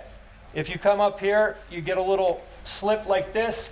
It'll inform you where to go online to take the survey, which will help them with understanding what is needed in the area for broadband. Okay, the other thing that we have here, among my notes, is that we have BCTV here again this year recording. I know that many of you watch the select board meetings and the school board meetings for the district on BCTV, and next week you'll be able to watch yourselves once again. So in this meeting is being recorded by Brattleboro Community Television. You can watch it later this week on Comcast Channel 1085, Southern Vermont Cable Channel 10, or online at vermonttv.org. And again, they ask that when somebody's speaking or making a motion that you stand, state your name, just so we can see who's making it and hear it more clearly. And also it helps Sarah with keeping records. Greg, I will put this on the website, the Jamaica Vermont website, next week probably when it comes up. So we have that also. I also make sure that we get a hard copy on the a disc that we can spin for posterity, and it goes to the Historical Society. Multiple ways you can find this. The other thing that was suggested, oh, here. Also, do not forget the town meeting lunch, which is today over at church at 12. And I think if we finished like at 11:45, they probably let us in anyway. So please go over. It's for a good cause, and it is $8 for adults and $4 for children. All right, that's done.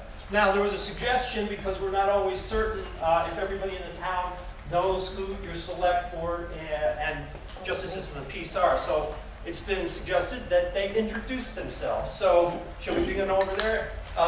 Your name and your position. Karen Amadon, Justice of the Peace. Clara Robinson, Justice of the Peace. Andy Coyne, Vice Chair on the Select Board. Judith Flower, Select Board. Tom Tolbert, Select Board. Greg Melman, Select Board.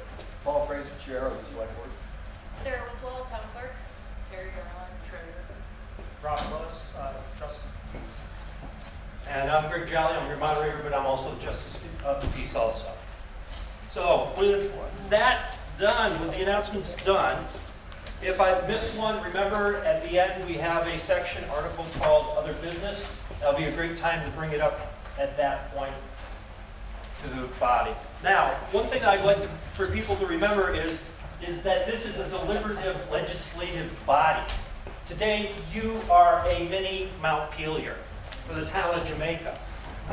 Your vote counts. The select board cannot move forward without your vote. So keep that in mind. This is a serious thing that I, as moderator, want to perpetuate well into the future, and I thank you all for being here. We're almost through the technicalities here. One of the things that you need to do is that if you're a voting resident of the town, you need to sign in, be able to vote on the floor, or for any ballots that come up. When you sign in, you should have gotten a packet of rainbow-colored slips. If it comes to the point of needing this to do a ballot, say during the nominations for select board or other positions in the town, I will call out a color. That color will be the only one that will be officially counted if it goes in the box. If your neighbor doesn't have one of these and asks you to rip it in half and share, that is a spoiled ballot, both of them. I'm saying this because we had some issues around the water vote that I don't want repeated. So please, the numbers that we have back there have to match the numbers of the votes. If there are more votes in here than there are signed in, we have to vote again. So just consider that. These are all little technicalities I want to clean up. We run by Robert's rules as amended by the state of Vermont.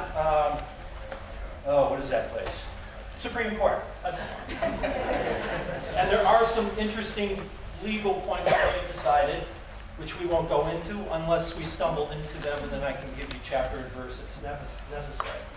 Now, the process here is, and I'm learning every time I go up in February for my refresher, all the things that I did wrong last year. Because I did them wrong, I understand what I'm looking for. And then it's like, oh, that's how you do that. So this is basically how it should work. I'll state the article. It'll be moved by one of you. It'll be seconded by one of you. I will then restate the article. That means it's on the floor. Then we can have discussion and question and all that. Now, we get to a point, somebody can call the question. One thing you need to understand is, if there's no more questions and it's quiet and somebody says, call the question, I will recognize that as a called question. If I've got 3 hands up and somebody calls the question, I'm going to go through those 3 people first because they were recognized first before the call of the question. There's little details, as I said, that I'm learning. Once the question is called, then we have a 2/3 vote to close. Then we go on to actually vote for the article, and you make your decision. Let's see, what else do we want to say in here?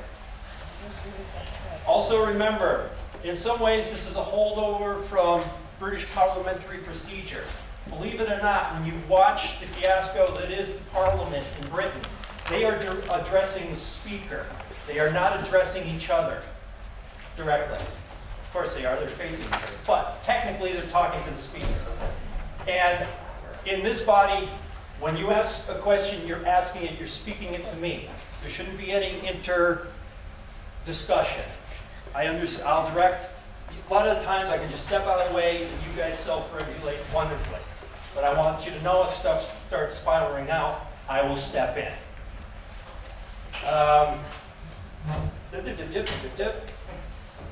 There is a way to challenge the moderator's rulings. If you feel so moved, let me know and we can go through the process. All right. Having done that, that means we can get on to Article 2. And Article 2 is to act on the town report. Do I have a motion?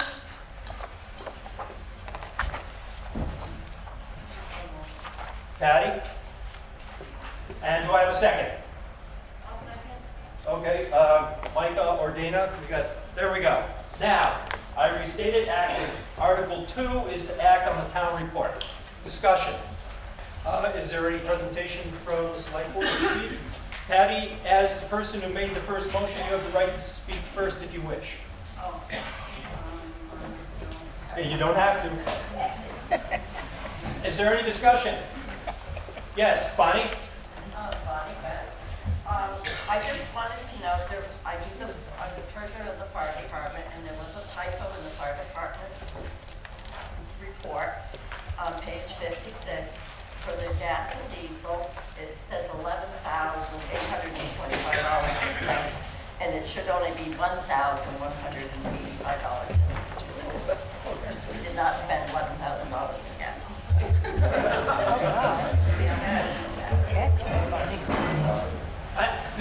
The amount, again, Bonnie, for the correction? The correct amount would be $1,185.82.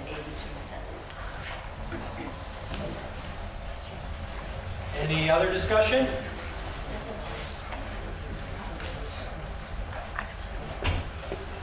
can call the question. If you don't want any more discussion and you want to vote to accept or reject, you can call the question. I call the question. Thank you. Very good. I need 2/3 vote. I'll have it by hand to close discussion. Please raise your hands if you agree to close discussion. Thank you. Those who don't wish to close discussion, please raise your hand. Any abstentions? So passed. Now, we're going to vote on the article. And the article is to act on the town report. I assume that by acting on the town report, you're in the affirmative. You are accepting this. So all in favor of accepting the town report, please raise your hand. Thank you. All opposed? Abstentions? Article 2 is passed. Now then, we move on to Article 3, which will be the election of the following officers as required by law. We'll go through these one by one. Some will be just one nomination, and we can cast one ballot to the clerk. There is probably going to be a point at which we're going to need our little packets. So everybody ready with their packets and a writing utensil. And we are going to start with red. Start at the beginning of the rainbow. Maybe we'll get to the end of the rainbow. So the first select person for a term of 3 years. This is by ballot. And presently, Judy has been, it's the end of her 3-year term. Do I hear nominations for select board for 3 years? Yes, CJ? I nominate Dana West. Very good. Dana West has been nominated. Are there other people who wish? I saw you first. I nominate Greg Mullen. Greg Mullen's been nominated. Are there other nominations for the term of 3 years select board? Hearing none, I close nominations, and that's your choice. Dana West or Mr. Melman, sorry, Greg Melman, for the 3-year term. What I'd like to do, everybody, come down the center, vote, and as best you can, go around the outside to your seats. Red. Ballots are open. Red is the color. Red. No, do not rip in half. And you can use the first name. I think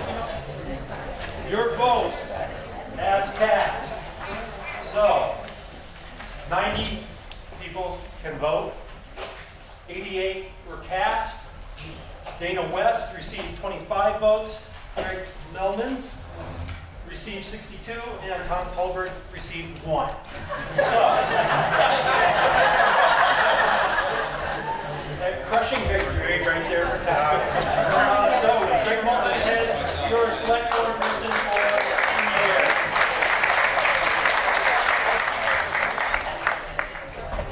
All right, ballot box is in place again. We move on to the second item. Yes, yes.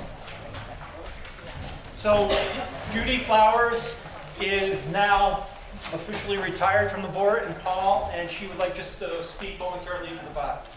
I just want to remind everybody what incredible, valuable asset she's been to the town. Very early in her career here, she got involved with the transfer station. Those of you who have had a chance to use the swap shop have trod on the boards that she left in her wake. Yes. She has also spent a lot of time and energy making sure the water system that we now ran upstream, and that thing got completely got out of control, and she managed to bring that under control. So we have water here. She's also recently stumbled on, with the help of Stuart, the sill, but underneath there's we now have hot water in the bathroom. That's what I'm trying to get to. And I appreciate that more than you know. She also honchoed the reparations that were needed for the sills and some other ceiling.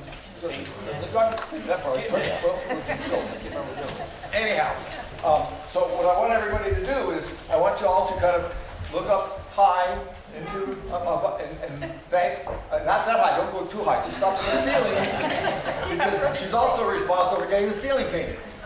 So she's been very, very busy, major asset to us. We wish you the best. Good luck finding another select board that's as much fun as we were. And again, thank you very much for your support.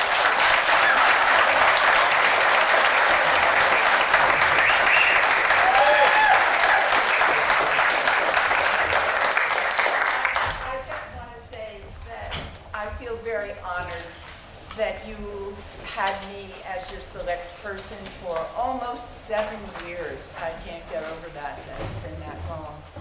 And that the cooperation that Paul talked about at the transfer station, there were major changes that we all had to make, and you guys just cooperated so well. And the other thing is, I'm the third woman on this board. Lexa, Clara, and then me. And we bring, and I'm going to get into my psychology hat for a minute. We bring to anything that we belong to a relational mindset. Men have a different mindset. They're very much involved in tasks, not that there's anything wrong with that, but you actually need both issues going, both types of thinking on the board. And so it's important that women be on this board along with men, and I encourage you to do that. Thank you so much for your cooperation. As I said, the transfer station being one of the major things, we made a major transition in what we were doing, and we all did it together. And thank you for having me for these years.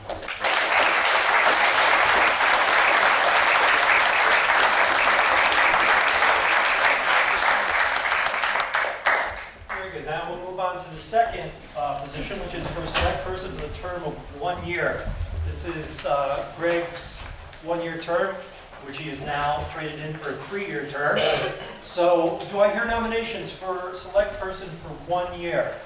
Yes, CJ? Nominate Dana West. Dana West has been nominated. Another nomination? Jackie Brown nominates Tom Tolbert. Tom Tolbert has been nominated. Are there other nominations? Here. Yes, Andy? I'm going to nominate Stuart Barker. Stuart Barker has been nominated. Stuart has declined from the floor. That's why you come to town meeting. Beautiful example right there. So we have 2 individuals. Are there more nominations? Jessica Pollock. Jessica Pollock has been nominated. by Mr. Kenishiro. She passes. She declines. She declines. Are there other nominations? All right. Prepare your orange ballot. And the two individuals are Tom and Dana. Come down the center, around the outside. Ballot is open.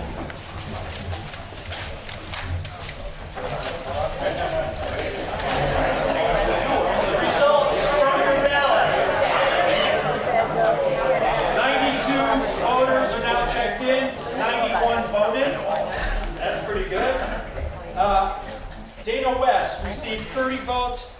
Tom Tolbert received 61. Necessary to get the position is 46. Tom Tolbert has won the position. He's your new select person for the next year.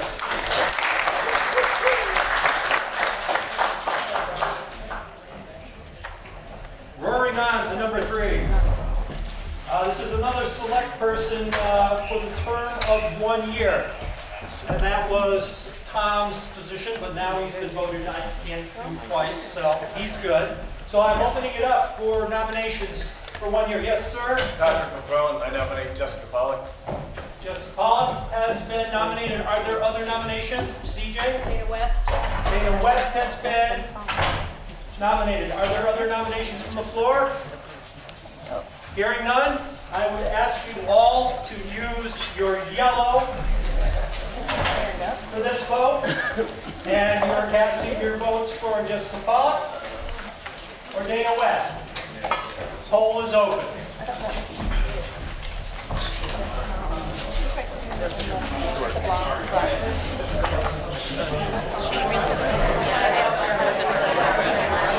The results of your ballot are, out of 92 possible ballots cast, there were 89 cast. 46 therefore would be needed to win. Dana West received 35. Jessica Pollock received 54. Jessica Pollock is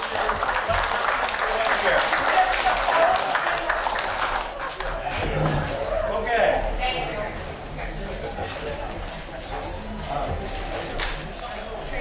For anybody who is elected today from the floor, Sarah up here has what they call the Vermont Oath of Allegiance, which is if you're elected, you have to sign this document. I'll have to sign it because I got it. So if you want to sign it here today, you can do it after the meeting when we're done, or you can go to the town offices and do it there. But just remember that, it helps with the paperwork. Okay, so number 4 is to elect a lister for the term of 3 years by ballot, and Lou Brusso's term is now coming to an end. Do I hear nominations for lister for 3 years? Yes, I see a hand back there. Yes. Nominate Lou Brusso? Lou Brusso has been nominated. Are there other nominations? Hearing none, I'll close nominations. I can't see anybody else. I'm sorry, what? Did I miss something? Little baby. Yes. So, nominations are closed. And I'm just going to ask the body, all in favor of Lou Brusso being your lister for 3 years, please raise your hand. Thank you. Anybody opposed? Abstaining? Thank you. Lou Brusso has the position of lister for 3 years. That was a tough battle right there. Okay, next one is for first constable for a term of 1 year. And presently, as you see in the ballot box, your first constable is Rob Willis. Do I have nominations for constable, first constable for 1 year? I nominate Rob Willis. Rob Willis has been nominated. Are there other nominations for, Rob, you're willing to go? Yep, he's in. Are there other nominations? Hearing no other nominations, I will close the nomination. All in favor of Rob Willis being your first constable for a year, please say aye, or raise your hands, good. Anybody opposed? Any abstentions? Congratulations, Rob.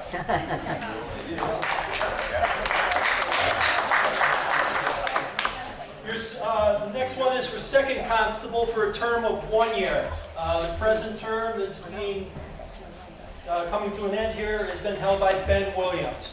Do I hear a nomination for a second constable for 1 year? CJ? Nominate Ben Williams. Ben Williams has been nominated. Are there other nominations for second constable? Hearing none, close nominations. All in favor of Ben Williams being the second constable for a year, please raise your hand. That looks decisive. Any opposed? Any abstaining? Congratulations, Ben.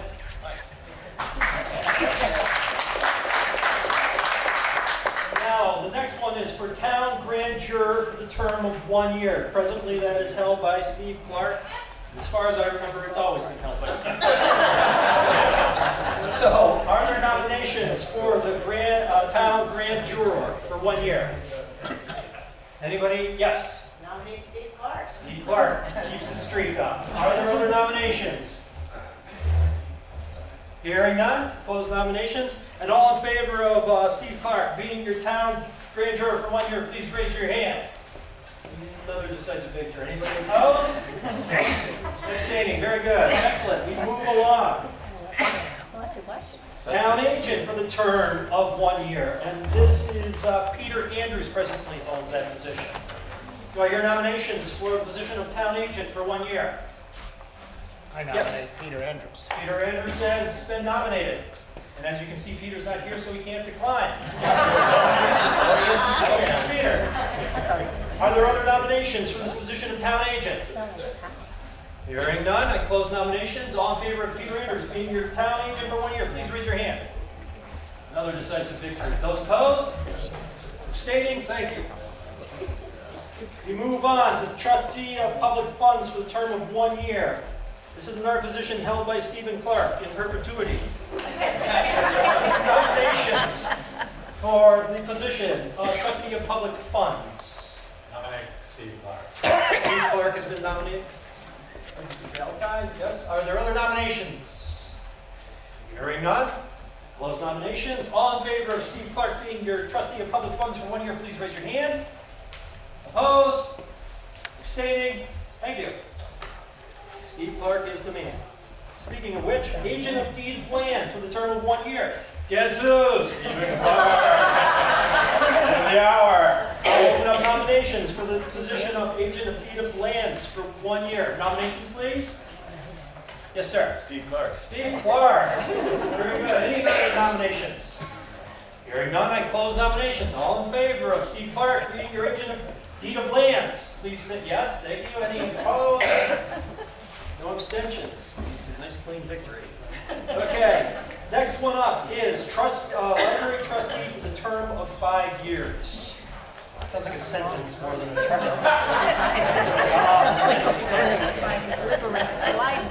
Presently, it's Jennifer Norder-Duke, who is coming to the end of her term. Do I hear nominations?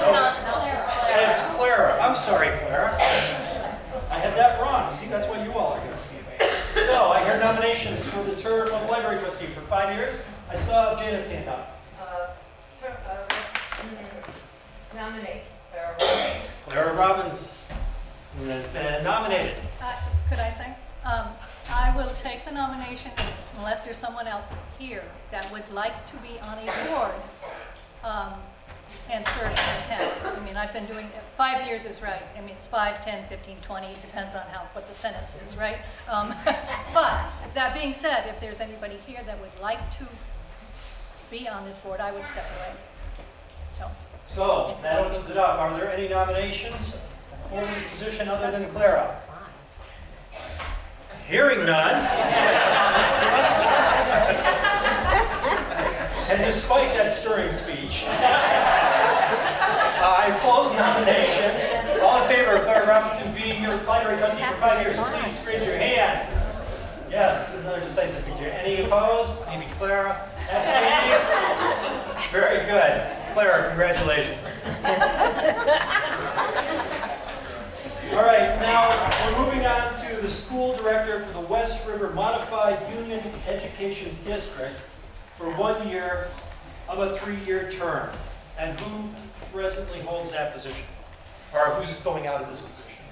It's Drew Hazelton. It's the Christina Robinson, but she was replaced by Jennifer Norder-Duke. So it's for Jennifer's position, I assume, or she, okay.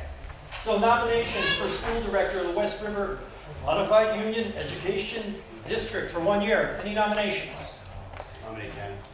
Jen Dorder-Duke has been nominated by Mr. Hazelton. Sure she'll appreciate that. Yes, Patty. Nominate Dana West.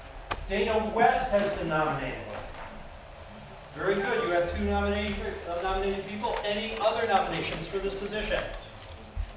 Yes. Keegan Eager. Keegan Eager has been nominated. She unfortunately was not able to be here today because she's a teacher. But she's very interested in the position. That's why she's been nominated. Are there other nominations for this position? Fine. Hearing none. We're going to close nominations. And now, you have a choice between Dana West, Keegan Eager. Eager again. Yep. How do you spell it? Keegan. Keegan. K-E-I-G-H. You're asking a dyslexic. I'm sorry. And there was one, I'm sorry, I forgot the person. Jen Dorder-Duke. Those are your 3 people. Jen Dorder-Duke, Dana West. E-A-K-E-R is her last name. Keegan Eager. E-A-K-E-R. We're going green. We're going green. Polls are open. They're open.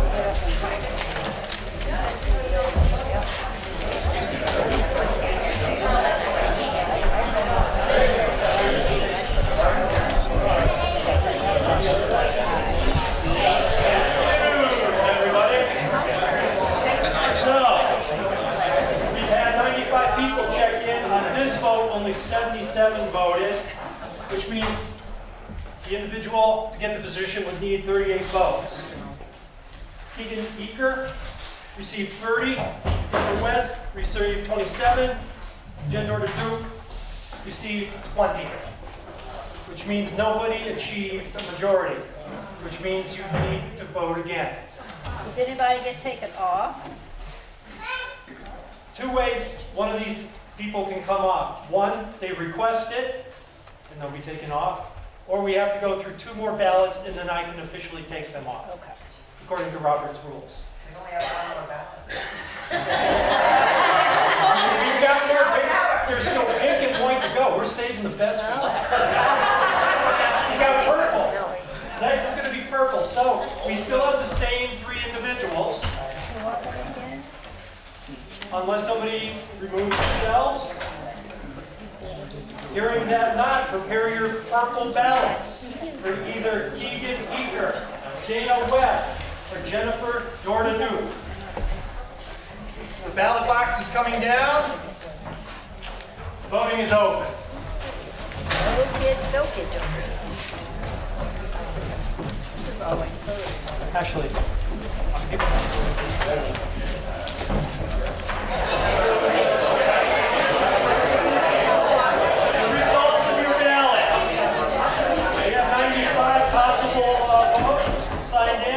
in this vote, there were 62 cast, which means that 31 were required to get the majority of the position. Dana West received 22, Keegan Eager received 39, and Jennifer Dorder-Duke received 11, which means that with her 39, Keegan Eager is your representative on the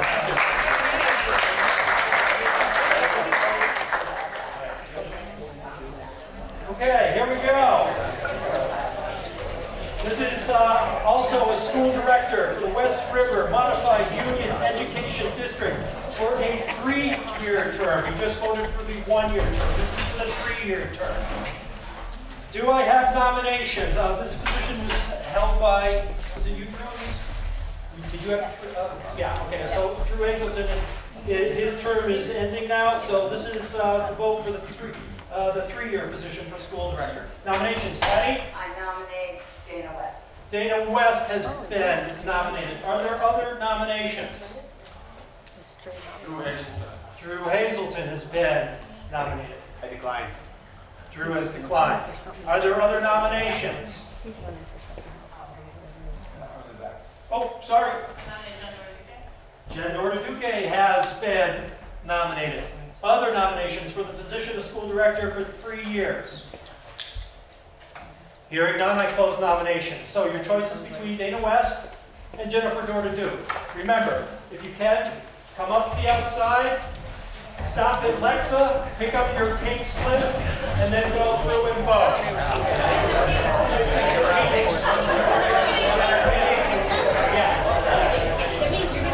That's right.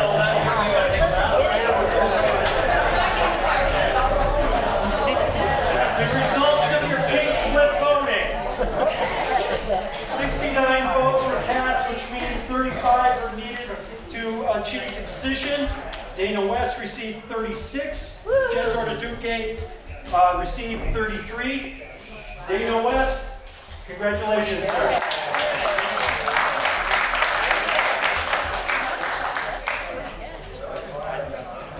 Okay. That's not bad. It's only taken us 95 minutes to get to this point. So let's move on to the next article because we are done with the elections. Thank you to all who are willing to serve. Thank you to those who have served. And remember, anybody who was elected, please see Sarah to sign your oath. Now, we move on to article number 4, which is to see what sum of money the voters will vote to pay the town's running expenses and how it will be collected. Do I hear a motion? Bonnie West is, may I have a second? Nelson Coleman is seconded. Now, since Bonnie was the first to motion, she has the first right at the floor. So Bonnie. I would like to make the motion that we postpone indefinitely acting on this article. Okay, so there is a motion on the floor. And when it's postponed indefinitely, 2 things can happen. Number 1, I need a second to that motion. There's a second from CJ. All right, 2 things are going to happen now. To postpone indefinitely means if you postpone this article, it will be up to the select board to set up another town meeting to address the budget. It will be at their discretion, and I'm sure they're under all sorts of state and local laws. They'll have to do it within a set amount of time. The second thing that this allows is that we can now talk about the merits of Bonnie's concerns and the body and discuss it. So Bonnie, your concerns. Okay, I have 3. On page 20, it shows that we have a surplus in revenues. You cannot spend revenues unless the rules have changed. You cannot spend surplus revenues without a vote of the electorate. And there is no article to authorize the expenditure of these revenues. On page 24, it shows that we have a deficit. And there is, I did not see anywhere in the proposed budget any monies allocated to cover this deficit, and there's no article to cover this deficit. My other concern is that on page 17, it shows that back in 2014, $415,000 was borrowed from our highway capital fund for running expenses. And that was 6 years ago, and it is still outstanding. And we have infrastructure that needs that money to be used for. 2 bridges, some culverts, drainage, now that the state requires, and even some probably retreatment, which is blacktop. And I think that the select board need to take some time, go back, and maybe make a plan to refund the capital project fund. I assume that it happened under when we was having Irene and flood expenses. But it's 9 years since flood Irene, and unless, FEMA comes through, that money is still outstanding. I think they need to have an action plan to paying it back, because we certainly can't afford to pay $400,000 back in 1 year. And it needs to be addressed. And if FEMA money should come in, then it's surplus and we can act on it then. Before I ask for any questions or observations from the floor, I'd like to allow the select board to address the concerns that Bunny's raised. Who would like to? Okay, so I don't know if I'm gonna get this exactly, the page numbers, or I wasn't writing. 17. Well, on 17, Okay. with the 450,000, that's in money from the Okay, so we'll start with FEMA then. Okay. general fund in 2014. And on page 20 is where it shows the surplus, $97,566. And on page 24, it shows the deficit. So we did start the year in a deficit situation. And yeah, there was a $90,000 surplus, but part of that was money that came in for the mill roof, which we can't spend on anything except the mill roof. So it actually brings the surplus down to $29,427.95. Terry, can you repeat what was the 90, part of the 97,000 was what? You couldn't use it for that. It's insurance money for the mill roof. Oh. So it's a designated fund, it can't be used for anything other than. And so I guess you could vote to spend that on something else, maybe, but you have to vote on that. I don't think you can spend that on anything else. I mean, it was issued, the insurance payout was specifically for the damage sustained in the wind. But there's still some surplus, right? There is, yep.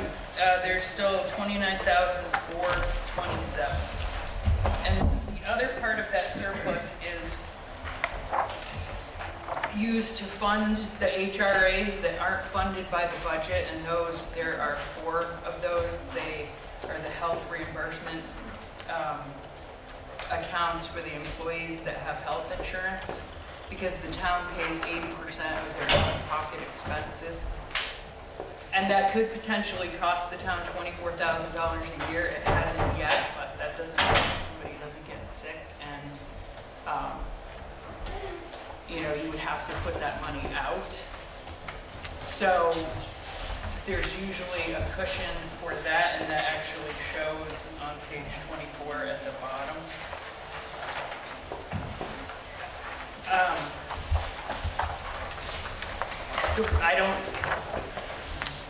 So 27,000, I suppose, could be added to the budget to 29 to reduce the amount of taxes. You could do that right, you know, you could change the budget now if you wanted to reduce it by that much. What about the deficit of 40,000 something? Well, that had to do with the bond payment for the garage. Well, it looks like it's, when you look in here, it was under hiring materials. And materials, those were way over because we ended up having to do a lot of ditching for the general municipal roads permit. And I did end up, because we're on a cash basis, I can't put things in one year.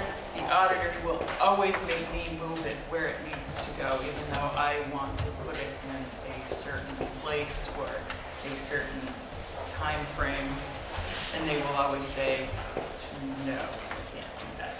So I have to move things back to. So what is actually our financial status? How much surplus, any deficit? So we have a $29,000 surplus. After you take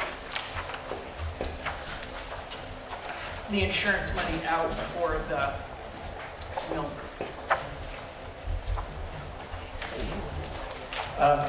Dana? Most HRAs, you know you're paying 80%. You should have a pretty good idea of how much money you have to pay for that, right? I mean, I have the same thing in my job, and they know how much, whether I use it or not, all of it, it will end up as surplus in the year, in the end of the year. We don't ever fully fund all employees in charity. Never have some kind of thing. I know my employment, they sometimes don't send a check to the company so soon. You know, it's a pay-as-you-go quarterly type thing, but, Ours is monthly. okay. But they're never fully funded. Lou? Lou Russo, I'm also in the Lister's office, but I was a former select board member, somewhat familiar with the budgetary process. As far as a surplus goes, if you have a surplus, Bonnie is right, you have to have it warned for a town meeting, and the town meeting has to vote on what to do with that surplus. If you do not do that, then the surplus cannot be used for anything else until it goes to the following year's town meeting. So from what I understand, we don't have to hold up the budget in order to deal with the surplus. We can let that sit in our reserve account until the following year, and it can be put on next year's warrant. So I think we don't have to hold up the budget for that purpose. One of the things that has always frustrated me with the way our auditors require us to do things is to list things that are off budget on the cash, from a cash perspective, to show it as if it was on the budget. A lot of these things, I'm looking at page, I'm going to put my glasses on, page 36, and I see a lot of things that are not budgeted for, things like library grant info, income, insurance proceeds, FEMA October 2017 storm. Those are really off-budget things. Those are not things that we budgeted for, but they have to be shown on the, from a cash perspective on here. So some of that surplus, I think, is off-budget things, and the surplus that we deal with is on-budget things. So I've been very frustrated over the years that the auditors require us to put off-budget things on this list. So I'm not quite sure how much of this 29,000 Terry was talking about are really off-budget items as opposed to on-budget items. So again, my thinking is that we don't have to hold up the budget for the surplus. We can deal with that in the future. Regarding the payback of the FEMA or the Irene fund, I asked for some numbers from Terry regarding Irene, and this might be a good time to share those with you, because I, as a select board member at the time of Irene, I kind of wanted to know what Irene cost the town. So I did some research, and let me get the right sheet up here. The total Irene recovery cost was $5,144,216.26. That's all of what we spent for Irene. The Federal Highway Department gave us $139,897. That was to deal with the South Hill Road being the alternate detour for Wardsboro and Water Street being the detour for Route 30. We received $4,382,214 from FEMA, reimbursed from FEMA. And if you recall, the state had what they call the 3-cent rule. That was, no town was going to be required to pay more than, I think it was 3 cents on the grand list or whatever that exactly rule was. But we got a reimbursement from the state for that rule of $158,727. And that payment, by the way, didn't come in until, I think, February of this year. So we didn't know the final FEMA numbers until February of this year. So from the select board standpoint, they've been borrowing money from our reserves to cover this until they knew what the final cost was. So therefore, the total cost to the town for Irene was $463,378.05. Of that $463,000, approximately $72,000 was our share of all the FEMA projects. And 391,462 was money that was not part of a FEMA project, but just was used to fix some of the problems that we had. So what that means is the town share of 463,378 has been borrowed up to now from our reserve accounts. We need to pay that back, as Bonnie suggested. And I talked with Paul about that earlier, and I think it's up to the select board to determine how to cover that 463,000 payback to our reserve accounts. So along with Bonnie, I would task the select board to come up with a plan and propose that plan to the town next year's town meeting. Now, what can happen? Things like the reserve or the surplus that we just talked about. That surplus could be voted on next year to pay back some of the money to pay back the Irene costs.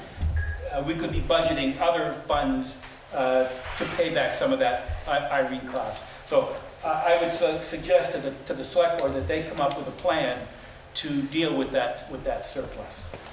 So my thinking is the other thing I can't explain anything about that, the $40,000 deficit. That's something that I wasn't prepared to speak to that today.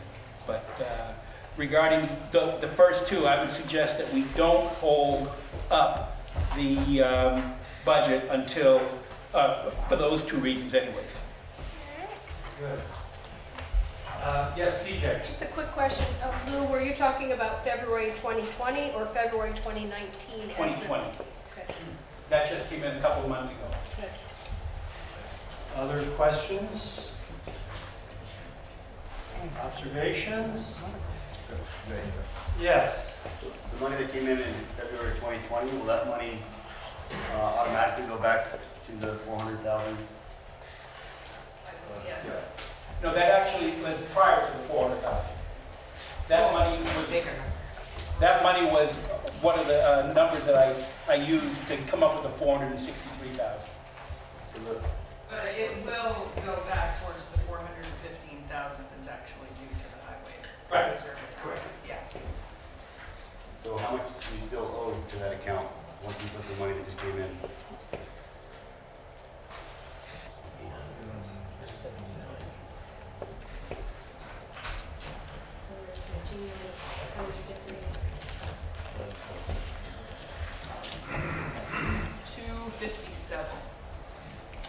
$257,000. But 71,000 of that is our responsibility for, it's the 3-cent rule. That's what the 3 cents would have raised in 2011. So you really sort of have to take that out from there too, because we technically were responsible for that, I think. Nelson? Yeah, I just have a question. Are we all done with FEMA money now? Do we know that we are getting no more? We do. That was the very last page. That was their whole balance that was due to us. Once they accounted for everything out of all of the 95 projects that we had. Other questions? Any observations?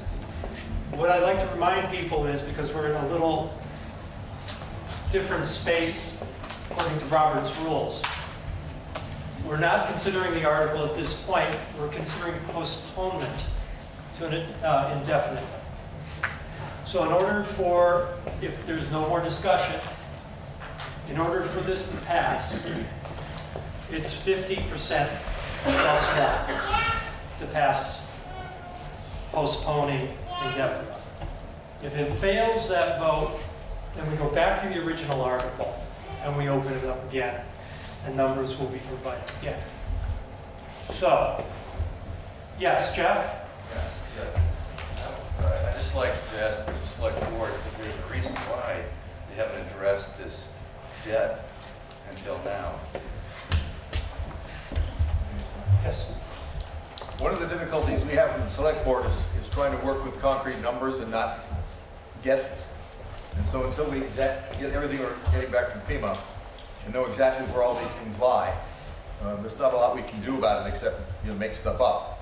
So we're trying to, now we have an idea what we're going to have to deal with, we can come up with plans to make this work.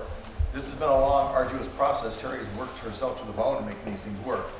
Select boards have been involved, but there's only so much we can do until we have the hard numbers. Now that she's got all the money in, we've taken a very close look at it. You said we've been talking about it. It was certainly something that's going to be on the select board agenda. Welcome, Board James. Welcome to the bottom. Other questions? Observations? Someone can call the question. Call the question. Thank you. Yes? Ask for a paper ballot? If there are 7 people who wish to have a paper ballot on this vote, please raise your hand. I need 7 for a paper ballot. I have 1 paper ballot. Now remember, it's got to be 50 plus 1. I know you don't want to go through the line again. But I'm going to ask somebody up here, when I ask for the vote, to count hands. All right? I am legally not responsible for counting.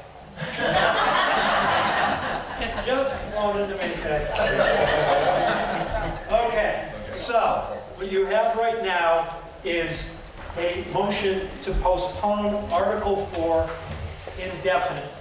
Please, all of those in favor to postpone indefinitely, please raise your hands.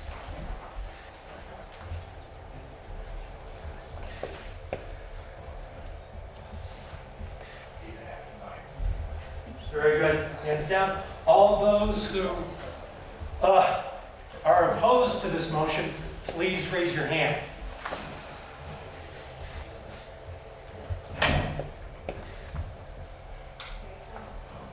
Yes, you have to count.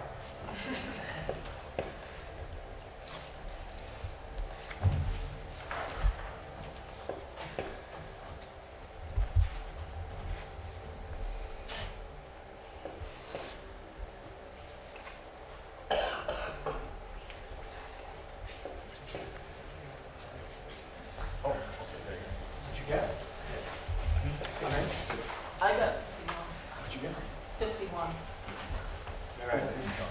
So that would be, let's say that's a total of 60 to be half. You need 30. With that vote of 51, the motion has been defeated. Now we go back to the original article, number 4. I will state it again. I would also like to let people know we are at 3 minutes to noon. So we can press on. I think it would be good to press on, but I don't know how many people are going to stay afterwards. So, shall we press on? Yes. Very good. Okay, so Article number 4 is to see what sum of money the voters will vote to pay the town's running expenses and how it will be collected. Note, there are 2 sections of this. We'll deal with them individually. Lou. I've got 2 amendments I'd like to propose. Okay, can we just hold on a minute? Because right now we have no numbers standing on the floor. So is there a number that the select board has for the budget? To be raised by taxes would be $1,091,358. On page 36. At the very top. At the very top. There's a 1 million plus number. Right? That's the 0.07, 0.07. Okay, it's the top line right there? Yes. Okay, so $1,091,358 even is the number that's on the floor. Lou. Okay, on page 36, there's a line item called current use. Current use is a number that we get from the state every year. I can explain that to you privately if you'd like, rather than explain it to everybody. But I think we can depend on that number being somewhat the same every year. I would say no. It can be, unless the legislature changes the law, that number would be the same. Depending upon who. Okay, well, Well, who has yes. the floor and who I want you to stick on this one article, because we can't have This two is- amendments on top of each No, other. I'm going to do one. Just one. Okay, thank you.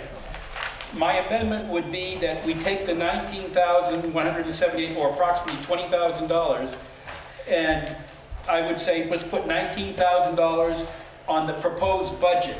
Since we know that that number, unless the legislature changes the law, that number should come in somewhat similar to that number every year. And that would reduce the amount of money for tax collection by the same 19,000. So basically what it's doing is putting that number on budget so we can reduce the total taxes.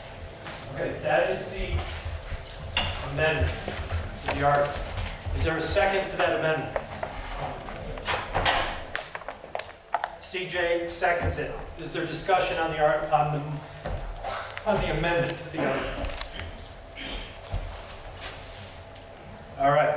Hearing none, I'm going to call for a vote. All in favor for accepting the amendment that Lou Russo has put forward, please raise your hands. All in favor of the amendment? Okay, thank you. All opposed? So passed. Oh, there is one person there. So passed, which means the new number is $1,072,358. okay. That's $1,072,358 even to be raised by taxes. Lou, I believe you had a second. Yes, first of all, I want to commend the select board for a budget that is very, very trim.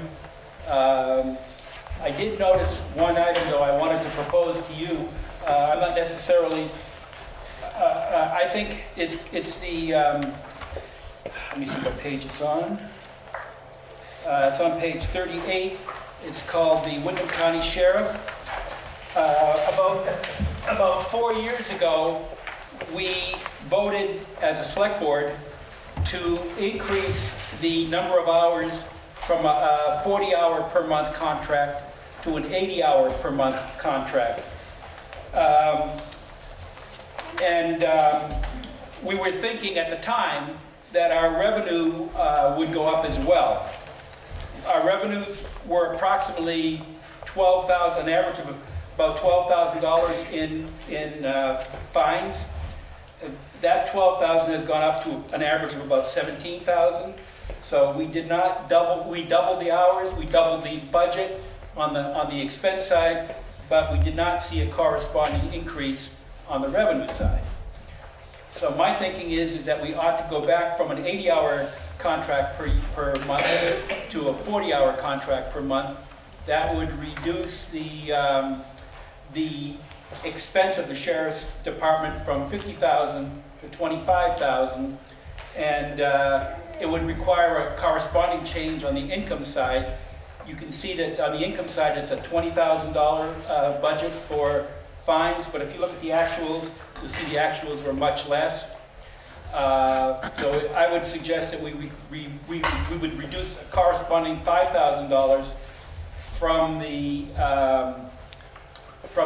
the income side, which would give us a net decrease in the budget on the revenue side by another $20,000. Okay, what I'm going to do is, because there's two items in there, I'm going to split them apart. Okay. Because you can't have two amendments going. The problem is you always have to keep expenses equal to revenue. Understood, but we need to do this. So go with your first proposal, which would be the decrease in hours, correct? To reduce the contract from a $50,000 a year contract to a $25,000 a year. That is, wait a minute, that is the motion on the floor. Do I have a second for that? Then we can open it to discussion. Is there a second? There's a second here. Open for discussion, yes. Do you want to decrease it by the dollar amount or by the hours? Well, a budget is a dollar number as opposed to the hours. Going by the hour, and I'm not entirely sure exactly. Just clopping off 25K reduces down to 40 hours. Right. We need to look at the coverage time and then come up with an amount. Well, I would then, because this is a budgetary meeting, we can't say it that way. We have to say it by numbers. Yeah. Other questions or discussion? Yes. I'm just wondering if we have to have it be a start, 80 or 40, could it be 60 or 65? I don't know how they feel, but I mean, does it have to be such a cut in half, or could it be cut a little bit? And that's the contract that the select board ends up working out with the sheriff. And there's a new sheriff in town, literally. So we need to talk in terms of how to do that with him. He may have ways of doing it differently. I don't know the answer to that. I don't want to speak for his situation. And I'm sure the two guys in the back don't want to even be recognized. You look head shaking back and forth. That's the answer. I don't know the answer to that without contract negotiations.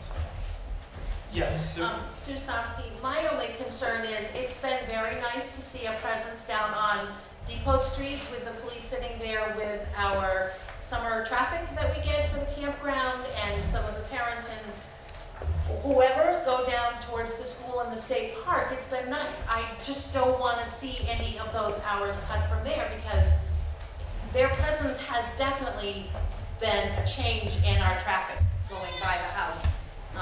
Sometimes it's a speedway and it's pretty crazy. I just don't want that to be cut. Joel and Patty, and then over here. Joel Blooming, people come down 30 to 50 miles an hour, and I think that the sheriff's office has done a great job in trying to minimize that in the 30 miles an hour. So I would not like to see the hours cut. Patty? I agree, even with the car with the hat in it.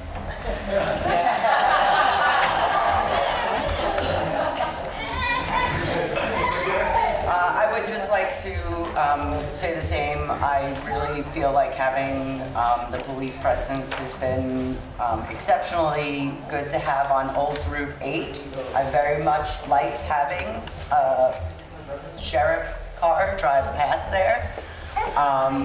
For those of you who may not know, I pull out of Sir Sassabo's Road with my tractor to go to the field, and people are flying down there at 65 miles an hour. I have 5 children that I need to take care of, and making sure that there's somebody there at a presence at some point is nice to have. Whether or not it's in the time frame that we need it, it doesn't matter. They're there, and I would personally not like a 50% cut. Very good. Any other observations? Yes. Yes, Andy. Maybe Tom could speak to this more, but I'm very interested in the reports they release, and I read exactly what the sheriff's department do. They patrol all our roads, and sometimes when they get, it's more than a speeding ticket. It may be a criminal offense like the excessive speed, and they get tied up in court costs. We've been seeing that a little bit. I've seen it in the information that they release, that some of the revenues are going to time spent in court, whereas if it was just a regular traffic ticket, like I said, we've lost some revenues there this year. They do more than just part of the contract. X amount of dollars, I think, goes to more than just traffic or speed enforcement or whatever. The traffic. They do regular stuff. So I didn't think I would ever say this, but I would be against any cut in hours, as I can see a definite benefit with having them here for the contract that we have. I agree with them. Again, I think the presence is what's important, not necessarily the revenue we're getting, because it's important to have that. It's for safety reasons. I've been in, just a moment, I'll recognize you tomorrow. I've been informed that there's a deputy here who can address the issue. If it's all right with the body, he's a non-voting resident. So I'm just asking the body, it's okay that he speak to us? Very good. Sir? Sergeant Norton from the patrol supervisor in the sheriff's office. Yeah, just as the select board brought up, several years ago when we did go up, the select board did ask that we also provide back roads patrols.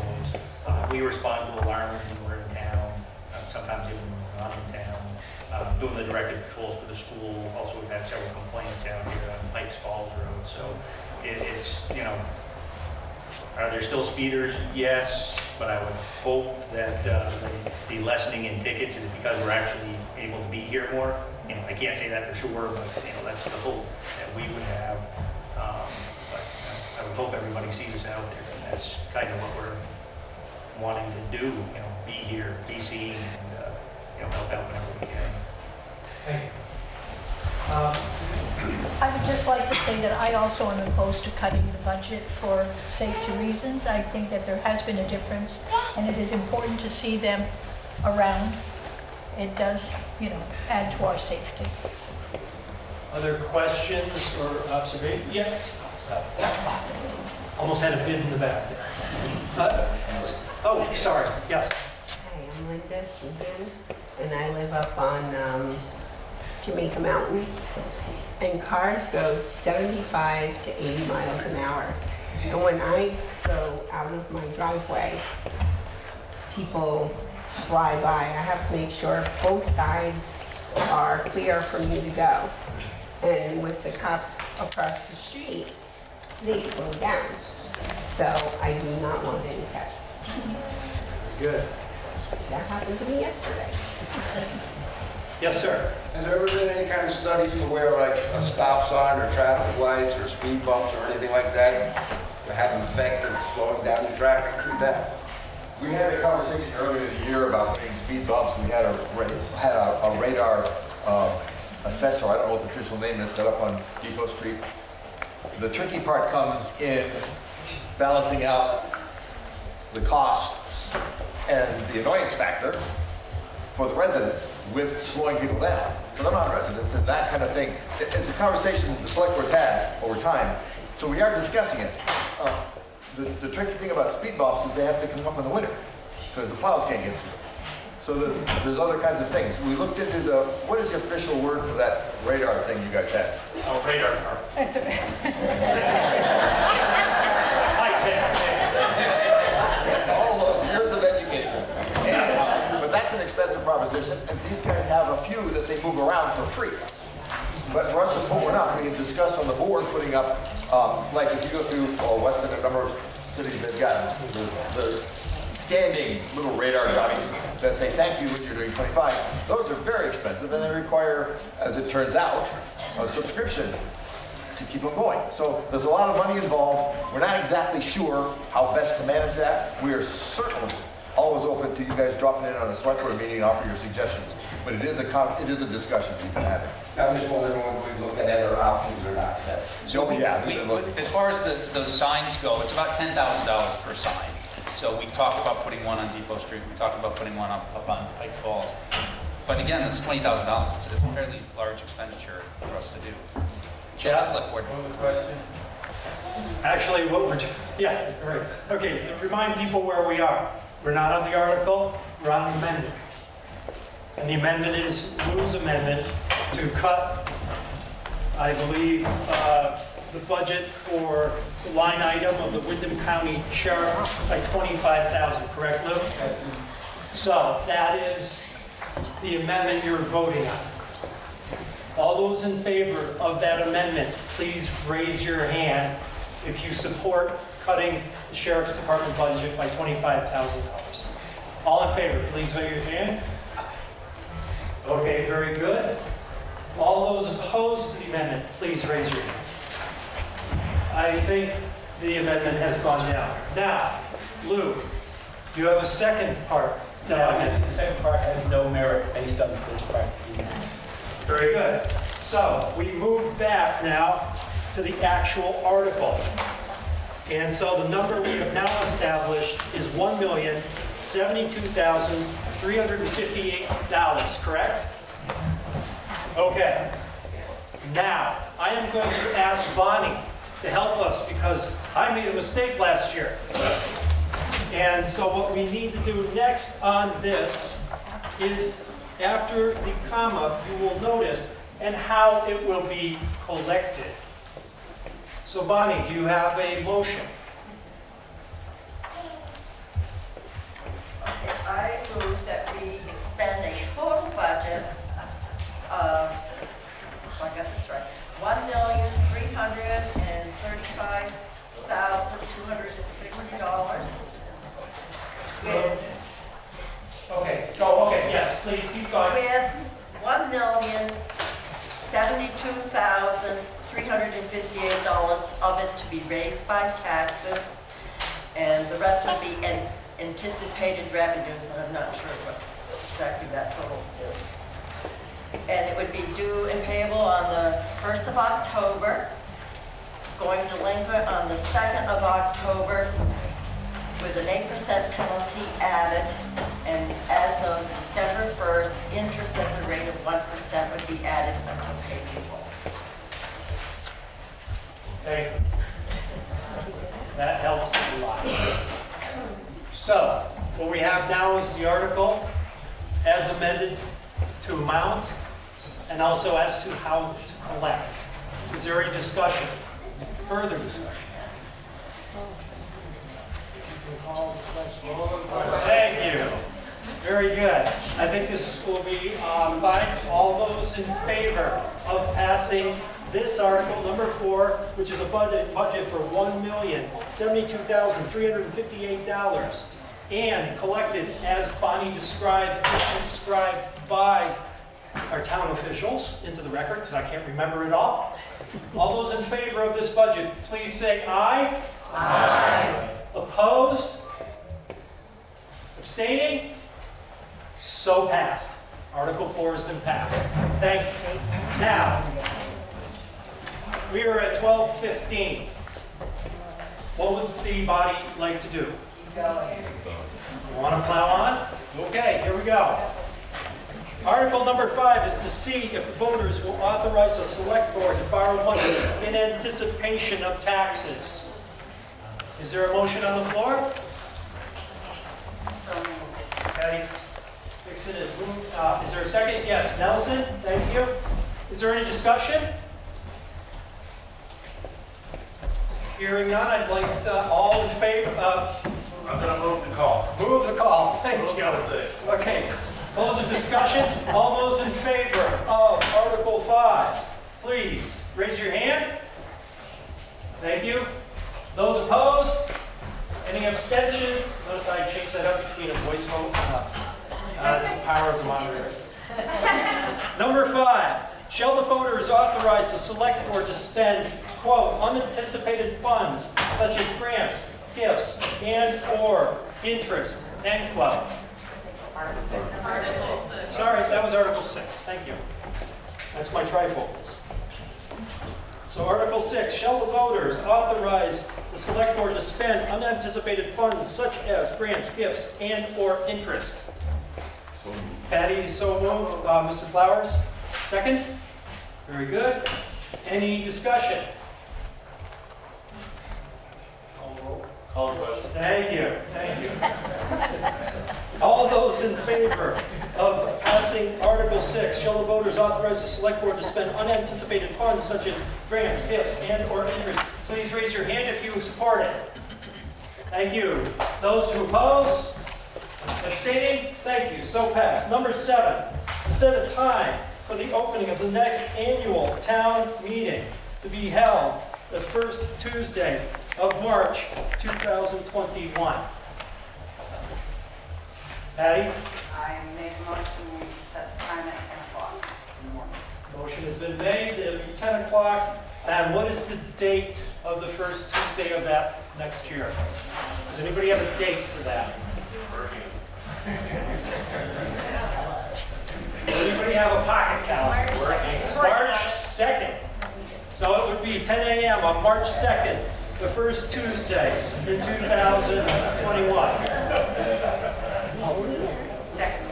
Second, thank you. Discussion.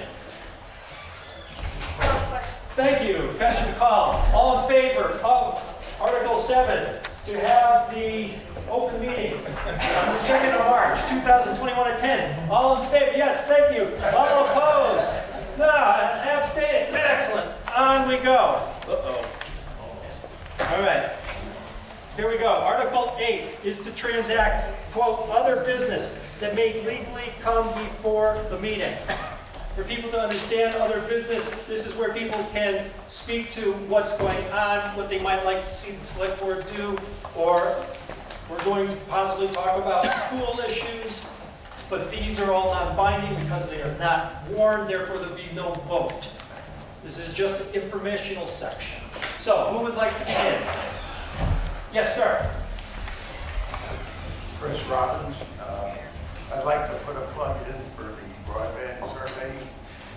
Every household either will receive or should have received a card asking you to take the regional broadband survey. This is the first part of the feasibility study to implement a all-fiber internet for underserved or unserved areas in the town. The objective is to form a communication union district similar to other municipal districts from as many as 27 towns in the Winter region as possible. They intend to write a business plan, include technical initial design of the network, and a business plan suitable to pursue capital funding from grants, revenue bonds, and private investment. It does not involve taxes, and it does not, in fact, it's illegal to pay for such things. There's one operating in the north already, and a second one being formed. So this is an opportunity to form all-fiber or high-performance network in the region. The survey can be taken online. As Greg mentioned, there's a slip up in the box with the URL. It's also published on the town website and Facebook. You can take it online, or if you want to download a paper copy and either mail it to the address on the description in the front of the survey, or if you'd like, drop it off at the town office and we'll see if it's correct. Also, they're not quite ready for prime time, but it will be soon. Mobile version, so you can take it with your smartphone. And when it's available, I'll publish a QR code so you can scan it and use it. There's more information on the town website and the Facebook page describing this program. It also has answers to frequently asked questions. So please take the survey, even if you're already served to your satisfaction. It's important for the rest of the town that we have as much participation as possible. Okay. And also just note, it's not a commitment. You'll answer these questions and some of them involve money. You might be willing to pay for these services. By doing this, you're not signing up. You're just providing information. Yes, sir. Bob Stone. I'd just like to make a comment. This is the single most important economic activity that we could possibly get involved in. The only thing that will ever raise Jamaica's openness to the outside world is connectivity. And there are a lot of smart people who are in businesses right now that are on the internet, but they don't have the power, the additional power that's required to put out large volumes of data to printers, to other countries, to what have you, at the same speed that the rest of the world is operating at now. It's a very, very important issue. I mean, for myself, I remember something that happened back in Minnesota back in the 1970s, when a small town that had nothing going for it.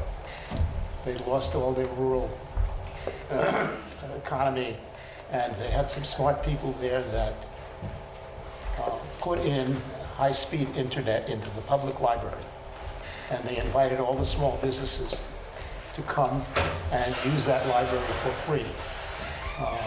10 years later, they were the #1 town in the state in terms of advancement in their internet connections. And you had artists and you had printers and photographers moving in there for that space. And it blew up. This can happen here. It can happen here. So I'm very much in favor. Very good. Thank you. Yes. Hi, I'm Betsy Thompson. I'm a new resident in Jamaica. I'm curious what the infrastructure is that's required for this. And what are the health effects of 5G and all this other stuff? If you're on the power grid, that's all that's required. They're going to string the fiber using all the utility poles that are already in existence. Maybe if you have an extra long driveway and you have to put in an extra pole, then the resident would be responsible for that. But for 99 and 9/10% of us, you've got electricity, no issue. And I don't know, what was the second part of the question? Oh, health effects of, some of us come to Vermont to get away from radiation, from other ill effects of modern communication. You don't have to sign up. I guess that's one of it. It's, whatever ill effects might be from implementing the network, I think the education benefits for our children are far, far outweigh. So I really don't see it. Okay, thank you. Any other? Yes? I just wanted to take a couple minutes about rec committee. First off, I wanted to say thank you to Tom for helping for so many years when his children were at Leland and Gray and still helping. But it's pretty much the same thing with me. I really can't do anything with rec committee anymore, so we really hope that somebody within the town would like to step forward. There's also a lot of changes, obviously, with the schools moving around, and there's a lot of opportunity for it to become more. The state has also offered grants if we want to try to include like walking times and spaces for people to meet. But I really can't have anything to do with it anymore. So hopefully somebody would like to be a part of the rec committee, have some young children or some time on their hands, either way. But I'm doing it a disservice at this point, so I'd like somebody to take that over. And then just really briefly, by talking with my neighbors here, found out that apparently there was a candidate night, and I had no clue, and was like, wow, remember when we used to do that? And they're like, actually, it just happened. So maybe we could do a town email or something, because I would love to have been a part of that. And I know we started it a long time ago. Maybe we don't have emails, maybe we're not allowed to, I don't really know, but some sort of communication other than just seeing people at town meeting, that would be awesome. I think that will be taken into very serious consideration. Yes, Patty? There was, at one time, the previous town clerk did ask people for emails. I think it was at a town meeting or some voting thing. And, but I guess some server blew up or something. My hard drive crashed. Yeah, so we lost, and they weren't, yeah, so they're gone. So we'll have to do it again? I see waving. I'm sorry, there's blinding light here, so I'm sorry. That's okay. I just wanted to mention that Jamaica Old Home Day will be Saturday, September 12th. We had a very successful Jamaica Old Home Day last year, and we will be starting meetings soon. Anyone wanting to volunteer, please step forward. There's a little task for each one of you if you'd like. Ann and I will be heading it up once again. And also, we have a little brochure here for the Jamaica Historical Foundation that we just did up that has some little bits of information on it, on what we've been doing, and feel free to join us there also. Dana, and then I'll come over to Stephanie. I just want to throw out about the school vote, March 25th, 9 o'clock, Australian ballot. You know, you worry about your taxes on the town side, taxes on the school side are more. For anyone who's interested, come out and vote. This is your pamphlet. It has all the numbers in it. You'll find on page 3 the warning. So in Jamaica, the polls will be open from 9 a.m. till 7 p.m. to vote on that, and also the at-large position. Today, from the floor, we voted for our 2 representatives to the board. There's one other position there which is open at large, so representing all